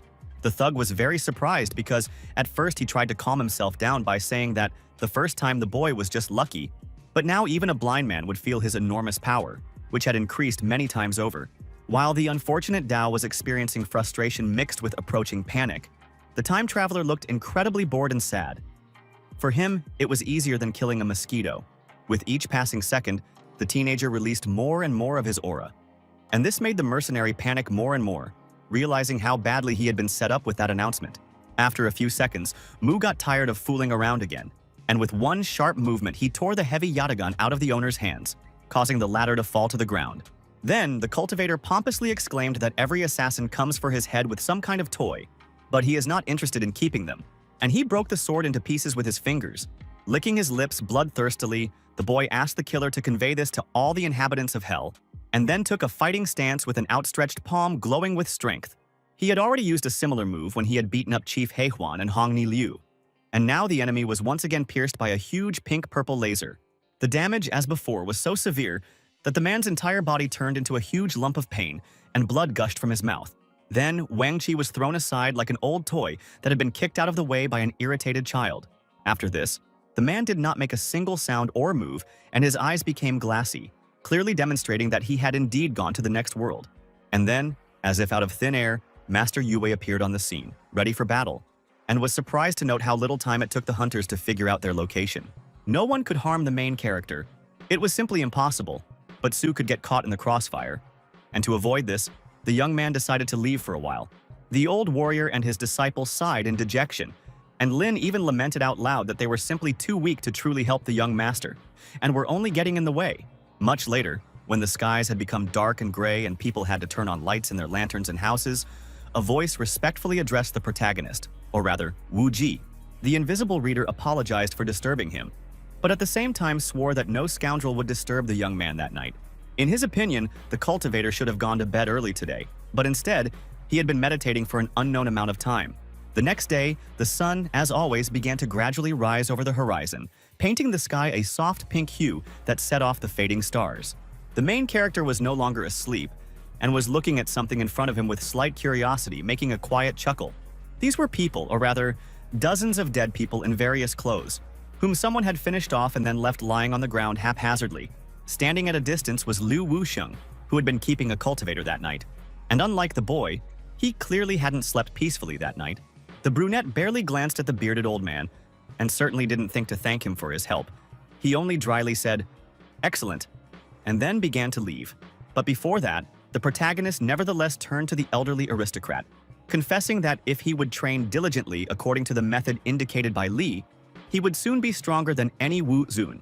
The old nobleman's eyes widened at the prospect presented to him, because it sounded as fantastic as the possibility of becoming larger than a blue whale. However, the man did not have time to fully immerse himself in the fantasy world, because the time traveler in a very cold voice demanded that he protect Mu Xian, and that not even a hair should fall from his precious little sister. The patriarch would not have lived to his age if he had not been able to think quickly. So he bowed as respectfully as possible and swore that this is exactly what would be done. In order not to waste time, the action immediately moved to the school where the main character's relative studied. She gaped in shock as she looked at the thing the cultivator showed her, which resembled a jade figurine of a dragon enclosed in a circle. Smiling so brightly that it seemed like sparks were coming off of him, the protagonist explained to the girl that he would have to leave for a while. But until that moment, this decoration will protect its wearer. Plus, a bodyguard will also be assigned to her. Another person in her place might have asked a lot of questions, even backing them up with swear words. But Jian was only worried that they might not see each other again for a long time. Carefully grabbing the girl by the shoulders, the young man solemnly swore to her that this would not last long at all, and soon they would again live peacefully, without worrying about anything. After this, the sister finally let go of her elder brother, and he, with a look of detachment from the entire universe, boarded the bus leading to the city of Beizhou. The transport was not empty. There were people on several seats, and now they looked at each other with the grins of hungry hyenas who saw a tasty piece of flesh. These were more mercenaries, and they, enveloping their fists in waves of power in the form of purple lightning, pounced on their prey with bloodthirsty grins. Of course, they were unable to catch the main character off guard, since the cultivator could see and hear everything around him for many kilometers. And now, he opened his eyes. Like his next opponents, Mu did not waste time exchanging phrases or any other stupidity. He silently jumped up and grabbed the backs of the seats with force. Using the bus seats as support, he turned sharply and kicked one of the killers in the stomach so hard that the latter was unable to even scream in pain. The blow was wide enough to catch both villains, yet powerful enough to send them flying out with the force of a rock launched from a catapult. And the driver, either not noticing anything, or wisely deciding to pretend that he hadn't seen anything, continued driving as if nothing had happened.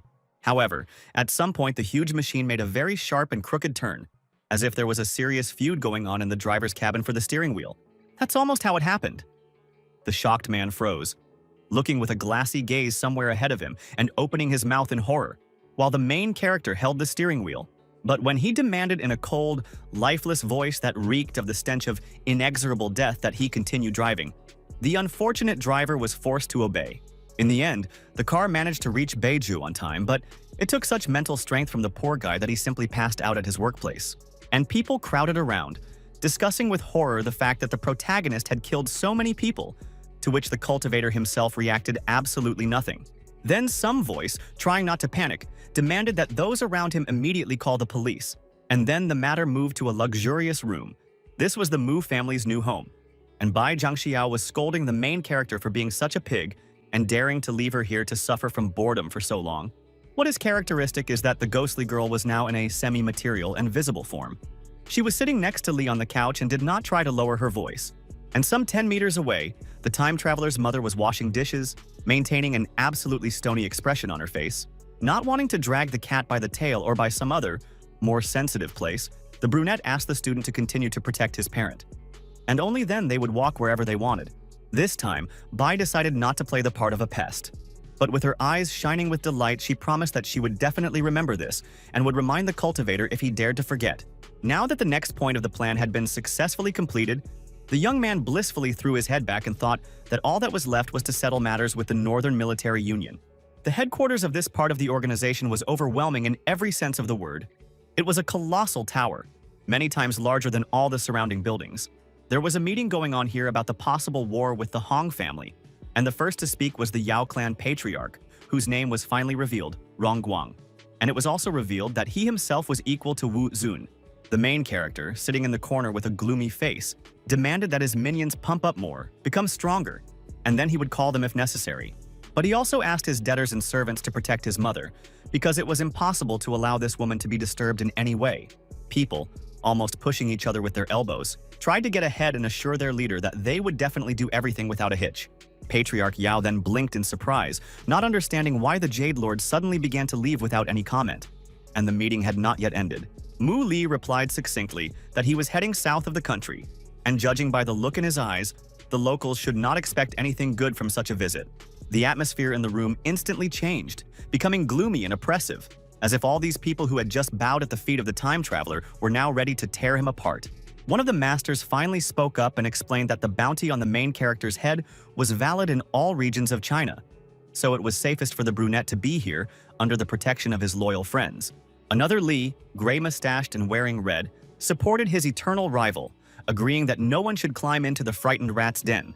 Sitting back down on the sofa and looking around at everyone with a hawk-like gaze, the guy said in an iron tone that his decision was final and not subject to discussion, not to mention that it would help him reach a new level of strength.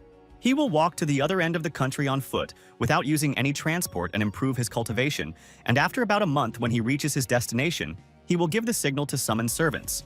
During this period, it would be better for the masters to achieve as impressive success as possible in pumping up their powers. Otherwise, in order to save lives, it would be better for them not to appear at all. The people listened to this in silence, and one of them noted with detached surprise that their leader really didn't care about the huge target that now adorned his back. When the brunette stood up again and began to slowly walk away, Yao Rongguang couldn't take his eyes off him. The old man even ignored the teapot and cup in his hands.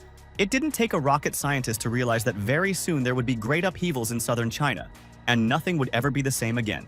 2 days later, the time traveler reached the border of Jinhu province, and he was surprised that spiritual powers were much more pronounced here than in other places. And the higher he climbed into the mountains, separating himself from the earth and the despicable little people with rudimentary abilities living on it, the more distinct this feeling became. Finding a suitable flat-topped rock, the protagonist decided that if he meditated here, his cultivation would most likely improve. The skies, which had recently been azure blue, began to gradually turn lilac, and objects resembling stars began to sparkle very brightly in them. Half an hour passed. All this time Mu Li sat in the lotus position with his eyes closed, and a purple sphere consisting of spiritual energy formed around him. At that moment, the young man resembled more than ever a statue carved from wood and painted to look like a man, since not a single muscle moved on his face, even reflexively.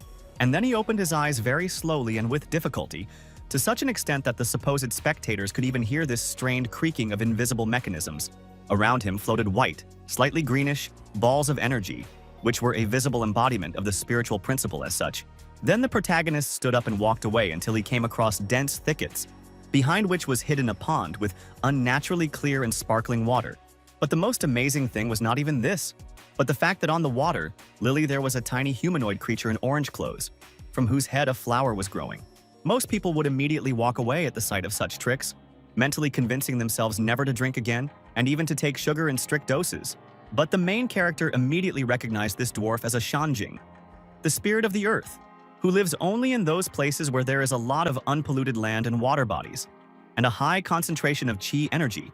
Besides this, the most important feature of these babies was that they had more spiritual power in their own bodies than most people could even dream of. Plus, these spirits were able to evolve into such powerful beings that even immortals bowed at their feet, which was especially valuable considering that magic was in very bad shape on Earth. In other words, the protagonist decided without a shadow of a doubt to eat this creature in order to become a basic-level immortal from just an incredibly powerful and long-lived guy. But in any case, it was necessary to act very carefully because the Shanjings are extremely sensitive and fast, and they, as it turned out, were not completely defenseless. One such little one, with wide-open eyes and bared teeth, brought down a sharply sharpened branch, a real primitive spear, on something.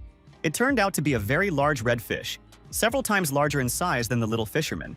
But now it could only helplessly fight on the spear. Having grabbed the prey, the joyful spirit of the earth rushed away with such speed that his legs turned into a solid spiral vortex, like those of characters in old cartoons. But Muli wasn't going to let go of the juicy prey that easily either, so he immediately jumped out from behind the tree and rushed after him. He followed the dwarf very quietly and unnoticed until the road led him to a large and clearly human house, where the Shanjing carried the caught fish. The doors of the secret manor swung open, revealing a fragile figure, and the cultivator realized that the matter had become very abruptly and unexpectedly complicated because the spirit was already connected to the person. But then the young man closed his eyes and strained his spiritual power so that streams of purple-pink flame emanated from his body in waves. Then the main character's eyes widened, for he at least partially recognized the elderly owner of the estate, and he was clearly no ordinary man. And so it was. For the first time in a very long time spent in the new timeline, the young man encountered someone who was not just stronger than him and many immortals, but superior by many orders of magnitude. Muli also experienced the deepest shock. For the first time in history, his usual self-confidence was gone, as if he had become a simple boy again. Although he was accustomed to untouchability and invincibility, he was still not an idiot.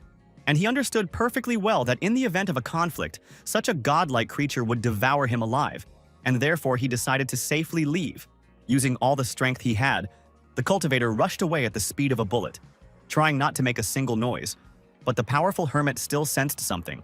After some time and in a completely different place, a tree branch began to flutter slightly, illuminated by a purple glow. The time traveler, having received albeit a light slap on the nose from the universe, returned to training again, and now he meditated many times more concentratedly than before. From the outside, one might have thought he was sitting in the middle of a hurricane, since his hair was now rushing upwards, although there were no air currents in the area. And then the brunette opened his eyes, interrupting his activities for a moment, because he realized that there was someone unknown and clearly a stranger very close by. After this, an old hermit slowly emerged from under the shadow of the tree. Before this, he had been practically invisible, but now that his presence had been discovered, there was no point in maintaining the masquerade. The protagonist stood up and very politely asked what the old man was doing there and whether he knew that interrupting a cultivator during meditation among the immortals was taboo. But he kept his hand behind his back, ready to attack. Unlike Mu Li, the eternal hermit looked very calm and sincerely friendly. He introduced himself with a smile as Qin Mu, and then asked who his new young friend was and where he came from. Still staring at the unknown guru with his glassy purple eyes and very small pupils, the time traveler coldly replied that he had come from the city of Beiju. But then, it was as if an invisible switch had clicked in the main character's head, and he, no longer with the grimace of an evil crocodile on his face, looked at his previously hidden hand. As it turned out, he did this only in order to then squeeze it into his fist with a loud crunch and make it glow with a supernatural purple flame. This performance might have frightened any ordinary person or master, but it had a completely different effect on Qin Mu. The bearded old man came even closer, repeating that Mu was a very interesting young man, and then he suddenly stretched out his hands and began to feel the chest of the main character, like an avid rider checking the health of a gift horse by its teeth. The brunette, embarrassed by such an ambiguous gesture, asked what the hell the old man was doing, and the latter, blushing in embarrassment, said that he was simply surprised to see someone who could become stronger than anyone in the world. The further it went, the more this weirdo got on the cultivator's nerves, and when he angrily demanded an explanation, Qin began to leave with a mocking smile. If it had been anyone else, the boy would have been forcibly beating answers out of him. But he could do nothing to such a powerful long liver, and could only make dissatisfied faces at the hermit. When the old man was completely out of his sight, the hero realized that it would be better to find another, much more secluded place to train because hell would happen if he was followed like this.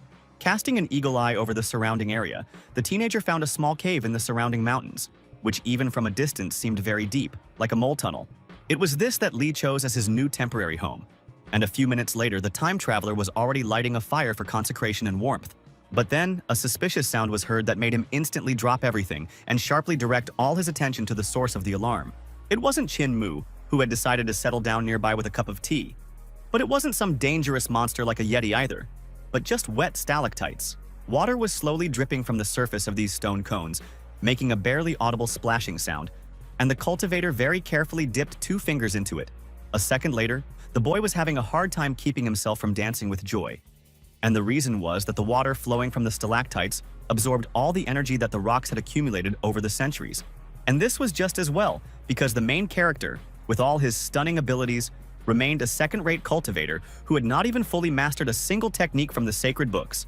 Summoning these small but priceless grimoires before his eyes, Mu Li thought for a moment, and then decided to make his body eternally young first.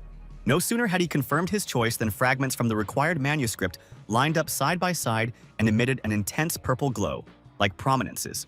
A few seconds later, the main character casually pulled off his black shirt, since he no longer needed it.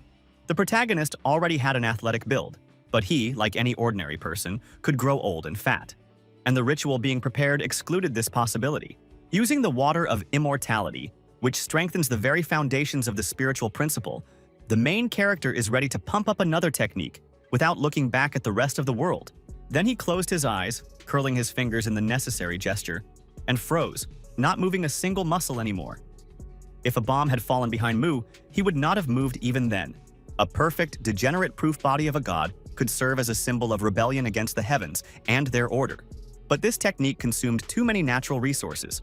Therefore, the young man did not know to what high level he would be able to pump up his characteristics, because the chi energy on modern Earth was several times less than oil. For an unknown amount of time, the former student sat in the lotus position, paying attention to the vibrations of the surrounding world and his own soul, before he opened his eyes. And not only his eyes, he even opened his mouth, because the power that engulfed his entire body was so terrible that even the cultivator's hair began to levitate. The grotto was flooded with an unbearable purple glow, as if some new sun had been born in it. But after 3 hours, it was all over. Looking lovingly at his biceps and triceps, along which tiny purple lightning ran, Lee could not stop feeling proud of himself, for he had passed to the first level of physical immortality. Then Chin Mu, unable to contain his delight at what he saw, leaned out from behind a large rock and let out a cry of delight that echoed throughout the entire cave. The guy instantly turned around, pacifying the unwanted witness with a stern look and wondering how he had managed to get into his new hideout. The elderly hermit, not at all frightened and not paying attention to the sour expression of the protagonist, stroked his beard with satisfaction and admitted that it was not bad. Grabbing his clothes, the cultivator demanded in an icy voice that the visitor say what he wanted to say, and that he better stop being a stalker, because otherwise Lee would get very angry. The ancient immortal ignored this threat like a mosquito's buzzing, and instead asked point blank if the time traveler would be able to selflessly give his life for the good of all of China. And the brunette did not answer right away. First, he walked to the edge of the cave and spent a long time looking at the landscape opening up before him. Looking at the trees blooming below, the ice caps of the mountains melting and the birds flying, the main character finally admitted that he does not consider himself a person, but not a good one either. Putting on his shirt, he casually admitted that he respected such people, but he himself would never be one of them. Mu was ready to move mountains for those he loved personally. But that was all. Again, everyone tried to pin their problems on such altruists, and in the event of the slightest mistake they were reviled without any pity. A cultivator does not need such a fate for nothing. The immortal old man, having silently listened to this laconic speech, nodded wisely and muttered that yes, now he understood his new acquaintance well. Everyone was thinking about their own things.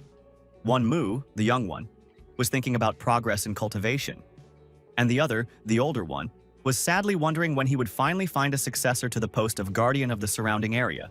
Looking without any fear into the valley located at the foot of the mountain, the protagonist mentally repeated to himself that he needed much more energy for the subsequent pumping. Then the young man jumped without hesitation, because some pitiful height could not in principle harm a being who had supernatural matters in his power. After a long flight in the air, the main character eventually landed in the middle of a dense grove with the softness of a flying squirrel, Laughing triumphantly, he stared with a carnivorous grin at the large, juicy, golden yellow fruits, reminiscent of a pear in shape. He picked one of the fruits so quickly that a casual observer would have seen nothing but a blur of movement. And then, with exaggerated slowness, he brought the food to his mouth. The boy only managed to eat one piece before an icy wind seemed to run down his back, indicating that there was someone else nearby. It was a procession, but a very strange and eerie one, because several people in red, torn clothes carried a wooden coffin on their shoulders. But the most frightening thing was not this, but how these strange people looked. And they, frankly speaking, looked much more like vampires who had crawled out of a crypt than living beings. The cultivator watched these creepy strangers from the shelter of a tree, but even from this distance, one could easily see how much negative energy was emanating from the coffin bearers. Many people, seeing such surrealism, would have preferred to run away with their heels flashing.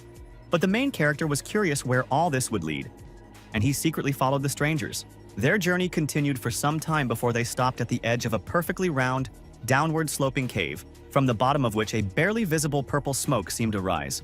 One of the men in red, raising a skeletal finger with a long, sharp nail, briefly ordered his assistants to open the coffin. The cultivator hiding in the bushes, who usually greeted any terrible thing with a smug smile or a stone face, now looked genuinely alarmed, because the aura he felt from this place was incredibly creepy. Not just unpleasant like some evil Wu-Zun, but truly monstrous. 3 members of the procession, meanwhile, with difficulty opened the lid of the vessel and, straining their emaciated bodies, lifted it, pouring the contents down. There was a huge amount of rich scarlet liquid in the coffin, and now it was flowing down like a terrible waterfall towards what was below. One glance was enough for the young man to understand that this was not some kind of tomato juice or red paint, but real human blood, and the terrible people continued to pour it out, as if there were tens, if not hundreds, of gallons of this terrible liquid inside. But the murderers were very thin and emaciated, and this work required such a strain of strength that they, unable to restrain themselves, dropped the coffin and it began to slide down. There was a monstrous roar, which caused hundreds of birds to take to the air in panic, although it was a good question whether they were frightened specifically by the sound or by what lived in the grotto. The vessel, not having managed to crawl far, got stuck at the beginning of the cave, and the thin people stared at it with dead shock and such horror that their insides froze. As for the protagonist, he very carefully pressed his palm to his nose, as if trying to protect his delicate sense of smell from the monstrous stench of the tunnel. As the purple aura became slightly weaker, the protagonist braced himself resolutely, ready to make a colossal leap to the scene. But he didn't have time to do anything, because someone's hand in red robes gently but firmly landed on the time traveler's shoulder. The brunette froze, and Chinmu raised his finger to his lips, pretending to keep silent. And there was no trace left of his previously playful, carefree demeanor.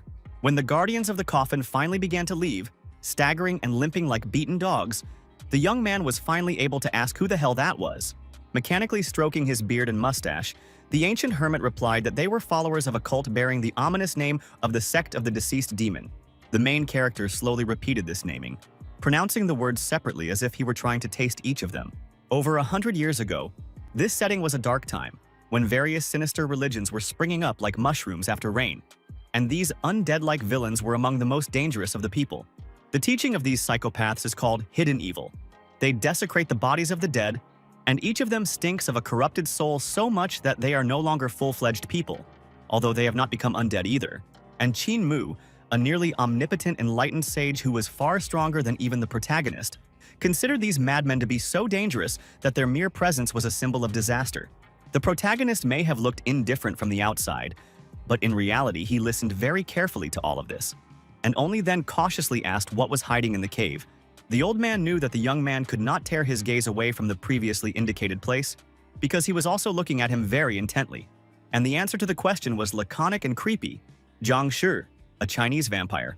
Slowly levitating from a tree branch to the ground, the hermit admitted that he had been living on this mountain for a very long time, and he had never met a single bloodsucker here before. It was only when cultists started coming here that he realized that the mountain had been a kind of time bomb all this time, and that the monster had not shown itself until now because it was locked away by a powerful magical seal.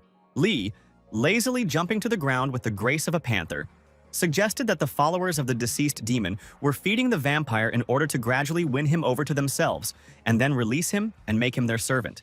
Qin was afraid to approach the cave so as not to disturb the seal, but the protagonist, approaching it without any fear, noticed that there was practically no protection. If the monster was released, all the locals would die a horrible death. So the cultivator, with a determined face, began to break the coffin into small pieces. Senior Mu almost had a heart attack when he saw this. In his eyes, it was like trying to defuse a bomb by hitting it with all his might with a sledgehammer. However, no one was going to listen to him, and the fragments of red wood flew down towards the underground darkness. Still looking without any hint of his former fear, the time traveler smiled and suggested to his new acquaintance to go down and check what was going on there. Carefully descending the steep, chimney-shaped passage, Qin lectured on the varieties of zhangshi, of which there were no fewer than in Western folklore. And the old man also noted, not without envy, that the main character's ability to create flame out of nothing was very good, because his own torch had already given up the ghost. When the stick was lit again, the gray-bearded sage drew the teenager's attention to numerous pieces of paper with spells that were supposed to hinder the vampire. But all of them would lose their power as soon as the monster made a breakthrough. Like the immortals, these monsters also had different stages of development, each stronger than the previous one. And the prisoner of the cave, unfortunately, was clearly among the strongest. The protagonist, although he had learned to ignore the world around him with all its passions and minor troubles, still could not resist and pressed his fingers to his nose, because the stench was such that it would turn anyone inside out. The disgusting smell of blood cut into the eyes and made the mind swim. But most importantly, the zhangshi itself still had not appeared. The brunette kept waving the torch, dispersing the darkness, and then peering into it like a young hawk. They eventually managed to find traces of the vampire, but they were not happy about it, because the monster had torn his old shackles to pieces. And while the ancient hermit was lamenting in horror how bad it was, neither he nor Lee noticed how someone was crawling along the wall behind them like a huge, ugly spider. The monster itself saw the uninvited guests perfectly well, and even from behind it was clearly visible how profusely its drool was flowing from the thirst for fresh blood and flesh. And then the vampire, like an owl, turned his head completely back, without suffering any harm, and let out a disgusting, gut-wrenching screech. This was something that no one could ignore, and the cultivator grabbed the astonished elder by the shoulders, warning that the zhangshi was here. They managed to jump in different directions, but at the very last moment, because a moment later, a huge demonic deadman landed in this place. Moving on all fours like a huge monstrous monkey, the bloodsucker turned towards the frightened Qin Mu, who was cowering in the corner of the cave. As for Mu Li, he managed to notice that a broken blade was sticking out of the vampire's spine.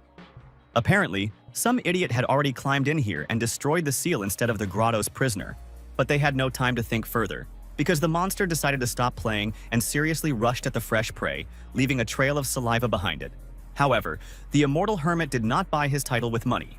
Having recovered from the fear and shock, he instantly turned around and slapped the zhangshi in the face with his flaming foot.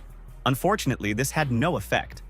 A blow that could easily burn a human skull with all its contents to ashes did not even scratch the dead man. Screaming in fear and rage, the man delivered several more, much more powerful blows, this time aiming at the ghoul's body. The protagonist watched this with wide-open eyes and a hanging mouth, because a warrior who was stronger than anyone he knew, more powerful than even the time traveler himself, could not do anything to the zhangshi. The bloodsucker, completely unharmed, continued to swing his giant fists, trying to knock down the worthless old man, but Qin managed to jump aside. Instead of the old man's skull, the vampire only shattered a large chunk of the cave wall, which made him even more angry, even though it seemed impossible. Landing next to the main character, the patriarch reminded him of caution. Although this was already unnecessary, Lee himself understood that this enemy could not be beaten with a stool. The monster charged again, spreading its clawed paws wide, and the two cultivators responded by raising their palms, which contained all their energy. The beast felt no fear or pain, but even he froze for a moment and thought when two huge streams, purple and gold, rushed towards him. Such power could have destroyed any normal opponent to the point where not even ashes would remain. And the zhangshi slammed into the wall with such force that it created an explosion. He was thrown around like a rag doll, his neck bent at an angle that would have killed a normal person instantly from the damage. But the bloodthirsty monster was still alive. And what's more, it hadn't suffered any harm in principle and was very angry that the walking snacks dared to kick. Qin's mouth dropped open in shock, realizing that they had the misfortune of encountering a flying variety of Eastern vampire that was so rare that it had seemingly disappeared from the face of the earth. Even the time traveler was surprised and frightened, especially when he learned that such monsters are practically unkillable. And trying to injure them is more useless than beating on a huge piece of steel. The ghoul began to climb the wall again to make another attempt. And Elder Mu, meanwhile, summed up that if the creature broke out, it would be a catastrophe worse than a natural disaster. Without taking his eyes off his enemy, and once again lighting the supernatural flame in his hands, The immortal old man asked the youth to lend him his power so that they could put an end to evil once and for all with their combined efforts. And immediately after that, without waiting for the dead man to jump again, Qin sent horizontal, razor-sharp waves of spiritual power towards him. But they simply ingloriously crashed against the gray, rotting skin of the monster, who in response tried to tear the impudent little man to pieces with his own claws. The old cultivator responded by tensing all his muscles until they became as strong as steel. But even he admitted that he and Li were going down here faster than a ship with a hole in its bottom. Desperately resisting, the old man decided to resort to a last resort. And soon the entire cave shook from a small but incredibly powerful explosion of golden flame. And after that, Qinmu was thrown far away, and he screamed in pain as he crashed into the wall, as if he were an ordinary person and not a godlike sage. Now only the time traveler remained on his feet, and he immediately took up a fighting stance, holding out his open palms, engulfed in purple flame, in front of him. However, a moment later he turned around, and in his fasted amethyst eyes one could easily see genuine fear and apprehension. Like the hermit a minute earlier, the brunette sent a wave of crushing spiritual power at his opponent. But the ghoul was now moving so fast that he could not be seen. Fortunately, the subsequent blows still managed to reach their target, and the dead body of the Jiangshi shuddered as if an entire mountain or river stream had been thrown down on it.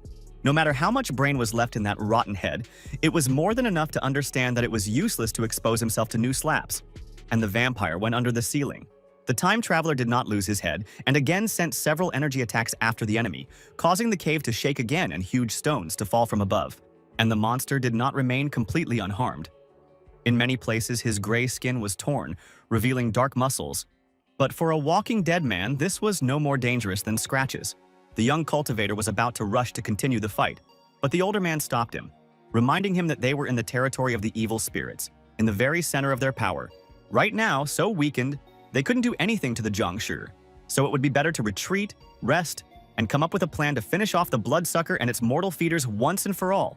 They eventually managed to escape the cave safely and reach the old man's house, although Qin was so injured that he could not walk without Li's help. The hermit lamented how stupid he had been to underestimate their demonic enemy, and his bad mood was clearly heard by the little spirit of the earth. Without wasting time on idle thoughts, the orange-robed Shanjing ran forward so that a noticeable stream of wind rose up behind him, picking up dust. Then it was shown how the main character, with the look of a dead fish, was thinking about how these medicinal herbs spread a strong spiritual aura around them. Then, the tiny man handed his old friend a healing flower, and Qin confirmed in a weak voice that everything was so. Such little ones are excellent at finding the treasures of the earth and feeding on them. Then the hermit casually remarked that he had been raising this Shanjing for many years, and he had long considered him his adopted grandson, and therefore was ready to protect him from any threat. The young cultivator correctly understood the hint and hastened to assure that he had principles. But in response to this, the supernatural baby suddenly turned sour. However, a second later he straightened up and with a beaming smile handed the newcomer a strange purple berry, making the murmur of a bell-shaped flower. The boy didn't accept the gift. Instead, he simply stared at the nature spirit with his signature unreadable gaze. Shanjing, realizing that his new friend didn't like his gift, turned sour again, only this time much more so. And it was as if a huge black cloud had passed over his face. Muli knew how to be tough and unyielding, otherwise he would not have achieved his current success. But he did not want to seem like an ungrateful freak, so he still took the berry and thanked the dwarf. Seeing that the young man had changed his mind, the spirit immediately changed, and now danced on the spot with such a radiant smile, as if a tiny son had been born inside the house. When the cultivator put the berry in his mouth, bit into it, and tasted it properly, he had great difficulty refraining from spitting it out. So sour were the pulp and juice. The earth spirit did not notice this and carelessly clapped his hands, and his patron seemed to have forgotten about past troubles, and now stroked his white beard with a smile. 3 days passed. The heroes, as agreed, fully restored their strength, and now sat in ambush near the cave, watching the sectarians of the deceased demon. The cultists finally decided to begin liberating and taming the Jiangshi, for which they brought not a coffin this time, but buckets of blood, made a large fire, and prepared artifacts in the form of mirrors. And there were many of them, very many of them, all of them armed. And one of the rank-and-file members of the cult politely asked the man in the yellow robe if they should go down and grab the vampire. A handsome but very pale man covered in blue veins calmly replied that this approach would not work. The monster would resist, so it would be best to trick him out. Then the leader sighed wearily, wondering aloud rhetorically when his servants would become even a tenth as intelligent as he was. And the subordinate cultist humbly begged for forgiveness. Ignoring this, The sect leader demanded that the cave passage be blown up so that more sunlight could enter and weaken the Jiangshi, allowing it to be defeated and tamed. As it turned out, this man was only one of the organization's commanders, not the supreme leader. And he had started this entire operation precisely in order to rise higher in his eyes. The protagonists began to quietly discuss this development of events, and the patriarch calmly decided that it would be to their advantage, and that it was right after the explosion that they would show themselves. A few minutes later, the entire area was shaken by a monstrous blast wave, and then the grove was illuminated by the glow of orange flames that shot up to the sky. The explosion was so strong that it could be seen for many hundreds of meters around and heard for kilometers. After waiting for the dust to settle, the high-ranking sectarian ordered his subordinates to go down into the tunnel and check the Jiangshi, and they had to obey. The already steep, gut-like passage finally began to resemble some kind of huge stone pipe, so the cultists slid down on their own butts. They took buckets of blood with them, and as soon as they stood on the ground, began to splash it everywhere where there was enough angle of vision to attract the monster. After that, they began to wait, but after some time the vampire never showed up, as if he had never been there, and the people wasted valuable resources and hours. One man tried to tell the leader about this, but before he could even finish speaking, his body was pierced by terrible pain, and his own blood began to gush from his mouth. Although the main characters were outside, they could clearly see everything that was happening, and the usually unperturbed Mu Li even opened his mouth in surprise. The ghoul, without any problems or hesitation, impaled one of his liberators on his claws, like a pig carcass on a spit. The starving monster did not need any cold blood when he could easily get fresh blood and drink it directly from a living, fluttering source. After drinking enough blood and draining all the life force from the mortals, the Jiangshi casually threw their dead bodies aside. Then the undead tensed the muscles in its legs and shot up with great speed towards the sunlight and the blue sky. The jump was so powerful that in just a few seconds the ghoul appeared before the shocked followers of the deceased demon in all his monstrous glory. Many of those present felt a strong fear, but not the head of the operation. He, with a bold and predatory grin, demanded that the Jiangshi begin to attack. At the same time, the cultivators rose to their feet and tensed up, for their plan had come to fruition. The monster had emerged from its lair, and the time had come for them to also take the stage. 3 seconds later, there was no trace left of the yellow-robed cultist's courage. Having seen up close how powerful the bloodsucker was, he simply ran away, screaming for the others to save themselves.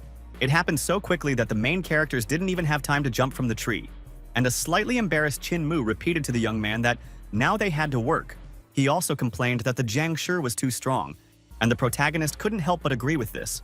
Their new enemy was much more dangerous than any smug Wu Zun he had defeated before.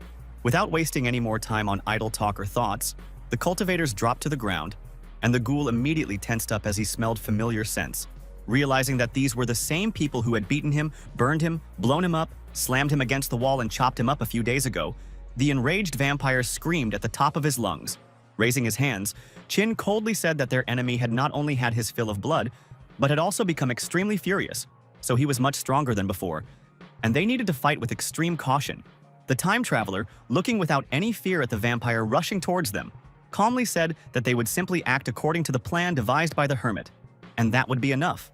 The vampire immediately tried to rip the former student's skull apart with his bear claws, but the brunette very deftly avoided the blow, jumping to the side. Then the Jiangshi, deciding not to chase the boy, focused on the motionless old man, but he was already finishing reading the spell of the enchanted circle. Then the old immortal slowly opened his cold, dark eyes, and the entire area was enveloped in a bright golden glow, emitted by a pentagram that appeared out of thin air. Only a few seconds passed, and the undead monster fell to the ground like a broken doll, unable to move even a finger, and even his eyes went dark.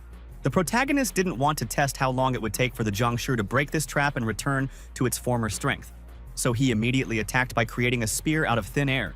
During this time, the ghoul managed to wake up and tear the magic bonds into pieces, but he was distracted from attacking Qin, sensing a new danger behind him.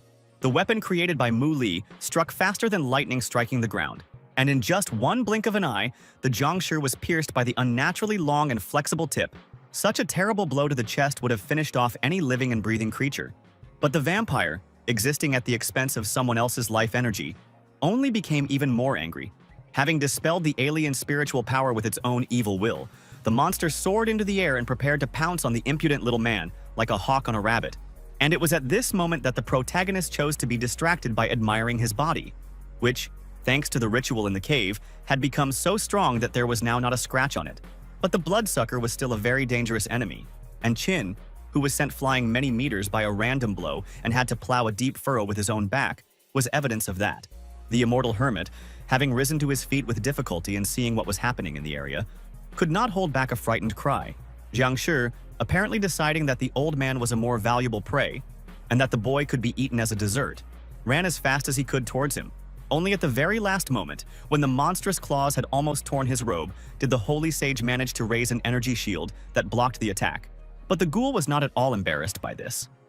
He began to pound the sparkling dome with such speed and fury that his claws turned into blurry dark spots. Yixin had a very hard time. Every blow sent terrible pain through his body, and after a few seconds the gray-bearded cultivator began to scream terribly again. Watching this from the side, the protagonist dispassionately noted in his thoughts that he was not even sure who was stronger, he with his divine young body, or the huge enraged undead. Either way, he was going to find out now, because he wasn't going to just stand there and watch another man get torn to pieces and then eaten. The protagonist rushed forward like a living rocket, without a shadow of fear or doubt. There was simply an enemy in front of him, and he needed to be finished off. On the other hand, the vampire also realized that he wouldn't be able to get to the most delicious prey quickly. But the second, slightly less juicy one, was heading towards his mouth, and he happily switched his attention. The bloodthirsty monster rose into the air and opened its clawed hands, ready to grab its prey. But Li instead slammed into its chest with such force that it would have put meteorites to shame. The ghoul blinked in confusion, not understanding why the prey suddenly began to fight back with such force, while his body, in the meantime, flew a huge distance. A few seconds later, the Jiangshi crashed into a grove of trees, and the impact of the collision was as powerful and spectacular as the explosion of tens of kilograms of dynamite. The hermit, who had already removed the barrier and caught his breath, watched this from the ground. And then the main character gave the old man a conventional sign with his hand. Senior Mu was genuinely surprised that the younger one was able to break through the shield of spiritual power and fight the flying vampire without a single scratch. He himself was an immortal cultivator that even the Celestials would bow their heads to. But he honestly couldn't understand how a human body could become so powerful. However, the battle was still far from over, since the Jiangshi did not die, but became so enraged that his eyes turned red and his dirty, tangled hair turned gray. And no matter how stupid this walking corpse was compared to living people, even he began to understand that simply waving his claws and fists was no longer enough. Instead, the monster rose majestically high into the air, waved its hand, and whole clouds of spiritual energy from all around rushed into it. One glance was enough for the main character to understand that the undead decided to absorb all the chi flows that remained on Earth in order to strengthen itself. And if he succeeds, then from a simple vampire, he will become a demon of unimaginable power. The main character has already heard stories about such a monster that destroyed an entire city of hundreds of thousands of souls in the world of cultivators. What happened next was that the Jiangshi vomited some kind of burning object from its mouth, and Li recognized it as the seal that had been holding the monster back until now and preventing it from reaching its peak form. With each passing second, it became more and more like the beginning of the apocalypse. It seemed as if the air itself had caught fire, leaving behind only ashes. Qinmu looked at this with unimaginable horror, having no idea what he could do in such a situation, until the vampire flew past like a rocket. Luckily, the monster didn't care about the old man, and now he was only concerned about one prey, the very one he crashed into with the force of a falling comet. The protagonist's face was distorted in pain. Even though his body was now as strong as a solid steel statue, the Jiangshi itself had gained enough strength to turn diamonds into dust. Watching his young brother in arms fly away ingloriously, the elderly immortal realized with horror that the monster, after absorbing part of the planet's life force, had become several times stronger. And this meant that he basically had no choice but to resort to the very last resort. So Qin quickly pulled out a paper amulet from under his robe. The gray monster was about to cut the main character into pieces like a butcher would cut beef. But then something strange distracted him, and it turned out to be a colossal ray of golden light. Trying to concentrate all his remaining strength and direct it against the monster, the hermit roared, addressing a certain dragon of the 9 islands that he would borrow his power. Why did the patriarch order the power of the dragon to manifest itself? And a colossal golden serpent with horns and numerous clawed paws did indeed materialize in the air. The huge divine spirit rushed forward with its mouth open, and the Jiangshi, immediately forgetting about the unfinished victim, tried to save itself. For the first time in history, this vampire's face showed genuine fear. He fought the cultivators without hesitation, no matter what damage they caused him. But when he saw the dragon, the undead friend felt like a rat spotted by a cat. The ghoul didn't manage to fly far. The dragon caught up with him in the blink of an eye, and then tore him into separate pieces, as if he had used the sharpest razor in the world to do so. Despite this, the vampire was still alive, as far as that word can be applied to a walking dead person, and the remains of his body turned sharply in the air. Realizing that he had nowhere to run, the undead heated up his fanged mouth and stuck out his tongue, preparing to fight the new enemy to the very end. But the divine reptile did not fight in close combat. Instead, it simply swung its tail, as thick as a century-old tree, and casually crushed the vampire. After that, it was all over, and the now peaceful skies turned a soft pink, symbolizing the beginning of a beautiful sunset. Muli looked up, his mouth open in surprise. He couldn't even imagine that there were still people with such incredible power left on Earth, for he admitted that the dragon could kill him too. However, using such power did not come without consequences for Qin, and now he began to fall to his knees ingloriously. Once a majestic, godlike old man, he was now just a decrepit, feeble old man who could not stand without outside help. The protagonist very carefully helped him sit down by the tree and find support in its trunk. But the ancient hermit's affairs were very bad. He only used the golden dragon once, but was already on his last legs. The reason for this was old age. It was a truly terrible disaster that did not spare even cultivators. But the protagonist, at least, was willing to help his comrade. The time traveler spent several minutes peering with all his might into the old man's thin body, trying to spot problems. And when he finished, he couldn't close his mouth from surprise. Qin asked in a weak voice what the young man had seen, but he was weakening right before his eyes. Now the hermit could not even open his eyes, and a hail of water was pouring down his face. The immortal was dying. No medicine or healing spells could help him survive. And while the elder Mu was still here, the younger one asked why he sacrificed himself. Clenching a wrinkled, weak fist, the patriarch croaked that standing by and allowing those psychopaths to kill people using a vampire would simply be wrong. If the Jiangshi had descended from the mountain, it would have destroyed the settlement at its foot, and then would have caused a bloodbath throughout China, with thousands of people dying. And now, looking at the small, peaceful town that continued to lead its pastoral existence, Qin asked himself rhetorically whether he could have acted differently. Plus, he already had about a month left to live, and he spent it preventing one of the worst disasters that China could have faced. It was a good trade-off. The main character thought sadly that he could have delayed the death of the old man by using a decoction of 500-year-old clover. But where would you find such a plant? In any case, he couldn't let such a person die simply, so he reminded him that the senior cultivator could live for another 20 years if he ate his earth spirit. The hermit did not deny that many years ago he had been searching for Shanjing all over the Celestial Empire for this very reason. But later, he had come to love the little fellow so much that he would now rather die than hurt him. Growing weaker with each passing second and coughing desperately, the patriarch admitted that he should have passed away long ago, since he had lived for 120 years. Only for one very important matter, the dragon's power kept its user alive. But now there is nothing to do, and he is forced to pass his baton to someone else. The protagonist, as he had already said, was not an altruistic hero, so all he could do was extend Qin's existence for another 3 days so that he could spend them searching for a successor. The ancient sage was already grateful for this, but he still felt very much that he and Li were so different. Otherwise, he would have chosen the young man as his protege, without hesitation. The time traveler reminded that all people are different and that this is normal, and the old man obediently agreed with this, after which he asked the boy to walk him home. After some time, Elder Mu was already sitting on his bed, and on his knees stood a worried Shanjing, handing his adoptive parent some kind of decoction. The little spirit was very worried about his tutor and desperately wanted to help him somehow. But all the patriarch could do was gently stroke his head and insist that he was fine, and there was no need to cry. It was easier said than done, because the little creature could only sob incessantly, as most people would have done in his place. The protagonist watched this with a stony face. He said and did nothing, probably feeling like a stranger who, through a misunderstanding, saw such an intimate event. While the orange-robed dwarf was desperately wiping away his tears, Qin suddenly said that the era of martial artists had not yet begun, but had already been going on for a long time, and many great fighters had appeared all over the world. In pursuit of ever greater power, people began to turn to previously forbidden techniques and powers, and given the above, it was not difficult to imagine what disasters this would lead to. The time traveler still said nothing, but he couldn't help but think about what changes awaited his world, and whether it would be possible to somehow avoid them. After a pause, the gray-haired cultivator turned to the protagonist with a pleading voice, asking if the latter could take Shanjing under his wing. The brunette did not answer right away. Instead, he asked a counter-question, whether the old man was afraid that he would simply devour the nature spirit when the previous owner was gone. In response, the hermit laughed weakly but sincerely, as if he had heard the funniest joke possible.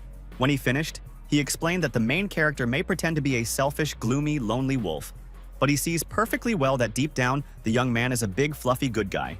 The time traveler did not argue with this, and then he briefly agreed to shelter the Shanjing, who simply could not stop crying for his old master. 2 days had passed. Qin's allotted time was almost gone, but he was still alive, and he was going to make an important announcement while he had the chance. For these jokes, the old man was forced to admit that the world was not as black and white as he had previously thought. There were no longer completely selfless sages or complete scumbags in it, and in any case, he couldn't leave his native Jingzhou unattended, and therefore he was going to transfer his power and title to the main character, of course, provided that the latter didn't mind. Lowering his eyes so that the unfortunate old man would not see his sad gaze, the young cultivator repeated that he was not a hero, but an egoist. But he was interrupted mid-sentence. Qinmu didn't have time to listen to all this anymore, so he harshly said that if the protagonist was like he was talking now, he would be a complete hypocrite. But that was not the case. After all, the main character wasn't even required to keep a 24/7 watch on this mountain or anything like that. He just had to use his new powers for good. But that wasn't all. As befits a true cultivator, what Li wanted most was to know how strong Qin was relative to other people. And the old man admitted that he held the title of Wu Shen, and there were only a few like him on the entire planet. But this was not enough for the main character, and he persistently asked how much more power he would receive if he agreed. Looking now with a very cloudy gaze, the patriarch weakly replied that his power was enough to shake the entire celestial empire to its foundations. And for the main character, strength was the most important thing, because the more strength he had, the easier it would be for him to protect his mother and beloved sister, not to mention gaining influence among people. However, he really was not selfish to the core and had sincere respect for the dying warrior, and therefore accepted his gift and title completely according to his readings. Elder Mu gave the younger one a small gilded tablet as a gift, which symbolized that he was now also Wu Sheng and the guardian of Jingzhou County. The ancient Emperor Yu, who subjugated all of China, divided it into 9 provinces, over each of which he placed a governor. And only such leaders could have supreme power. The tablets were a symbol of this status, and they also contained the power of divine dragons. But today's people are not the same, and none of them could handle such a burden. The patriarch tried to say something else, but the young man was no longer listening to him.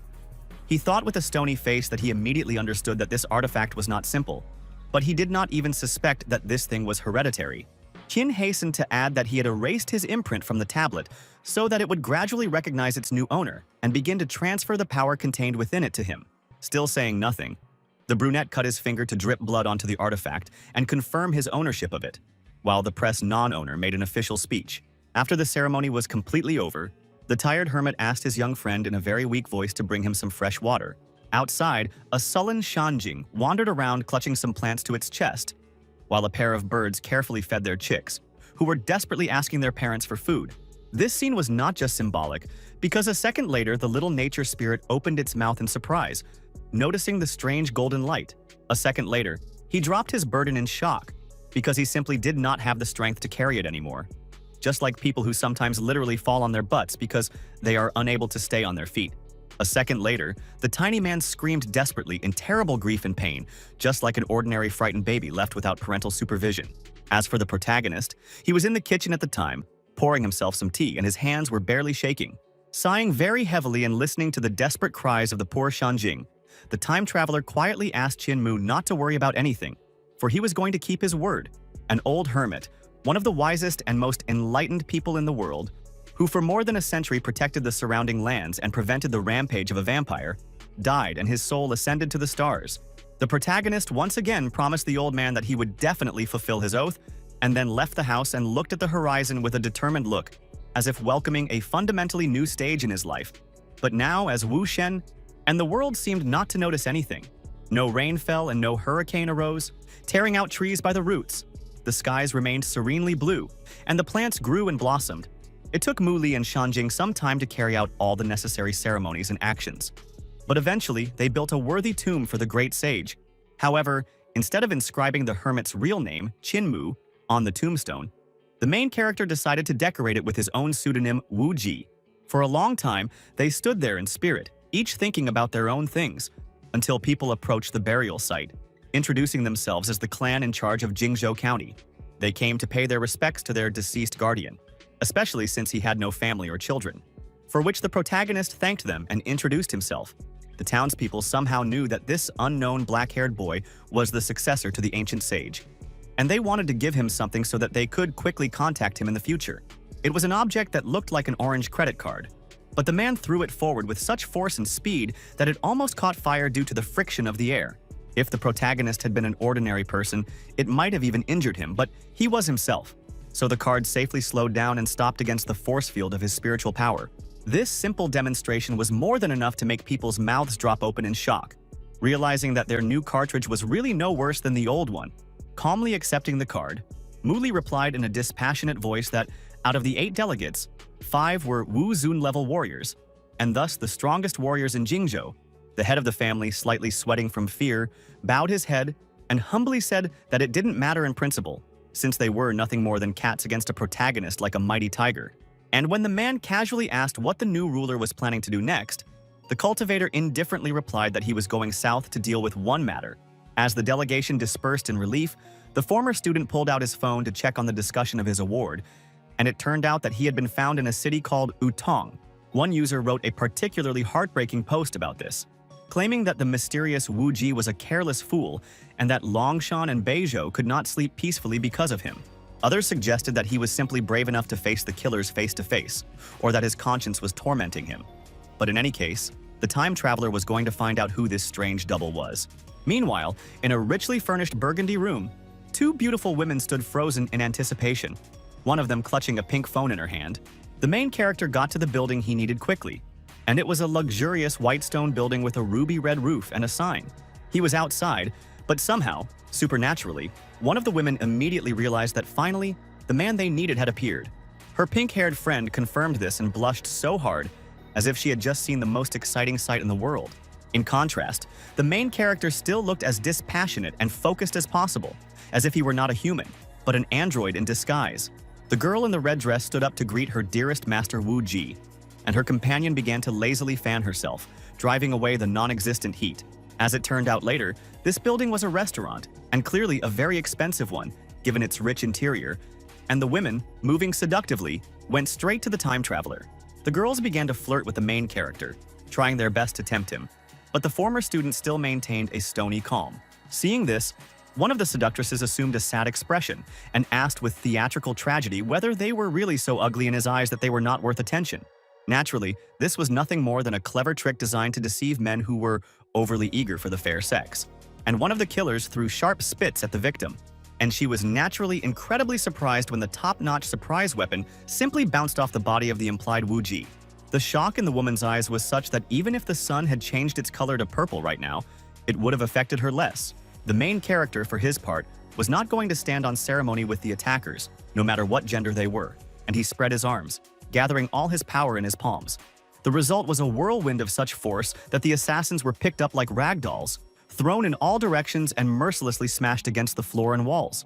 By the time the protagonist finished and started to leave, the unfortunate killers were lying behind him in a deep, unconscious state, drooling absurdly from their open mouths. True, before leaving, the protagonist could not resist drinking a glass of water. But before he could finish, Mu wearily ordered all enemies, young and old, to come out of hiding. There were a lot of hunters for valuable equipment and money here. So many bone breakers gathered in the room that even the smallest apple had no room to fall among them. And, unlike the late Yatagan lovers of Dao, these thugs had no intention of playing at being noble. They simply screamed like a herd of enraged boars and rushed towards their prey. But the first killer fell ingloriously on his back when a glass, thrown by the time traveler with such force and accuracy that any rifle would be envious, hit his head. Li had long since gotten tired of playing with his opponents, standing like a pillar and pretending that their attacks were capable of somehow harming him. So he simply began to smash everything around him. And in the most literal sense of the word, the entire restaurant was shaking, as if the largest and loudest music speaker had been turned on inside it. Several people outside looked at this with wide eyes, and one of them chuckled respectfully, saying, "Yes, Wu Ji is not showing off, he is simply killing. But he does it like God himself." The skinny, bespectacled man, looking at his phone, said excitedly that an incredible number of masters had gathered in Utun, and they were all making different plans to kill the target. But the first wave of hunters, it seems, had been completely wiped out. The most useful thing this internet lover could do in this situation was to turn on a live broadcast for subscribers. and his fat, bearded friend eagerly asked if Wu Ji was really Wu Zun. The second fat man added sullenly that this was probably the case. Who else was capable of killing seasoned, strong people with such ease? As if slapping mosquitoes. They could have argued for a long time, proving their points of view to each other. But at some point they realized that the main character had finally appeared on the street. He was also holding a Shanjing dressed in a cute baby lion costume. And Mu kindly suggested that the little one should finally go home and rest. When the young but ancient cultivator had moved a sufficient distance away, leaving behind a partially destroyed restaurant with broken windows, the trio collectively breathed a sigh of relief that they had not been beaten. After some time, the unknown man stood and watched as a huge pool of blood spread across the once beautiful floor at his feet. These were the dead, many dead, mutilated bodies that the protagonist simply threw to the rats for prey. And some of the dead the mysterious man even recognized as the gifted Maku brothers.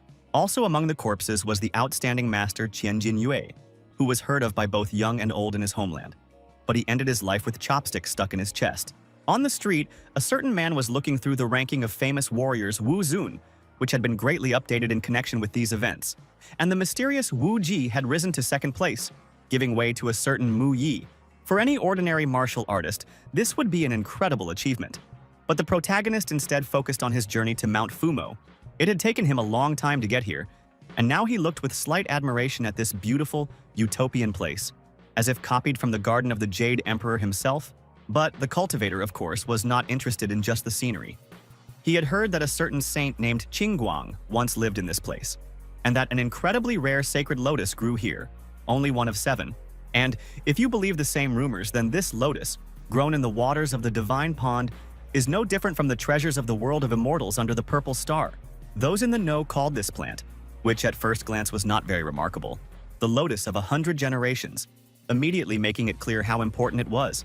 The main character was usually as cold as an icy stone in such situations.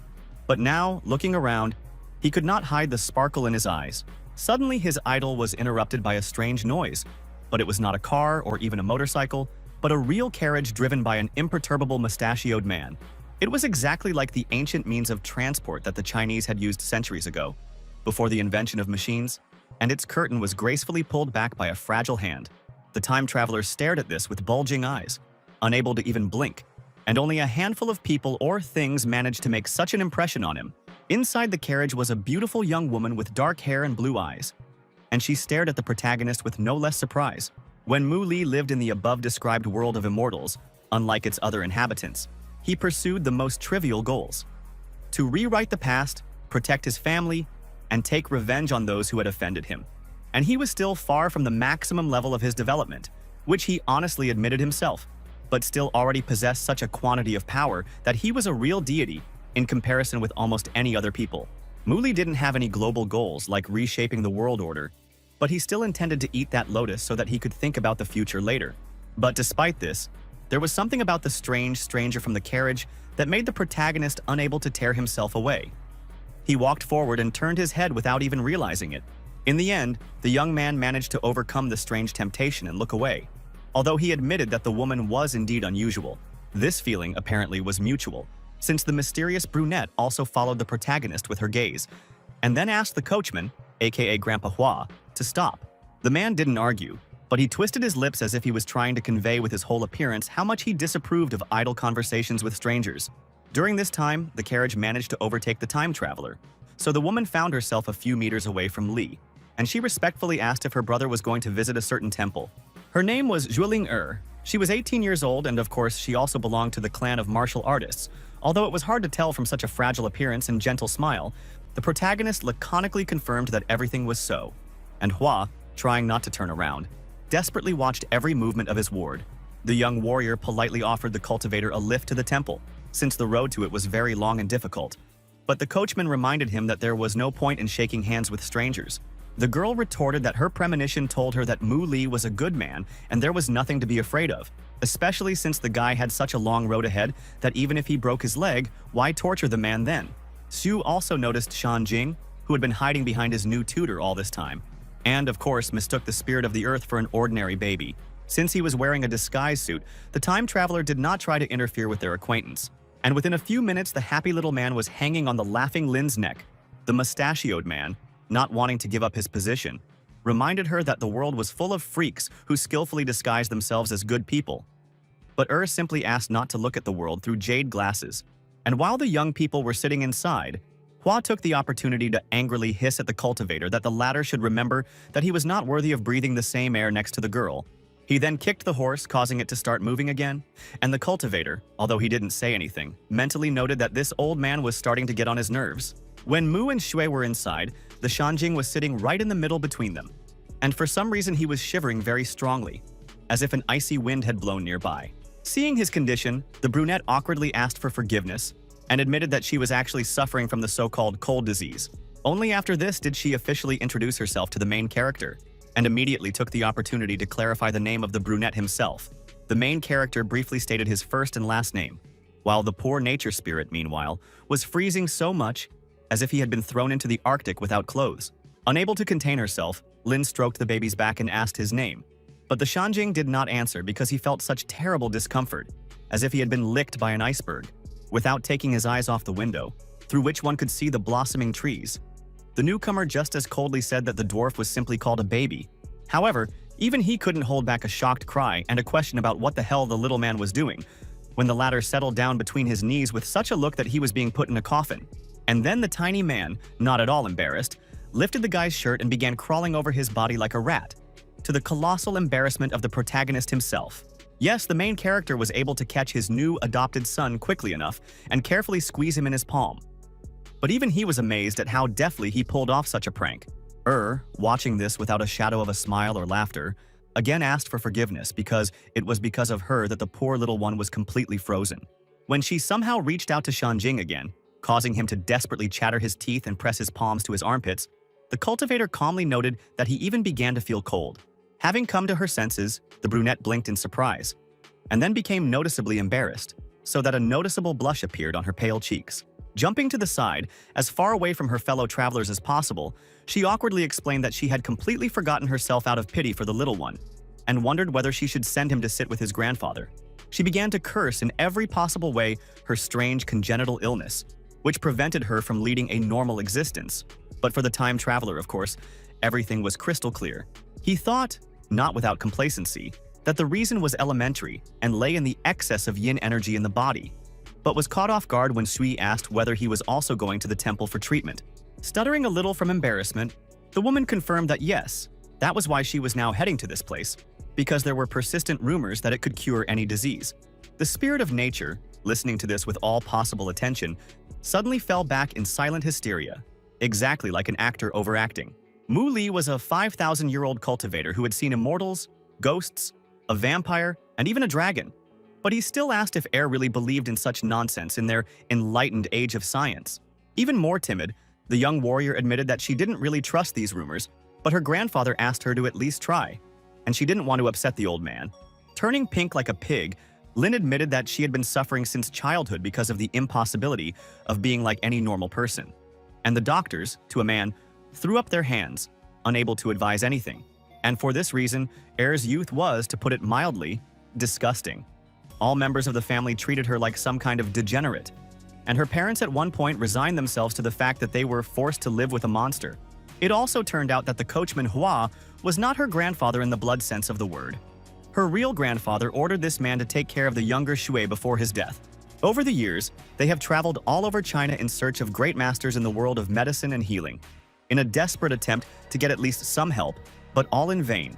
Personally, she had, to tell the truth, long since resigned herself to the fact that she would be forced to live the rest of her days keeping everyone at arm's length, except her tutor.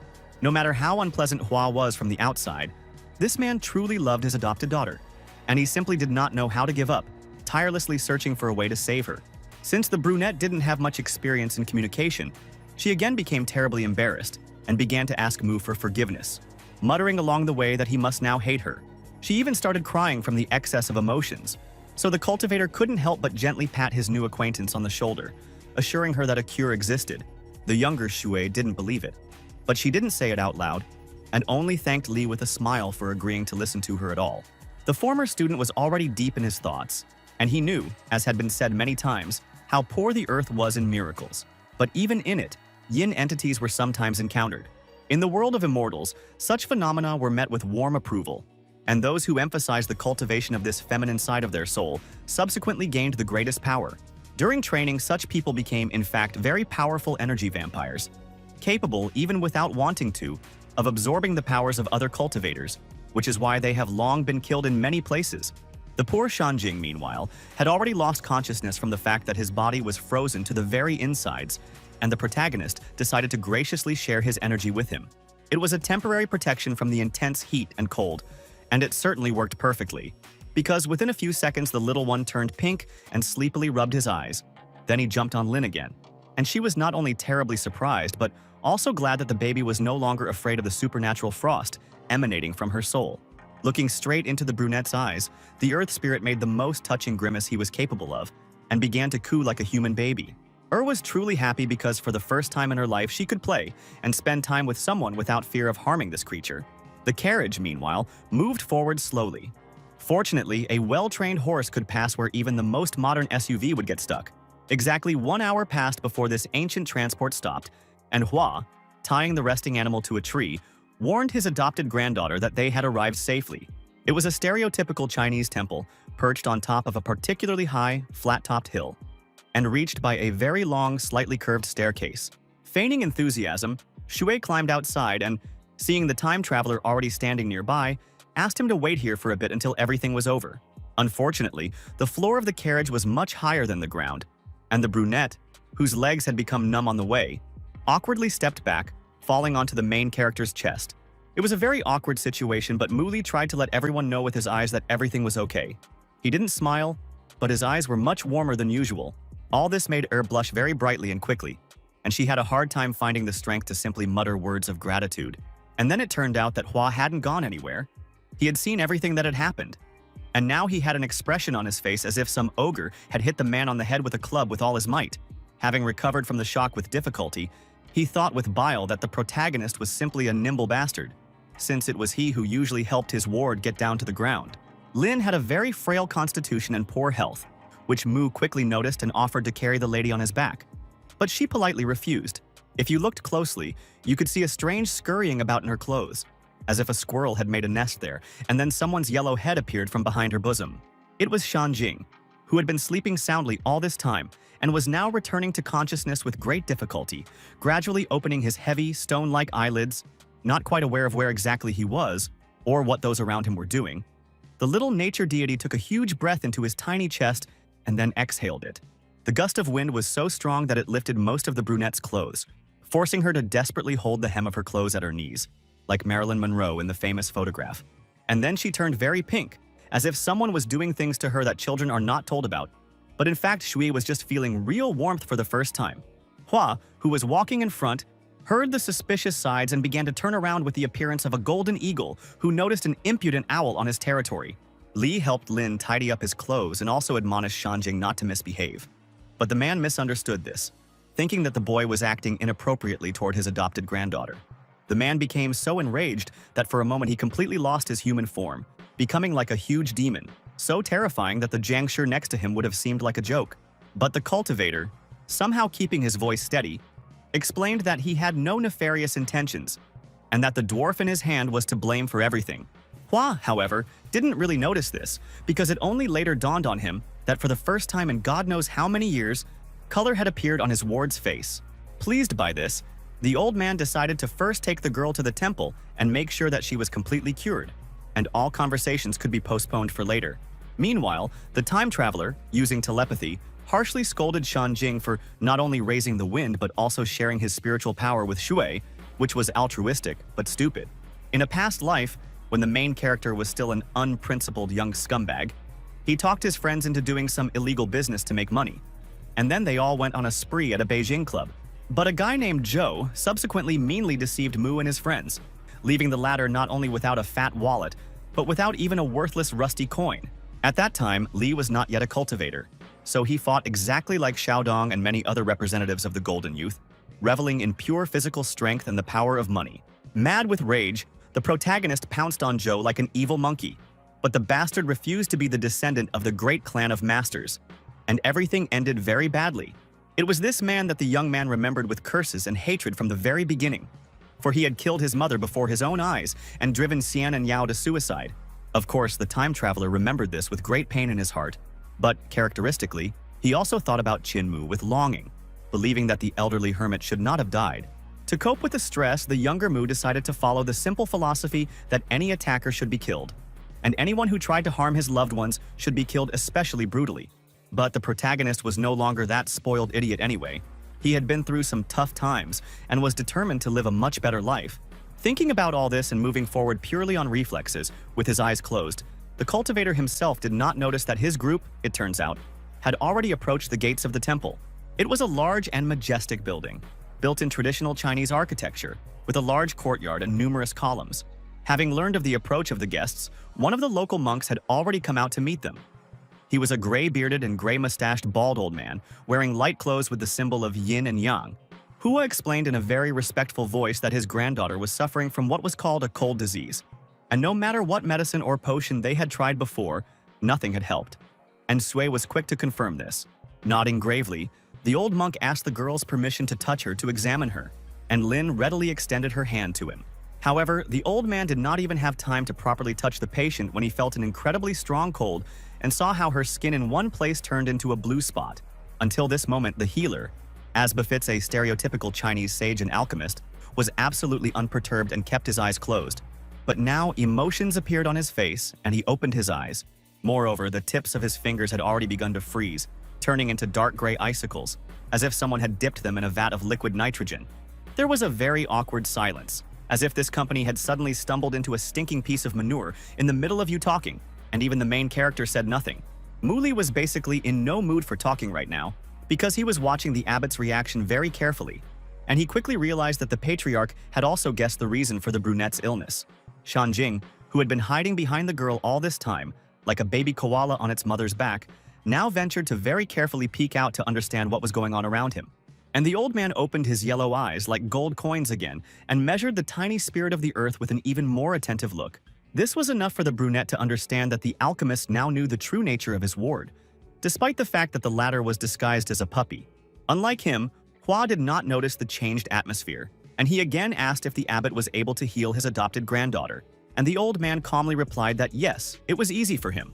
To make things more convincing, he said that the younger Shui was suffering from frostbite, or rather, a very rare form of this disease, when a person does not feel warm even in the most intense heat. This was different from the protagonist's explanation, but technically the monk was not lying, as a surprised Lin confirmed that this was indeed the case. She had been suffering from this since childhood. Her tutor and protector almost started dancing from the realization that his ward could finally be cured. And the abbot, meanwhile, asked everyone to follow him. No one had noticed it yet, but the atmosphere around the old man had changed slightly, as if invisible smoke was coming from him, symbolizing that this man was planning something vile. Without turning around, the elderly cleric explained that the divine lake next to which their temple was built had existed since incredibly ancient times, and there is also a sacred lotus growing in it. This plant blooms its flower every month, on the 15th, when a full and bright moon appears in the sky. When this happens, the main characters and all other people who came to the temple for healing will approach the pond, after which their ailments will finally disappear. Hua, having quickly made all the necessary calculations in his mind, realized that the necessary day would come the day after tomorrow, and the abbot agreed with this, offering the visitors to spend the night these 2 days in the temple.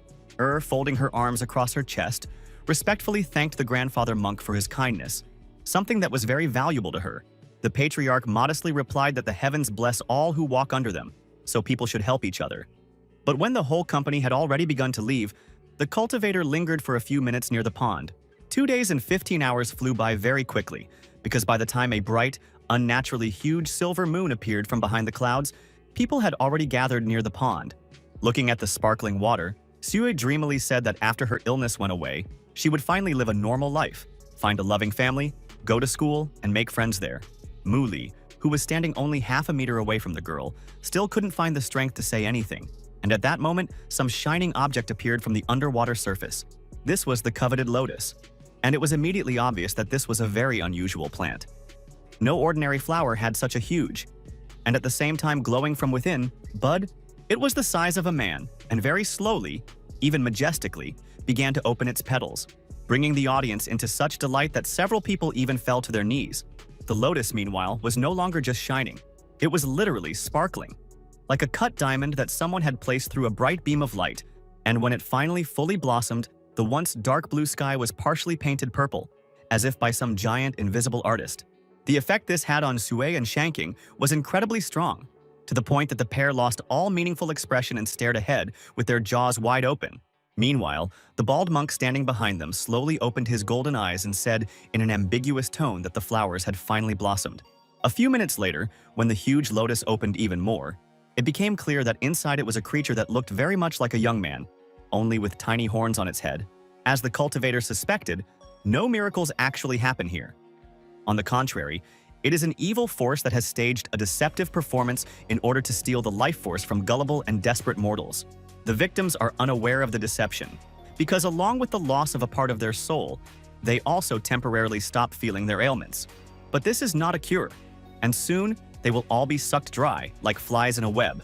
The bald priest, clutching the helpless Shan Jing and the drugged Shui in his hand with interest, shouted to his leader that luck had smiled upon them especially today.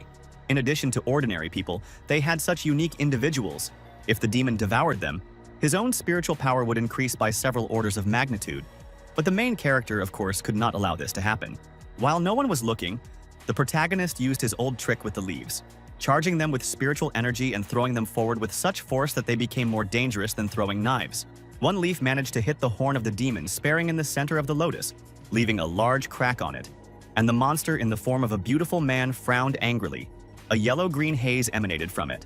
And one look at this horrible thing would be enough to make a random person feel incredibly sick, as if they were being eaten alive by a plague. Only then did the fake abbot realize that something was wrong and, turning around, demanded an answer from Lee as to why he was still conscious and who he was anyway. Without even giving the protagonist a chance to say anything in his defense, the evil old man pounced on him, screeching that this impudent worm had spoiled everything and should die because of it. He was even more surprised when his blow, instead of finishing the victim off on the spot, was carelessly blocked by one of Lee's muscular elbows. Enraged even more than before, the abbot tried to cut off the young man's head with a powerful blow of his fist. But the time traveler, as expected, easily returned from this. Moreover, having blocked another crushing attack with his bare palm, the cultivator raised his own fist to show this pseudo-monk where the crayfish hibernate. Their duel, as it now happens among the adepts of local martial arts and immortals, took place at insane speeds, so that random witnesses would in principle not be able to see or understand anything. The protagonist used such a high-speed barrage of blows against his opponent that from a distance one would think he had suddenly grown many extra pairs of arms, and the old cultist was becoming more and more panicked with each passing second, because he had never expected that such a strong person could exist in the mortal world. This delay ultimately proved decisive, because it allowed the young man to hit the old scoundrel with such force that his eyes bulged like a fish stunned by an explosion. Then his body flew down to the ground and crashed into it with such force that a monstrous roar was heard 10 meters away, and a huge cloud of dust and debris rose up. However, the demon in the lotus still did nothing. He simply continued to sit serenely, crossing his legs and raising his hands in prayerful gestures. As it turned out, the explosion finally destroyed the hypnosis of the evil spirits. And now people, scared to the point of panic, began to run away screaming in all directions. At the same time, it became clear that the fake cleric also did not die and was not even seriously injured. He only asked how Mu Li knew all his techniques and why he was so much stronger than other people. But the protagonist wasn't going to explain anything to him. This gray-bearded bastard fed innocent people to the monster and profited from it. For such a thing, the most terrible punishment possible was due. Enraged, the old man jumped out of the crater onto the surface of the earth in a split second and shouted that some insignificant mortal worm would not be able to scare him. And also, unlike the cultivator, he really wanted to chat. So the villain kindly explained that the members of the supernatural clan of others are horned, winged, and three-eyed demons. Despite their close resemblance to humans, these monsters held them in deep contempt, killing them without mercy, and even using them as edible livestock. The abbot, at the end, pulling off his clothes and showing reddening eyes, solemnly announced that he would instantly finish off the little man who thought so much of himself as soon as he used his true power. Of course, this speech did not make any impression on the main character. He only grinned mockingly and sarcastically thought that hidden true power is very interesting, of course. The abbot, meanwhile, completely undressed, showing his not at all old, bulging with muscles body, and then began to change. The beard, hair, and wrinkles disappeared, long curved horns grew on the shoulders and head, and the eyes turned red. And now a real demon appeared before the cultivator. Smiling smugly, another declared that Mu Li was as strong as the weakest deity, And for his leader, who was still in a trance, the brunette would be no more dangerous than a fly. The protagonist once again ignored the enemy's bragging, and instead clarified where their clan came from and for what purpose they made a nest for themselves in China. Twisting his arm to show off his massive, rock-hard muscles, the lesser demon declared that such a pathetic primate was not worthy of knowing. This clearly offended the cultivator, who was not without pride, because in response he began to tense his own muscles, bent down in a fighting stance, and opened his mouth for a battle cry. No longer attempting to talk, the enemies rushed towards each other, raising their huge fists in order to reduce their enemy to a pitiful puddle of slime with one good blow.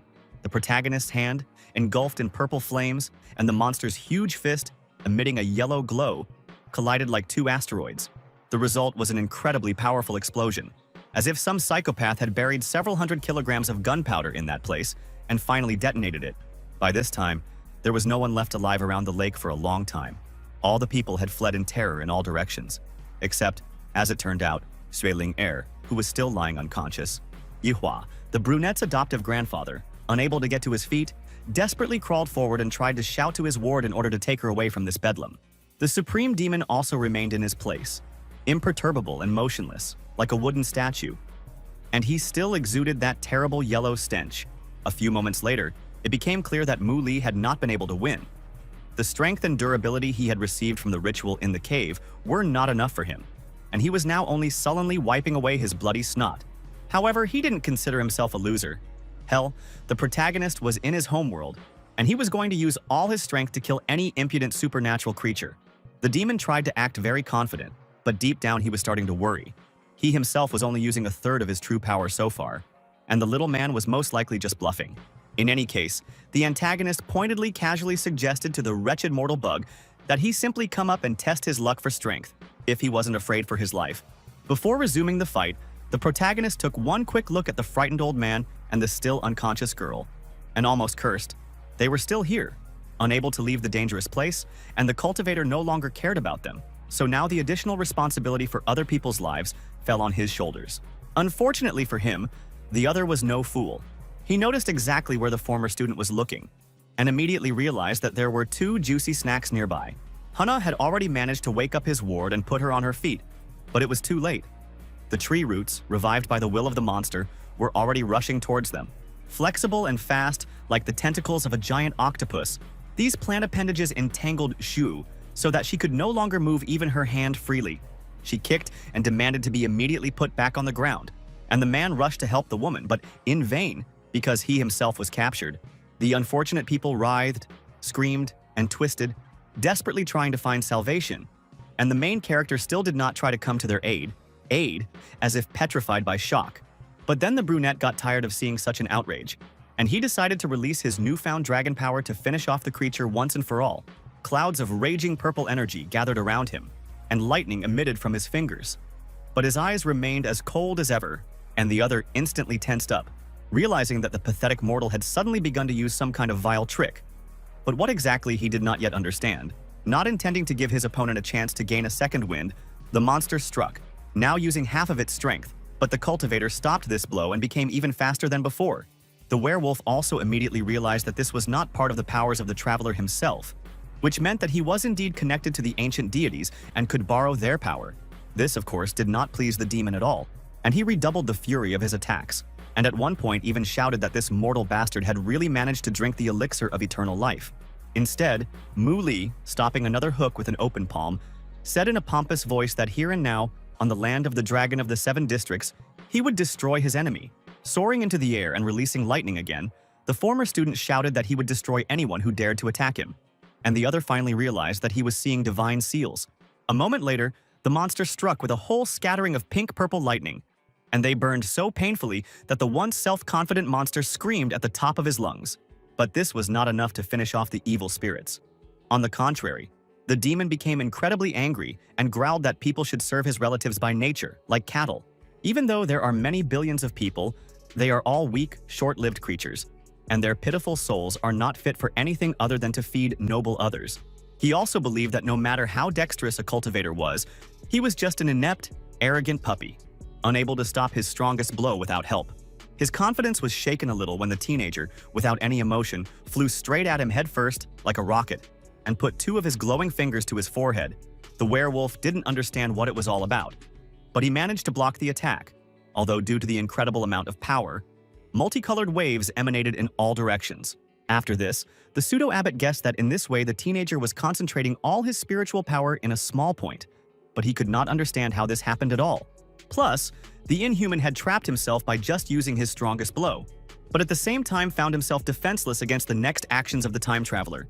Their battle of strength and spiritual power continued for some time before the youth eventually prevailed, breaking the demon's arm. From the incredibly strong and at the same time such unusual pain, the monster squealed like that very same food animal at the slaughterhouse, and the cultivator smiled triumphantly with the corner of his lips.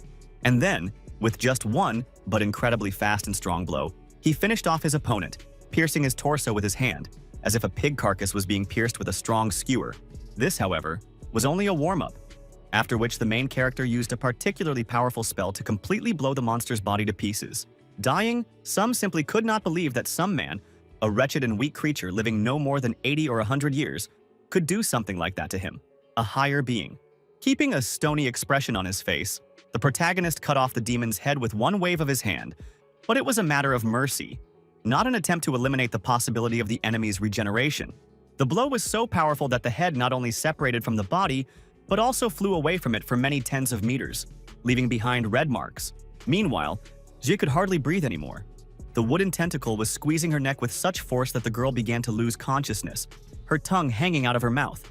But at the very last moment, when consciousness had already begun to fade, the roots relaxed and fell off, becoming ordinary tree appendages again, and their victim collapsed to the ground.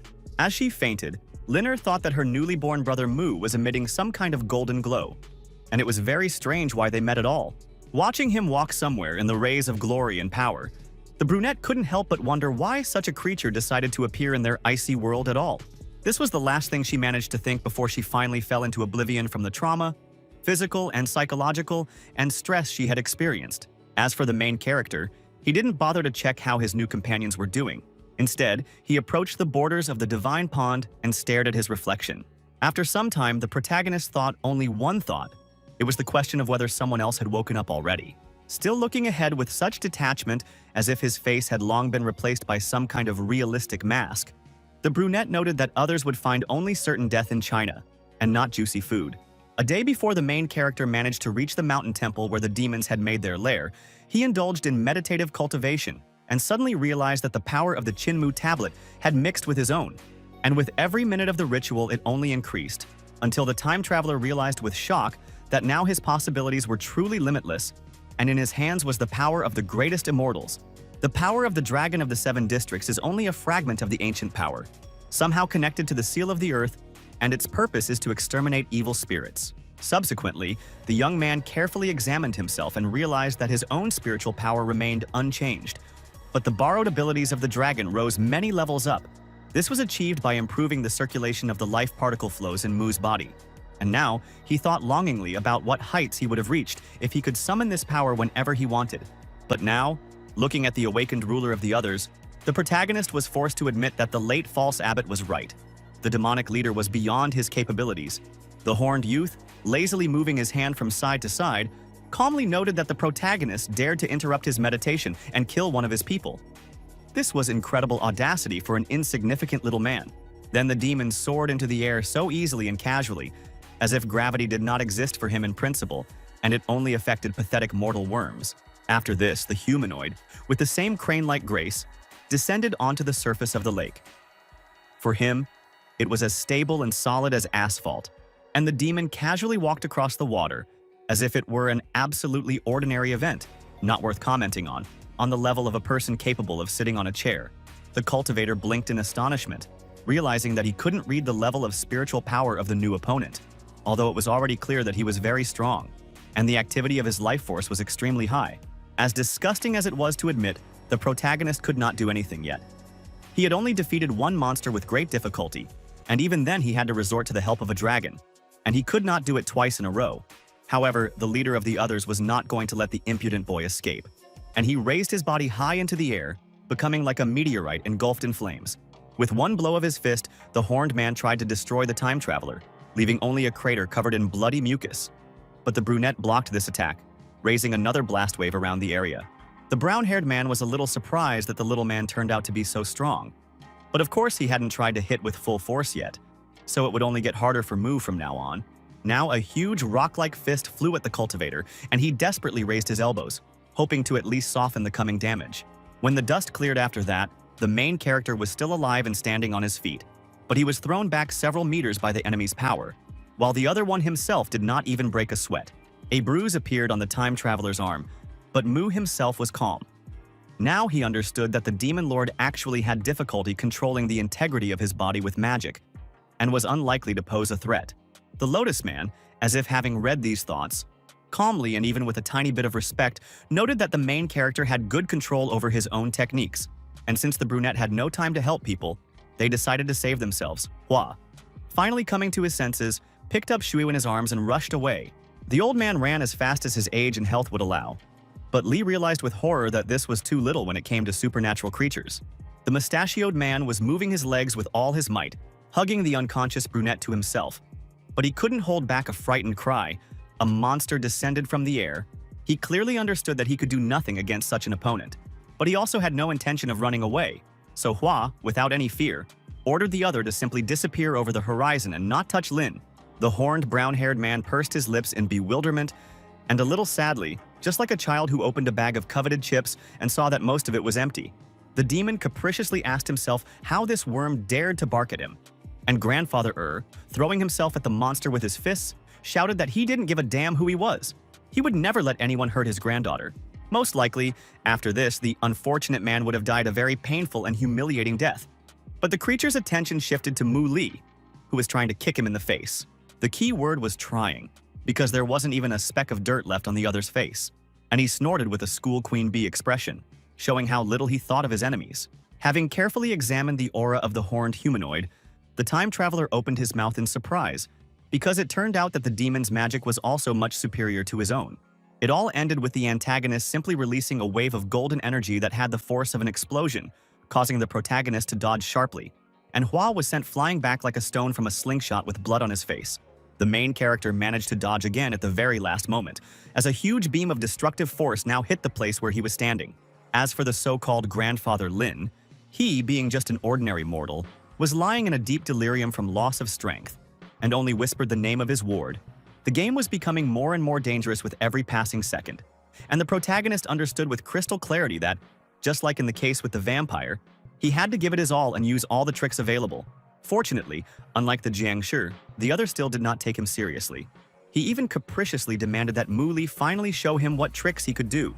Their new collision caused the entire lake to stand on its end, as if a small meteor had crashed to Earth right next to it, causing the ground to shake. The enemies moved faster than lightning, faster than sound. In a split second, they tried to kick or punch each other and then instantly moved to another place. And each time they put more and more force into each attack until it got to the point that the waters of the lake finally rose up and left the banks. As he sank into the crest of the stormy wave, the other acknowledged that this particular little man was far stronger than the others. But it didn't matter, since Li was still too weak to kill any of his kin by sheer force. The fight paused for a few seconds, but only so that both fighters could catch their breath and prepare new strategies for their next attacks. However, this demon was not a fool either, and he understood perfectly well that something was wrong with the main character, and he should be destroyed right now before he became completely invincible. Making a particularly scary face, the villain flashed his cat-like eyes and warned the cultivator that they had played around enough. It was time to die. The brunette, however, was fundamentally unimpressed, because for some reason he believed that his opponent had already lost, but just didn't realize it yet. The monster, meanwhile, was gathering all its strength for the final blow, which was expressed in the form of a cluster of golden lightning bolts rushing into its body through its horns. And a second later, when the moment was more opportune than ever, the protagonist quickly uttered the tin token of the district chief. "Help me kill the enemy." No, there were no bright and colorful special effects immediately after this. The main character simply continued to stand. But at the same time, his hands began to emit a soft purple light. However, the demon immediately realized that they were talking about ancient artifacts created by Emperor Da Yue, and his eyes widened, realizing that this worm was, de facto, the modern ruler of China. But the demon did not fall into frustration for long. He almost immediately pulled himself together, after which he rushed into the attack, using a particularly powerful technique called Silver Storm. The ground was literally drowned in lightning. There were not 10 centimeters that were not struck by a giant electric whip. But the protagonist remained safe and sound. Then the largest thunderer fell right on him. But the brunette easily stopped the flow of death with his bare hand, using the proud dragon technique in the sky. A second later, it became clear that this was not just ignoring, but redirecting the damage, since the caught lightning immediately rushed back to the brown-haired man. The horned youth gritted his teeth angrily, realizing the mess he had gotten himself into, but he did not try to fly away, for it was already too late to defend himself from this. The man was lucky. The destructive column of light did not hit his head, although it passed within a few centimeters of it, but instead his left arm was torn to pieces. The proud and self-confident other, who considered himself the most important and inviolable creature in the world, was now screaming in terrible pain and desperately cradling his injured limb. Naturally, the young demon did not continue the fight after such humiliation, but he sternly warned Mu Li that he would definitely return and take terrible revenge for this. Then he galloped away so fast that he could easily have put to shame any frog or grasshopper, for wounded pride and fear of death greatly contributed to his acceleration and motivation. Luckily for the other, the time traveler had no intention of pursuing him and finishing him off. Instead, he was completely focused on Hua, who was still lying on the ground like a sack. By this time, Ye had already woken up and was sitting worriedly next to the old man, who had been infused with some life force by the cultivator. But that was all that could be done. Yes, the mustachioed man was dying from his injuries, and this could not be changed, and he used his last minutes to cheer up his grieving ward. Then, with his last bit of strength, he took the protagonist's hand and muttered that he felt that Mu Li was a very unusual person, and let him take care of Ling Er from now on. Now that her guardian was giving up his soul to God, she needed to somehow get home. But the cultivator reasonably inquired where this place was even located. As it turns out, the Zhui clan was based in Jiangnan province, in the city of Zhongjing, where the main character was originally heading. And even he noted what a happy coincidence it was. Hua, coughing up blood, croaked out a barely audible thank you, and then demanded that the girl thank her new bodyguard just as warmly. Carelessly waving his hand, the protagonist said that he could not only carry Er to her home, but also heal her from her cold body, which made the unfortunate old man almost choke on air. However, his shock quickly passed, and he muttered that it was very good before finally dying, causing the woman to shed bitter tears. Not wanting to comfort her the whole way, Mu Li put Zhui into an artificial deep sleep without warning, then picked her up and walked away without looking back. Many hours later, when the night had long since given way to day, the brunette opened her blue eyes, wet with grief, and screamed, calling for grandfather Hua to come to her. But in vain. Lin Er was lying in a huge bed, but as soon as she remembered the events of the previous night, she began to sob and howl sorrowfully into the huge soft pillow. These piercing sounds were quickly heard by the time traveler, who was also in the room, but he only dispassionately noted that his next client had woken up, desperately hoping that she had just had a bad dream and that otherwise her life had remained unchanged. Shu asked how she had gotten here and where her grandfather was, but the brunette only ordered her to eat and that everything else would come later. After some time, when the main characters were outside, the cultivator calmly said that the most important thing for them now was to prepare for the upcoming journey. The brunette held a small wooden box in her hand, and she thought with a heavy heart that she had to live on, for the sake of the promise she had made to her biological and adoptive grandfathers, and in spite of those who hated her. Having overcome the feeling of a heavy lump in her throat, the girl asked the protagonist to teach her how to cure diseases too, to which the time traveler calmly said that she was not actually sick, but had an innate talent. Of course, it took training and knowledge of certain techniques to tame such a large amount of yin energy, but they were both willing to spend time and effort on it. And, as if to emphasize the union of two lonely people, the focus changed to a pair of small yellow flowers, sandwiched between a tree and a large stone. Watching the new student meditate, the protagonist thought, not without a little envy, that yin was the most favorable soil for the development of spiritual power. In many places, it was considered the best type of energy of all. But the fact that Shanjing also began to take steps towards mastering his spiritual power surprised the cultivator. And now he was thinking of teaching the dwarf as well, but using special techniques for natural spirits. As it turned out, Sui didn't know that the main character had been watching her the whole time, and when she opened her eyes, she screamed with such joy that a baby meditating nearby rolled head over heels off a rock. Mu Li responded by scratching her head like a dog, praising her for her diligence in studying and outstanding achievements, and then ordered her to get ready to hit the road again. After that, the action moved to the wealthy but secluded mansion of the Hong clan, the same one that declared a blood feud on the main character for the murder of one of their own, and put a reward on his head. There was a knock on the door, and a man in an expensive black suit, contrasting with the White House slippers on his feet, allowed the petitioner to come inside. The visitor, maintaining an extremely respectful tone and distance, stated that the damned Wu Ji had been killing everyone who attacked him, cutting a bloody trail across China, and now he should be on their doorstep. The man on the sofa, who was also the patriarch of the entire family, said nothing. It seemed as if these words had forced him to plunge into deep thought and to withdraw from the world around him. Then, still without saying anything, he reached for a huge glass goblet of wine, the size of a good beer mug, and drained it in a few seconds. The man slammed the expensive dishes onto the table and growled that this pig, Wu Ji, had killed his own son, so he would turn himself inside out. But he would not leave even a wet spot of the offender. Then, in a much calmer voice, the next antagonist noted that, judging by the information he had received, the daughter of the Shu clan should already be on her way to the city, so it wouldn't hurt for him to visit her relatives. His servants must also organize special surveillance of the main character. And, as soon as such an opportunity arises, give him the dirtiest death possible in the name of their master. The second man bowed his head respectfully, demonstrating that everything would be done in the best possible way. And Linear, unaware of all these intrigues, enjoyed the feeling of the wind on her face. After an unknown amount of time spent on a difficult journey through mountains and valleys, they finally arrived in her hometown of Zhongjing, and the brunette was eager to introduce Mu to the family. Lin's nostalgia was so strong that she would literally rejoice at everything she saw, like a small child, for example. The building of her old school made squeal happily. She then pointed with the same enthusiasm to her favorite lingerie store, as if it were some important historical or cultural site. The main character didn't comment on this in any way. He patiently followed the girl and obediently looked where she pointed before becoming wary. A completely ordinary-looking old man approached them, wearing old-fashioned clothes in brown tones, a wide-brimmed hat, and a thick walking stick. Desperately holding onto his crooked back and overcoming the trembling in his weak knees, the elderly stranger tried to attract the attention of the main characters, and Li became wary. As it turned out, this grandfather was an assistant to the leader of the local branch of the martial arts union. His name was Zhu Wu Ji, and he was eagerly awaiting the protagonist's arrival to convey something important to him. At first, his face and eyes were beaming with simple friendliness, but they instantly disappeared when the old man conveyed his message not to encounter the relatives of the deceased Ni Liu, and to disappear from the city. When the younger Wu Ji asked the elder to explain the reason, he simply said that they did not want to lose such a young but outstanding talent, comparable to Huang Fu Yun, the greatest warrior of modern China. Plus, the patriarch of the Hong clan possessed a particularly dangerous poison flame technique that would forever destroy the foundations of the opponent's spiritual power, depriving them of even the chance to regain their former power. The cultivator, neither impressed nor scared, wondered what would happen if he disobeyed and destroyed everything there, causing the atmosphere to instantly freeze.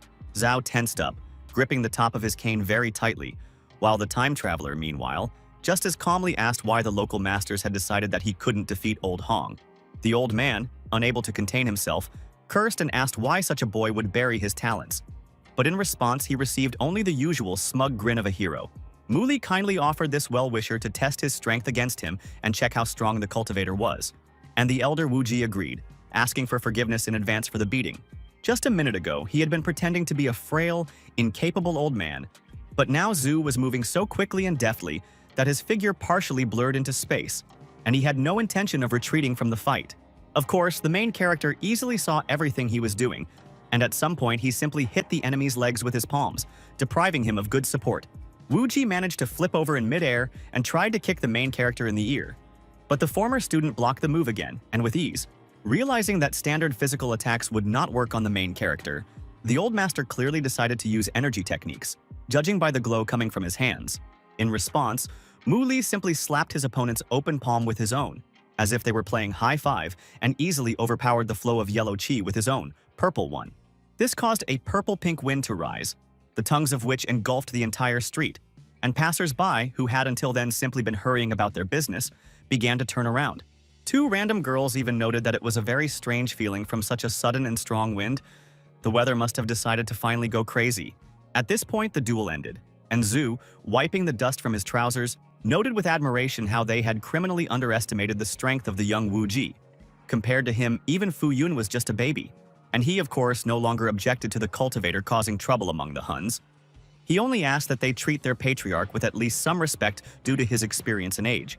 The young man noted that the old man in brown was no slouch himself, and the latter modestly noted that many craftsmen had to pretend to be harmless, especially outside the home. In the end, Zhu only asked to immediately tell about him when the time traveler arrived in Beijing. so that he would not have any problems, and he himself mentally giggled vilely, imagining how scared some old geezer would be after the young people left old Wu Ji. The brunette finally asked Shui where exactly her family's house was located. The brunette did not answer right away. At first, she lowered her light eyes and blushed, as if it was some very indecent and intimate question. Even the main character noticed this and was embarrassed, not understanding what kind of fly had suddenly bitten Lin Er. Because after all, he hadn't asked about her weight or age. The woman stood there for a while longer, moaning and looking at the ground beneath her feet, before asking instead of answering if her new brother would be kind enough not to see her off. The protagonist, to his credit, did not beat around the bush, but directly asked the girl why she was so afraid of this, especially since he had made a promise to Hua. Desperately opening her mouth and bulging her already huge eyes, Shui assured the protagonist that she simply didn't want to go there. She would rather follow him around like a shadow. The brunette just shrugged and reminded him that he was a lone wolf who was constantly being attacked by someone. So it was safest for Lin to stay at home and continue to perfect his newly acquired technique. To cheer up the girl, he smiled kindly at her and held her hand. But that was not enough. Was ready to become Li's powerless servant, wash his floors, cook for him from morning to evening, even become his woman, just so she wouldn't have to go home. The protagonist only patted her on the forehead in response, affectionately calling her a fool, and reminded her that he taught her a technique that neutralizes the negative effects of yin, making her a normal person. Blushing from such a gesture, the brunette nevertheless babbled again that she did not want to go back, but no one else listened to her. Instead, the young man wanted to check whether she would be able to keep up with him. Taking a typical Olympic running pose, Mu Li egged on his student, promising to grant her any wish if she could at least catch up with him. And she really did rush in pursuit, but not for some stupid competition, of course, but simply to try to persuade the time traveler again. But then she felt incredibly pleased to realize that she was no longer some fragile, feeble icicle with 2 legs, but a strong, warm, normal person. Moreover, Li's lessons fell on fertile ground, as Zui, having unconsciously activated her supernatural abilities, did not feel tired. Like the boy, she ran at incredible speed, much faster than birds move through the air, and confidently caught up with her mentor. However, their little competition did not last long, because the protagonist quickly noticed a free taxi, and they covered the rest of the way to the desired house on wheels. It was too late to retreat, so the girl, deciding to put a good face on a bad game, called her mother so that she would come out first and meet them. This also made the time traveler wary, because Ir, in the end, simply comes to her home, with which, by the way, she should call someone and report instead of just coming in herself. The woman once again avoided answering the question and instead simply asked to wait in place for 5 minutes until her parent learned about the call and came outside. The young man had probably imagined the elder Shui as a domestic tyrant, controlling the household like a warden. But when this lady finally appeared, everything turned out to be completely different. She looked exactly like Lin, only 20 years older, and she didn't try to scold her or beat her. But on the contrary, almost with tears of happiness, she hugged her. The 2 women stood in one place for a very long time, hugging and crying from the long separation and the experiences associated with it, and the main character simply stood at a distance and waited for it to end. But this tearful meeting lasted a very, very long time, since mother and daughter had not seen each other for too long.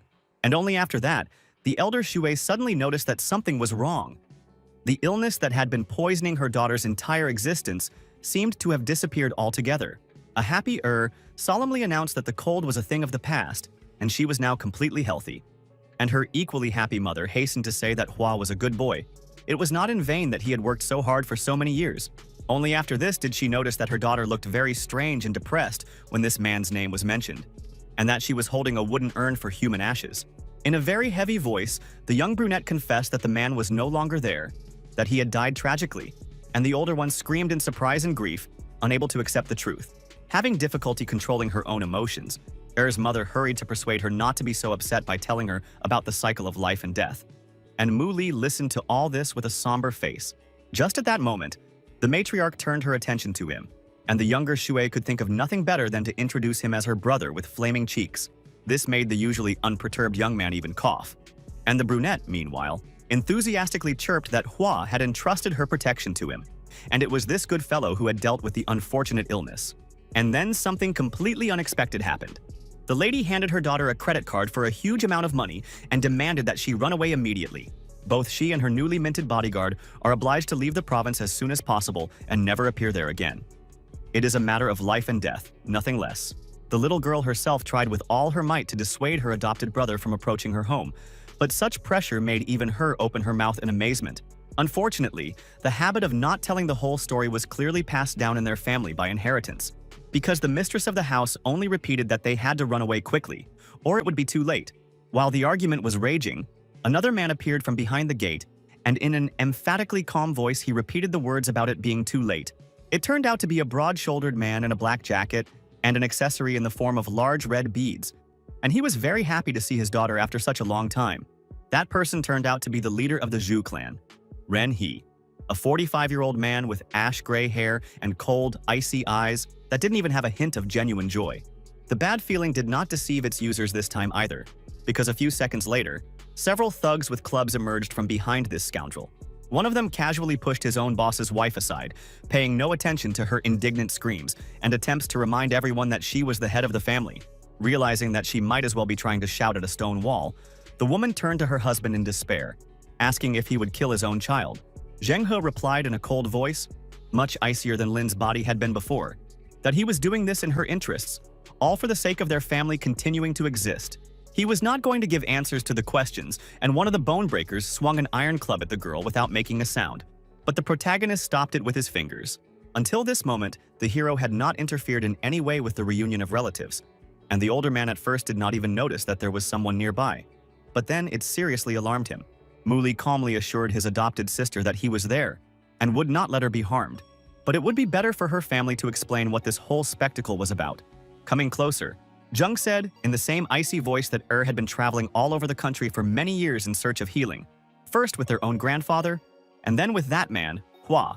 She had no friends, which made He's heart bleed. But recently the birds whispered in his ear that the head of the Hong clan was preparing to look for a young bride to continue the family line. This old man already had at least 2 children, and it was the eldest of them who was supposed to arrive at their house today as a matchmaker, organizing the best ceremony possible. When the poor girl heard this to the end, when she realized and felt everything, she screamed in horror. And frankly speaking, it was hard to blame her for such a reaction. Her father was very pleased with himself. Zheng knew very well that old Hong was also a cultivator, but his techniques were unclear, chaotic, and dangerous, which is why no ordinary woman could live long with him. At the same time, his daughter was sick, which is why normal people couldn't touch her. And through such a marriage, Shui would gain incredible influence, benefit from all sides, especially since the offspring of the vulgar old man was already there. And so that no one would try to dispute this decision, Han announced that this was not his sole choice. All the other elders of their family also approved of it. The man was triumphant. It was clearly one of the best moments of his life, but it was unceremoniously ruined by some hysterical woman who furiously beat his back and shoulders with her fists. It was Lin's mother, and she was, of course, incredibly angry that her vile husband had so easily sold their daughter, their tender flower in the prime of her youth, to some old stump. Because of this, his mask of composure instantly fell, and Zheng began to yell that this stupid woman was making a fuss out of nothing, that the Hoon's child would be living in clover. The matriarch spat in response, and then attacked the elders, reminding them how they had long considered her unfortunate child some kind of freak, a monster. But now, just think, all these important ladies and gentlemen suddenly agreed to consider heir as their own, as soon as an even more noble family appeared on the threshold and beckoned with a purse. Han, becoming even more incensed than before, demanded that his wife immediately stop talking nonsense and express her respect to her elders. But all he got was a proud and contemptuous snort. As for the unfortunate younger Zhui, she listened to this squabble trembling like a rabbit caught by a boa constrictor, while Mu Li propped up the doorframe with the emotion of a statue. Eventually, her mother got fed up with this circus and directly approached Bi Ting, the same matchmaker and father of the late Ni Liu, asking if he didn't realize how much his family was disgraced with every scam. Zhen, pale with horror, tried to shut his wife up, but it was too late. The man in the black suit and with an elegant beard had already heard her and was very angry. And the protagonist, of course, also recognized one of his sworn enemies, although even he was surprised that not only that brown-haired man was involved in such crimes as the murder of people. The rest of the Shui, realizing how dangerously the situation had become, pounced on their own relative in a desperate attempt to appease Ting's anger. Moreover, they attacked in the most literal sense. One of them even hit the older brunette in the face with such force that she began to fall to the ground with her consciousness fading. Linger was the only one who ran up to her, desperately calling out and grabbing her hand to make sure the poor girl was okay and not hurt. As for her husband, he was still only concerned with the reaction of the all-powerful guest. and for the sake of a political marriage he was ready to portray his wife as a fool and a madwoman, promising to put her in a cage. And not only he, but almost everyone present, both men and women, hastened to convince Hong Bei that they had nothing to do with this abnormal woman, and in every way approved of such a glorious union. The main character still didn't interfere with what was happening in any way, but simply looked at it with an expression as if he had suddenly come across a disgusting, rotting carcass. Now he understood perfectly well why young Shui was ready to live with him even as a dog, just so as not to return here, to the warm family circle. How could it be otherwise if this same family ignored the unfortunate woman her entire life for things that were not her fault? And now they plan to use her like a bargaining chip. Given the reputation of Patriarch Hong and his, to put it mildly, abnormal physiology and abilities, poor Ling Er was literally given to be eaten by the dragon in order to get some gold later. Her mother, meanwhile, had finally stood up, looking ahead as calmly as if no one had just hit her in the face, leaving a terrible red bruise. Bi Ting raised his hand in the air and in a cold, commanding voice demanded that they stop cursing, since the wedding ceremony would soon take place and they would become related clans. The elders immediately began to fawn upon him, with shining eyes, thanking him for his great mercy and claiming that the bearded man was like a divine dragon among them. Insignificant worms. The brunette tried to protest, to refuse the marriage, but only to have her voice drowned out by angry barking and demands to immediately throw this crazy woman out. The conversation, however, was not about Lin herself, who, no matter how you look at it, remained a bride, but about her mother, and she was immediately tied up by the arms, like a criminal. Then the girl in the dark burgundy dress, who had been standing silently in the background all this time, coldly said that Er didn't understand what was good and bad, and she should be happy about such good luck. She was a striking, long-haired brunette with a complex, voluminous hairstyle on her head, secured with a red bow, and an expensive veil entangling her arms. And she behaved, to put it mildly, strangely. First he began to touch his younger cousin and enviously comment on her beauty. And then he looked sadly at the urn with Hua's ashes. However, a moment later she smiled very subtly and venomously, demonstrating that her sympathy was purely feigned. Then, without any comment, the woman in maroon snatched the burial box from her relative, sending poor Lin into a real panic. Er begged her older cousin to simply return the artifact. But the villainess, with a mad expression on her face, demanded that she agree to the wedding. Otherwise, she would simply smash the urn into pieces. The poor girl burst into tears of fear and grief. She desperately did not want to agree to this, but the remains of her beloved teacher were more valuable, so she decided to submit. It seemed like the whole world stopped for a moment. Even the hearts of the audience were beating much slower than usual, before the cousin said yes. And then she smashed the urn, and the grief-stricken brunette in white fell to her knees, sobbing and shaking all over. She simply could not understand why her relative did such a thing. The solution was very simple. The brunette in red was simply incredibly envious of her younger cousin because she was sick, but looked better than she did. And then the main character, who had been silently standing in the background all this time, assessing how exactly his charge would behave, finally spoke up. He, too, was interested in what this mockery was all about. Before closing his eyes and activating his powers, he apologized to Lin Er for unknowingly bringing her back to such a disgusting society. This time, the protagonist used cultivation not for destruction, but rather to correct the desecration, very carefully collecting Hua's ashes with telekinesis. Before this, no one had paid any attention to the unfamiliar black-haired boy. But now, the evil cousin became interested in what kind of scoundrel her good-for-nothing relative had brought this time. The heroine didn't have time to answer, because the time traveler finally decided to go on stage. And now he coldly asked if the evil girl really wanted to know him. Anticipating how exactly this conversation would end, Lin Er fled through the door in horror, clutching dust in her palms, and her dim-witted little sister began to read a rather boring speech about how influential, powerful, and formidable they were. The protagonist, in particular, was so sick of this that he didn't listen to the end, but simply said that everyone present was just a piece of shit who was offending someone he cared about. After acquiring the divine body, Mu Li, among other things, gained the ability to create a variety of weapons from his own chi energy, which he now took advantage of by creating a whip. And when the young villainess asked what the brunette was going to do, the cultivator calmly replied that he wanted to return evil to its source, and then sharply hit her. To this woman's credit, she had surprisingly good preparation and reflexes, as she managed to jump over the first blow. But she was unable to escape the second one, and the energy whip hit her with such force as if she had been kicked by an enraged horse, tearing her expensive dress in the process. The girl choked from pain and humiliation. Her whole body was now shaking slightly, and she cried out with some difficulty where the time traveler got this nasty thing from. Then rage overcame fear, pain, and shame, and the screaming girl tried to scratch out the main character's purple eyes, to no avail of course, since his whip could move in absolutely any direction, like an octopus's tentacles, and was now coming from behind. Muli lassoed this troublemaker with a dexterity and grace that even the most experienced cowboys could not dream of. And the demands to let him go, of course, did not touch him. Having made sure that the supernatural rope was securely in place, wrapping the prey like a web, the brunette swung his hand properly and brought the villain down to the ground. Another character would not have caused the woman so much pain and injury, but the cultivator didn't care. She dared to desecrate the memory of a noble and brave man, and also brought his friend to tears. The girl did not lose consciousness, but she experienced such terrible pain, as if she had been thrown alive into a huge fire. And now she began to humiliatingly beg for mercy. The rest of the Zhu clan members opened their mouths and began to rise from their seats. Not because they sympathized with one of their own, but because the time traveler used another spell. And this was not a trivial fireball or an arrow of ice, but something more complex. The transformation of matter from one state to another. Ordinary Chinese had never even heard of such a thing. Despite the danger, those around them understood that they had witnessed a demonstration of great power, and Uncle Lin the father of the girl in red, asked in horror what the cultivator had done to his daughter. But the protagonist had not yet finished the execution. He had braided his victim with a whip, throwing her into the air and mockingly asking if this vile chicken would be able to withstand this. Muli twirled the woman in the air with monstrous force, like a child playing with a ball on a string.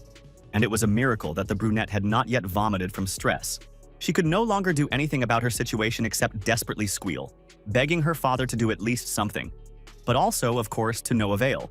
The villainess, when she had no strength left to even scream, began to pray in her thoughts, asking her punisher to have mercy, because she did not mean any harm. She was simply a fool and did not think, even if she had managed to say it out loud, the hero wouldn't have cared.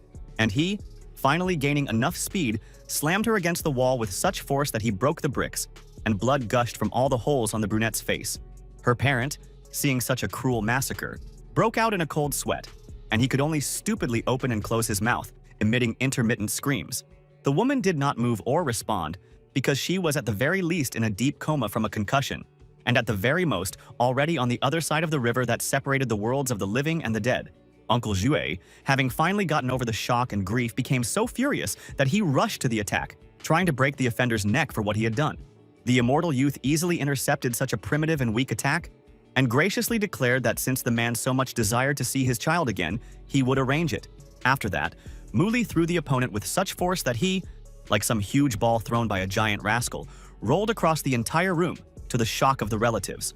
He then crashed into the top of the wall with such force that he left a huge crater in it. But even after that, his body, defying the laws of physics, flew back.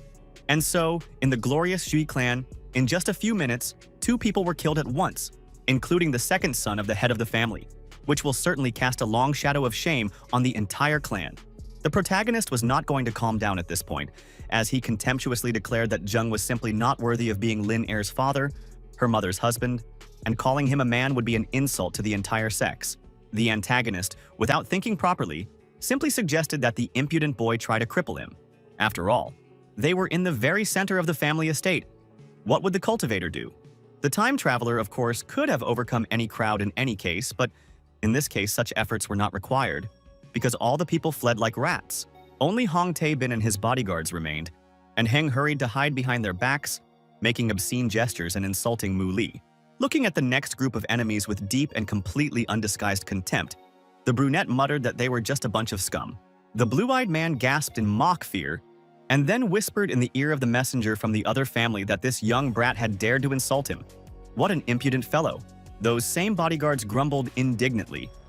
They didn't care about the problems of someone else's family, but no one was going to tolerate insults from their own master.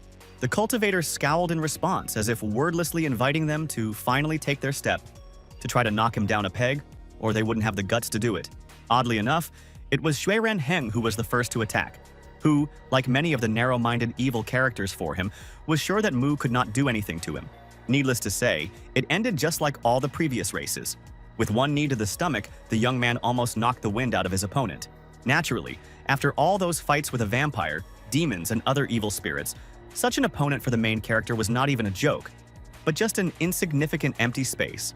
Wheezing desperately and clutching his belly, Han growled that the main character's actions would cause a war with two powerful families at the same time, as if that could scare him. The brunette simply wiped his foot on his face in response, and then calmly said that Jen was the head of his clan, and since he was an insignificant weakling, then all his other relatives, and all of them taken together, were weaker than one of his fingers. B-Tin's bodyguards finally got tired of just standing there and watching the protagonist ruin all of their boss's plans and rushed into battle, shouting for him to let go of his victim. They were very lucky that deep down, Mu Li was a very kind and sympathetic boy, and he would always fulfill other people's requests if necessary. He actually released the patriarch of the Sue clan, though not to the ground, but into the air, and with such force that the man knocked down several attackers with his body, sending them flying like bowling pins. The scene was as comical as it was epic, and all it lacked was the musical accompaniment typical of old American cartoons. And the head of the Hong family looked at this with his mouth wide open from shock. Unable to believe that someone could scatter his elite guards with such ease, a few more seconds passed, and the people finally stopped, crashing into the walls and leaving huge holes in them in the shape of their own bodies. It also turned out that the matriarch of the Shu family had been nearby all this time, and now she was looking at the cultivator with both awe and horror.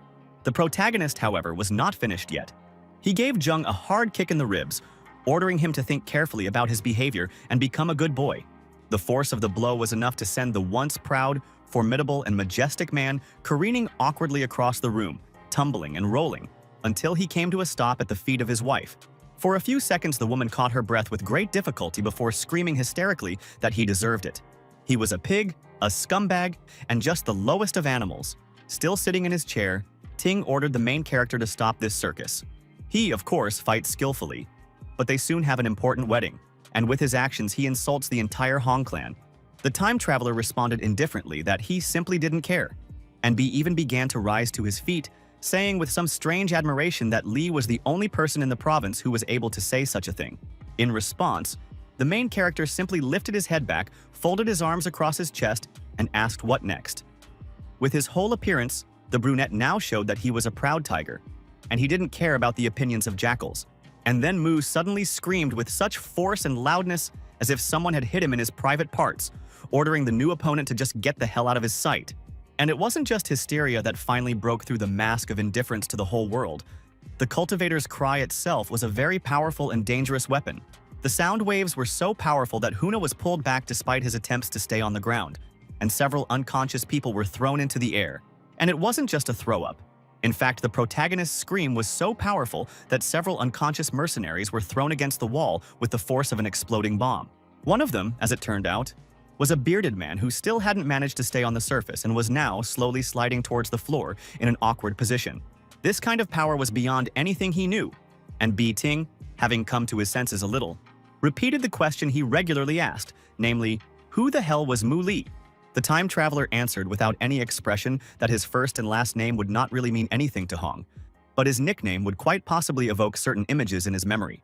Coming closer to the defeated enemy, the brunette said in a dramatic tone that he was also called Wu Ji, and these words worked completely. The man hit his head so hard that he blinked stupidly for a moment, but he quickly pulled himself together and jumped to his knees, realizing that he was talking to the killer of his own son. The protagonist, again without any hint of emotion, confirmed that yes, it was him and what the respected man would do with this information next. In a desperate attempt to save face, Tin muttered that he would definitely take revenge and kill the vile offender, to which the main character simply nodded indifferently, and then pulled a huge blade out of thin air, having kindly informed them that he himself would soon be visiting this clan so they could not waste their energy searching for him. The Aopatinets chopped off the victim's left hand with one movement. The proud aristocrat and businessman was now screaming from the monstrous, mind-burning pain, looking with unimaginable fear at what was left of his limb.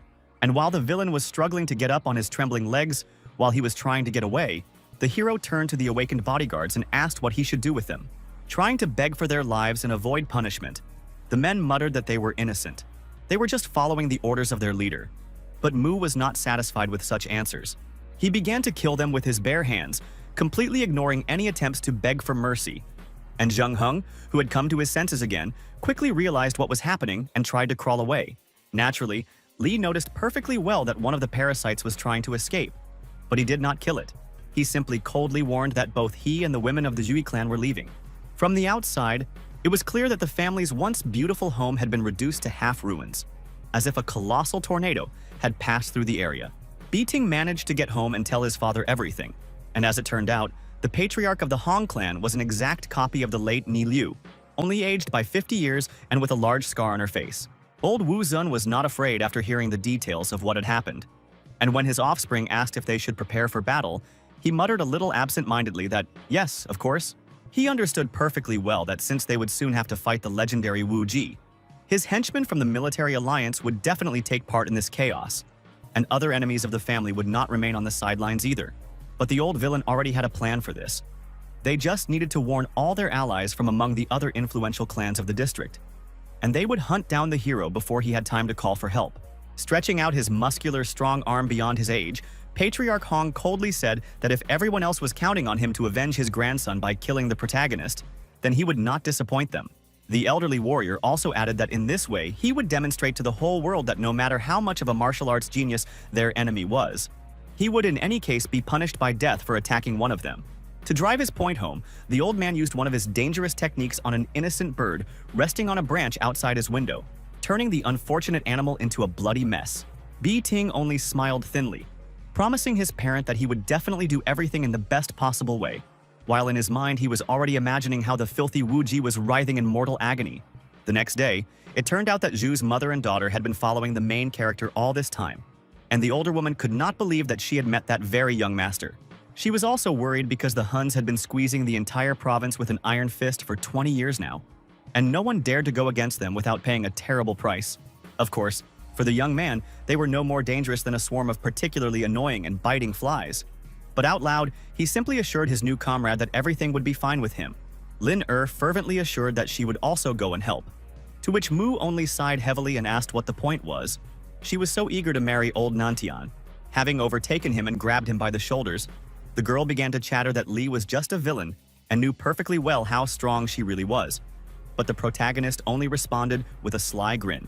Allies from the Brotherhood of Masters will help him protect the girls in any case, so the main character decided to quickly and easily agree. But on the condition that the brunette takes her mother with her. She can't leave her alone now. The venerable Mrs. Lin, crossing her arms in a belligerent manner, declared that she had severed all ties with her old family and was not the least bit worried about it. And in fact, she wanted to see their distorted faces when it was all over. Then the woman began to eat herself because she was too weak, and admitted that her daughter was treated like trash. But only stated that Mu would teach her all sorts of tricks too. Someone's domestic dog was resting nearby, and this, at first glance an ordinary animal, became very suspiciously animated when it heard all this conversation.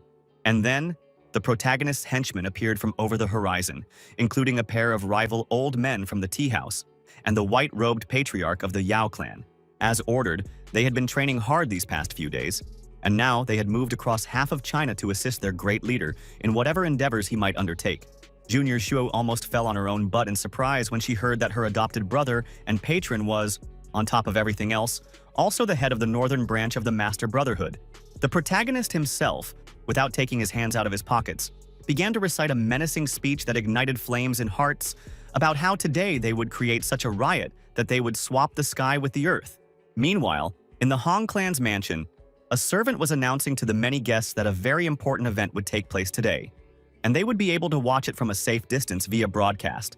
The guests had mixed feelings about what was happening. On the one hand, they knew perfectly well that this clan controlled all the local criminals, and on the other, they had been maintaining order in the province for many years.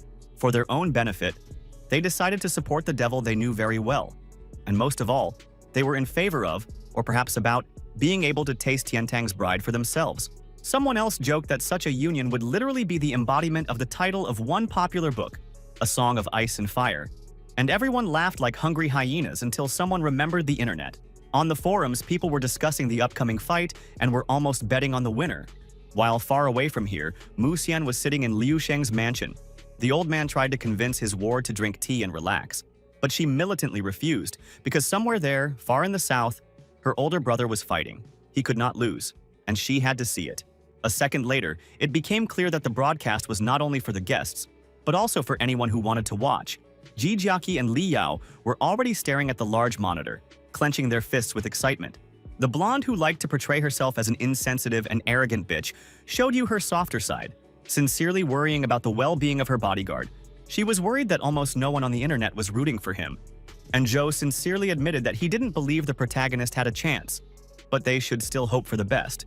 Then the little girl folded her hands behind her head, moved back in her chair, and defiantly declared that she truly believed in Muli, so there was no need for empty hopes. Unfortunately, it moved too abruptly and steeply, which is why the unfortunate seat began to noticeably bend and crack, spitting out bolts and bushings. A few seconds later, the proud beauty simply falls to the floor in the most absurd and comical way, groaning dully and throwing her legs up, causing her pink slippers to boil off. While an argument unfolded in the background over who was to blame, the guy who bought the cheap seat or the woman who was stingy with her money, Yao kept her eyes on the screen. After this, the protagonist finally decided to make his move, but he was not going to be the first to break into enemy territory. Instead, he ordered his subordinates to clear the way. As for the women, the main character ordered them to stay with 3 other men nearby to ensure their safety during this chaos. When Young Shui reasonably asked what the main character himself was going to do with all this, he only grinned bloodthirstily and said something about dressing up for such an important event. The brunette made a knowing face and rounded her mouth, but the night continued, and with each passing minute the wind grew stronger, sometimes covering, sometimes revealing the moon from behind the clouds. Hong Tiantang stood all alone in the center of the courtyard, his arms crossed before he turned around, stared at one spot for a few seconds, and then noted with satisfaction that the enemy had arrived. Meanwhile, the guests threw a real party, as if they had come not to watch a deadly fight, but simply to have fun. One of them even put on a blonde wig and lipstick, pretending to be a nymphette. But as soon as they heard that the one and only terrible Wu Ji had finally arrived, they began to look around in fear and excitement, just like sheep who sensed the approach of a wolf. Someone got scared and tried to run away before the fight even started, but eventually a couple of thugs managed to find the main character. True, when they looked at it in detail, they couldn't hold back their curses. It looked too much like some kind of cheap show-off, a clumsy attempt to repeat special effects from films. And such a reaction could even be understood, because the protagonist could not think of anything better than to put on a black and white cape from a cosplay store, and a golden eye mask that was several sizes too big. As if this were not enough, so that his opponents could feel as best as possible how much superior he was to them, the young man very slowly, with his hands in his pockets, descended through the air, under the light of huge spotlights. The Hong clan patriarch had seen a lot in his life, but even he was surprised that someone could brazenly boast of their abilities. One of his henchmen, an equally ancient old man, nodded wisely and added that the young people of their time had become completely insolent, arrogant, and had stopped respecting their elders. This would not end well. Meanwhile, the protagonist continued to descend very slowly, as if he wanted all his enemies to age a few more years, through the air, as if down steps. By the time he finally landed on the ground, many of the rank-and-file enemies had already gone out for a smoke, had a cup of tea, and settled down comfortably at a safe distance. After staring at Tiantang for a few more minutes, the teenager finally loudly announced that he had come here to destroy all the Hongs, and for added emphasis, he released explosive waves of energy. Bi Ting, who seemed to have forgotten how exactly he lost his arm, bravely shouted out why the fearless Wu Ji was wearing a mask, and was ashamed to show decent people his pig snout. Feng Heng, from somewhere in the back rows, chimed in, saying, yes, the time traveler was just a rotten bastard who had taken away his wife and daughter. But no matter, now he would cry for everything he had done. This outraged his wife so much that she, forgetting all the rules of caution, ran forward and shouted that her husband was the last bastard who was now pulling the wool over everyone's eyes. They immediately started arguing with each other, as if they were alone in the kitchen, and not in front of hundreds of people who were already laughing out loud, enjoying such an unusual show. It is unknown how all this would have ended. But then a new participant appeared on the stage, descending into the courtyard in the form of a huge beam of energy. It was the elderly Wu Ji, the one who had tried to drive the main characters out of the city with good intentions. And Tiantang wasn't even surprised to see him. In the end, he forgot that he was a worker and a prominent representative of the military union. It was absolutely normal for this Kahal to send its thugs to where some young but talented fighter was being bullied, and the main character was also glad to meet his, let's say, namesake. And he asked with a smile why the venerable old man didn't leave when things started to get hot. As the elderly master admitted honestly and with a grin, adjusting his trusty brown hat, he did so at first, but his conscience got the better of him and forced him to return. Trying to remain calm, the antagonist declared that it was his personal business, and Hong did not want to quarrel with his own comrades, especially since they had become so famous, including thanks to him. Of course, Zhu only snorted in disdain in response, asking if Tiantang really believed that he was afraid for the life of young Wu Ji. And if so, then fine, no one would interfere. After making sure that no one else would interfere with their duel, the old man with the scar threw off his coat and announced that the protagonist had killed his grandson and ruined his wedding, and the price for this would be death. And then, without wasting any more time on talking, old Wuzun leapt forward like an elderly tiger that still retained the strength of youth. The villain was ready to immediately unleash a hail of deadly, bone and stone-breaking blows on his enemy. But the young man stopped him by simply extending his hand forward with an open palm. While Hong was frustrated, Muli couldn't help but grin. After all, somewhere deep in his soul there still lived a teenager who loved to gloat over his opponents. The patriarch was genuinely surprised. Of course, he knew that the boy had never lost a battle. But even he did not expect that his signature poison would be useless here. On the other hand, an old rogue like Tian Tang still had a lot of tricks up his sleeve, and he was ready to gladly treat the overly confident teenager with salt. Jumping far to the side and avoiding the counterattack, the old antagonist loudly proclaimed, calling his hungry dragon into the light of day, and in just a moment his strong fist, covered with bulging veins, fell on the courtyard floor, breaking the expensive tiles and stone as if they were made of bread. The force of the impact was such that it created a deep and long crevice, the bottom of which was at least several meters from the ground, and the shockwave formed into a grinning dragon's muzzle. It was, of course, not a real divine beast, but simply a stream of destructive energy that had taken its form, and the protagonist even blinked an eye at me when it rushed straight at him. Those around him, however, did not understand this. The villains grinned bloodthirstily and victoriously, celebrating in advance the death of the hated cultivator, who had long been a thorn in their side. The protagonist's supporters, for their part, screamed in fear, trying to warn their beloved idol of the mortal danger. Even the former representatives of the Shui family watched this with their mouths open and tried to shout at the distraught guy to convince him to get away from Sin. But it was too late. The hungry dragon's technique completely enveloped the body of the time traveler and engulfed him, like a forest fire that devours entire groves in a few minutes. When the deadly cloud of qi completely dissipated, leaving only trembling white columns of steam, the spectators began to shake their heads, saying, "What a pathetic end to a young life." And of course, Mu Li was not harmed in the slightest, and the only thing missing from this scene was some ominous and brutal music to mark his new move. Even if Tiantang was amazed to see his unharmed opponent, he did not show it outwardly in any way. Instead, he only asked with false politeness whether Wu Ji liked his dragon. In response, Mu Li acted very uncharacteristically. Instead of throwing out a cold insult, he mischievously grinned and made a dislike with his finger and shouted that that attack was completely pathetic.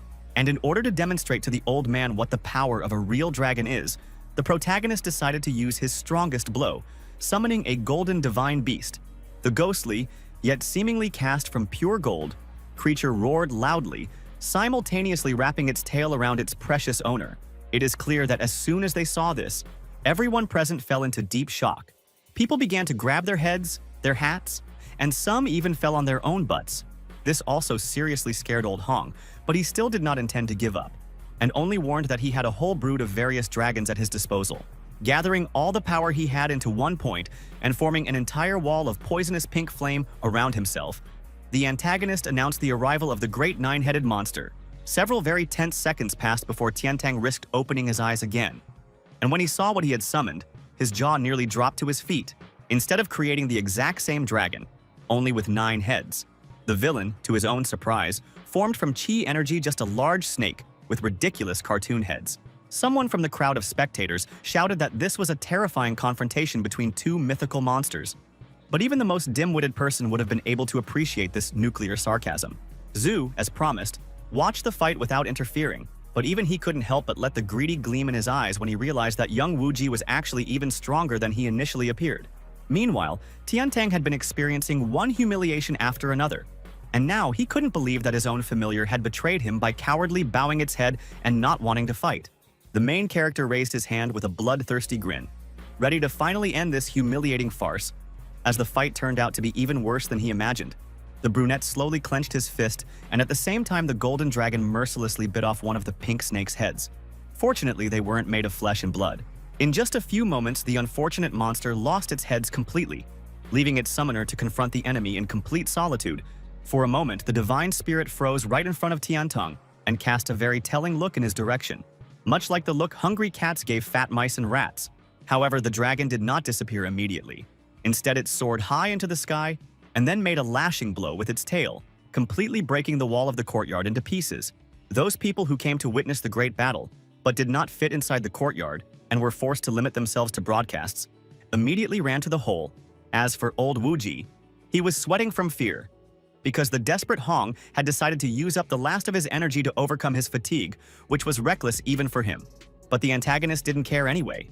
The protagonist turned him into a real laughingstock, and for this, the elderly Wu Zun was ready to kill him, even at the cost of his own life.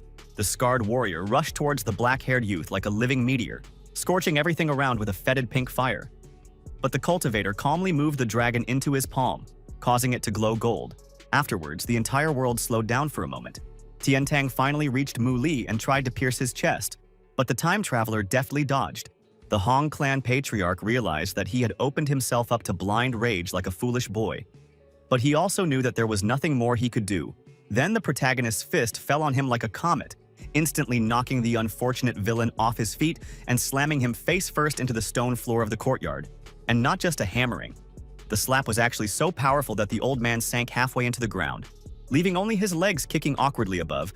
For a second, a supernatural golden fog seemed to descend on the clan's estate, but it dissipated a moment later, showing the audience the whole picture. All these important nobles, criminals, businessmen, martial artists, and random passers-by could see Hong Tiantang's limbs sticking out awkwardly from under the pile of earth and rubble. This humiliation caused Bi Ting to fall into a blind rage and tried to attack the protagonist with his fists, completely ignoring the arguments of Zhui Renheng, who was holding him back. No matter how much of a jerk they were to everyone else, they were still a family and genuinely cared about each other. Lin and Lin hugged and cried, as if they didn't fully realize that Mu Li had actually won a brilliant victory, and that this wasn't some sophisticated trick of the mind. Several young men, not embarrassed by the salty expressions more typical of boatswains, loudly discussed that Wu Ji, it turns out, is not an empty show-off, but actually knows how to fight. When one of them admiringly said that the protagonist also had a hidden power, the brunette awkwardly scratched the back of his head, asking himself how this random passerby could have guessed.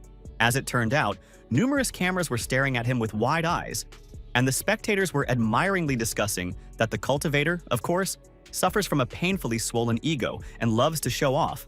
But he is strong and also handsome.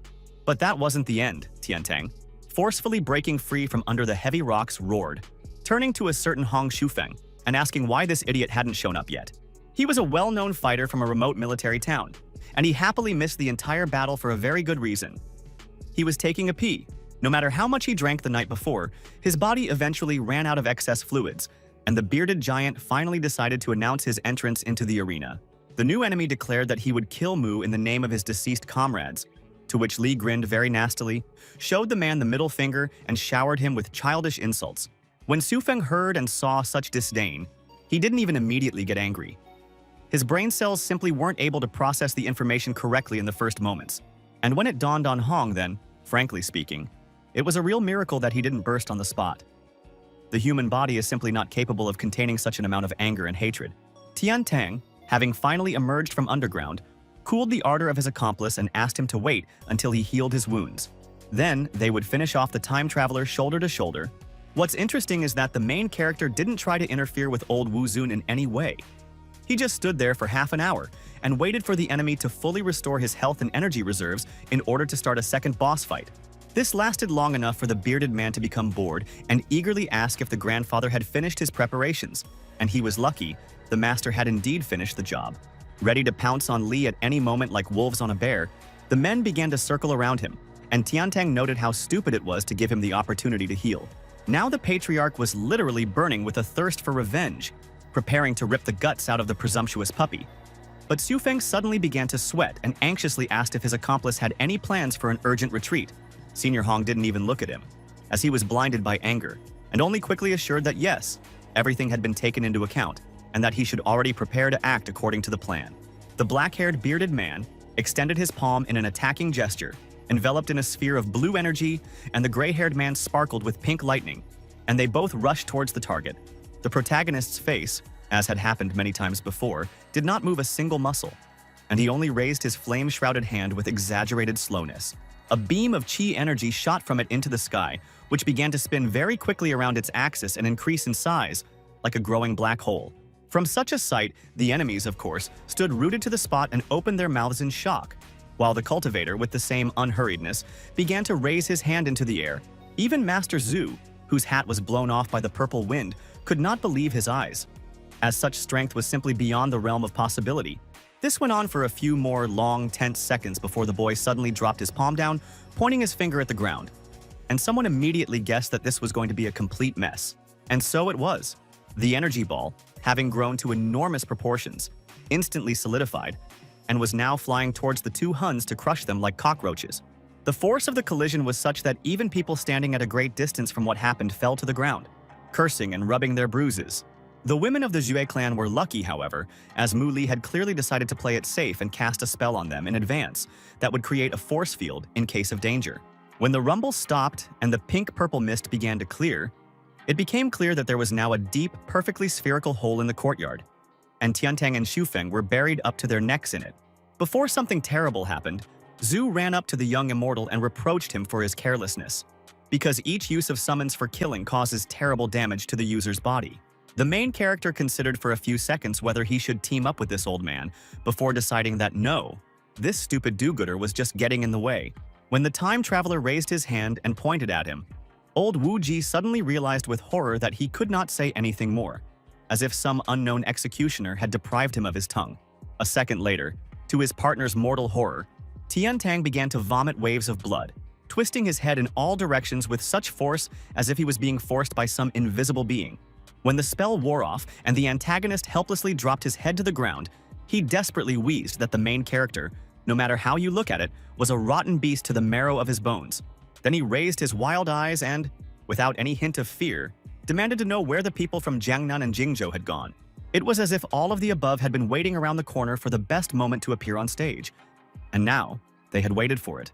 They immediately stood around the defeated masters, and the patriarch bravely shouted that if Mu wanted to finish him off, he should first deal with hundreds of the strongest warriors in southern China. But the cultivator had a whole deck of trump cards prepared for this ace, since he calmly called the warriors from the northern half of the country to him, and they were already running at full speed. This was an extremely unpleasant surprise for the villainous henchmen, who thought that they would have to hunt down only one warrior with a crowd, and not several. However, this was not the end, as Li repeated his question about the whereabouts of the northerners, not even trying to hide the grin of a well-fed viper. There was a crash, and several big men in purple cloaks knocked down the gates to report to their master and join him in the right cause. Now behind the time traveler, there was a whole squad, ready to attack anyone at just one word. And Mu again began to gather life energy around himself. And while the dumbfounded enemies had not come to their senses and tried to ruin the beautiful moment with their fluttering, the protagonist created a huge wide blade from his power. Tiantang, who was so enraged that he had burst into the air in an instant, pointed his hands forward, released deadly scarlet rays, and commanded the hero to finally die. Of course, no one was going to listen to him anymore, and the former student, having grabbed the blade more comfortably, ran straight into the crowd, and with each passing second, more and more unconscious people rose up.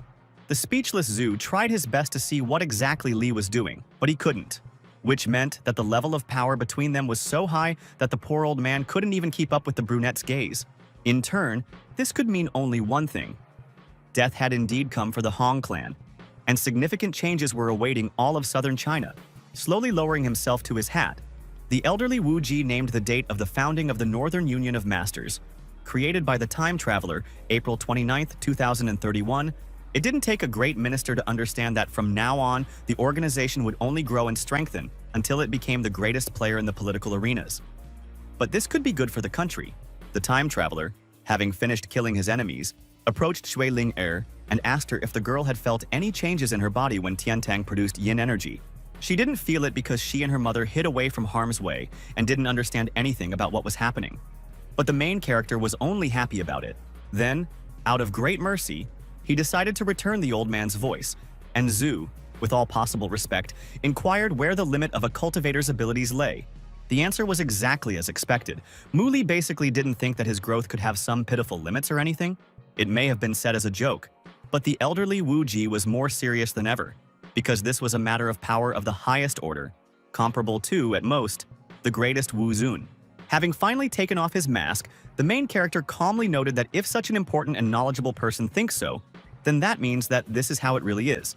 With admiration and almost religious awe, the elderly master noted that every generation produces outstanding talents, but who was so noble and wise at such a young age?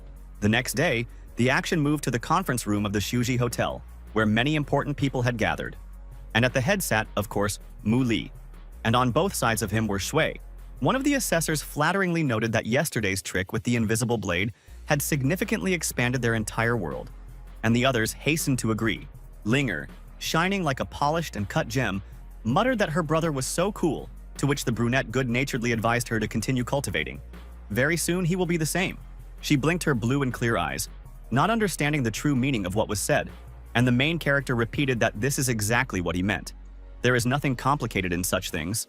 He didn't say that the brunette would be able to fly upon reaching a certain stage, obviously so as not to spoil the surprise for the new student. But to avoid having to repeat it a third time, he explained in detail that yes, by performing certain cultivation techniques, Lin would be equal to him in power in less than a few years. One old man, after hearing this, almost dropped his jaw to the floor because it sounded too optimistic and simply ridiculous to be true. With his arms outstretched, the protagonist reminded those present to stop thinking in conventional terms because real cultivators do not recognize boundaries and limits and are constantly pumping. Plus, Wu Zun and the other honored masters were actually nothing more than the tiny tip of a huge iceberg. And this news had already caused all the assessors to widen their eyes. But then the old man admitted that the book that Mu Li wrote under the pseudonym Wu Ji would certainly become a sacred mandate for all warriors in China for many centuries to come, displacing previous practices. Overwhelmed with emotion, he fervently assured them that they would all strictly adhere to those instructions. And if they themselves did not become powerful cultivators in a few years, they would no longer be good for anything. The other people immediately took up this cry, jumping up from their chairs and folding their hands in bows. They almost wagged their tails, only because they didn't have any. Even the main character was pretty tired of this excitement, as he lazily waved his hand and ordered everyone gathered to finally go home. Now that one point of the plan was finished, the young man turned his attention completely to the women and asked them what they planned to do with their lives next. Well, as was said before, they had completely severed all ties with the Zhu clan, so they were no longer entitled to all the privileges of that family name. But they also could not return to their parents. Personally, Lin Er knew for sure that she would always follow the main character, because who else but him would teach her the coolest cultivating tricks and make her strong. The young immortal was silent for a long time, looking at the cityscape outside the window, before turning around and declaring that they would be going to Jinling. He had some unfinished business in this city. The former Shui was so happy that she didn't even ask questions about what exactly they were doing there. At that moment, she would have followed the hero into the underworld without thinking. Her daughter also did not torment her patron with overly curious interrogations. She was just as ready to fulfill any of his requests without hesitation. And, as if by chance, pressing her whole body against the young man's back, the former Snow Queen quietly whispered that for this occasion, they would go to the airport. But her mother, without any subtext, also pressed the protagonist from the front, proving that there was not a minute to lose, and it was better to leave that very evening. Usually as hard and cold as an Arctic rock, Mu Li began to sweat, his eyes shifting from one point to another before mumbling that, yes, that was exactly how they would do it. No options. A little later, when Lin again repeated her demand to teach her and her mother to be the same kind of conquering imps, the brunette tiredly explained that then, the venerable Lin would simply become a huge target for everyone. In the cultivation world, there were armies of arrogant rich villains, chi-consuming monsters, and enemy martial artists lurking at every turn. So he thought it was safer for Shui to be an ordinary person. At the same time, a very familiar elderly silhouette in brown-beige clothes was approaching, in which one could easily recognize the elderly Zhu. The cultivator wasn't very happy that the old man wanted something from him again, but the guy didn't show his true irritation, only his eyes flashed suspiciously brightly. After thinking for a second or two, he lazily waved his hand, magically stopping the moving car, and headed towards the old master, deciding that nothing would happen to the ladies during this time. At the same time, he stopped several more cars, and at least two crashed into each other with such force that sparks of flame could be seen. But Mu didn't care about such collateral damage. Of course, before the girls had time to enter the cafe, a new villain immediately appeared, who, at the request of the mysterious owner, prepared to kidnap them. The protagonist, having finally reached the old man, interrupted his speech full of honeyed flattery and demanded that he speak quickly and briefly. He still had a lot of things to do. When the Brotherhood representative asked if the cultivator had heard of the era of martial arts prosperity, Li thought with disdain that the hermit Qin Mu would turn over in his grave at such a thing. He cautiously noted out loud that he had some information but did not understand how it related to him. And Zhu spoke up worriedly that it was an ancient prophecy. It says that one day great changes will take place in China, and all the primordial powers of heaven and earth will rise with new, unimaginable strength. What is considered the apotheosis of power now will be nothing more than the initial step to true greatness. And the time traveler, listening to this pompous speech, thought whether it would not be easier to return to the peak of the celestial being. Of course, all smart people understood well that such an update would eventually lead to terrible chaos, when everyone would get enough power to do whatever they wanted. It was precisely to prevent this that the Union of Masters was once founded, to instill the necessary discipline and responsibility in various kinds of talents. And now they would very much like to get the help of a hero. Keeping a bored expression on his face, the protagonist reminded them that he would help them when he could. Otherwise, they would get nothing more than empty promises. He also refused any help in cultivation, because ordinary people in principle could not help him in this regard, since at one time Mu Li was very close to achieving true immortality. He didn't say it out loud, but Zhu seemed to read the guy's thoughts because in a colder voice he asked him not to treat his organization so condescendingly. They also have their secrets. Realizing that he could make a lot of money from this, the main character, without any coldness or indifference, asked the respected man to continue talking to him. Having measured the former student with an attentive look of cold eyes, the elder reminded him that he was now very famous, which meant that he would become a desirable prey or a terrible threat to many people, even those in power. As if to emphasize his words, a white and no less hungry cat jumped onto the garbage can, in which a hungry rat was carelessly rummaging. In a few seconds, he finished off the rodent and ran off with his prey to a secluded corner, while the bipeds continued to talk about such incomprehensible things to animals as politics. Zhao noted that not only China, Japan, India, America, various countries in Europe also have their own analogs of cultivators, and many of them are so dangerous that underestimating them is a death sentence. The brunette only smiled with the corner of his lips, because from his point of view it was the same as trying to scare a hungry chicken with a centipede, its favorite dish. Meanwhile, in the catering establishment, the women were having an equally, if not more, important conversation about whether the main character liked Liner or not. Of course she liked him. The younger brunette was ready to marry the cultivator without hesitation and bear him children. But she couldn't talk about it so openly to her mother. It is unknown how this awkward dialogue would have ended. But at some point, the former ice girl felt someone roughly and unceremoniously grab her by the shoulders. A moment later, she was grabbed and dragged like a sack full of potatoes, while the older brunette was simply dragged by the hand to the first floor. They struggled with all their might, forcing their captors to drag them by their limbs across the floor and up the steps. But none of the visitors dared to intervene after hearing that the Jues were involved. Lin was, to say the least, shocked that someone would dare to kidnap her and her daughter in front of so many witnesses, and no one would do anything. But the rough landing on the floor soon knocked all thoughts out of her head. With exactly the same crude carelessness, the criminals threw Ling Er onto the wooden surface, not caring that they could easily break something. When the victims were tied to chairs, the eldest lady immediately recognized the true instigator of this crime, her ex-husband Zheng Heng. The man, with exaggerated sorrow, asked why his wife was so insensitive, since tradition dictated that they should be tender and loving in marriage. Lin Wanyi felt so disgusted that she almost threw up on the floor. But the woman held back and simply repeated that any relationship between them was over. She also reminded Zhui that he was incredibly lucky to be alive after everything that had happened. But the merciful Mr. Wu Ji was still around and he would be angry.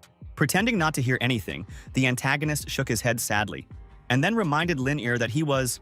Wait a second, her father. Wasn't it time to forgive Daddy after everything that happened? He barely finished when his ex-wife screamed that Han was just a goat, an evil bastard, the last scumbag, an indifferent egoist because of whom her daughter's childhood went so badly. And the main character's new ward blinked her eyes in confusion, not understanding what she should do or say in such a situation. It was too much for her. As it turns out, Ren's henchmen weren't just any street thugs, but other Shui, and they demanded that the heroine ask the protagonist not to kill them later. Their patriarch simply fell to his knees in front of his tied-up daughter and openly began to sob, begging her to forgive him for everything that had happened in the past and promising to give her only good treatment in the future. From the outside, no one would have guessed what passions were blazing inside this completely ordinary middling cafe. Only occasional screams would break through the walls. Vanya, sincerely not understanding how her daughter could even think, tried to remind her how all these people had walked all over her and treated her like trash. The rest of the Shui could not come up with a better counter-argument than to insult and beat this captive of theirs in the face so that she would not interfere with them begging for forgiveness from Ling Er. It ended with one man covering the woman's mouth with a large piece of tape and then squeezing her throat with force, threatening to strangle her if she continued to struggle. After that, Han, in the sweetest voice possible, asked his daughter to, in turn, demand that the protagonist keep his distance from their family, otherwise Air's mother would die. When she agreed with tears in her eyes, the villain, without any hint of tenderness, coldly repeated his demand, and it was as if thunderclouds had gathered around him. Deciding that all the cards were now in his hands, Jung smiled weakly. Now no filthy cultivator would dare to attack him, and his daughter would not complain, knowing that otherwise she would become half an orphan. And then this man suddenly bulged his blue eyes, as if some sneaky invisible being had snuck up on him and kicked him in the most tender places with all his might. In fact, it was even worse. A perfectly round but tiny hole had formed in Han's throat, from which a single stream of blood was now flowing. Of course, it was none other than the main character, who finally noticed that his charges were in trouble again and rushed to the rescue so much that he broke the door. The pathos of the moment was spoiled by the fact that the time traveler managed not only to break the passage, but also to leave a huge hole in it in the shape of his body, as if he were a character from a funny old cartoon. The scene quickly became even more comical as the somehow freed Lin lunged forward towards her dearest adopted brother, crushing her father's face like a piece of cloth along the way. Seeing this, Mu Li, for the first time in history, showed genuine fear and terror, which he had not experienced even during the fight with the Jiangshi. The brunette, completely forgetting about everything, simply jumped on the protagonist's chest and hugged him, so much so that the cultivator even had to remind him of the dangerous situation her mother was in. But a few more moments passed, and the criminals fell out of the window with screams, thrown out by a powerful telekinetic blow, and Vanya, with huge eyes, gasped for air. Satisfied that he was now in complete control of the situation, the former student turned to Han and asked who he was planning to kill. The Zhue had already seen what the main character was capable of, and so they didn't even try to crowd him. They fell to their knees without further delay. Zheng, humbly raising his hands in a gesture of submission and supplication, muttered that the cultivator had misunderstood everything. They had simply come to apologize to their dear relatives. Lin, who still couldn't catch her breath or even get to her feet, croaked with disdain that her ex-husband was just a complete idiot. The antagonist, bending even lower, repeated his request for mercy and added that as payment for this, the protagonist could keep Lin Air for himself. Yes, she was sick, but she was beautiful. Then he turned to the girl herself, hoping that she was kind, gentle, and good to the core, and that she couldn't just stand there and watch someone kill her daddy. The brunette's soul was torn apart by a whole flock of emotions, and she would gladly shift the decision onto someone else's shoulders. But Mu Li turned out to be merciless in this regard. She and only she herself had to decide. He privately believed that she was too kind and soft-hearted for her own good, and that such people spent a huge amount of time cultivating, even though they could touch others. The young man stood there and thought for a while Hui humbly begged Ling Air to spare their lives. And then he opened his palm and rushed forward. He grabbed one of the men by the throat and in an iron voice demanded that they confess what plans they really had for the heroine. And the victim tried to lie that they had none, that they really were asking for forgiveness, not wanting to play these disgusting games any longer. The time traveler directly threatened to kill the man if he did not start speaking honestly, and then suddenly made his hair fall out of his head. This display of magic worked more than anything else, and the man, his bare head shining, confessed that the Shua were going to deceive their former members, torture them, and in extreme cases, keep them in captivity for the rest of their lives. The other members of this vile family grabbed their heads together, because this was the end. If before there had been a ghost of hope to beg for their lives, now there was none. Jung sat hunched over on his knees, like a victim character in a dramatic performance, illuminated by the spotlight, silently begging Lin to finally speak up and beg for mercy for him, her father. But that confession was the last straw, and the girl, wiping tears across her crimson face, roared that she no longer wanted to have any relationship with these people. Lin Wanyi, unable to resist, literally spat on the head of her tyrant ex-husband.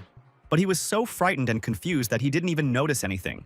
He rightfully considered himself a great intriguer, reading other people like open books. And Han was absolutely sure that his bet on his daughter would pay off. But no. But then he had no time to think because the cultivator, like a faithful fighting dog that had received a command from its owner, finally went on the attack. Not even 10 seconds had passed before Shuiren found himself pinned to a distant wall, as if some pervert had decided to make a decoration out of him. And he was also completely and unequivocally dead. The blades thrown by the main character had made deep wounds all over his body, and, among other things, pierced his brain. By the time the protagonist turned the handle on the leaky door and walked out, there was no one alive in the room except him. Everyone lay lifeless heaps of flesh. The cafe patrons, watching the events unfold from the shadows and cracks, began to whisper, deciding what to do. Some wanted to call the police, while others argued that martial arts masters were living gods, capable of doing anything. And then someone decided to check if the dead people had any valuables in their pockets and get rich at their expense. Muli, looking at Linger, thought that from the very beginning she knew very well what vile and cruel people her relatives were. But she still tried to look at the universe with kindness and optimism. It was hard to say what he felt more towards her, respect or pity. But in the end, the cultivator simply hugged the girl and suggested that they go to Jinling. Around them, the green trees played with their leaves in the wind, and the setting sun painted the sky in soft, golden-orange hues. After some time, the main character and his companions arrived in Jinling and settled down near the huge gates of an ancient building that resembled a mixture of a temple and a fortress. A demanding voice came from behind the doors, decorated with Chinese lion heads, asking for the visitor's name. But Li instead asked if the manager was there. The gate opened slightly, revealing the face of a balding thin man, and he asked with a suspicious look who was in front of him and what kind of relationship he had with the previously mentioned person. The protagonist honestly admitted that he was only slightly acquainted with the manager, and that he, for a second, was the new owner of Jinling, who had come to assess his possessions. When the gatekeeper realized what was said, the blood vessels in his eyes almost burst from anger, because he still believed that the most important people here were the patriarch and matriarch of his clan. Having cast a final, contemptuous glance at the brunette, the man ordered him to get lost. Otherwise, he would wake up the old gentleman so that he could treat the impudent fellow to a slap. The local resident began to close the gate, but did not have time and was unable to do so, because from the outside, the palm of a cultivator crashed into it with the force of a battering ram. A second later, the main character used his second hand, and then the unfortunate gates almost fell off their hinges. Such was the power used by the time traveler. Looking very closely at the irritable gatekeeper, Muli ordered him to immediately call Liu Yiquan. He needed to talk to him in person. The old man was not only distrustful and hot-tempered, but also reckless, since this show of force did not impress him in the least, and he continued to make a scene. He declared that he would not budge from his spot, because the head of the district was not some insignificant official whom any boy from the street could call to his office. And he reinforced this with a look of iron firmness. The main character did nothing or said anything for the first few seconds. He simply continued to look appraisingly at this, so to speak, enemy. And then he kicked the ill-tempered old man with such force that he rose into the air and flew many meters, just like a cannonball or a catapult projectile. Linner didn't like that her adopted brother solved all issues with violence, and the girl timidly asked if they had made a mistake with the place. But Mu said no. Then, without a shadow of a doubt, he began to go inside, not paying any attention to either the completely broken gate or the dumbfounded guard. The old man, interestingly enough, was not particularly hurt, since he jumped to his feet very cheerfully and barked that this boy apparently did not value his life at all. The man assumed a martial arts stance and displayed a golden glow of his life force, warning that he would fight the intruder to the last. Realizing that he was not being listened to, the old master launched an attack with a war cry, using a powerful blow that cut through the very earth. This technique fully lived up to its name because wherever these yellow-orange rays of energy hit, the soil cracked and diverged. And this enraged Mu Li to the extreme, just like the leader of the other demons when the immeasurably weaker Hua dared to resist him. Although the youth would hardly appreciate such a similarity. Instantly facing the unfortunate and shocked servant, the cultivator declared that this scoundrel dared to attack his own master, and for this he would be punished in the most cruel way, death. He wasn't joking, because there was no hint of mercy in his eyes, only the cold anger of a tiger trying to tear an insolent jackal to pieces. One single moment and the same single blow, and now the unfortunate old man slowly falls apart into two uneven halves, like a pig carcass chopped up by a butcher. At the same time, the entire courtyard was literally drowned in a pink-purple glow. Even the birds, carefreely chirping in the trees, now flew away in horror. After an unknown amount of time, the main character, looking at the corpse hidden under the branches of a tree, thought of simply calling the person he needed. Realizing who he was talking to, the official immediately began to fawn, offering to meet the new boss. But the cultivator calmly refused and ordered him to simply go to the main entrance. Of course, being an administrator by nature with all the attendant traits, Liu Yiquan interpreted this requirement in his own way. He immediately dropped everything and rushed forward to the indicated place as if his life, or by the grace of all the gods, his promotion, depended on it. With more speed than any cultivator could muster, the mustachioed, shaved-headed, middle-aged man reached the main entrance, but nearly fell over when he saw what was under the tree. Looking very intently at the official, just like a python ready to devour a gazelle, the brunette declared that he had come a long way for some nameless guard to start being rude to him. Mu simply could not spare him for this. Quan, of course, didn't care about the death of his loyal subordinate and relative. He cared much more about his own skin, but even he considered such behavior to be fundamentally wrong. In the end, cowardice and the instinct for self-preservation proved stronger than any other thoughts, and Liu Yi extended his hand to the time traveler, greeting the young leader with all possible respect. They, along with the former members of the Jue family, began to leisurely stroll through the park until the protagonist clarified what the deceased had said about the current leader of the district. Feeling cold, invisible ants running down his back, Quan very tactfully explained that the late Qin Mu had found an orphan baby 3 decades ago and raised him. Gradually, the sage also became attached to the boy and recognized him as his son, giving him his surname and name Dingguo, to which the protagonist noted that no one had ever told him about this. However, endless love without discipline did not do him any good. At some point, this unique individual and genius from the world of martial arts began to drink heavily, and then went off to look for blood relatives. He returned from this journey with some woman, whom he also made his wife, and Mu Li felt that there was something fundamentally wrong with her.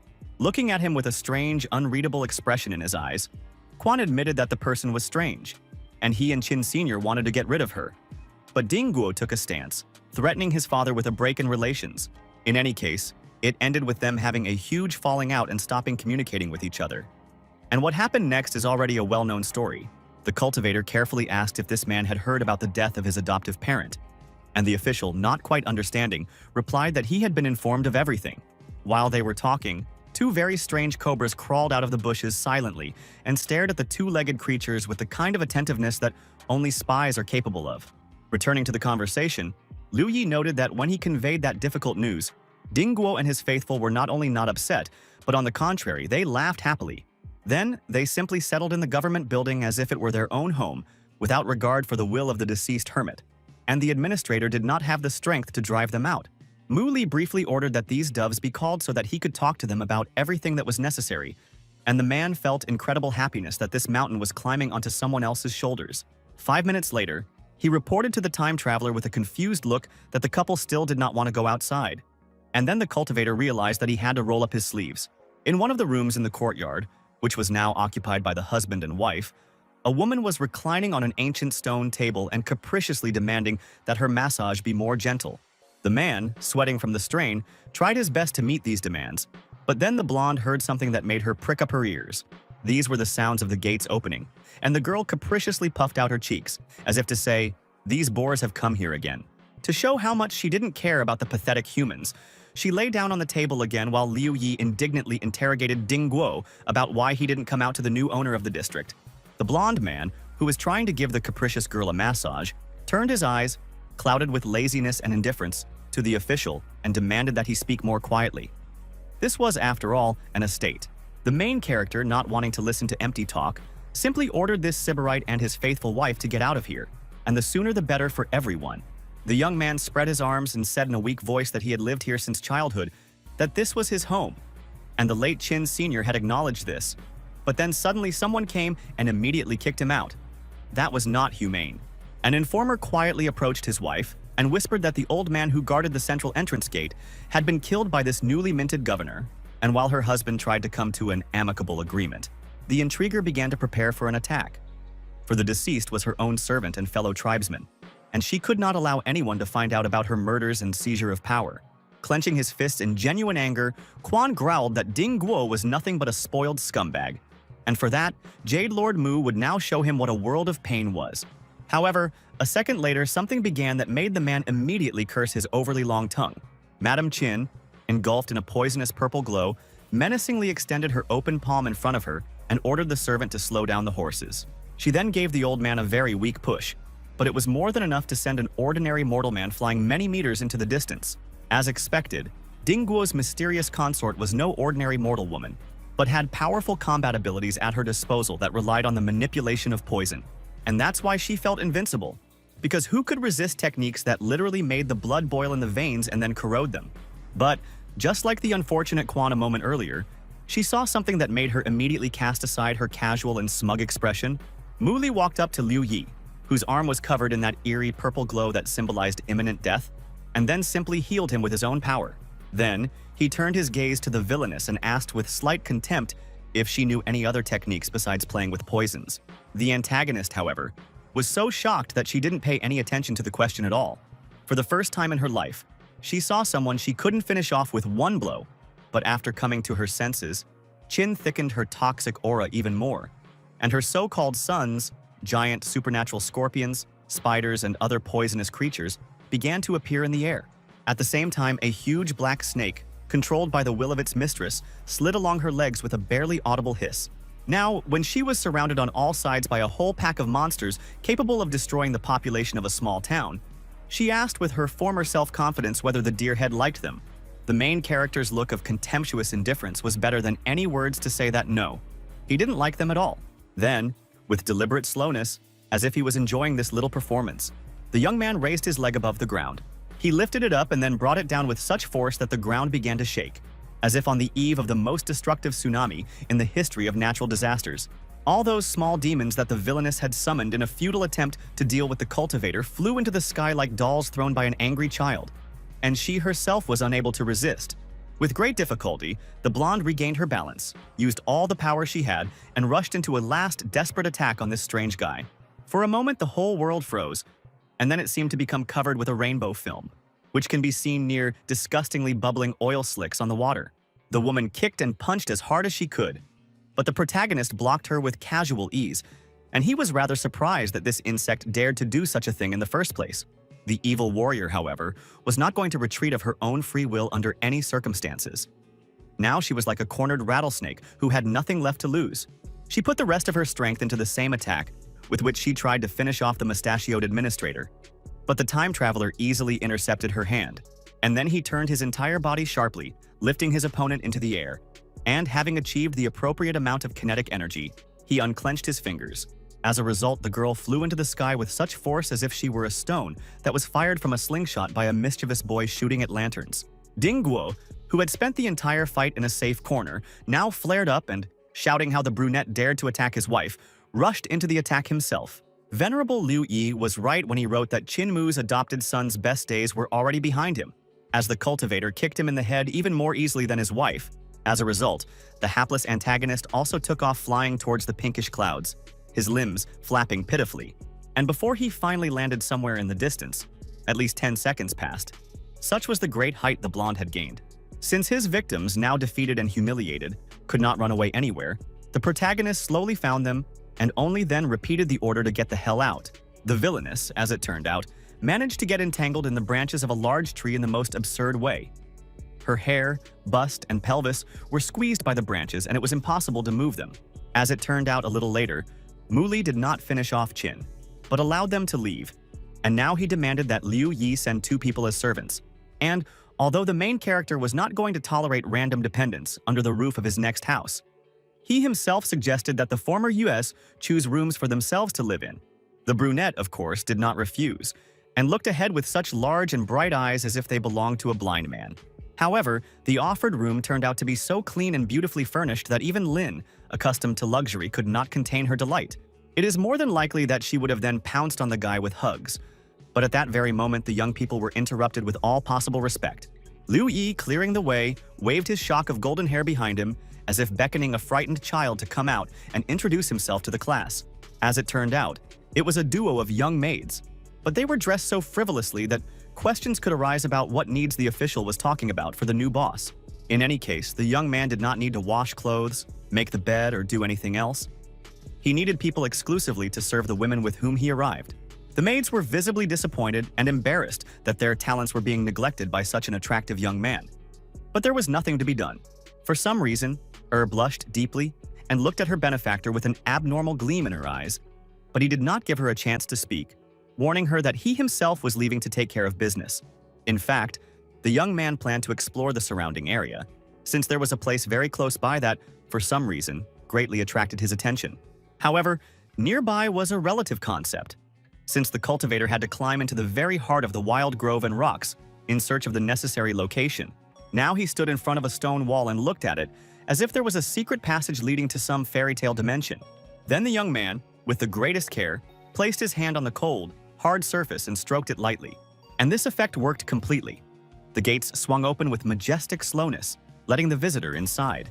As soon as the light poured in, a multitude of cobras, vipers, worms, and other vermin began to hiss furiously and move, trying to drive away the uninvited guest. But the cultivator didn't care about them at all. as he was looking for a very special beast that Chin had been cultivating in secret from everyone. And now, he was going to get his hands on it. The teenager created a large clot of pink light, similar to crossed rays, illuminated the entire cave with it at once, and then began to wait. A few seconds later, strange sounds were heard. It was the croaking of a frog, but somehow unnatural, and it immediately made the time traveler wary. Then, in the far corner of the cave, several lights flickered at once. One, the largest, emitting a blue glow, and two smaller ones resembling yellow lanterns. When the glow faded a little, it became clear that it was in fact an unnaturally huge and blue toad, and it was already ready to devour the intruder. It goes without saying that Mu Li was prepared to face almost any threat with a pompous face. After all, he wasn't the all-conquering protagonist for nothing.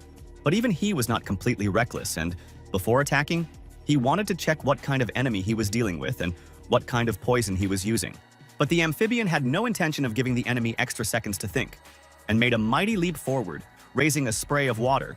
In just a few seconds, she had covered a significant portion of the cave, the small stones bouncing and shaking from her steps.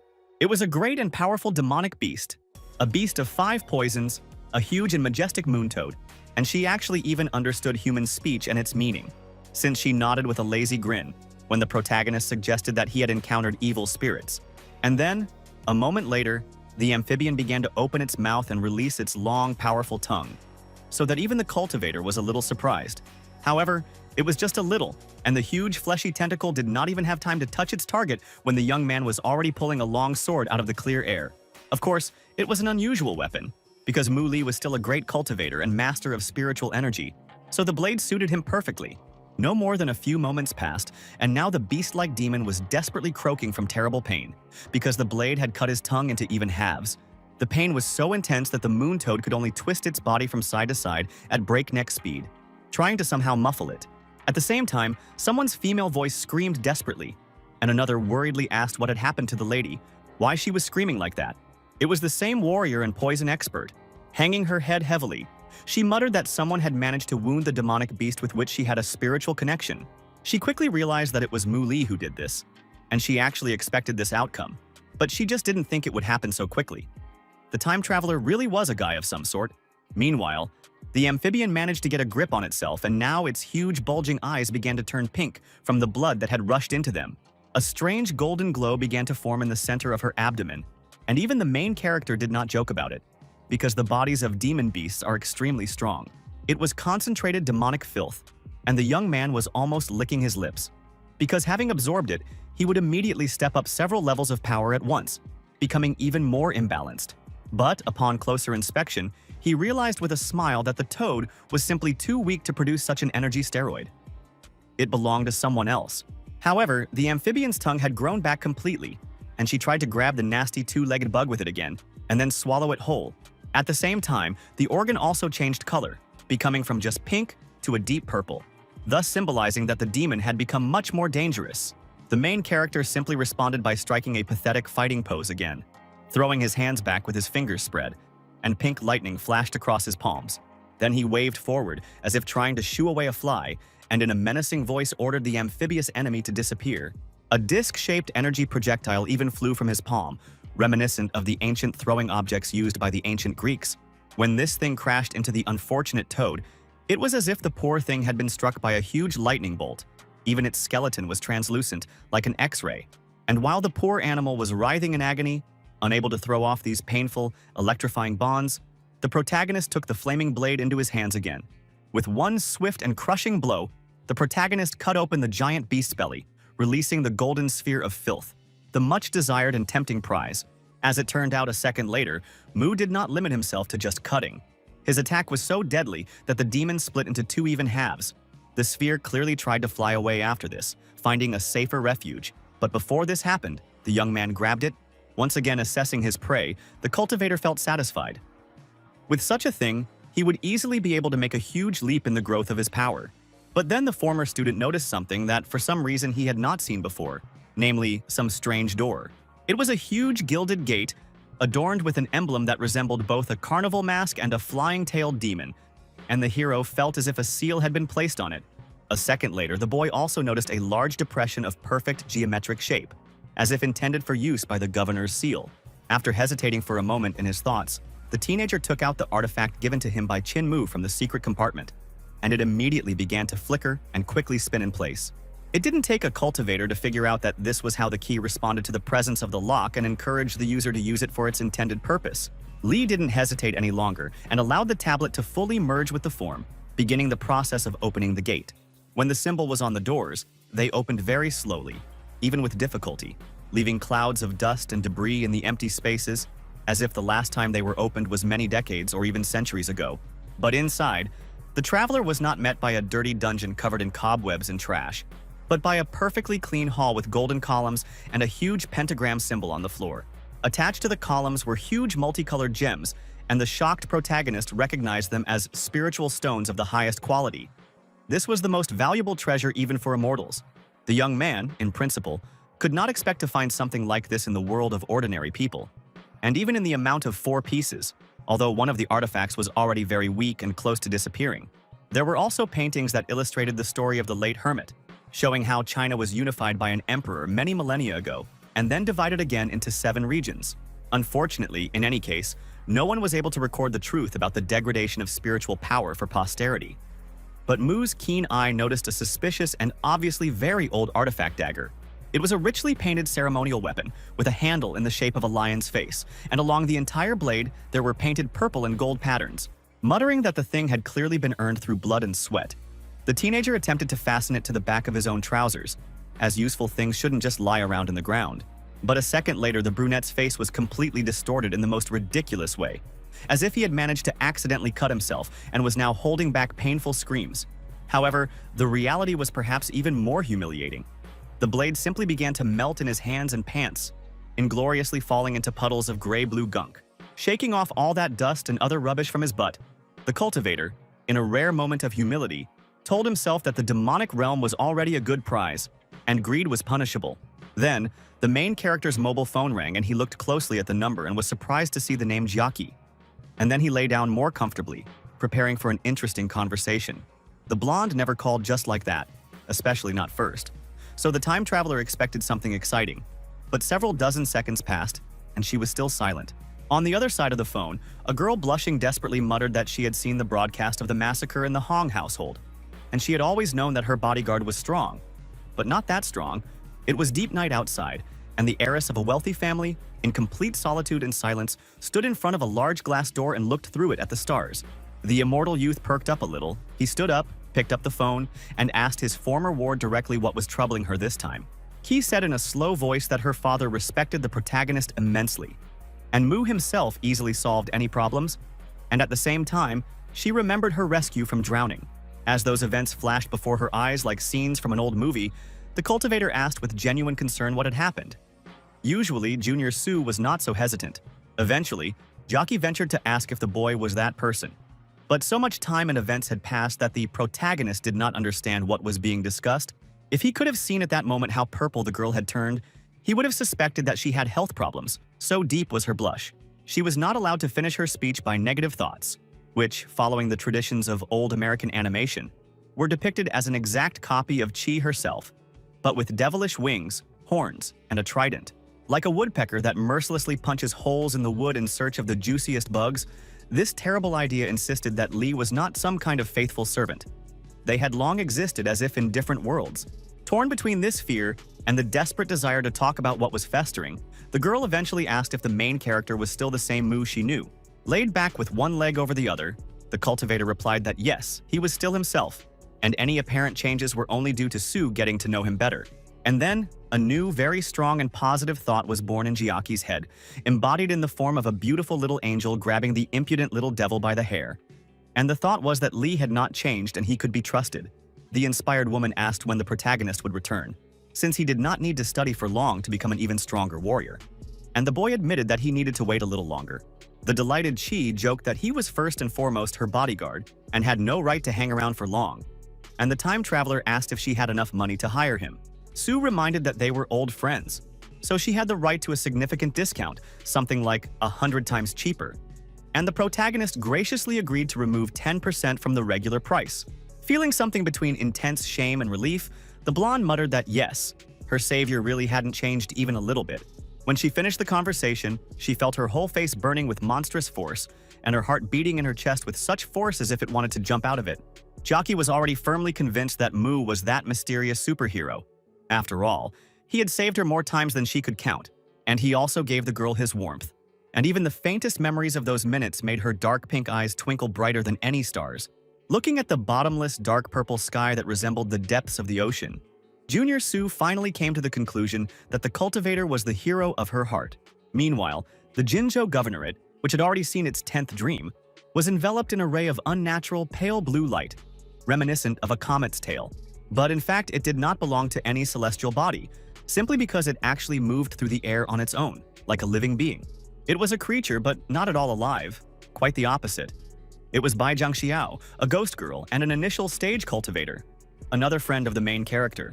She traveled a long way through many kilometers and miles until she managed to find the house where the protagonist now lived. And a mischievous grin was frozen on her face. The brunette was fast asleep, not noticing anything around him, and the former student simply couldn't resist sticking her tongue out at him and making a face like a child. But such childish tricks were only the beginning. An even wider grin, like the Cheshire Cat, clearly indicated that the brunette had something even more abrupt in mind. She decided to draw a turtle on the peaceful face of the sleeping time traveler, which, among other things, symbolized weakness and cowardice. So it was a petty, but such a pleasant insult for her. Pulling a brush with ink out of thin air, the ghost stuck out his tongue in concentration, feeling more responsibility on his shoulders than a surgeon at the operating table. Unfortunately for her, the prank died before it was even born, because the tip of the brush was already a millimeter away from Mu Li's cheek when the latter opened his eye. Frightened, the ghostly girl suddenly stepped back and dropped her brush, and the cultivator sat down calmly, not showing even the slightest sign of drowsiness or fatigue. Knowing full well that she could be seriously spanked for such disobedience, Jiang Xiao put on the most decent and good-natured face possible, showing with her whole appearance what a good girl she was. The brunette had no time for games. He was interested in why the hell Bai had abandoned his mother, and the ghost hastened to explain that Mu the Elder had long been taken away by agents of the Yao family, and she was fooling around at home alone. Having softened a little, the time traveler asked whether the bully had tried to make fun of Chunglong, and her face very eloquently said that yes, she had tried. For example, she scared the poor guy to the point of fainting, appearing before him only to make a demonic face with black holes in place of the eyes and mouth, and then completely remove the head with her hands. She didn't regret it at all because she considered everything that was happening to be nothing more than a funny joke, and that the guy himself was a fool, since he was so cowardly that he peed and shit in his pants. But the protagonist quickly ran out of patience to listen to this any longer, and he treated Bai to such a hard slap that her eyes bulged, realizing that her butt would be next in line to be hit. The brunette sighed meekly and admitted that yes, she had been a bad girl and had scared an innocent man by breaking her promises. The cultivator wondered out loud whether the neighbor would move after such a terrible disappointment, and it was clear from his face that such an outcome did not really bother Li. Making another face that was as endearing as possible, Bai assured her benefactor that she had not touched Chung again. As it turned out, it wasn't a matter of an awakened conscience, but someone had simply advised Luna to steal someone else's underwear and go to bed wearing them on his head, like some kind of perverted amulet. And the method characteristically worked. Jiang Xiao vomited from disgust and no longer dared to approach his apartment, instead indulging in cultivation. It was an incredibly boring occupation, from which the poor woman slowly but surely went crazy, until at some point she realized that she could go outside the apartment. First, she visited her older sister and spent a lot of time in her house until the living girl began to talk to herself in a trance, feeling with a secret part of her consciousness the presence of her dead relative. Then Bai felt too awkward to continue watching her, so she chose to go on a long journey to find her, so to speak, mentor. With every word, with every sentence, she increasingly actively groped the protagonist and invaded his personal space.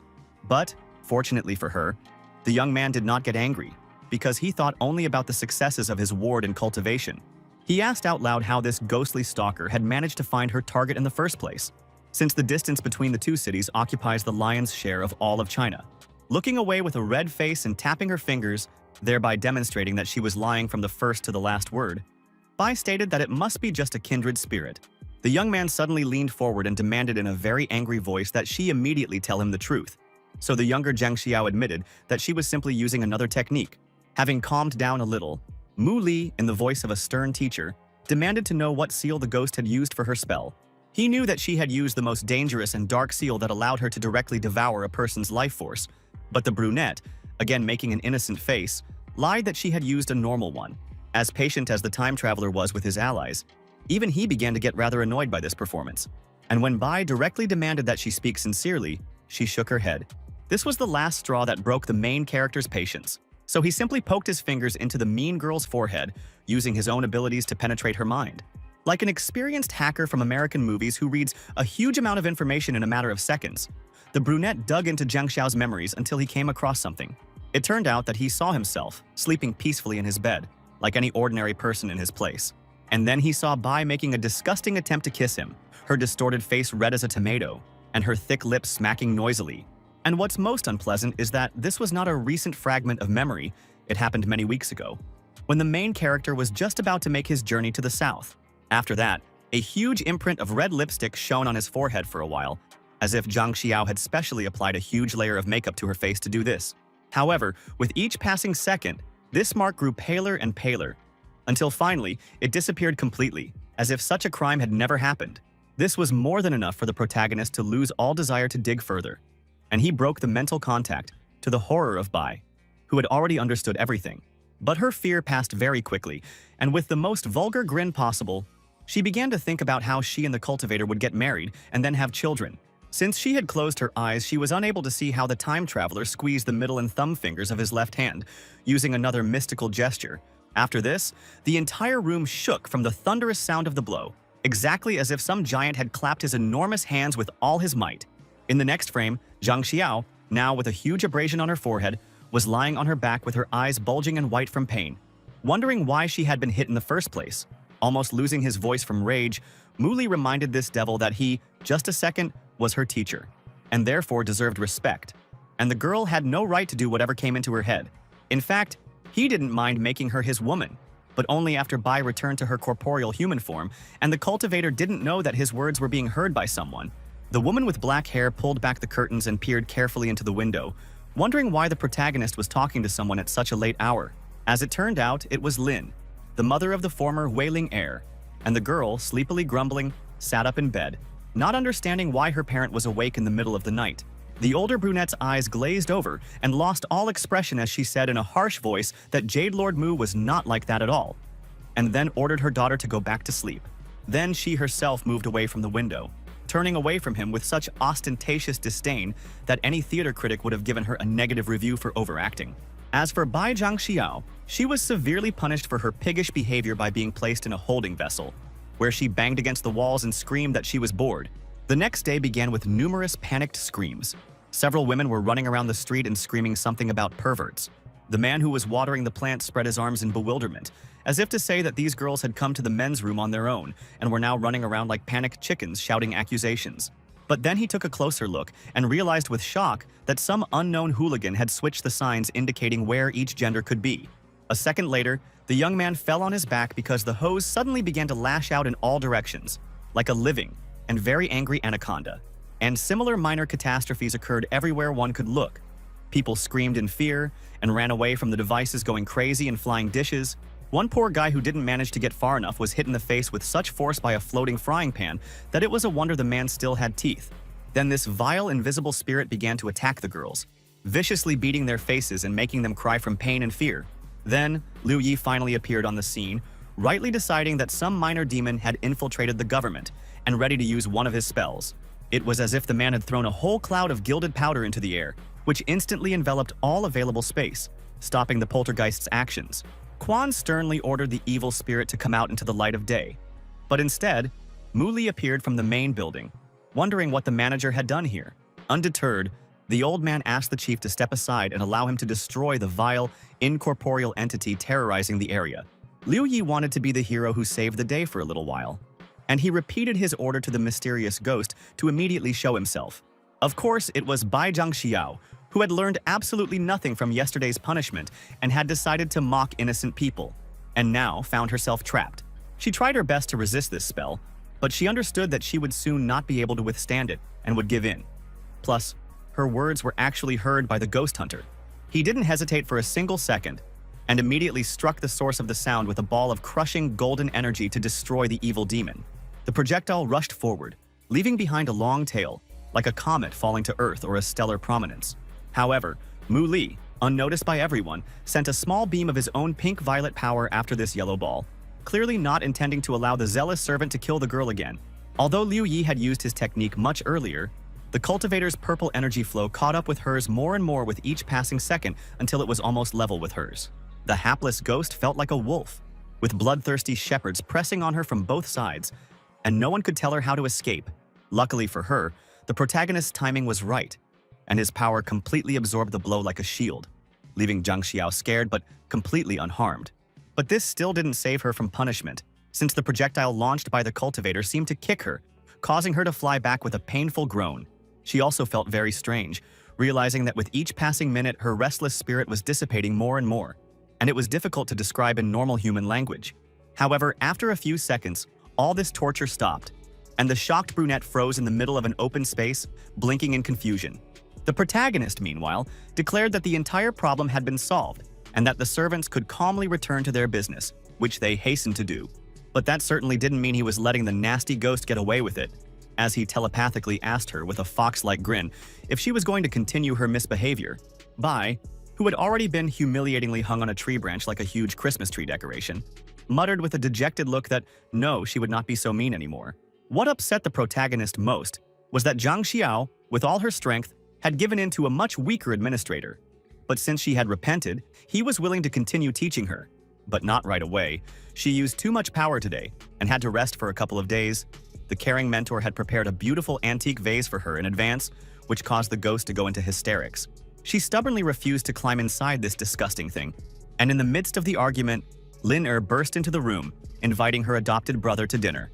True, she blinked her eyes stupidly, not understanding why some woman was suddenly flying next to her benefactor, and Bai almost choked, realizing that she was being seen. An outsider would not be able to see Zhang Xiao unless she herself wished it. But the former Shui still saw her clearly in what seemed to be only emptiness. The simplest and most primitive compliment about her appearance was enough for the ghost girl to be filled with the most sincere sisterly love for the former Snow Queen, and rushed to hug her. She also allowed herself to be a little more revealing than she should have been, which made Lin feel genuinely uncomfortable.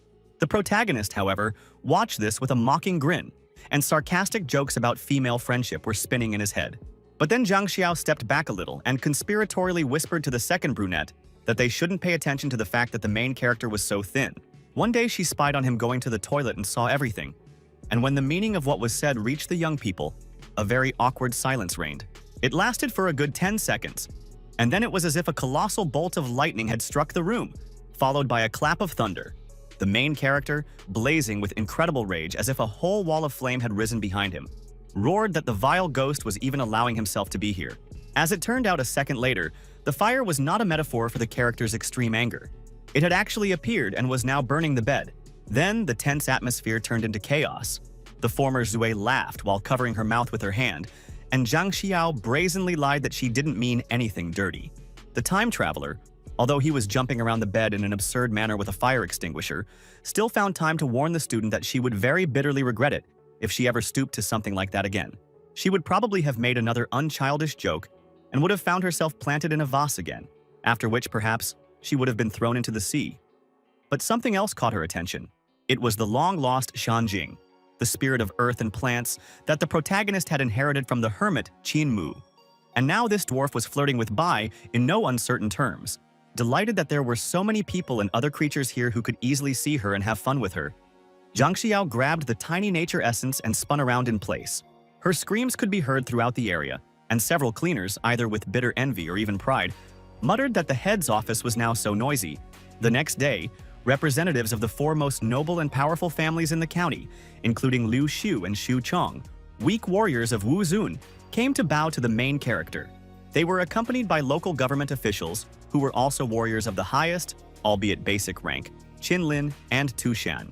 Now, they all bowed their heads obediently and raised their hands before the protagonist, like regional nobles bowing before the emperor. The manager hastened to clarify that there were 5 more clans among the local influential people, but their leaders were not in the city, and that was the only reason they did not appear before him. The cultivator, however, remembered very well that there were 4 families at Qin Mu's funeral, and it turned out that the head of the 5th, Lu Qing, had disappeared without a trace. While the old man was furious about the boundless impudence of this clan, which dared to simply ignore his messages, The time traveler suggested that they could simply have been delayed by something. After that, the protagonist wanted to change the topic, but Liu Yi was against it. He thought that the Liu family had completely gotten out of hand, taking advantage of the old boss's mercy to gain influence, and then forgetting him. After listening to his passionate, fiery speech, the immortal youth frowned and noted that these people must be of the same ilk as Ding Guo. That is, simply ungrateful pigs. The official eagerly agreed that yes, that was true, especially since Junior Chin really did like hanging around with these scoundrels. But then he was interrupted by someone's lazy voice. It turned out to be a man in an expensive business suit, but at the same time in ordinary sandals instead of closed shoes, and none of the others present recognized him, having concluded that it was some junior member of the previously mentioned clan. The other administrators indignantly asked what it was and where the Supreme Lu, Qing Yang, had gone. The man just smiled smugly, and then, without even bothering to ask permission, sat down on one of the chairs that the cultivator had previously offered to the rest of his subordinates. Without even attempting to maintain a semblance of politeness, he declared that the patriarch was too busy cultivating, and that such a trifle as him would be enough to greet the new governor. This made the other leaders incredibly indignant, since from their point of view, this was the apotheosis of contempt and insolence toward a superior. So Liu Yi was right. This family was completely forgotten. The main character, taking a few steps forward, calmly explained that he had never been eager to take this position, but since it had turned out that way, he would do his job honestly.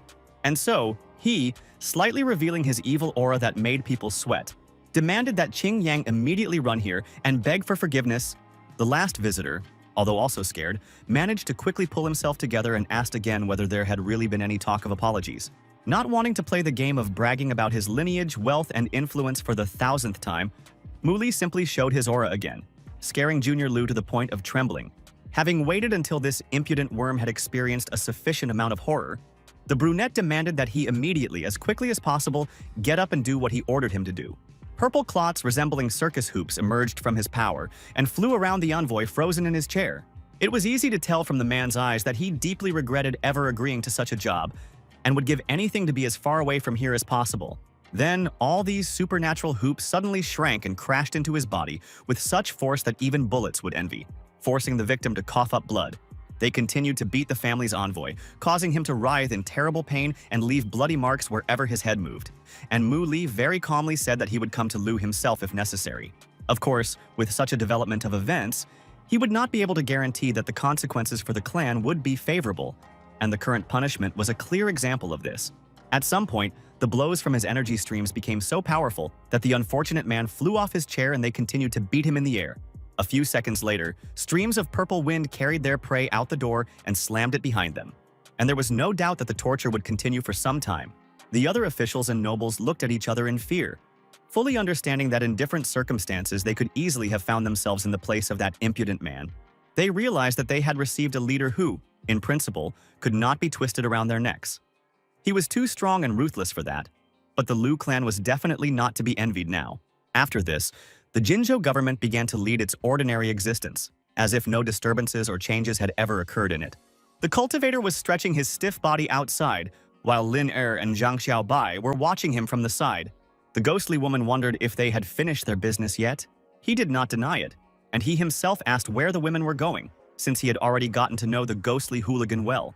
Instead of answering, one brunette suddenly slightly unclenched her fingers, so that they only partially touched the palm of the other, like two ballet dancers. The former Jue turned sideways to the protagonist, and her companion triumphantly announced that the former ice woman was actually very beautiful, and since she also has a first-class outfit, the gods themselves, no matter how many there are, ordered her to leave everything and go shopping. Even if Lin wanted to argue, she didn't dare to do so, and she, looking at the time traveler with a creepy expression, asked if he wanted to join in. The young man was not really against it, but he really got to know his possessed student well, so he agreed solely to watch over them and control them. They, of course, chose one of the largest and most luxurious stores in the area, whose floors were laid with expensive tiles and whose premises were made of sparkling glass. The women opened their mouths in admiration, since in their previous lives they had no hope of visiting such a place, and the cultivator, unlike them, was not calm, and asked them to choose where to go. A few seconds later, the former Shui confidently turned left, having found something particularly attractive for herself in that direction. The main character graciously offered to pay for any purchase, and sighed to himself that if only his younger sister had the same submissive and sweet character, then he would live like in paradise. Zhang Xiao managed to overhear these thoughts, and she was extremely hypocritical and indignant that such inclinations were simply disgusting. The blue-eyed brunette wandered between the counters for a while, choosing something for herself, until she finally pointed her finger at the desired food. It turned out to be a very ordinary ice cream. And of course, she quickly received it from Mu Li's hands, and she licked the sweetness with the utmost concentration, as if she were approaching the study of a very important and dangerous element. The most ordinary ice cream, which can be bought at any kiosk, seemed to her like food of the gods, and she jumped for joy, which puzzled even the usually indifferent time traveler. The ghost watched this very carefully and her face distorted, clearly warning that she was planning another prank in defiance of her mentor's demands. Looking closely at her jumping friend, she moaned very eloquently and stroked her chin with her fingers. She flew up to the living girl so quickly that even the protagonist, who was used to keeping his ears open with this little demoness, was taken aback. Pressing closer than the rules of good behavior allowed, Zhang Xiao, invisible to almost everyone, whined pitifully that she also wanted ice cream, but could not, because she was dead. Zhu tried to very delicately tear her away from herself, but this parasite clung to her with all her limbs, whining that she had died unfairly early and had now forgotten what it was like to be alive.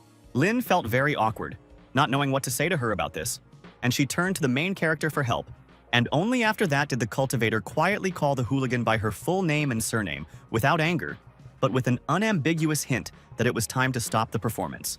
But the ghost paid no attention to this, and instead muttered with a sly hint that there was still a way to help her.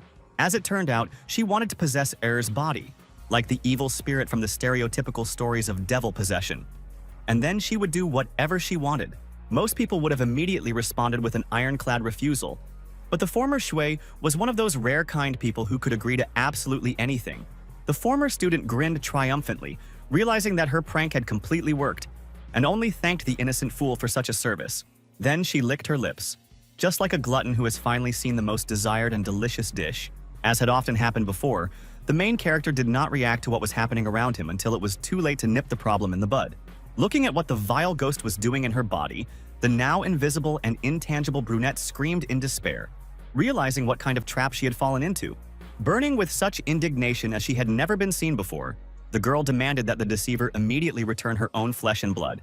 Like a berserker, she rushed forward, paying no attention to anything, and Bai decided to wisely retreat away so as not to end up in the position of a deer hit by a car, returning the body to its former owner. Very pleased with herself, she purred that it was very good and began to grab the protagonist by the face. To his terrible indignation and bewilderment, the young man demanded to know whether they would be going to the shops at all today or not, but then fell silent when he realized that they were being filmed everywhere on phones, like some kind of circus animals. While the evil cultivator was chasing them and beating them, and the shocked Linier stood at a distance without saying a word, the invisible Zhang Xiao was dancing and shouting joyfully, triumphant at this moment.